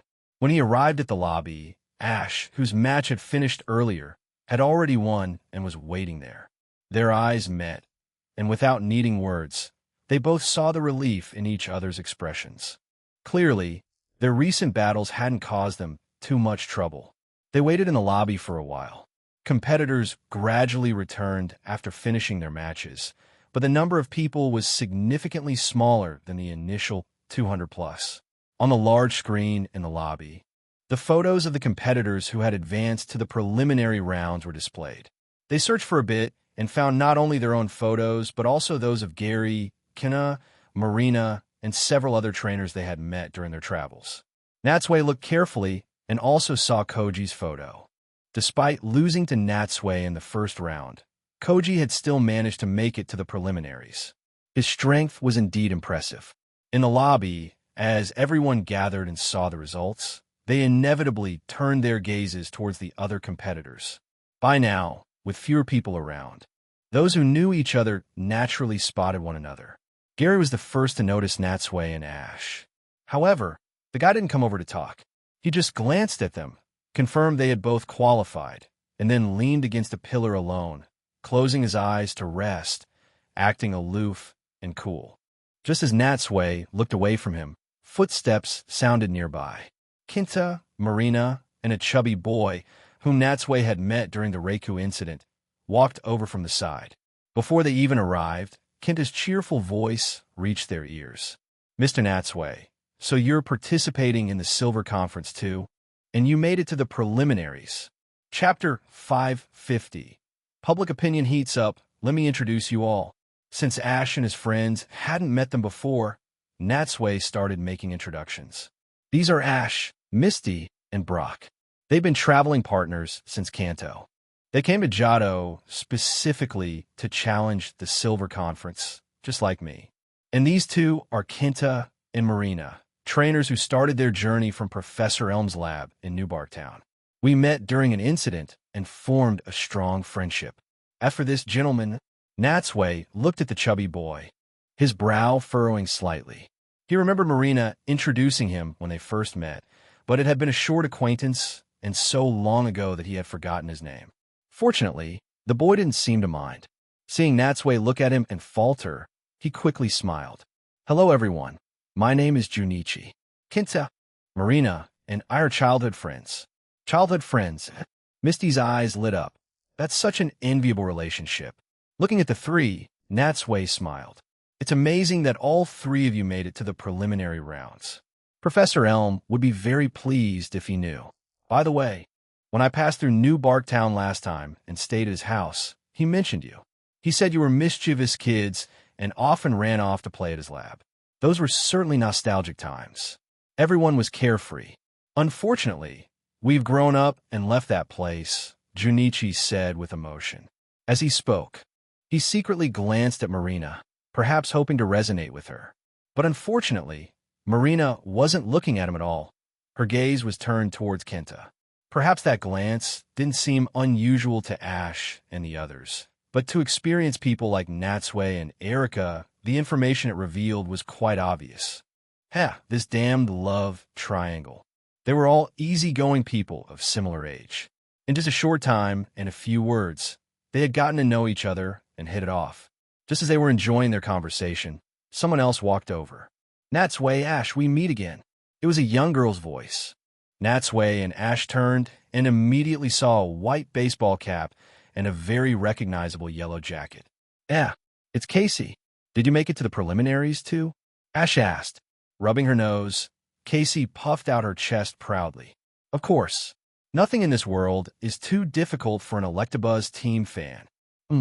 It's been a while, but not only has Casey not grown much physically, her support for the team hasn't changed either. What a diehard fan. Casey discreetly glanced at Natsui, her heart fluttering. Compared to her interactions with Natsui, she had met Ash more frequently, and they had long become friends. Once, during the bug-catching contest in the national park, Ash had even given her a bee drill he had caught. However, Casey's skill level could only be described as decent. Making it to the preliminary rounds involved a fair amount of luck. She was about to say something more when a round of applause suddenly broke out in the lobby. Everyone turned to see the short Mr. Goodshow walking onto a raised platform under the watchful eyes of the competitors, his hands behind his back. Mr. Goodshow cleared his throat and addressed everyone. "Congratulations to all of you for passing the qualifying round and successfully entering the preliminaries. I will now explain the rules for the preliminary rounds." Everyone in the lobby instantly fell silent, waiting for his next words. Mr. Goodshow continued, according to the conference rules. The preliminary rounds will use a 3-person group format. The 48 competitors will be divided into 16 groups.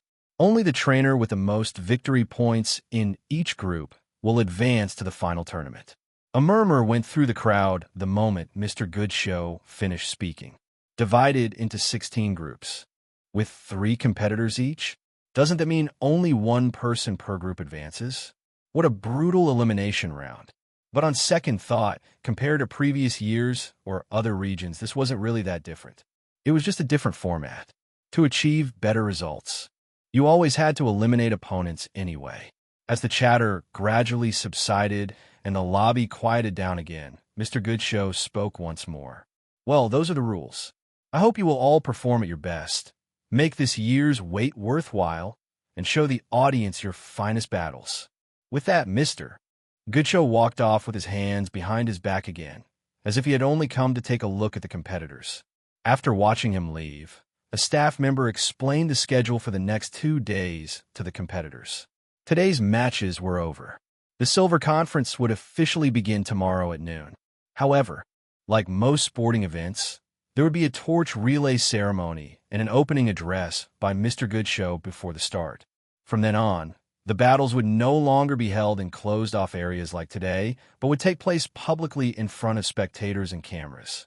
During this time, widespread advertising and promotion would flood the Johto region, filling the streets, appearing on television and people's phones, letting everyone know about the opening of this grand event. The discussions in the lobby continued for a while before the competitors gradually dispersed. Since so many people were gathered, Natsui, remembering his promise to Ash from the morning, waved his hand grandly and took everyone to a nearby restaurant. He ordered a lot of food, and they all had a cheerful time together. Those who hadn't known each other well became much more familiar after this gathering. During the meal, Casey kept trying to find an opportunity to talk to Natsui, but the ever-vigilant Misty saw through her attempts and thwarted every single one, leaving her no chance at all. While they were eating, the photos of the 48 competitors who had advanced to the preliminary rounds were posted online. The hype immediately shot through the roof. Many people began speculating about who would win the championship this year.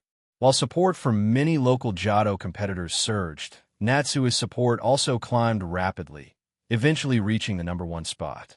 Many people initially didn't know who Natsui was, but after netizens filled them in, they learned he was the champion of the previous Indigo Conference. Captivated by his handsome appearance and powerful skills, a large group of casual fans placed high hopes on him, pushing his popularity even higher, making him the clear frontrunner. Of course, no one would believe the Pokemon League didn't have a hand in promoting this behind the scenes. Chapter 551. The Pokemon League's resource allocation. It was already 9 p.m. when they returned to their room in Village. After showering together, Natsui and Erica lay in bed. However, Natsui didn't insist on exercising tonight. Wanting to conserve his energy, he simply held Erika's soft body and replayed the day's battles in his mind. Overall, he was quite satisfied with his performance today. His Pokemon had also done exceptionally well, completely meeting his pre-match expectations and requirements. Erica rested her cheek on Natsui's chest, listening to his strong heartbeat. Seeing him lost in thought, she asked softly, "What are you thinking about?" "About the matches the day after tomorrow." Inhaling the fragrance of her hair, Natsui smiled. After the opening ceremony tomorrow, the real battles begin. The opponents will face, then will all be strong contenders who fought their way out of their groups. It won't be as easy as today. "What? Worried about the future?" "Not really," he said, stroking Erika's smooth back, his expression serious. "My goal is to win the championship. No matter how strong the opponent is or which round I meet them in, I'll give it my all to defeat them. It's just a matter of encountering them sooner or later." His tone might sound arrogant, but it stemmed from the confidence he had in his Pokemon's strength. While Natsui held Erica and drifted off to sleep, full of anticipation for the future, the lights were still on in the nearby Pokemon League building, where a heated discussion was taking place. Within the Pokemon League, different ideas had emerged regarding the planning of this conference. Perhaps having tasted success at the Indigo Conference and felt the benefits of Natsui's high popularity, a large faction, led by broadcast director John, wanted to replicate the Indigo Conference strategy for the sake of ratings. They intended to continue promoting Natsui heavily, building him up as the favorite to win, and tilting the match schedule in his favor to ensure he faced opponents of comparable strength, making every battle spectacular. Another faction, led by President Goodshow, believed the competition should be fairer. The league should not interfere with a match schedule or manipulate battles. Furthermore, the championship title should not be monopolized by one person, as this would be detrimental to the league's development.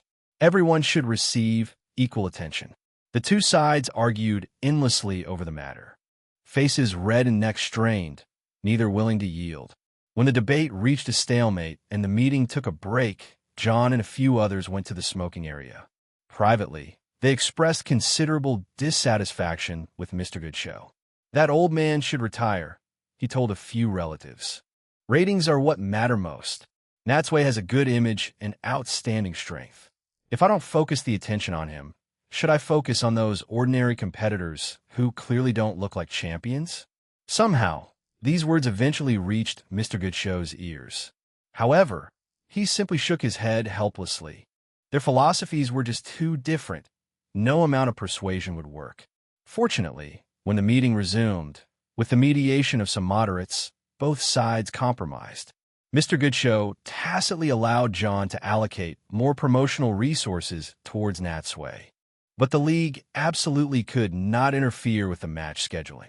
Fairness and impartiality had to be maintained. Natsui would likely never know about these internal discussions, but he could sense some tangible changes around him.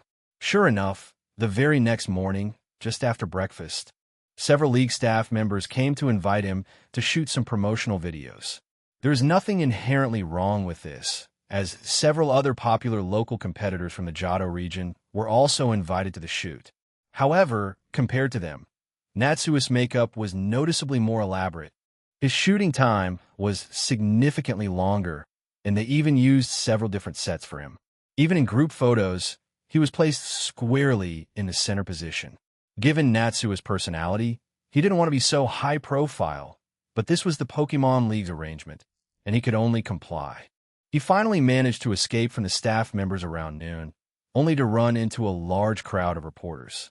Like sharks smelling blood, they had already targeted the popular competitors, and naturally, the largest group of reporters was focused on Natsui.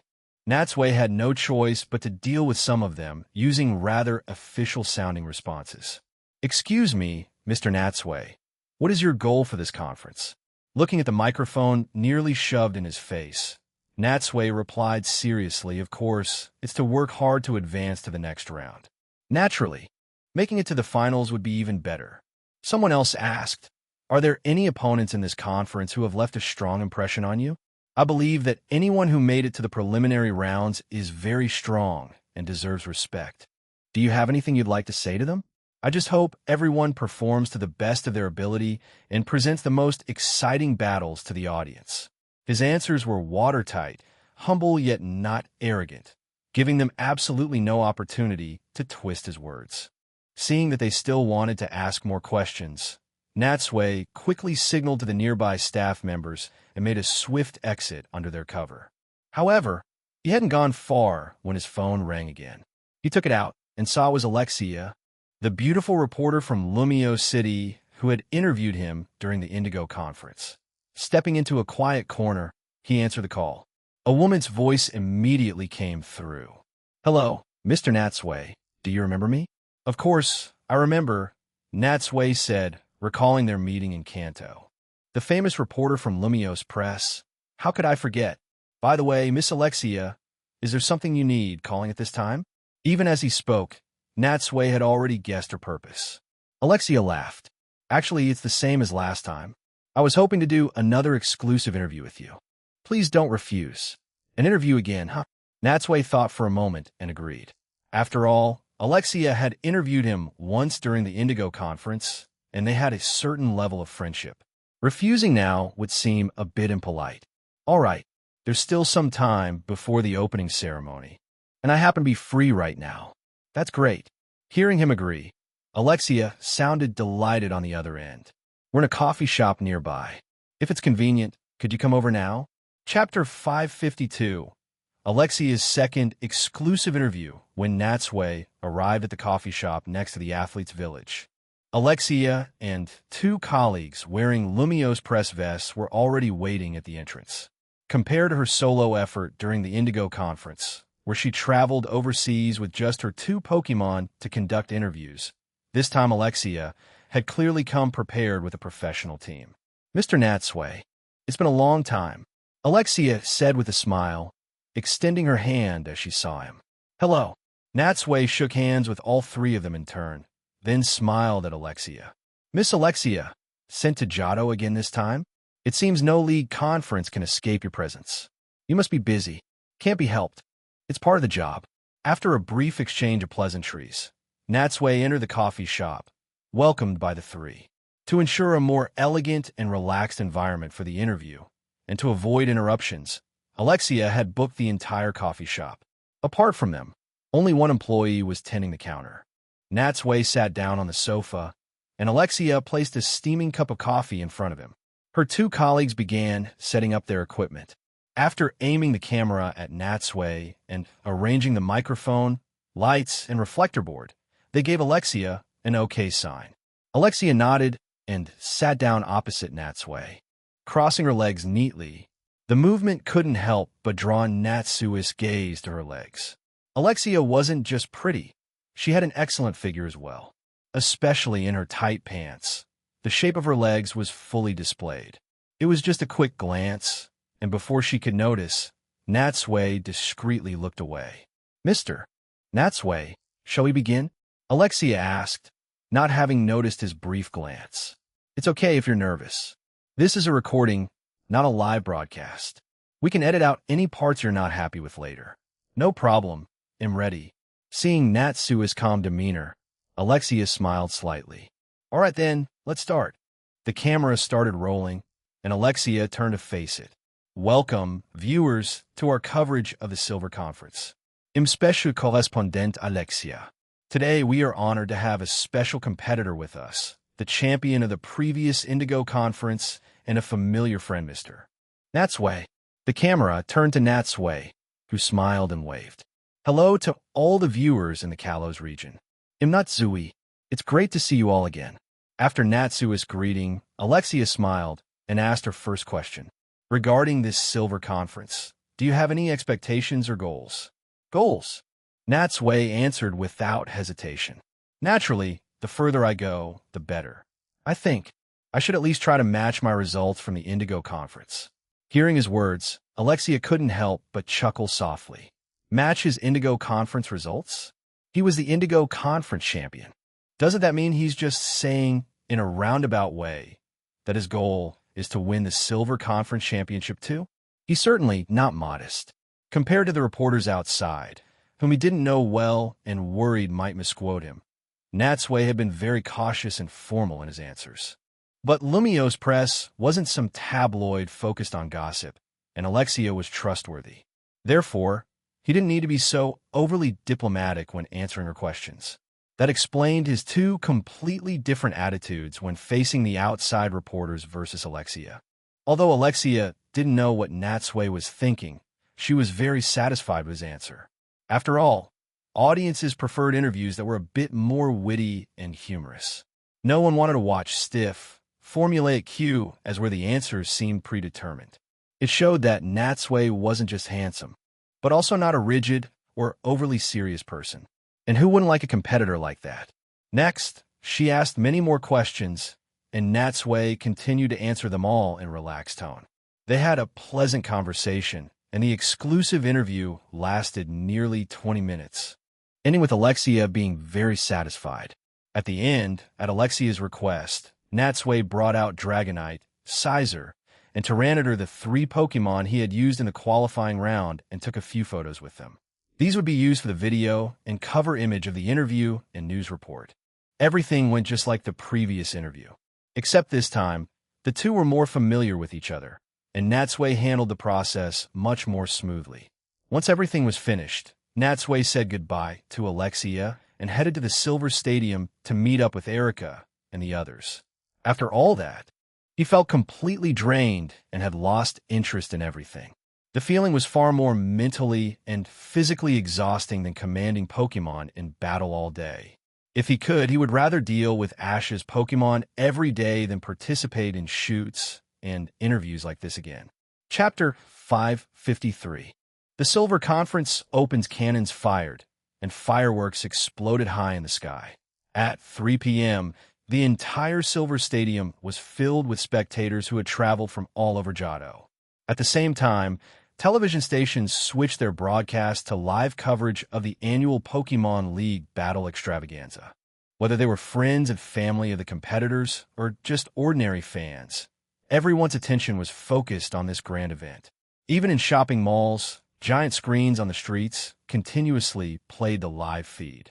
Even office workers slacked off during work hours, and students secretly watched on their phones. Some bosses and teachers turned a blind eye, as they too were keenly interested in the conference. Amidst this widespread attention, the announcer's voice echoed throughout the stadium, clearly reaching everyone's ears. In front of a TV, Sabrina, having just finished a battle, sat leisurely on a sofa with her legs crossed, watching the screen. "Everyone, please look. The opening ceremony and the entrance of the competitors will soon take place in this stadium. The audience here is already eager with anticipation." This year's Silver Conference has gathered incredibly strong Pokémon trainers. The contest of power and skill will officially begin tomorrow. Who will emerge as the champion? Let's wait and see. Sabrina watched the screen, her thoughts drifting back to the first part of her journey in Johto with Natsui. Unfortunately, if the Pokémon League hadn't been so insistent, I would still be by his side right now. The thought brought a pang of displeasure.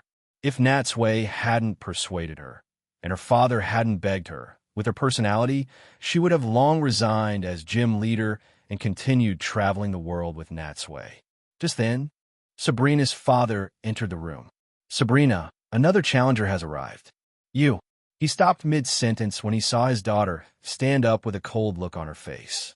His heart skipped a beat, wondering who had upset her when just moments ago she seemed fine. Seeing her walk towards the battlefield with a cold look, he couldn't help but feel sorry for the challenger. "I hope Sabrina doesn't go too overboard this time. She needs to remember to hold back." Besides Sabrina, many others were watching the opening ceremony.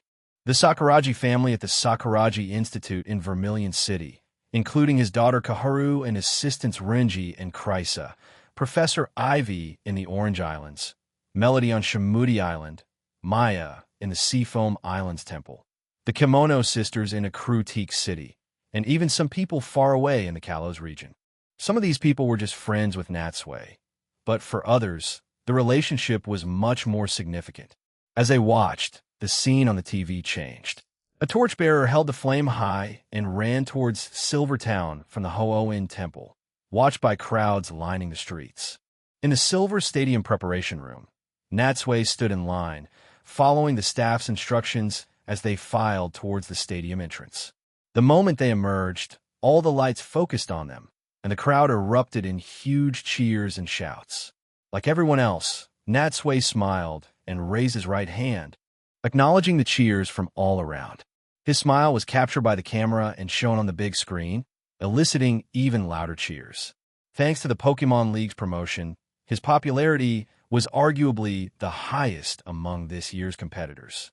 Almost all commentators and media outlets listed him as the top favorite to win the championship. Natsui saw himself on the big screen, but his strong mentality kept him completely unfazed by the stage fright. If anything, his smile widened. He scanned the crowd, trying to spot Erica, Misty, and the others.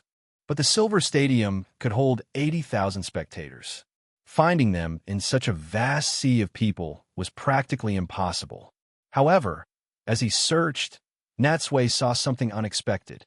In a small section of the front row, about 20 people were holding banners and flags, wearing matching outfits. Some even had brightly colored hair, waving their flags frantically and cheering. Using his excellent eyesight, Natsui looked closer and saw the banner clearly read, "Natsui is #1 under heaven." Huh. Natsui was stunned. He looked again at the people holding the flags. They wore black leather jackets and had strange hairstyles. Judging by their attire, they looked like a biker gang, especially the few people at the front. They looked incredibly familiar. Wait, these people, aren't they Masa, and their biker gang? They came all the way to Johto and even attended the opening ceremony? He hadn't received any notice beforehand. These guys had really given him a surprise. The cameras naturally caught sight of them too. The director cleverly gave them a big close-up, instantly displaying their slogan and flags to the entire Johto audience. A light chuckle rippled through the stands, not out of mockery, but because the scene was just too comical and out of place. Seeing themselves on the big screen, Misa, Masa, and the others waved their flags even more enthusiastically. These guys. Natsui gave a wry smile internally. With that banner raised, the aggro was definitely maxed out. Even competitors who hadn't paid him much mind before would surely take notice now after seeing that. Although it might bring some trouble, Natsui didn't know how else to repay these lovable idiots who supported him so wholeheartedly. Only by winning every match, by delivering outstanding performances, could he make them continue to feel proud of him. The procession of competitors lasted over 10 minutes. Once they were all in position, the stadium gradually quieted down again. Next was the arrival of the sacred flame to light the large cauldron within the stadium. As time passed, the sky slowly darkened. Tens of thousands of people waited with bated breath. From the stadium tunnel, an athlete carrying the sacred flame torch ran onto the field. However, as he emerged from the tunnel and revealed himself to the crowd, the spectators were surprised to find that it wasn't the young man who had started from the Hoenn temple. Instead, it was a little boy wearing a baseball cap and casual clothes. The boy held the torch high with a determined look, and beside him followed a Pikachu. Ash. Everyone who knew him stared with wide eyes, completely shocked that Ash had become the torchbearer. Only Natsui, seeing this, shook his head with a wry smile. There is only one reason Ash could have disappeared earlier and suddenly become the torchbearer. The Team Rocket trio must have caused trouble somewhere unnoticed. Chapter 554. Lighting the sacred flame, Ash's entrance completely overshadowed all the other competitors, making them seem dim in comparison and drawing every spectator's gaze to him. Only one phrase could describe it: incredibly cool. Compared to him, Natsui and the other competitors who had made a standard entrance were completely outshone. The announcer, having received an update, explained to the audience, according to information we just received, the previous torchbearer suffered an ankle injury and was unable to complete the task. The person we see now is competitor Ash, who also advanced through the qualifying round. After a pause, the announcer continued, and the flame he holds is the sacred flame of Ho-Oh, the legendary Pokemon whose undying fire quelled wars and restored life to the land and forests. As we can see, competitor Ash has now reached the cauldron with the sacred flame. Inside the stadium, Ash held the torch high, ran across most of the field, ascended the steps, and arrived before the massive cauldron. As he brought the torch close, a loud roar erupted as the entire cauldron ignited. This signified the true beginning of this year's Silver Conference. The entire stadium erupted in the most fervent cheers. Even Natsui and the other competitors couldn't help but applaud, looking up at the fiercely burning flame. Every one of them felt a surge of emotion. Not just Natsui, but all competitors prayed in their hearts, hoping to achieve perfect results in this Silver Conference. In this atmosphere, the Pokemon League president, Mr. Good Show, walked to the podium. Though usually short in stature, under the lights and amidst the grand atmosphere, he looked imposing at that moment. Standing before the microphone, he cleared his throat and smiled. To all the competitors who have advanced from the qualifying round, Ho-Oh's sacred flame is here watching over you. Please give it your all and fight honorably, leaving no regrets. Just like Mr. Good Show's personality, he never gave long-winded speeches. Simple words, straight to the point, were more effective at stirring people's emotions. When they left the stadium, the moon was high in the sky, dotted with countless stars. Outside, after Natsui and Ash regrouped with Erica and the others, they were met by Misa, Masa, and the rest of the biker gang, who rushed over with bright smiles. "Boss!" Their voices carried from far away, causing nearby tourists to turn and look. Some who recognized Natsui as a popular competitor might have wanted an autograph or a photo, but seeing the large group of fierce-looking bikers, no one dared to approach. In that sense, Misa, Masa, and their group served a purpose. "You guys," Natsui looked at them and gave a wry smile. "You came all this way and didn't even tell me. If I hadn't seen you in the stands, I'd still be in the dark. Hee, Misa said sheepishly.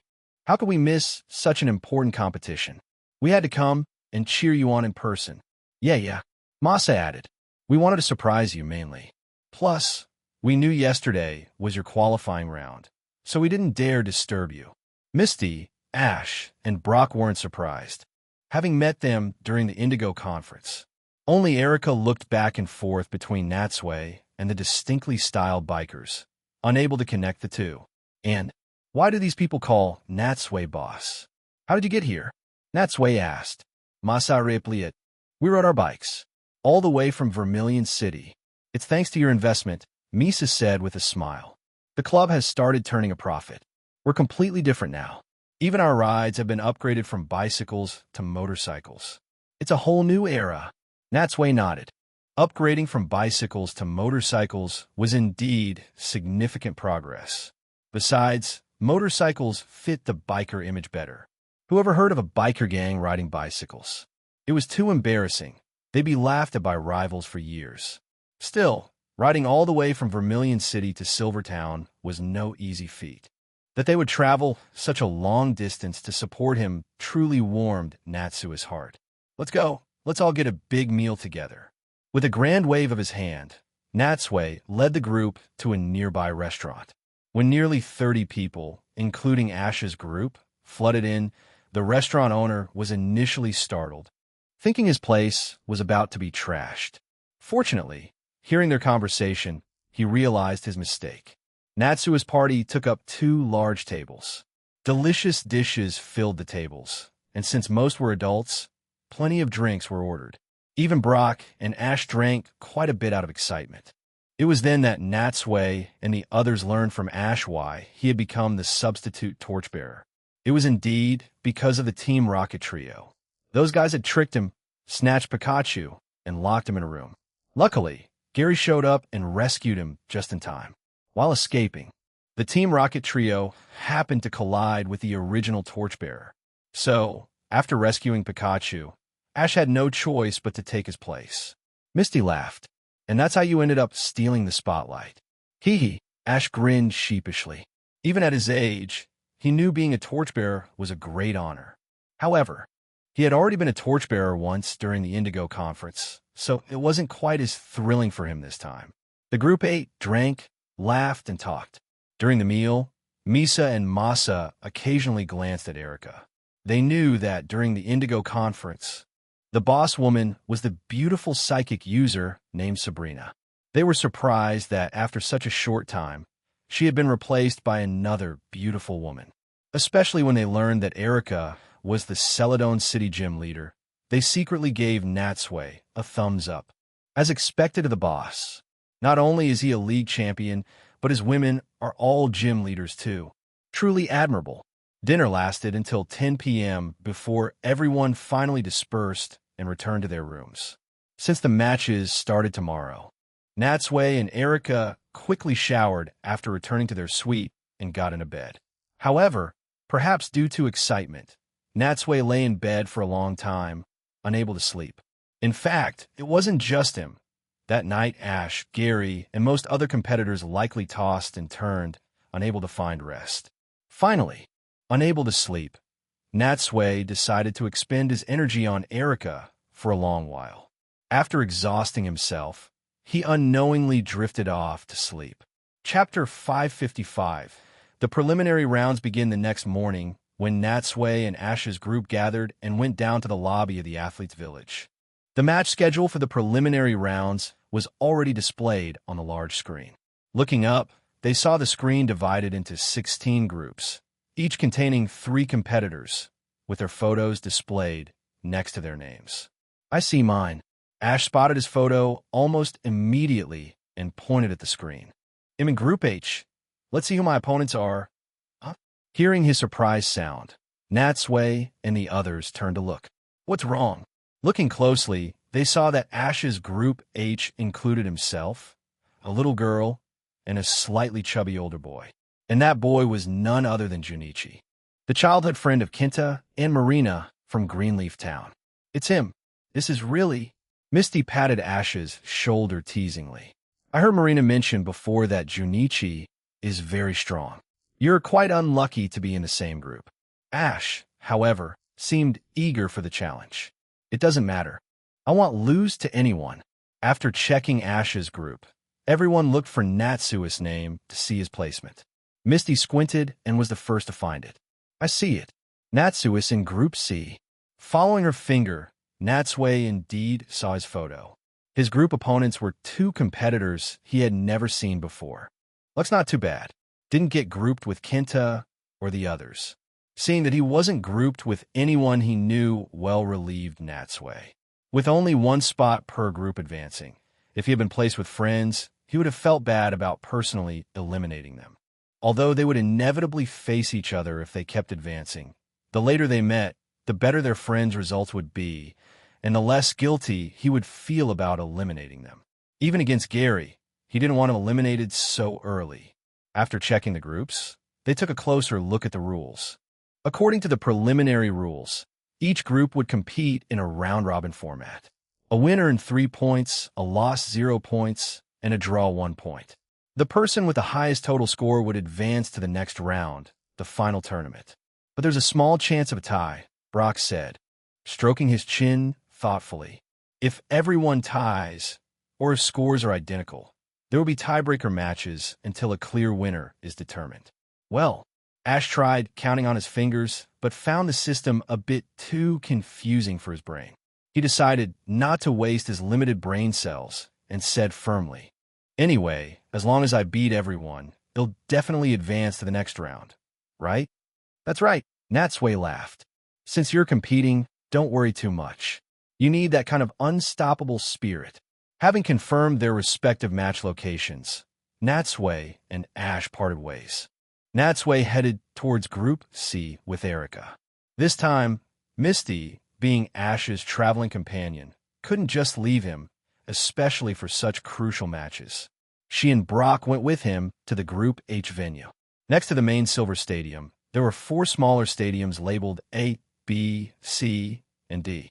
The 16 preliminary groups were divided among these 4 venues.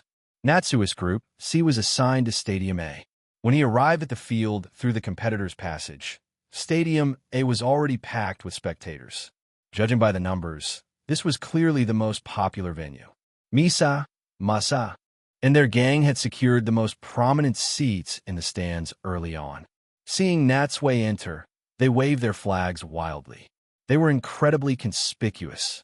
Compared to them, Erica sat quietly nearby, simply watching Natsui from afar with a gentle gaze. Natsui looked at his opponent, who was apparently a popular local competitor from Jado.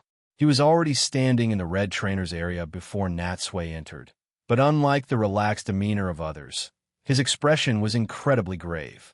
No one else could truly understand the immense pressure of facing the Indigo Conference champion and the top favorite for this Silver Conference. Especially after learning he was grouped with Natsui. He had specifically looked up Natsui's previous matches. What he saw could only be described as suffocating. Whether it was Gardevoir, Charizard, Blastoise, Venusaur, or any of Natsui's other Pokemon, their strength was formidable, clearly above championship level. That Gyarados, in particular, filled him with a sense of dread. He honestly didn't know how he could possibly face such an opponent.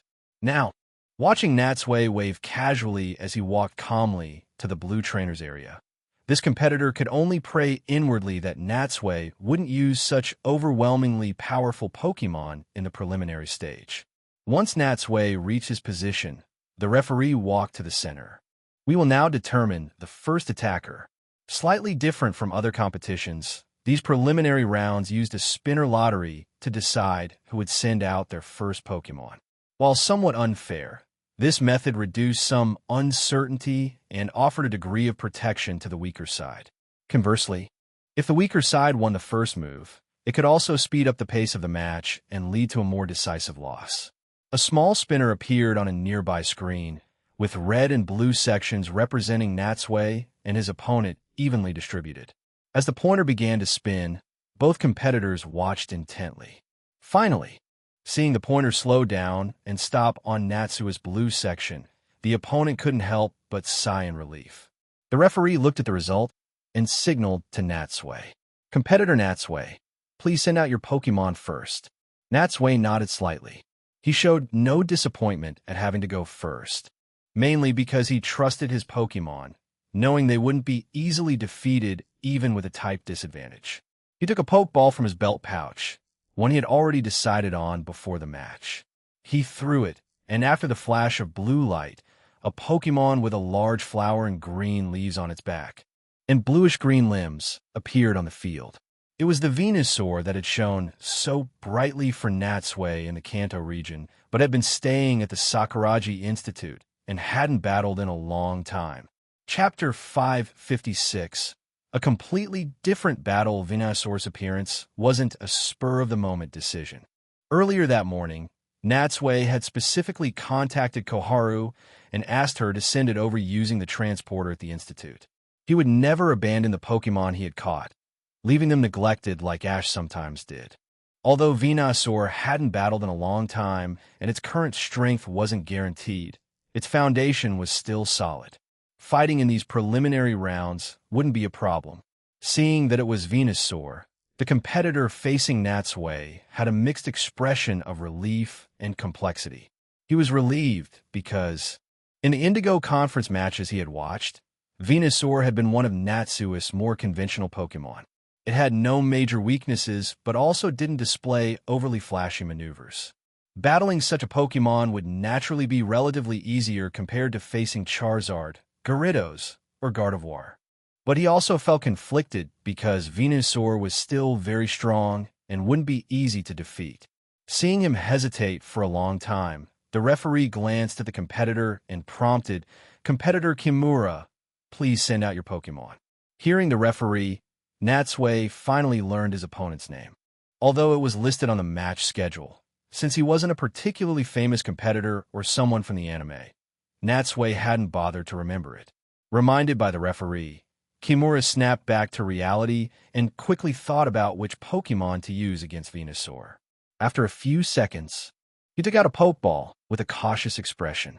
When he opened the Pokeball and released his Pokemon, the audience saw that, after careful consideration, Kimura had indeed not wasted his counterpick advantage.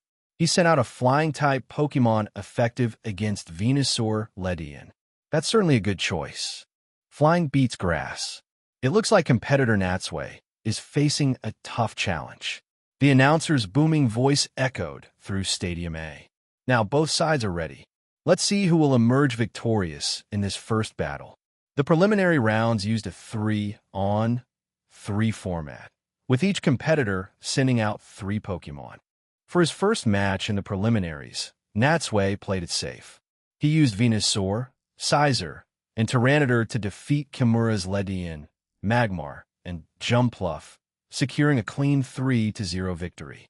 Throughout the 3 battles, although Kimura's Pokemon fought hard, they didn't cause much trouble for Natsui. Anyone could see there was a clear difference in the power levels between the Pokemon on both sides. The boss is as strong as ever, Masa said excitedly after watching, though such one-sided matches felt somewhat anticlimactic and not thrilling enough. Even type disadvantage didn't bother him much. Seriously, no one can stop him from winning the championship. You can't say that for sure. Compared to her brother, Misa was more conservative. This is just the preliminary round. The skill levels of the competitors are still uneven. The truly strong ones will only emerge once we reach the top 8. Natsui shook hands with the dejected Kimura, nodded to the cheering crowd, and left the Stadium A field through the competitor's passage. Winning the first preliminary match meant he had already secured 3 points. As long as nothing went wrong and he defeated the other opponent in his group, he would successfully advance to the top 16. For Kimura, advancing was now only a theoretical possibility. It would require Natsui to lose to the other group member in the next match, Kimura himself to defeat that same opponent, and finally, for Kimura to face Natsui again in a revenge match and win. But the chances of that happening were extremely slim. Setting aside whether Natsui would lose to the other group member, Kimura simply didn't have the confidence to defeat Natsui again, given his own strength. The audience cheered wildly for Natsui's victory. In fact, this result was widely expected and matched pre-tournament predictions. It would be truly surprising if Natsui actually lost a match. After meeting up with Erika outside the stadium, the two walked shoulder to shoulder back to the lobby of the Athletes' Village to watch Ash's match on the big screen. By now, Ash's match had reached its most critical point.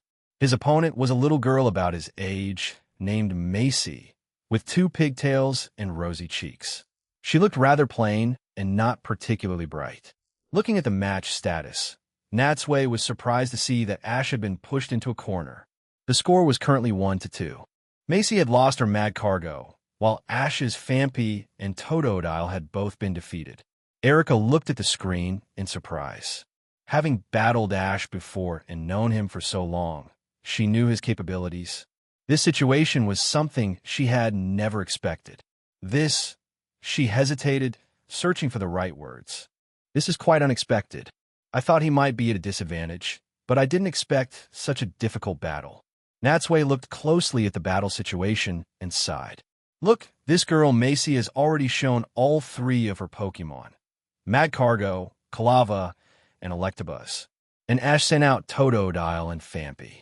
From this, you can see Ash adjusted his lineup based on his opponent, using Totodile against Massey's two fire types and the ground-type Fampi to counter potential counters.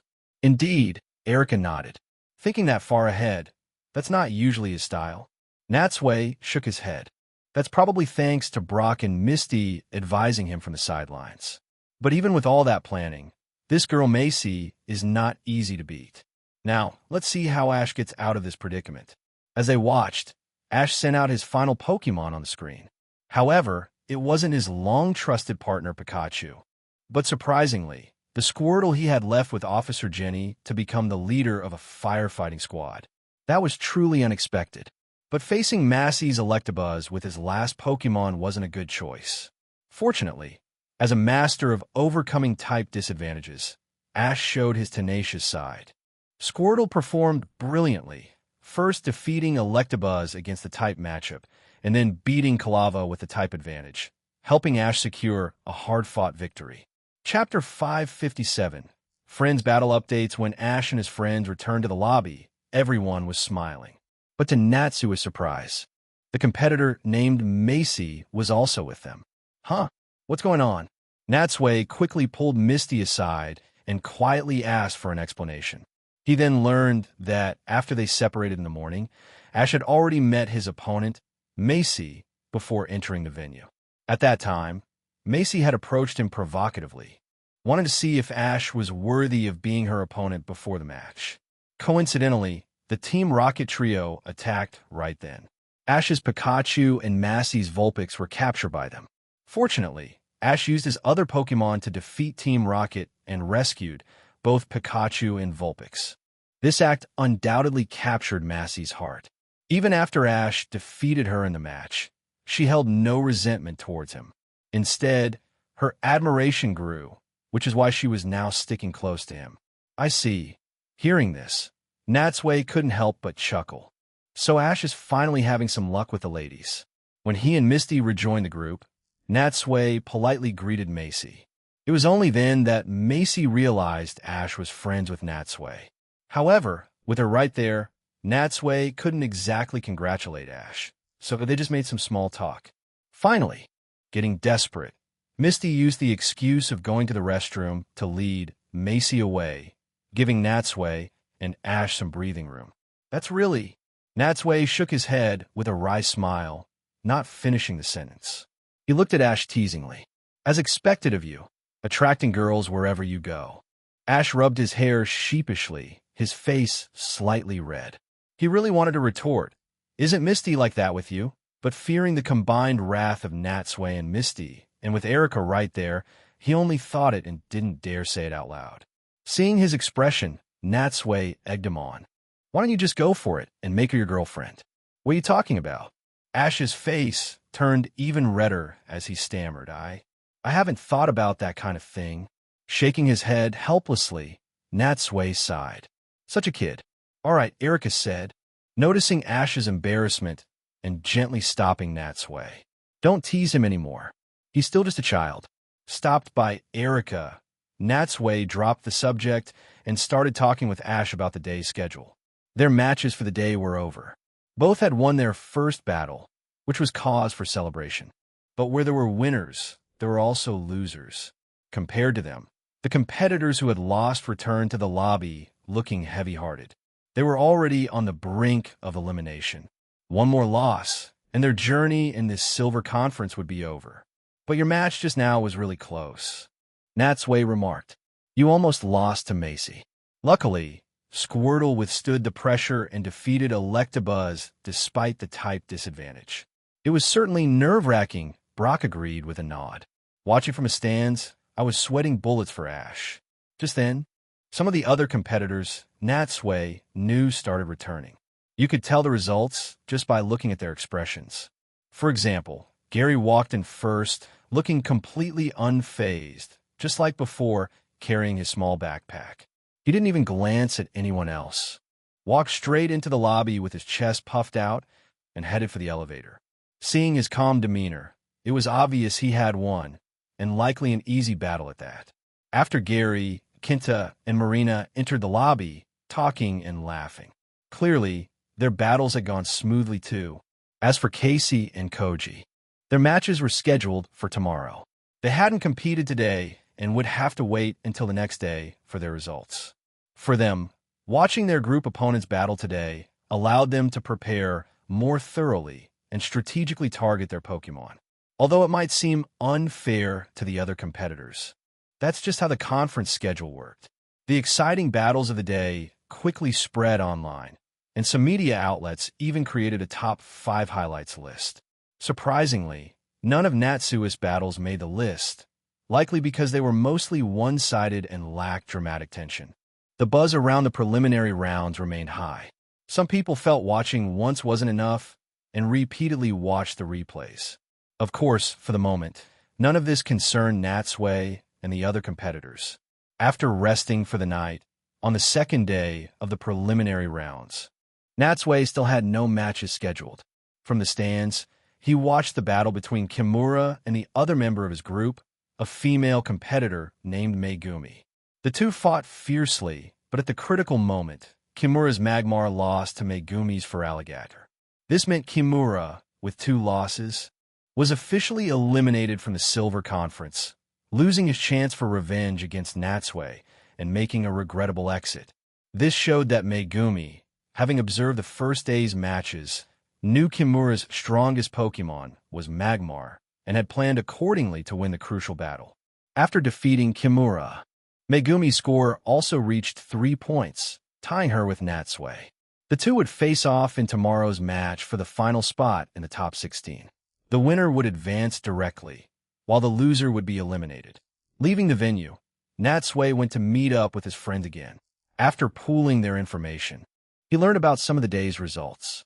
For instance, Junichi, who was in the same group as Ash, had made a failed attempt at a stylish entrance, tripped spectacularly, and then unexpectedly lost his match against Macy. This meant both Ash and Macy now had 3 points. As long as Ash defeated Junichi in tomorrow's match, he would advance directly. But if he lost, he would have to face Macy again in a bittersweet battle. Besides him, Koji had also lost his match today. However, he still had one more chance tomorrow and wasn't entirely out of the running. Casey, on the other hand, was quite lucky.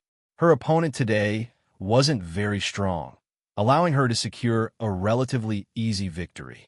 With that, the second day of the preliminary rounds concluded. Everyone awaited the final battles tomorrow. Chapter 558. A grouping twisted by fate, Megumi's Ursaring is down. It's incredible. Competitor Natsui's Tyranitar displayed its top-tier strength, easily defeating its opponent in this contest of power. The announcer's resonant voice echoed through the Stadium A arena. Yet even it couldn't drown out the deafening roar of the crowd. Seeing the referee raise the flag, the announcer remarked, "Another clean 3-0 victory.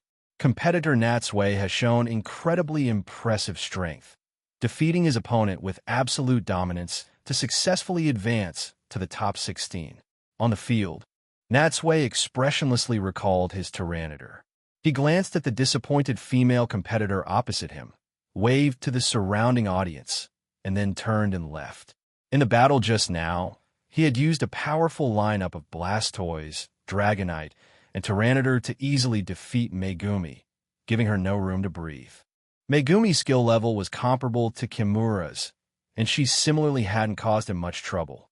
After leaving the stadium, Natsui and Erika returned to the lobby on the first floor of the athletes' village. Not long after they sat down, their friends began to return one by one, and the results of today's preliminary rounds unfolded before them. First were Kenta and Marina. The childhood friend from Greenleaf Town had both defeated their opponents in their respective matches, advancing to the next round together with 2 consecutive wins each. Next to return was Gary. He was as cool as ever, with a faint, enigmatic smile on his face. It seemed he had also won his match easily. After him came Koji and Casey. Both had also defeated their opponents today. Although their battles had some twists and turns, the results were positive. The last to return was Ash.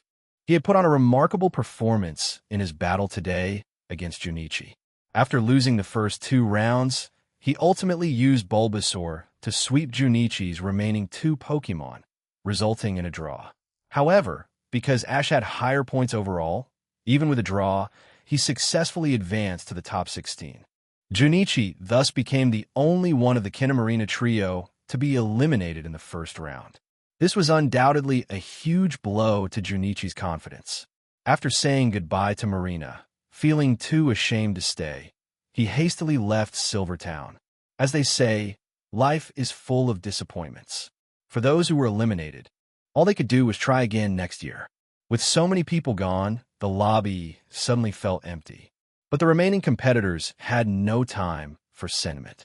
The screen flickered, displaying the match schedule for the next stage. After entering the top 16, the competition would switch to a final tournament format. This was a special bracket divided into upper and lower halves. Competitors from different halves would not meet until the grand finals. They would battle within their respective halves until only one remained to face the winner from the other half.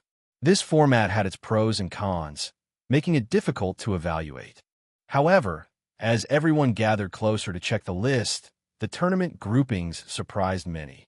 The first matchup they saw was the destined battle between the good buddies, Ash and Gary.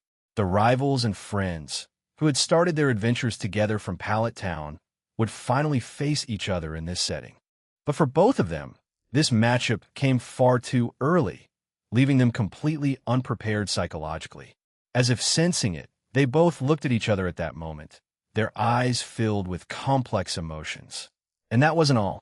Perhaps the Pokemon League had intentionally stirred things up during the grouping, because Kenta and Marina, the childhood friends from Greenleaf Town, were also paired against each other. The expressions on Kenta's and Marina's faces were far more dramatic than Ash's and Gary's. After all, these two liked each other, yet they had to fight fiercely on the battlefield for the single spot to advance. Shifting his gaze from these two pairs, Natsui searched for his own name. But when he saw his grouping, he could only sigh helplessly, feeling the full malice of the league's arrangement. His opponent was none other than Casey, who was good friends with both him and Ash. He had just been feeling smug about Ash's and Kenta's misfortune, and now it was his turn. And the most frustrating part was that he was placed in the same half of the bracket as Ash, Gary, Kenta, and Marina. This meant that whoever won between Ash and Gary, or between Kenta and Marina, would eventually have to face him. Shaking his head with a wry smile, Natsui looked for the names of the others. The only one who had escaped this strange entanglement was Koji, whom they had just met. He was placed in the other half of the bracket, escaping this round of awkward matchups for now. But for him, it probably didn't matter much. Although he knew Natsui and the others, their relationship was still at the acquaintance level, far from true friendship. Seeing these groupings, everyone had different expressions. For most, this was the situation they least wanted to face. Since the matches were tomorrow, and given these pairings, nobody was in the mood for small talk. After brief greetings, they returned to their respective rooms. Let's go too.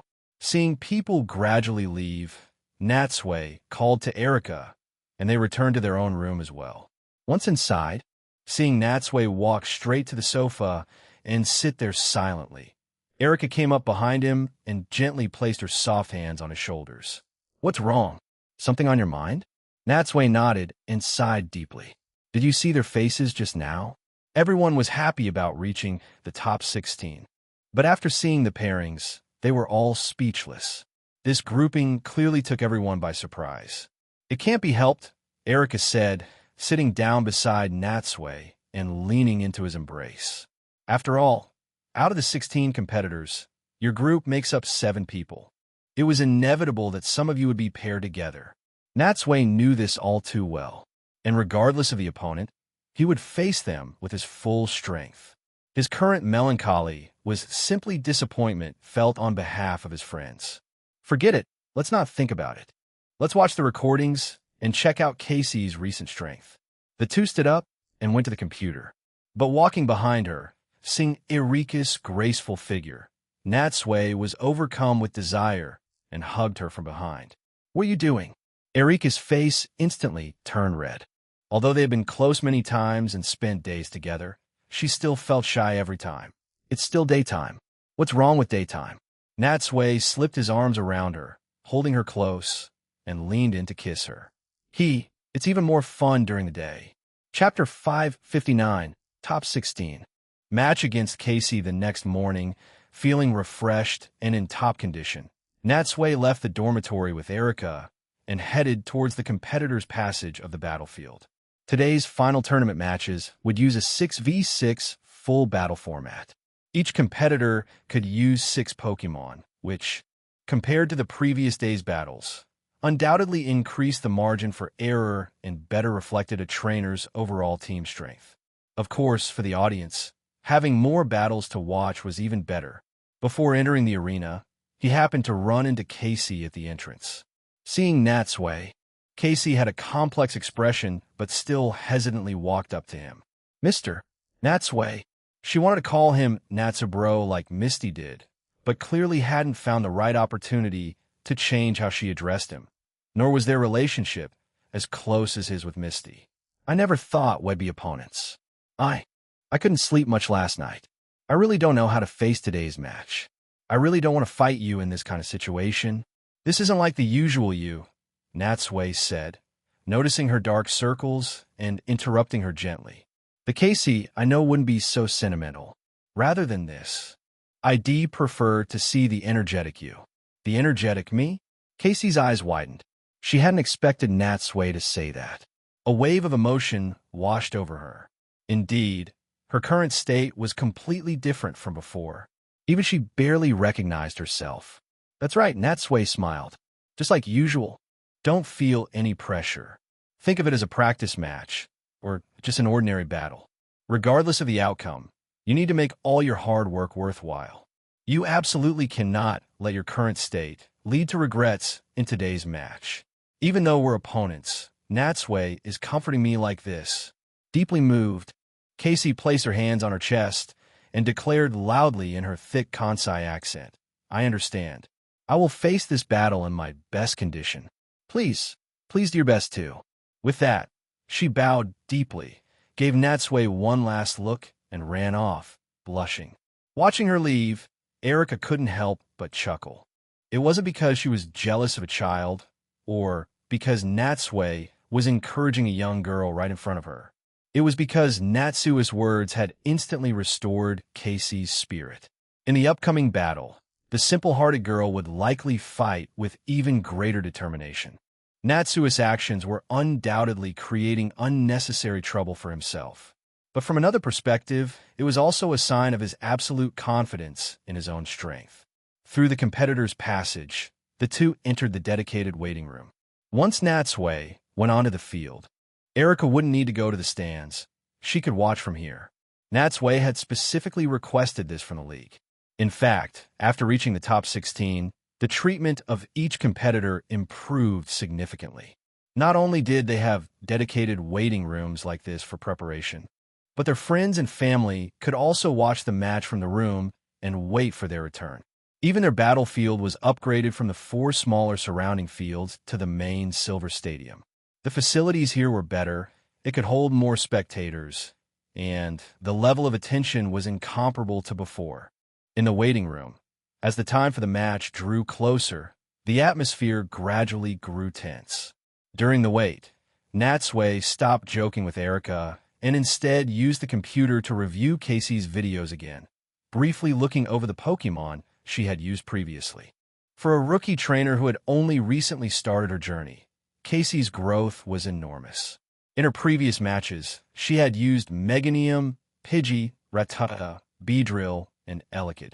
Although she faced setbacks sometimes, it was clear her overall strength was considerable. To reach the top 16 as a rookie trainer showed her talent was quite good, at least comparable to Ash's performance in the Indigo Conference. After quickly browsing through Casey's battles, Natsui lay back on the sofa and looked at the large screen in the waiting room. On the screen, the first match of the day was underway. One of the two competitors was Koji, who had been placed in the other half of the bracket. His opponent was a competitor from the same half named Harrison. By now, their battle was nearing its end. As someone who had fought Koji before, Natsui knew his strength relatively well. The boy, around Ash's age, was indeed slightly stronger than the average trainer. But now, in his battle against Harrison, he was being completely overwhelmed. This was quite unexpected and made Natsui wary of this competitor named Harrison. Although he hadn't seen the others battle yet, he had a feeling that the final winner from the other half of the bracket might very well be this Harrison guy. Erica clearly also noticed this person's extraordinary skill. She frowned. This person is definitely worth paying attention to. He seems to be a local Johto competitor. And I heard some spectators mention earlier that besides you, he's considered one of the favorites in this conference. Natsui nodded, committing the name Harrison to memory. On the battlefield, Koji's Pikachu was struggling against Harrison's Rapidash. Although his Pikachu was extremely agile, Harrison's Rapidash was also a Pokemon known for its speed.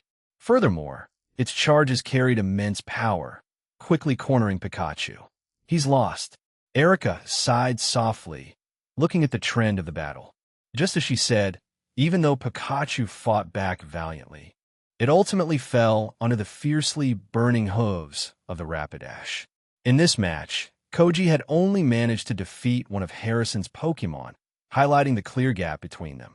On the screen, Koji could be seen picking up his Pikachu with a dejected look.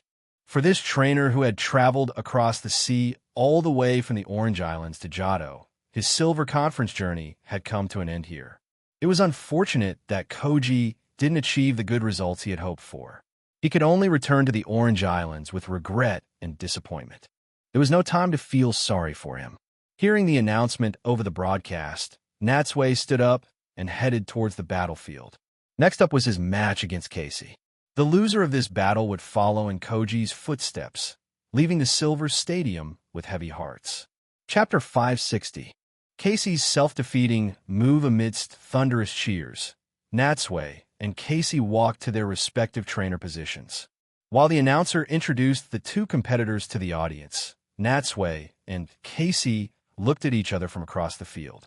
Compared to when they met earlier, Casey had regained her composure. Her face was now radiant, showing no trace of her previous anxiety. She recovered quickly. Natsui bro. Perhaps having overcome her mental block, Casey copied Misty's way of addressing him, no longer hesitant, instantly closing the gap between them. I'm ready. Please give me a serious battle. Natsui smiled and nodded. Of course, no problem. Bring it on. Seeing both were ready, the referee spoke. We will now determine the first attacker.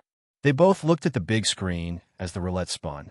After a dozen rotations, it finally stopped, the pointer slowly settling on the red section representing Natsui.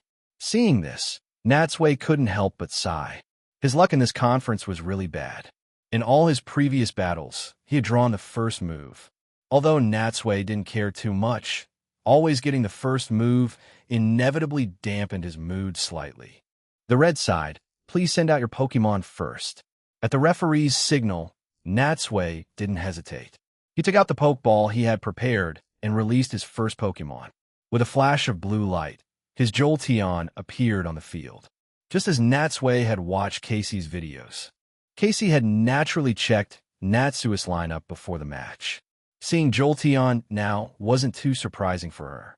Only the announcer, after seeing Natsui send out Jolteon, flipped through his notes, his booming voice echoing across the stadium. Competitor Natsui has sent out his Pokemon. As we all know, this Jolteon has performed exceptionally well in both the Indigo Conference and this Silver Conference. How will competitor Casey respond? Looking at the Jolteon before her, Casey calmed herself and took a Pokeball from her belt pouch. Go, my Meganium. She threw the Pokeball far out, with a flash of blue light. Casey's first and most trusted partner, Meganium, appeared before Jolteon. Among Casey's limited number of Pokemon, this was indeed a good choice.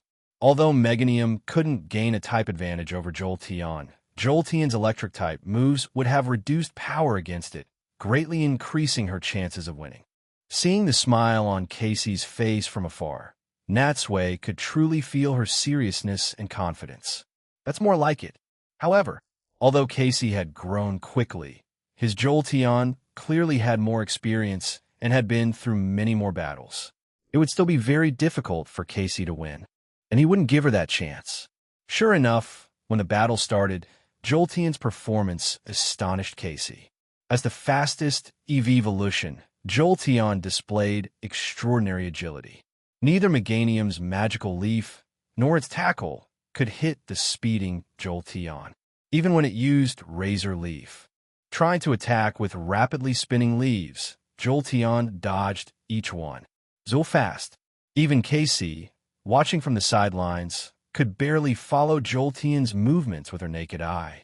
The most frustrating part was that, unlike other grass types that could use Vine Whip, Meganium's short, stout limbs couldn't restrict Jolteon's speed at all. Instead, Jolteon found many opportunities to land electric-type moves.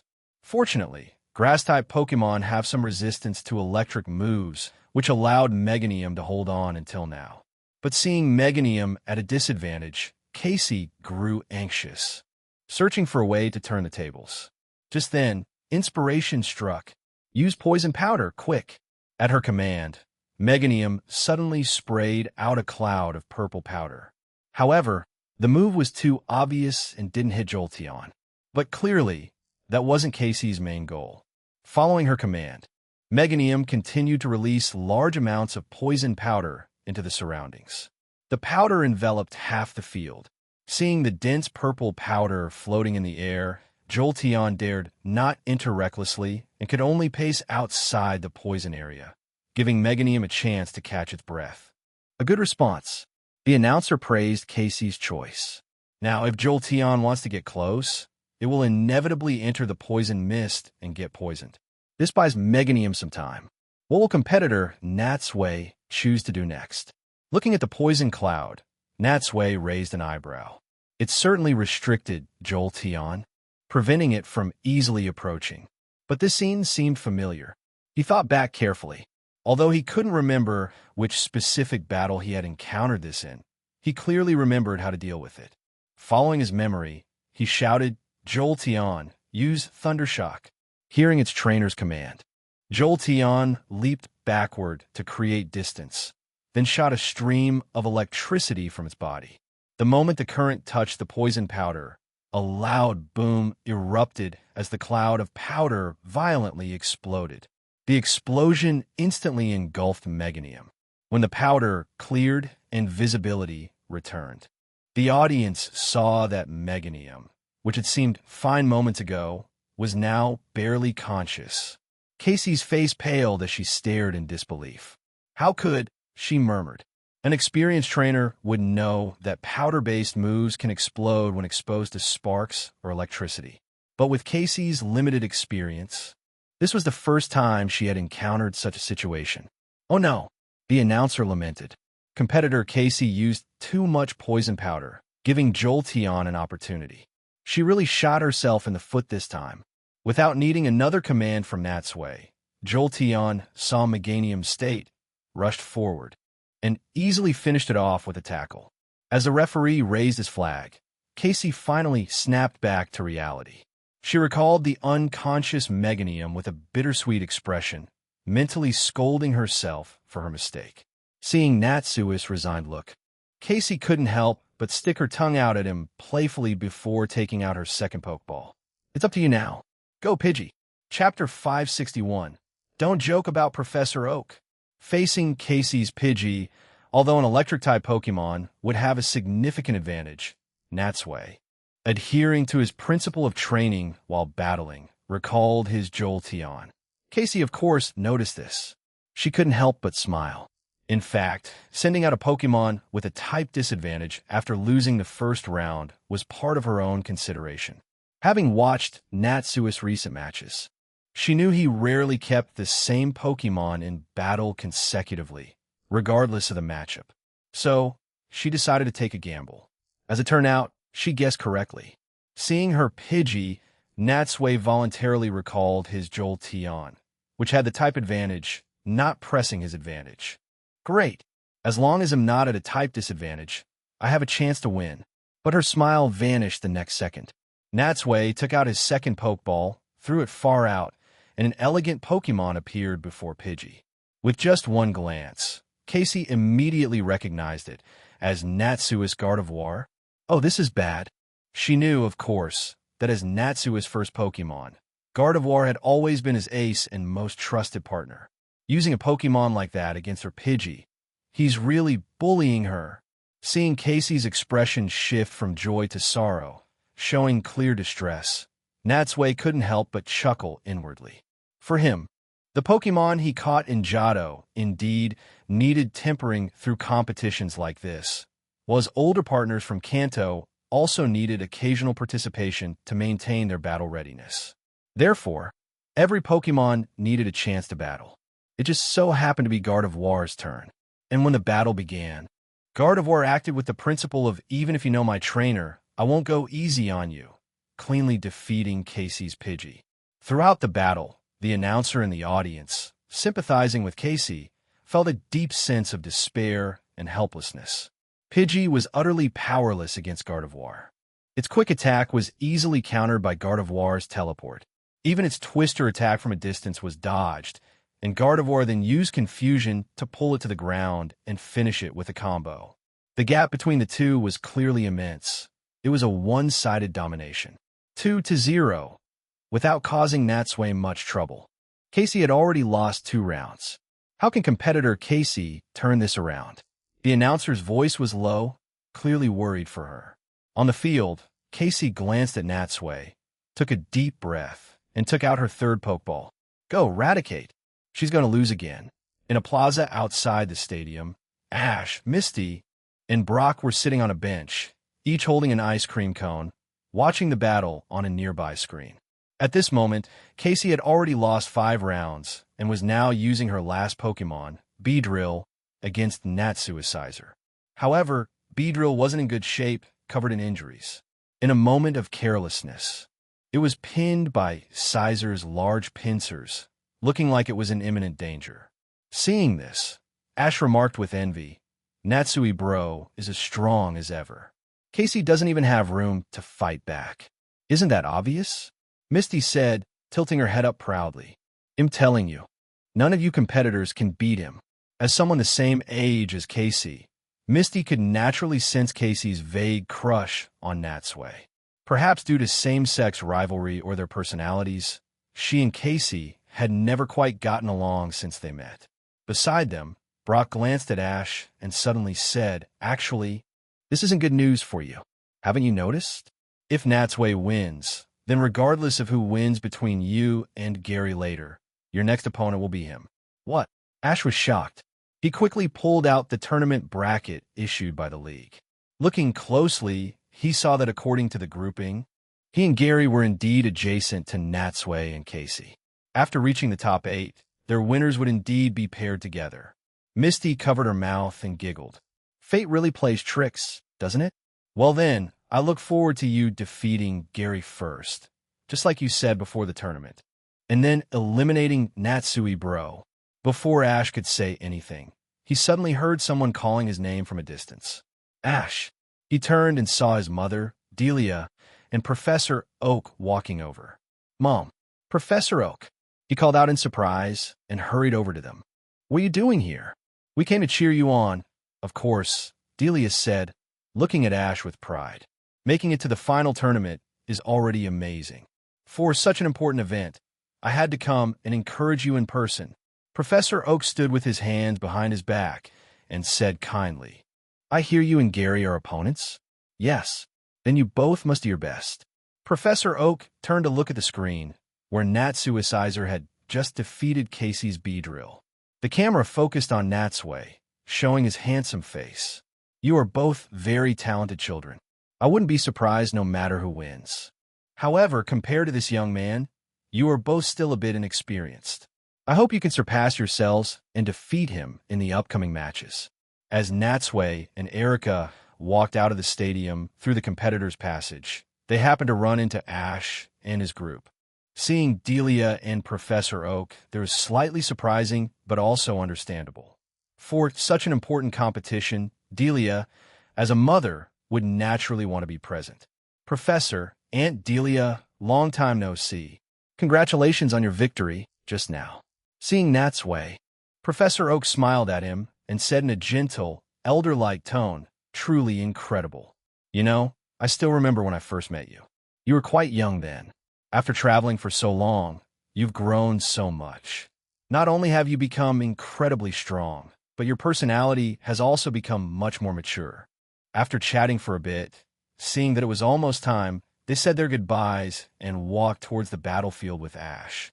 Watching them leave, Erica asked curiously, "Isn't Professor Oak Gary's grandfather? Why isn't he with him? He seems so close to Ash and his group. Isn't it obvious?" Natsui laughed, repeating a widespread joke from Earth. "Of course, he and Ash have a good relationship. But my guess is Professor Oak is an old bachelor, and Ash's mother is a beautiful woman who's been single at home for years. Professor Oak must be thinking of robbing the cradle." Honestly, hearing this, Erica shot him a look and gently pinched his waist. At first I really thought you knew something, but then you became so improper. Stop joking about them. What if they hear you?" Mrs. Ketchum looks like a very virtuous woman, and Professor Oak is highly respected. How could it be like what you're imagining? Chapter 562, Ash and Gary's battle. Returning to the first-floor lobby of the Athletes' Village with Erica, the two sat down on a sofa in the lounge area, ordered cocktails, and leisurely began watching Ash and Gary's match. In the final tournament stage, after each group of competitors entered, the battlefield would be randomly changed. There were 4 types of fields: grass, rock, water, and ice. Depending on the field, trainers' tactics and strategies, and even Pokemon performance could vary greatly, significantly increasing the uncertainty and spectator appeal of the matches. For instance, during Natsui's earlier match against Casey, they had drawn the grass field, and the entire battle took place on lush grass. Unfortunately, neither competitor utilized the field characteristics much in their strategies. On the screen, the announcer was currently introducing Ash and Gary. His voice boomed. What's surprising is that competitors Ash and Gary both hail from Pallet Town in the Kanto region and began their journeys together. It's unexpected that in today's final tournament, these two, who are both rivals and friends, have met in this fateful encounter. It was worth noting that Gary's long-lost cheerleaders had reappeared from somewhere, performing a cheer dance in the friends and family section behind him. These tall, beautiful girls captured the attention of almost all the male spectators, leaving a deep impression of Gary. After a pause, the announcer added, "And according to our information, competitor Gary is the grandson of the highly esteemed Professor Oak in the Pokemon scientific community. Competitor Ash also reached the top 16 in the Indigo Conference. Their battle today is bound to be one of the most anticipated and exciting matches of this conference. All right, both competitors are ready. The flames of a heated battle are about to ignite. Let's wait and see." Following the introduction, the camera panned to Professor Oak. Seeing himself on screen, Professor Oak was initially startled, clearly not expecting his name to be mentioned. Sitting next to Delia, he looked quite embarrassed. However, Being experienced in the public eye, his face quickly settled into a slightly stiff smile as he waved at the camera. Once the enthusiastic applause from the audience subsided, the announcer brought the focus back to the match. Before the battle begins, let's see which field will be drawn for this match. Under everyone's watchful eyes, the roulette on the big screen began to spin.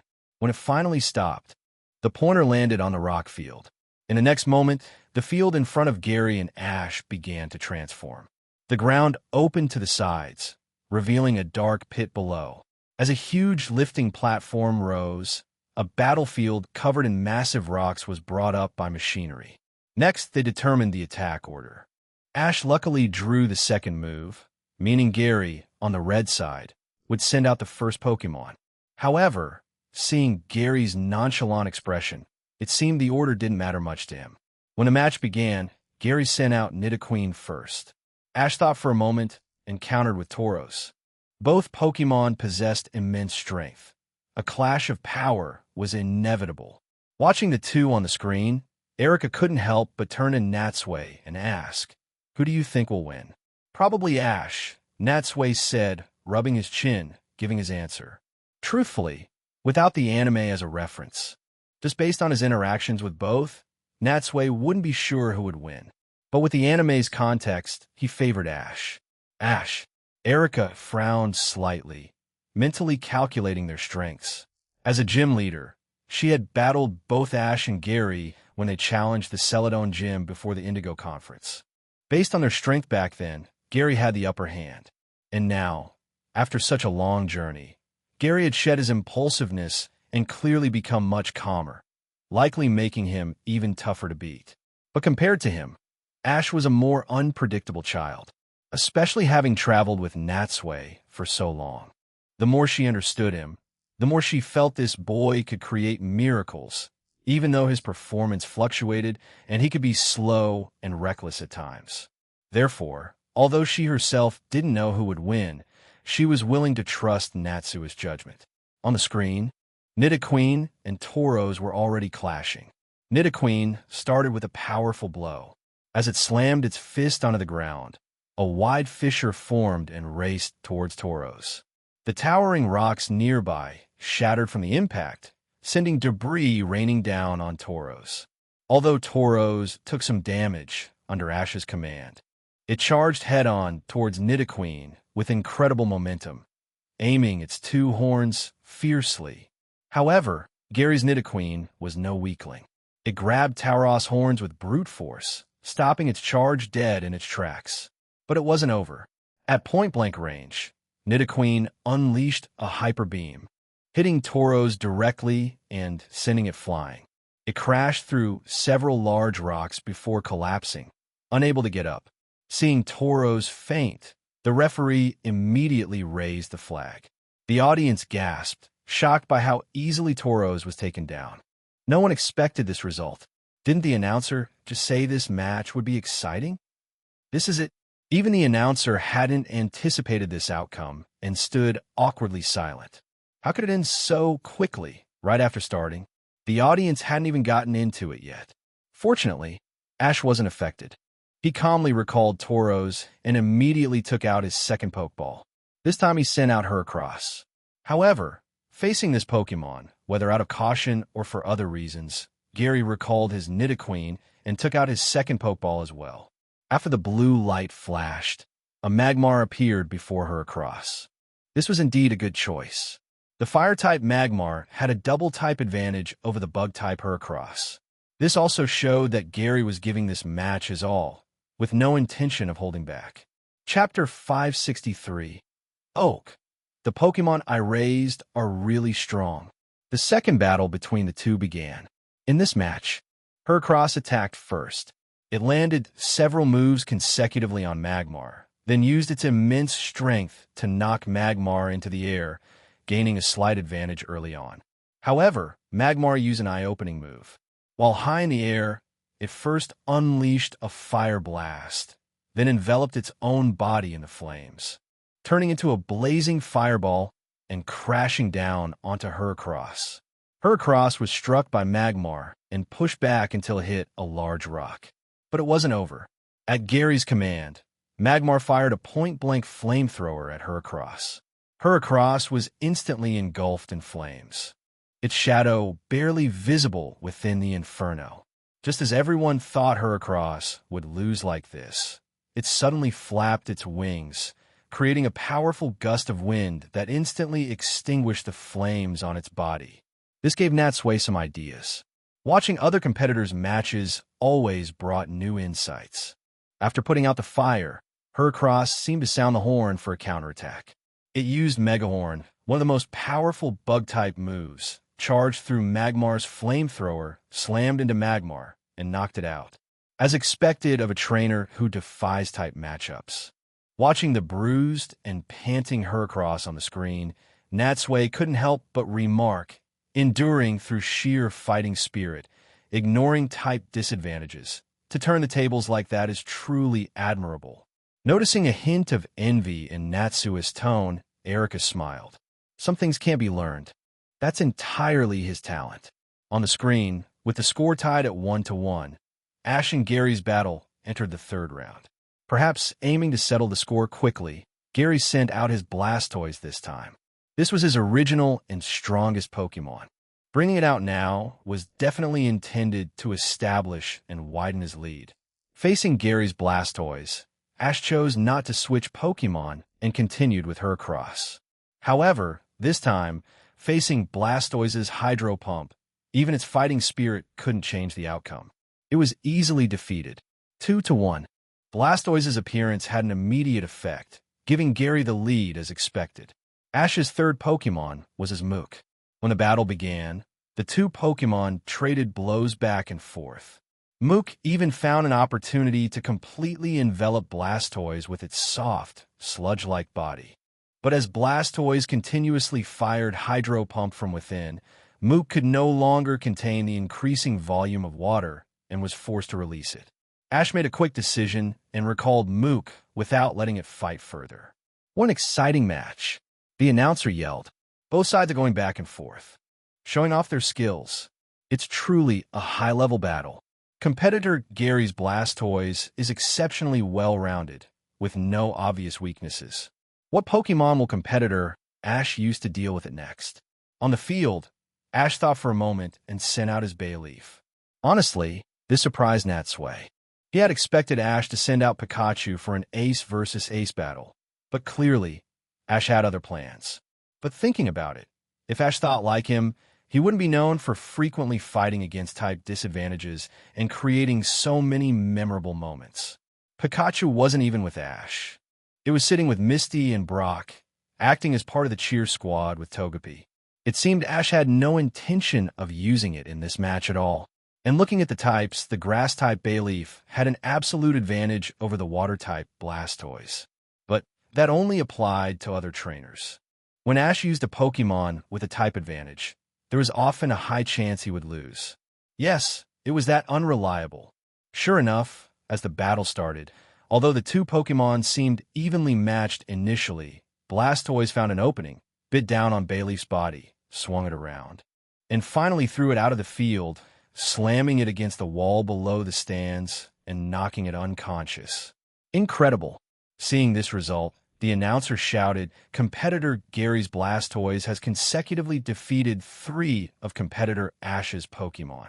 Who can stop its winning streak now? At this point, Gary still had 5 Pokemon remaining, while Ash only had 3 left. In the Athletes' Village lobby, seeing this score, Erika turned to Natsui.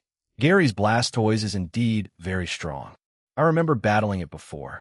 Ash's situation looks really bad now. It feels like Gary is going to win. Have faith in him, Natsui said, not overly concerned.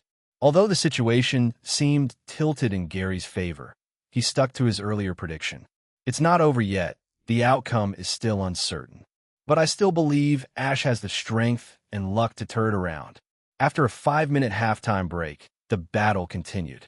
At the start of the second half, Ash sent out his Snorlax. Gary didn't use Blastoise again, instead sending out his Arcanine. Like Blastoise, this Arcanine was one of Gary's signature Pokemon, exceptionally well-raised and not to be underestimated. However, Ash's Snorlax was also extremely powerful. As the two Pokemon clashed, although Arcanine initially trapped Snorlax with Fire Spin, Snorlax countered with a Hyper Beam that directly knocked out Arcanine in one hit. This outcome completely shocked Gary, the announcer, and the audience. The crowd roared. No one expected that after losing 3 Pokemon consecutively, Ash would start the second half with such overwhelming power, successfully turning the tide for his trainer. Gary's expression remained unchanged. After recalling Arcanine, he didn't send Blastoise back out. Instead, he sent out Nidoqueen, which had performed well in defeating Tauros in the first round. Seeing this lineup, Natsui understood that Gary was buying time for Blastoise to recover stamina. It seemed Gary also realized Ash wasn't an easy opponent and wanted to save Blastoise for the final showdown. However, he clearly underestimated the power of this Snorlax. Although Nidoqueen performed well under Gary's command, not long into the fight, Snorlax seized an opportunity. With surprising agility, it dodged Nidoqueen's Hyper Beam and then finished it off with a single Ice Punch. So strong. The announcer gasped, utterly shocked that the seemingly clumsy Snorlax possessed such strength. A round of applause erupted from the stands. Even Erica, after watching this battle, couldn't help but praise Ash's Snorlax is raised exceptionally well. To be so agile while maintaining such power. I wonder how he trained it. Hearing this, Natsui laughed. Rather than Ash training it, it's more likely Professor Oak raised Snorlax to be this strong. What? Erica was stunned. Didn't you know? Natsui smiled at her. The Pokemon Ash catches are actually kept at the Oak Research Lab. Professor Oak has always taken care of them and trained them on his behalf. Compared to other trainers who also leave their Pokemon at the lab, Professor Oak clearly pays more attention to Ash's Pokemon and favors him. Even his own grandson, Gary, doesn't get such treatment. Chapter 564. Advancing together, the situation seemed to be turning in Ash's favor again. However, just when everyone thought Ash's Snorlax would continue its impressive performance, Gary sent out his Sizer. With incredible speed, it defeated both Snorlax and Mook consecutively, shifting the advantage back to Gary. Most crucially, Ash now only had 1 Pokemon left that hadn't battled, while Gary still had 3. No matter how you looked at it, Gary's chances of winning seemed much higher. The camera panned to Misty and Brock in the Friends and Family section. They looked tense, clearly worried about Ash's situation. In contrast, the audience was thoroughly enjoying the unpredictable battle, finding it incredibly exciting. They now believe the announcers' pre-match hype this truly was a focal and intense battle. On the field, Ash solemnly took out his last Pokeball. Under everyone's gaze, he threw it high, and a Charizard appeared on the battlefield. Huh. Seeing this Charizard, Erica couldn't help but ask in surprise, isn't it supposed to be at the Cherisific Valley? Why is it here? What's so surprising about that? Natsui laughed. Facing Gary, Ash must have felt unsure and called it back temporarily. In fact, since leaving his own Charizard at the Cherisific Valley, Natsui had kept in touch with the caretaker, Liza, via text messages, constantly getting updates on his Charizard's training progress.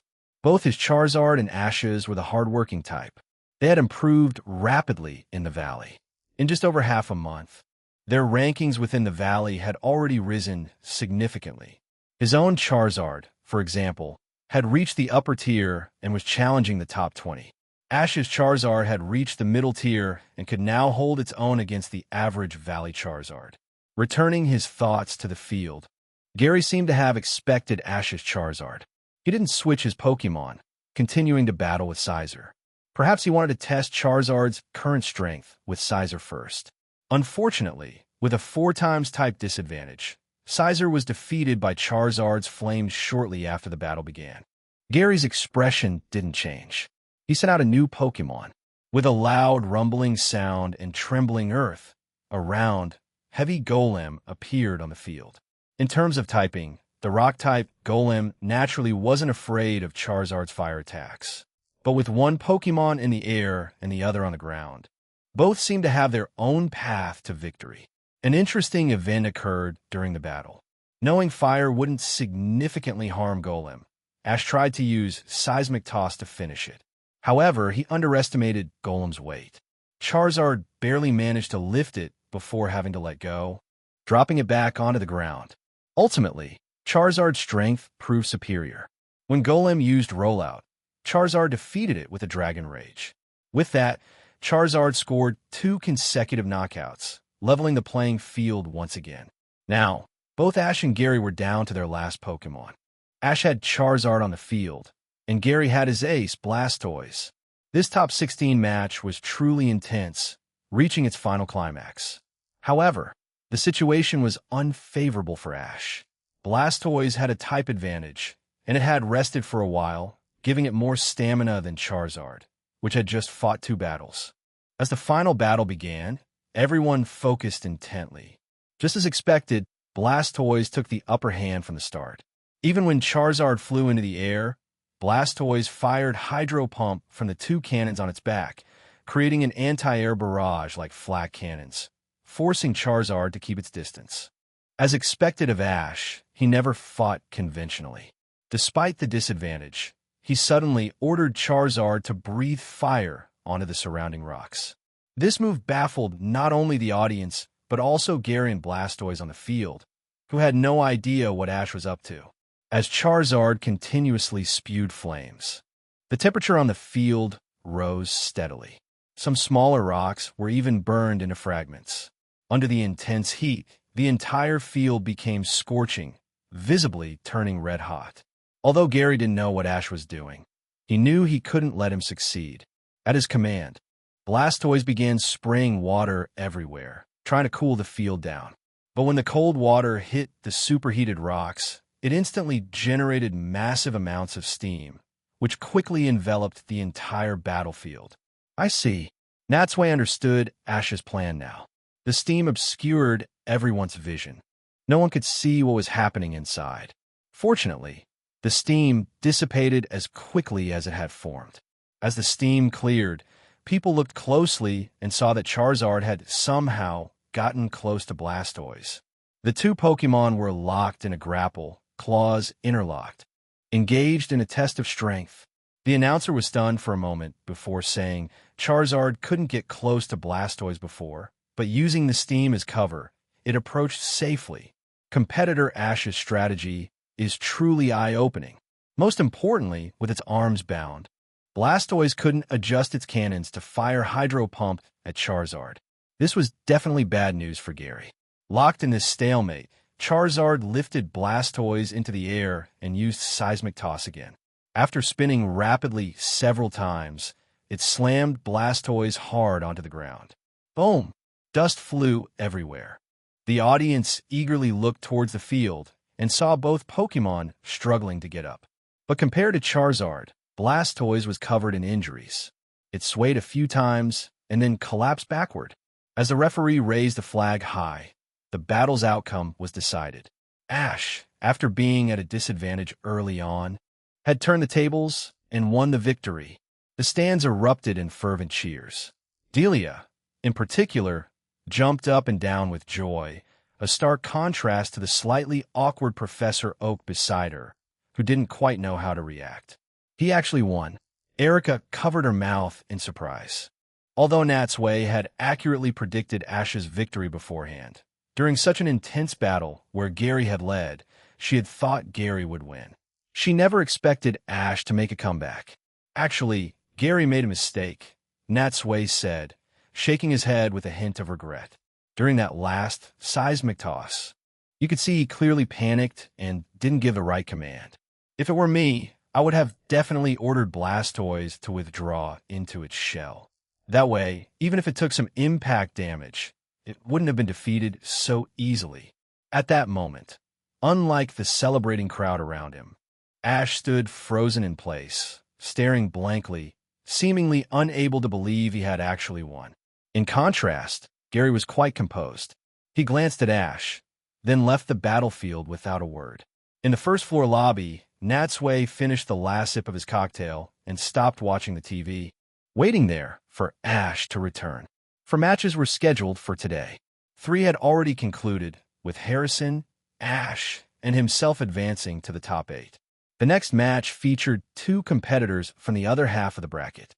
Since he didn't know them and they weren't direct competitors yet, he wasn't particularly interested. As for Kenta, Marina, and the others' battles, they were scheduled for tomorrow. This gave him time to properly study Ash's lineup. Chapter 565. Natsui versus Ash. Not long after, Ash and his friends returned together to the first floor of the Athletes Village building. Even before entering, his huge grin was clearly visible. It wasn't just because he had successfully reached the top 8, his best result in 2 league conferences, but more importantly, because he had finally defeated his rival, Gary, for the first time, and on such a significant stage. "Congratulations," Natsui said, applauding with a smile. "Just as I predicted, you won the match." "Thanks," Ash said, scratching his head sheepishly upon receiving Natsui's congratulations. Remembering that Natsui was his next opponent, his expression turned serious. "Natsui, bro, our battle is the day after tomorrow. I'll do my best."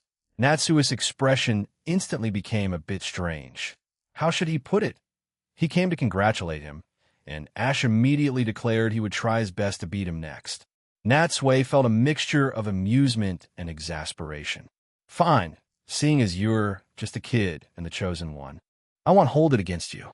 To celebrate both of them advancing, a celebratory feast was naturally in order. Besides the 5 of them, including Delia and Professor Oak, Natsui also invited Kena and Marina and called over Misa and Masa. The large group gathered in a private room at a nearby restaurant and ate heartily.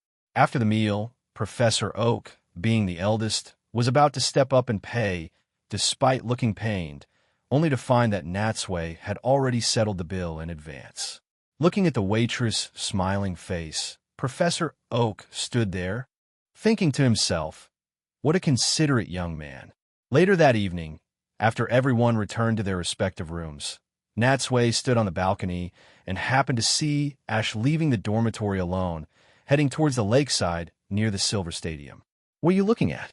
Erica came up beside him, wrapping her arms around his waist from behind, and looked in the same direction.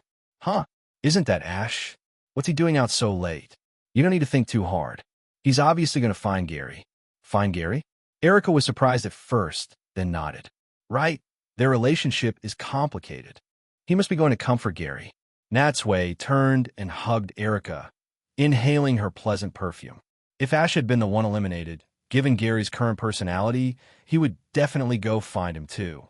But after tonight, Gary has probably entrusted his dream to Ash. "Why do you say that?" Just as Erica asked, Natsui leaned in close, causing her face to flush. Natsui didn't explain further, simply smiling. "If I'm not mistaken, Gary should be heading towards Pokemon research next. We probably won't see him competing actively in future conferences. All right, such a beautiful night shouldn't be wasted. Let's celebrate properly." The next day, since he had no matches, Natsui and Erica stayed in their room.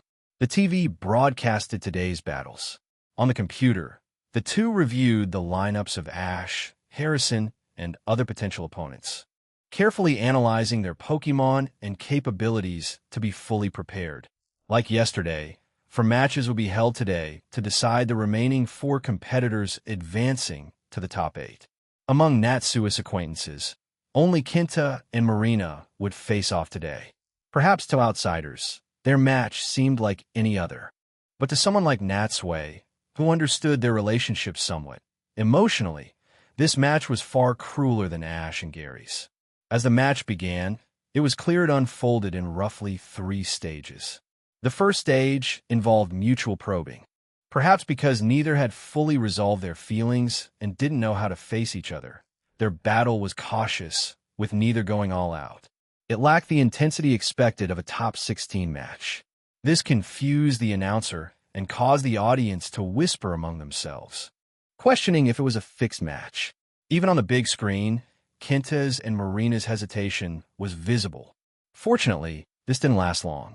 Perhaps Marina came to some realization as she stopped holding back. Her sudden offensive spurred Kenta, and both let loose, fighting back and forth. This development into the second stage calmed the audience somewhat, at least providing some exciting moments. This state continued until after halftime. When the second half began, neither held back any longer, launching all-out attacks. Comparing their skill levels, Kenta was undoubtedly stronger than Marina. This allowed him to use his Typhlosion to defeat Marina's Feraligatr in the final moments, overcoming the type disadvantage and successfully advancing. However, unlike Ash, Kenta clearly wasn't very excited about his advancement. In contrast, Marina, his opponent, seemed somewhat happy for her childhood friend. Sigh. Such a complicated relationship. After their match, another battle from their half of the bracket took place. It concluded with a competitor from the Hoenn region named Hazuki emerging victorious. With that, all the qualifiers from Natsui's half were determined. Natsui, Ash, Kenta, and Hazuki. In the upcoming matches, Natsui would face Ash, and Kenta would face Hazuki, deciding the top four.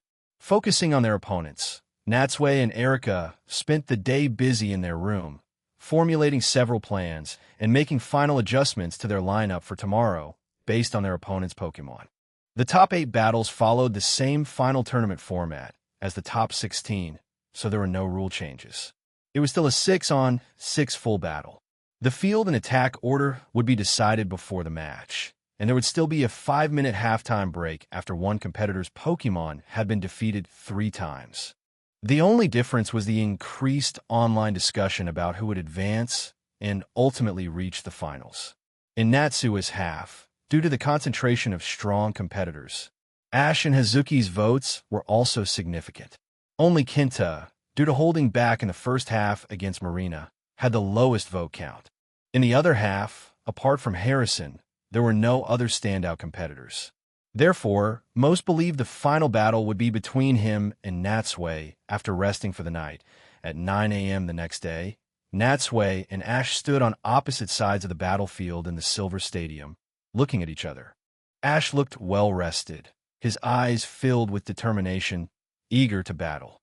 Defeating Gary yesterday had undoubtedly boosted his confidence, making him feel optimistic about today's match. 2 matches would be held today. His battle against Ash in the morning, and Kenta versus Hazuki in the afternoon. In just one day, the top 4 from their half would be decided. Seeing both were ready, the referee announced loudly, "We will now select the battlefield for this match." Natsui and Ash both looked up as the roulette on the big screen began to spin. When it finally stopped, the pointer once again landed on the rock field. This was relatively good news for Ash. Having fought on the rock field just yesterday, he was not only comfortable with the environment, but had also performed well, slightly increasing his chances of winning. Next, when deciding the first move, Natsui unluckily drew the first turn again. Natsui remained unfazed. He was used to it by now. Under everyone's watchful eyes, the field transformed, signifying the official start of the battle between Natsui and Ash. Chapter 566, Oak. Now we can only trust Ash. Natsui took out a Pokeball, tossed it in his hand a few times, and then threw it onto the field. After the blue light faded, his Gardevoir appeared. Based on yesterday's analysis, he knew that excluding the 30 Tauros, Ash currently had around 12 Pokemon. Any one of them could potentially be used in battle. Although he always thought of Ash as a younger brother figure, his strength was not to be underestimated. If Natsui wasn't careful, he could definitely lose. He had to be cautious.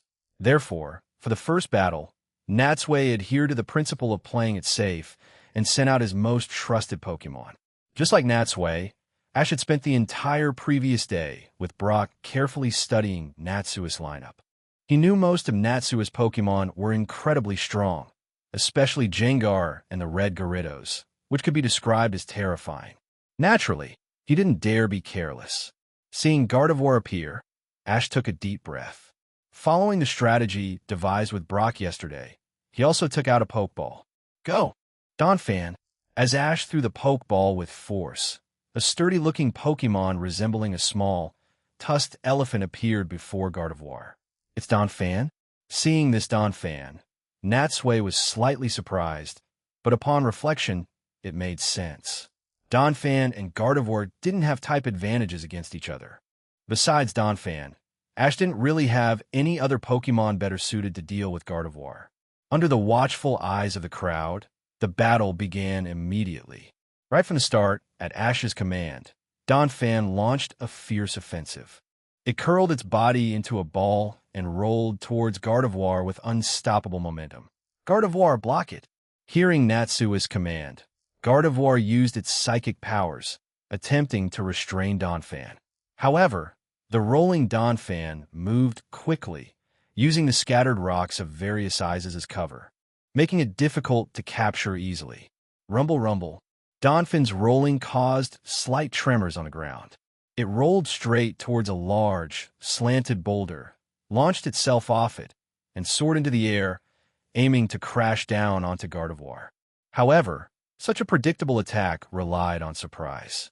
While it might hit an ordinary Pokémon, Gardevoir simply used Teleport to successfully evade the assault. Just as Donphan landed and before it could turn around, it revealed an opening. Gardevoir, having reappeared, didn't pause. It immediately raised its hand and used Psychic, blasting Donphan into a distant rock. Bang! Under the massive impact, the rock shattered instantly. Fortunately, Donphan was protected by its armored hide and didn't sustain much damage. Seeing this, Brock, in the Friends and Family section, sighed helplessly. In fact, during their discussion yesterday, they had brainstormed extensively, preparing various strategies and deployments against Natsui's Pokémon. Among them, aside from Gengar, both agreed that Gardevoir would be the most difficult to handle. Although Gengar was unreasonably strong, they knew Natsui usually wouldn't use it unless absolutely necessary, considering it more of a non-competition Pokémon, which gave them some relief. But Gardevoir was unavoidable, a veritable mountain blocking Ash's path to the top 4.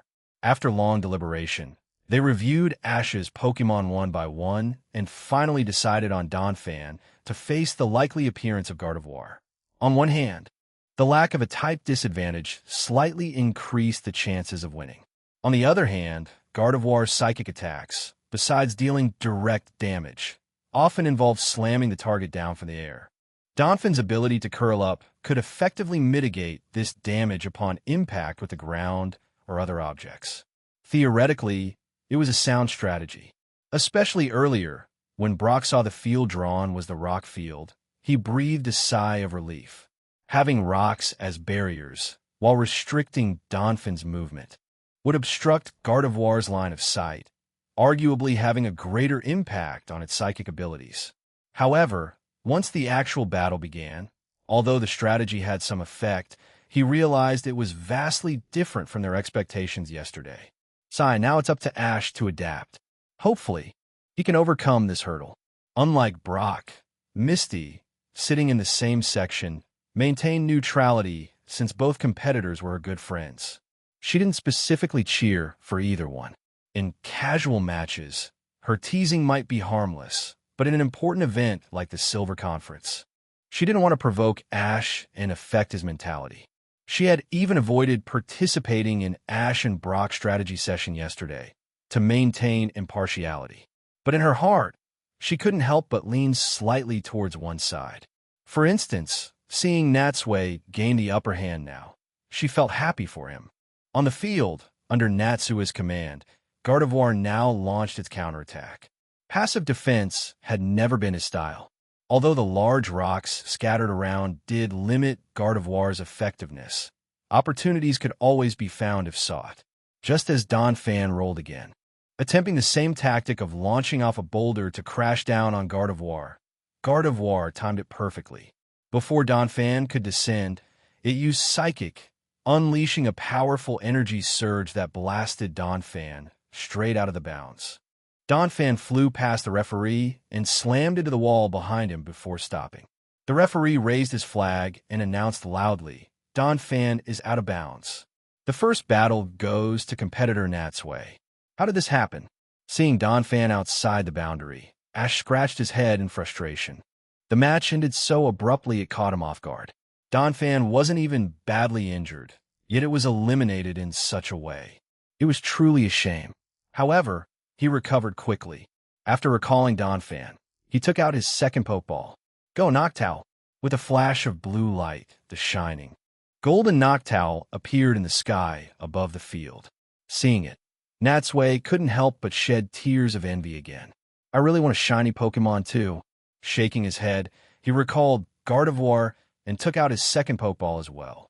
Just like before, although cautious, he prioritized training his team before the final rounds, ensuring a fair distribution of battle opportunities among his Pokemon. Facing the shiny Noctowl was his Jolteon, but now the situation was reversed. It was his turn to use the terrain to his advantage. When the battle resumed, Jolteon utilized its agile steps, darting back and forth among the rocks. Although the shiny Noctowl had the aerial advantage and was fast, it couldn't touch Jolteon. Often, just as it dove down, before it could catch Jolteon, Jolteon would push off a rock with its legs, make a sharp turn, and immediately increase the distance again. Noctowl, unable to stop in time, could only fly past. Ash, in the stands, seeing her son unable to land a hit, Delia looked worried. She had even prepared a professional camera for this conference, hoping to capture some exciting moments. But so far, Ash's Pokemon hadn't had much of a chance to shine. Believe in him. Professor Oak comforted her from beside her.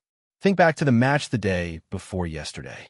Didn't Ash turn the tables and defeat Gary even after falling behind early on? I believe he can do it today too.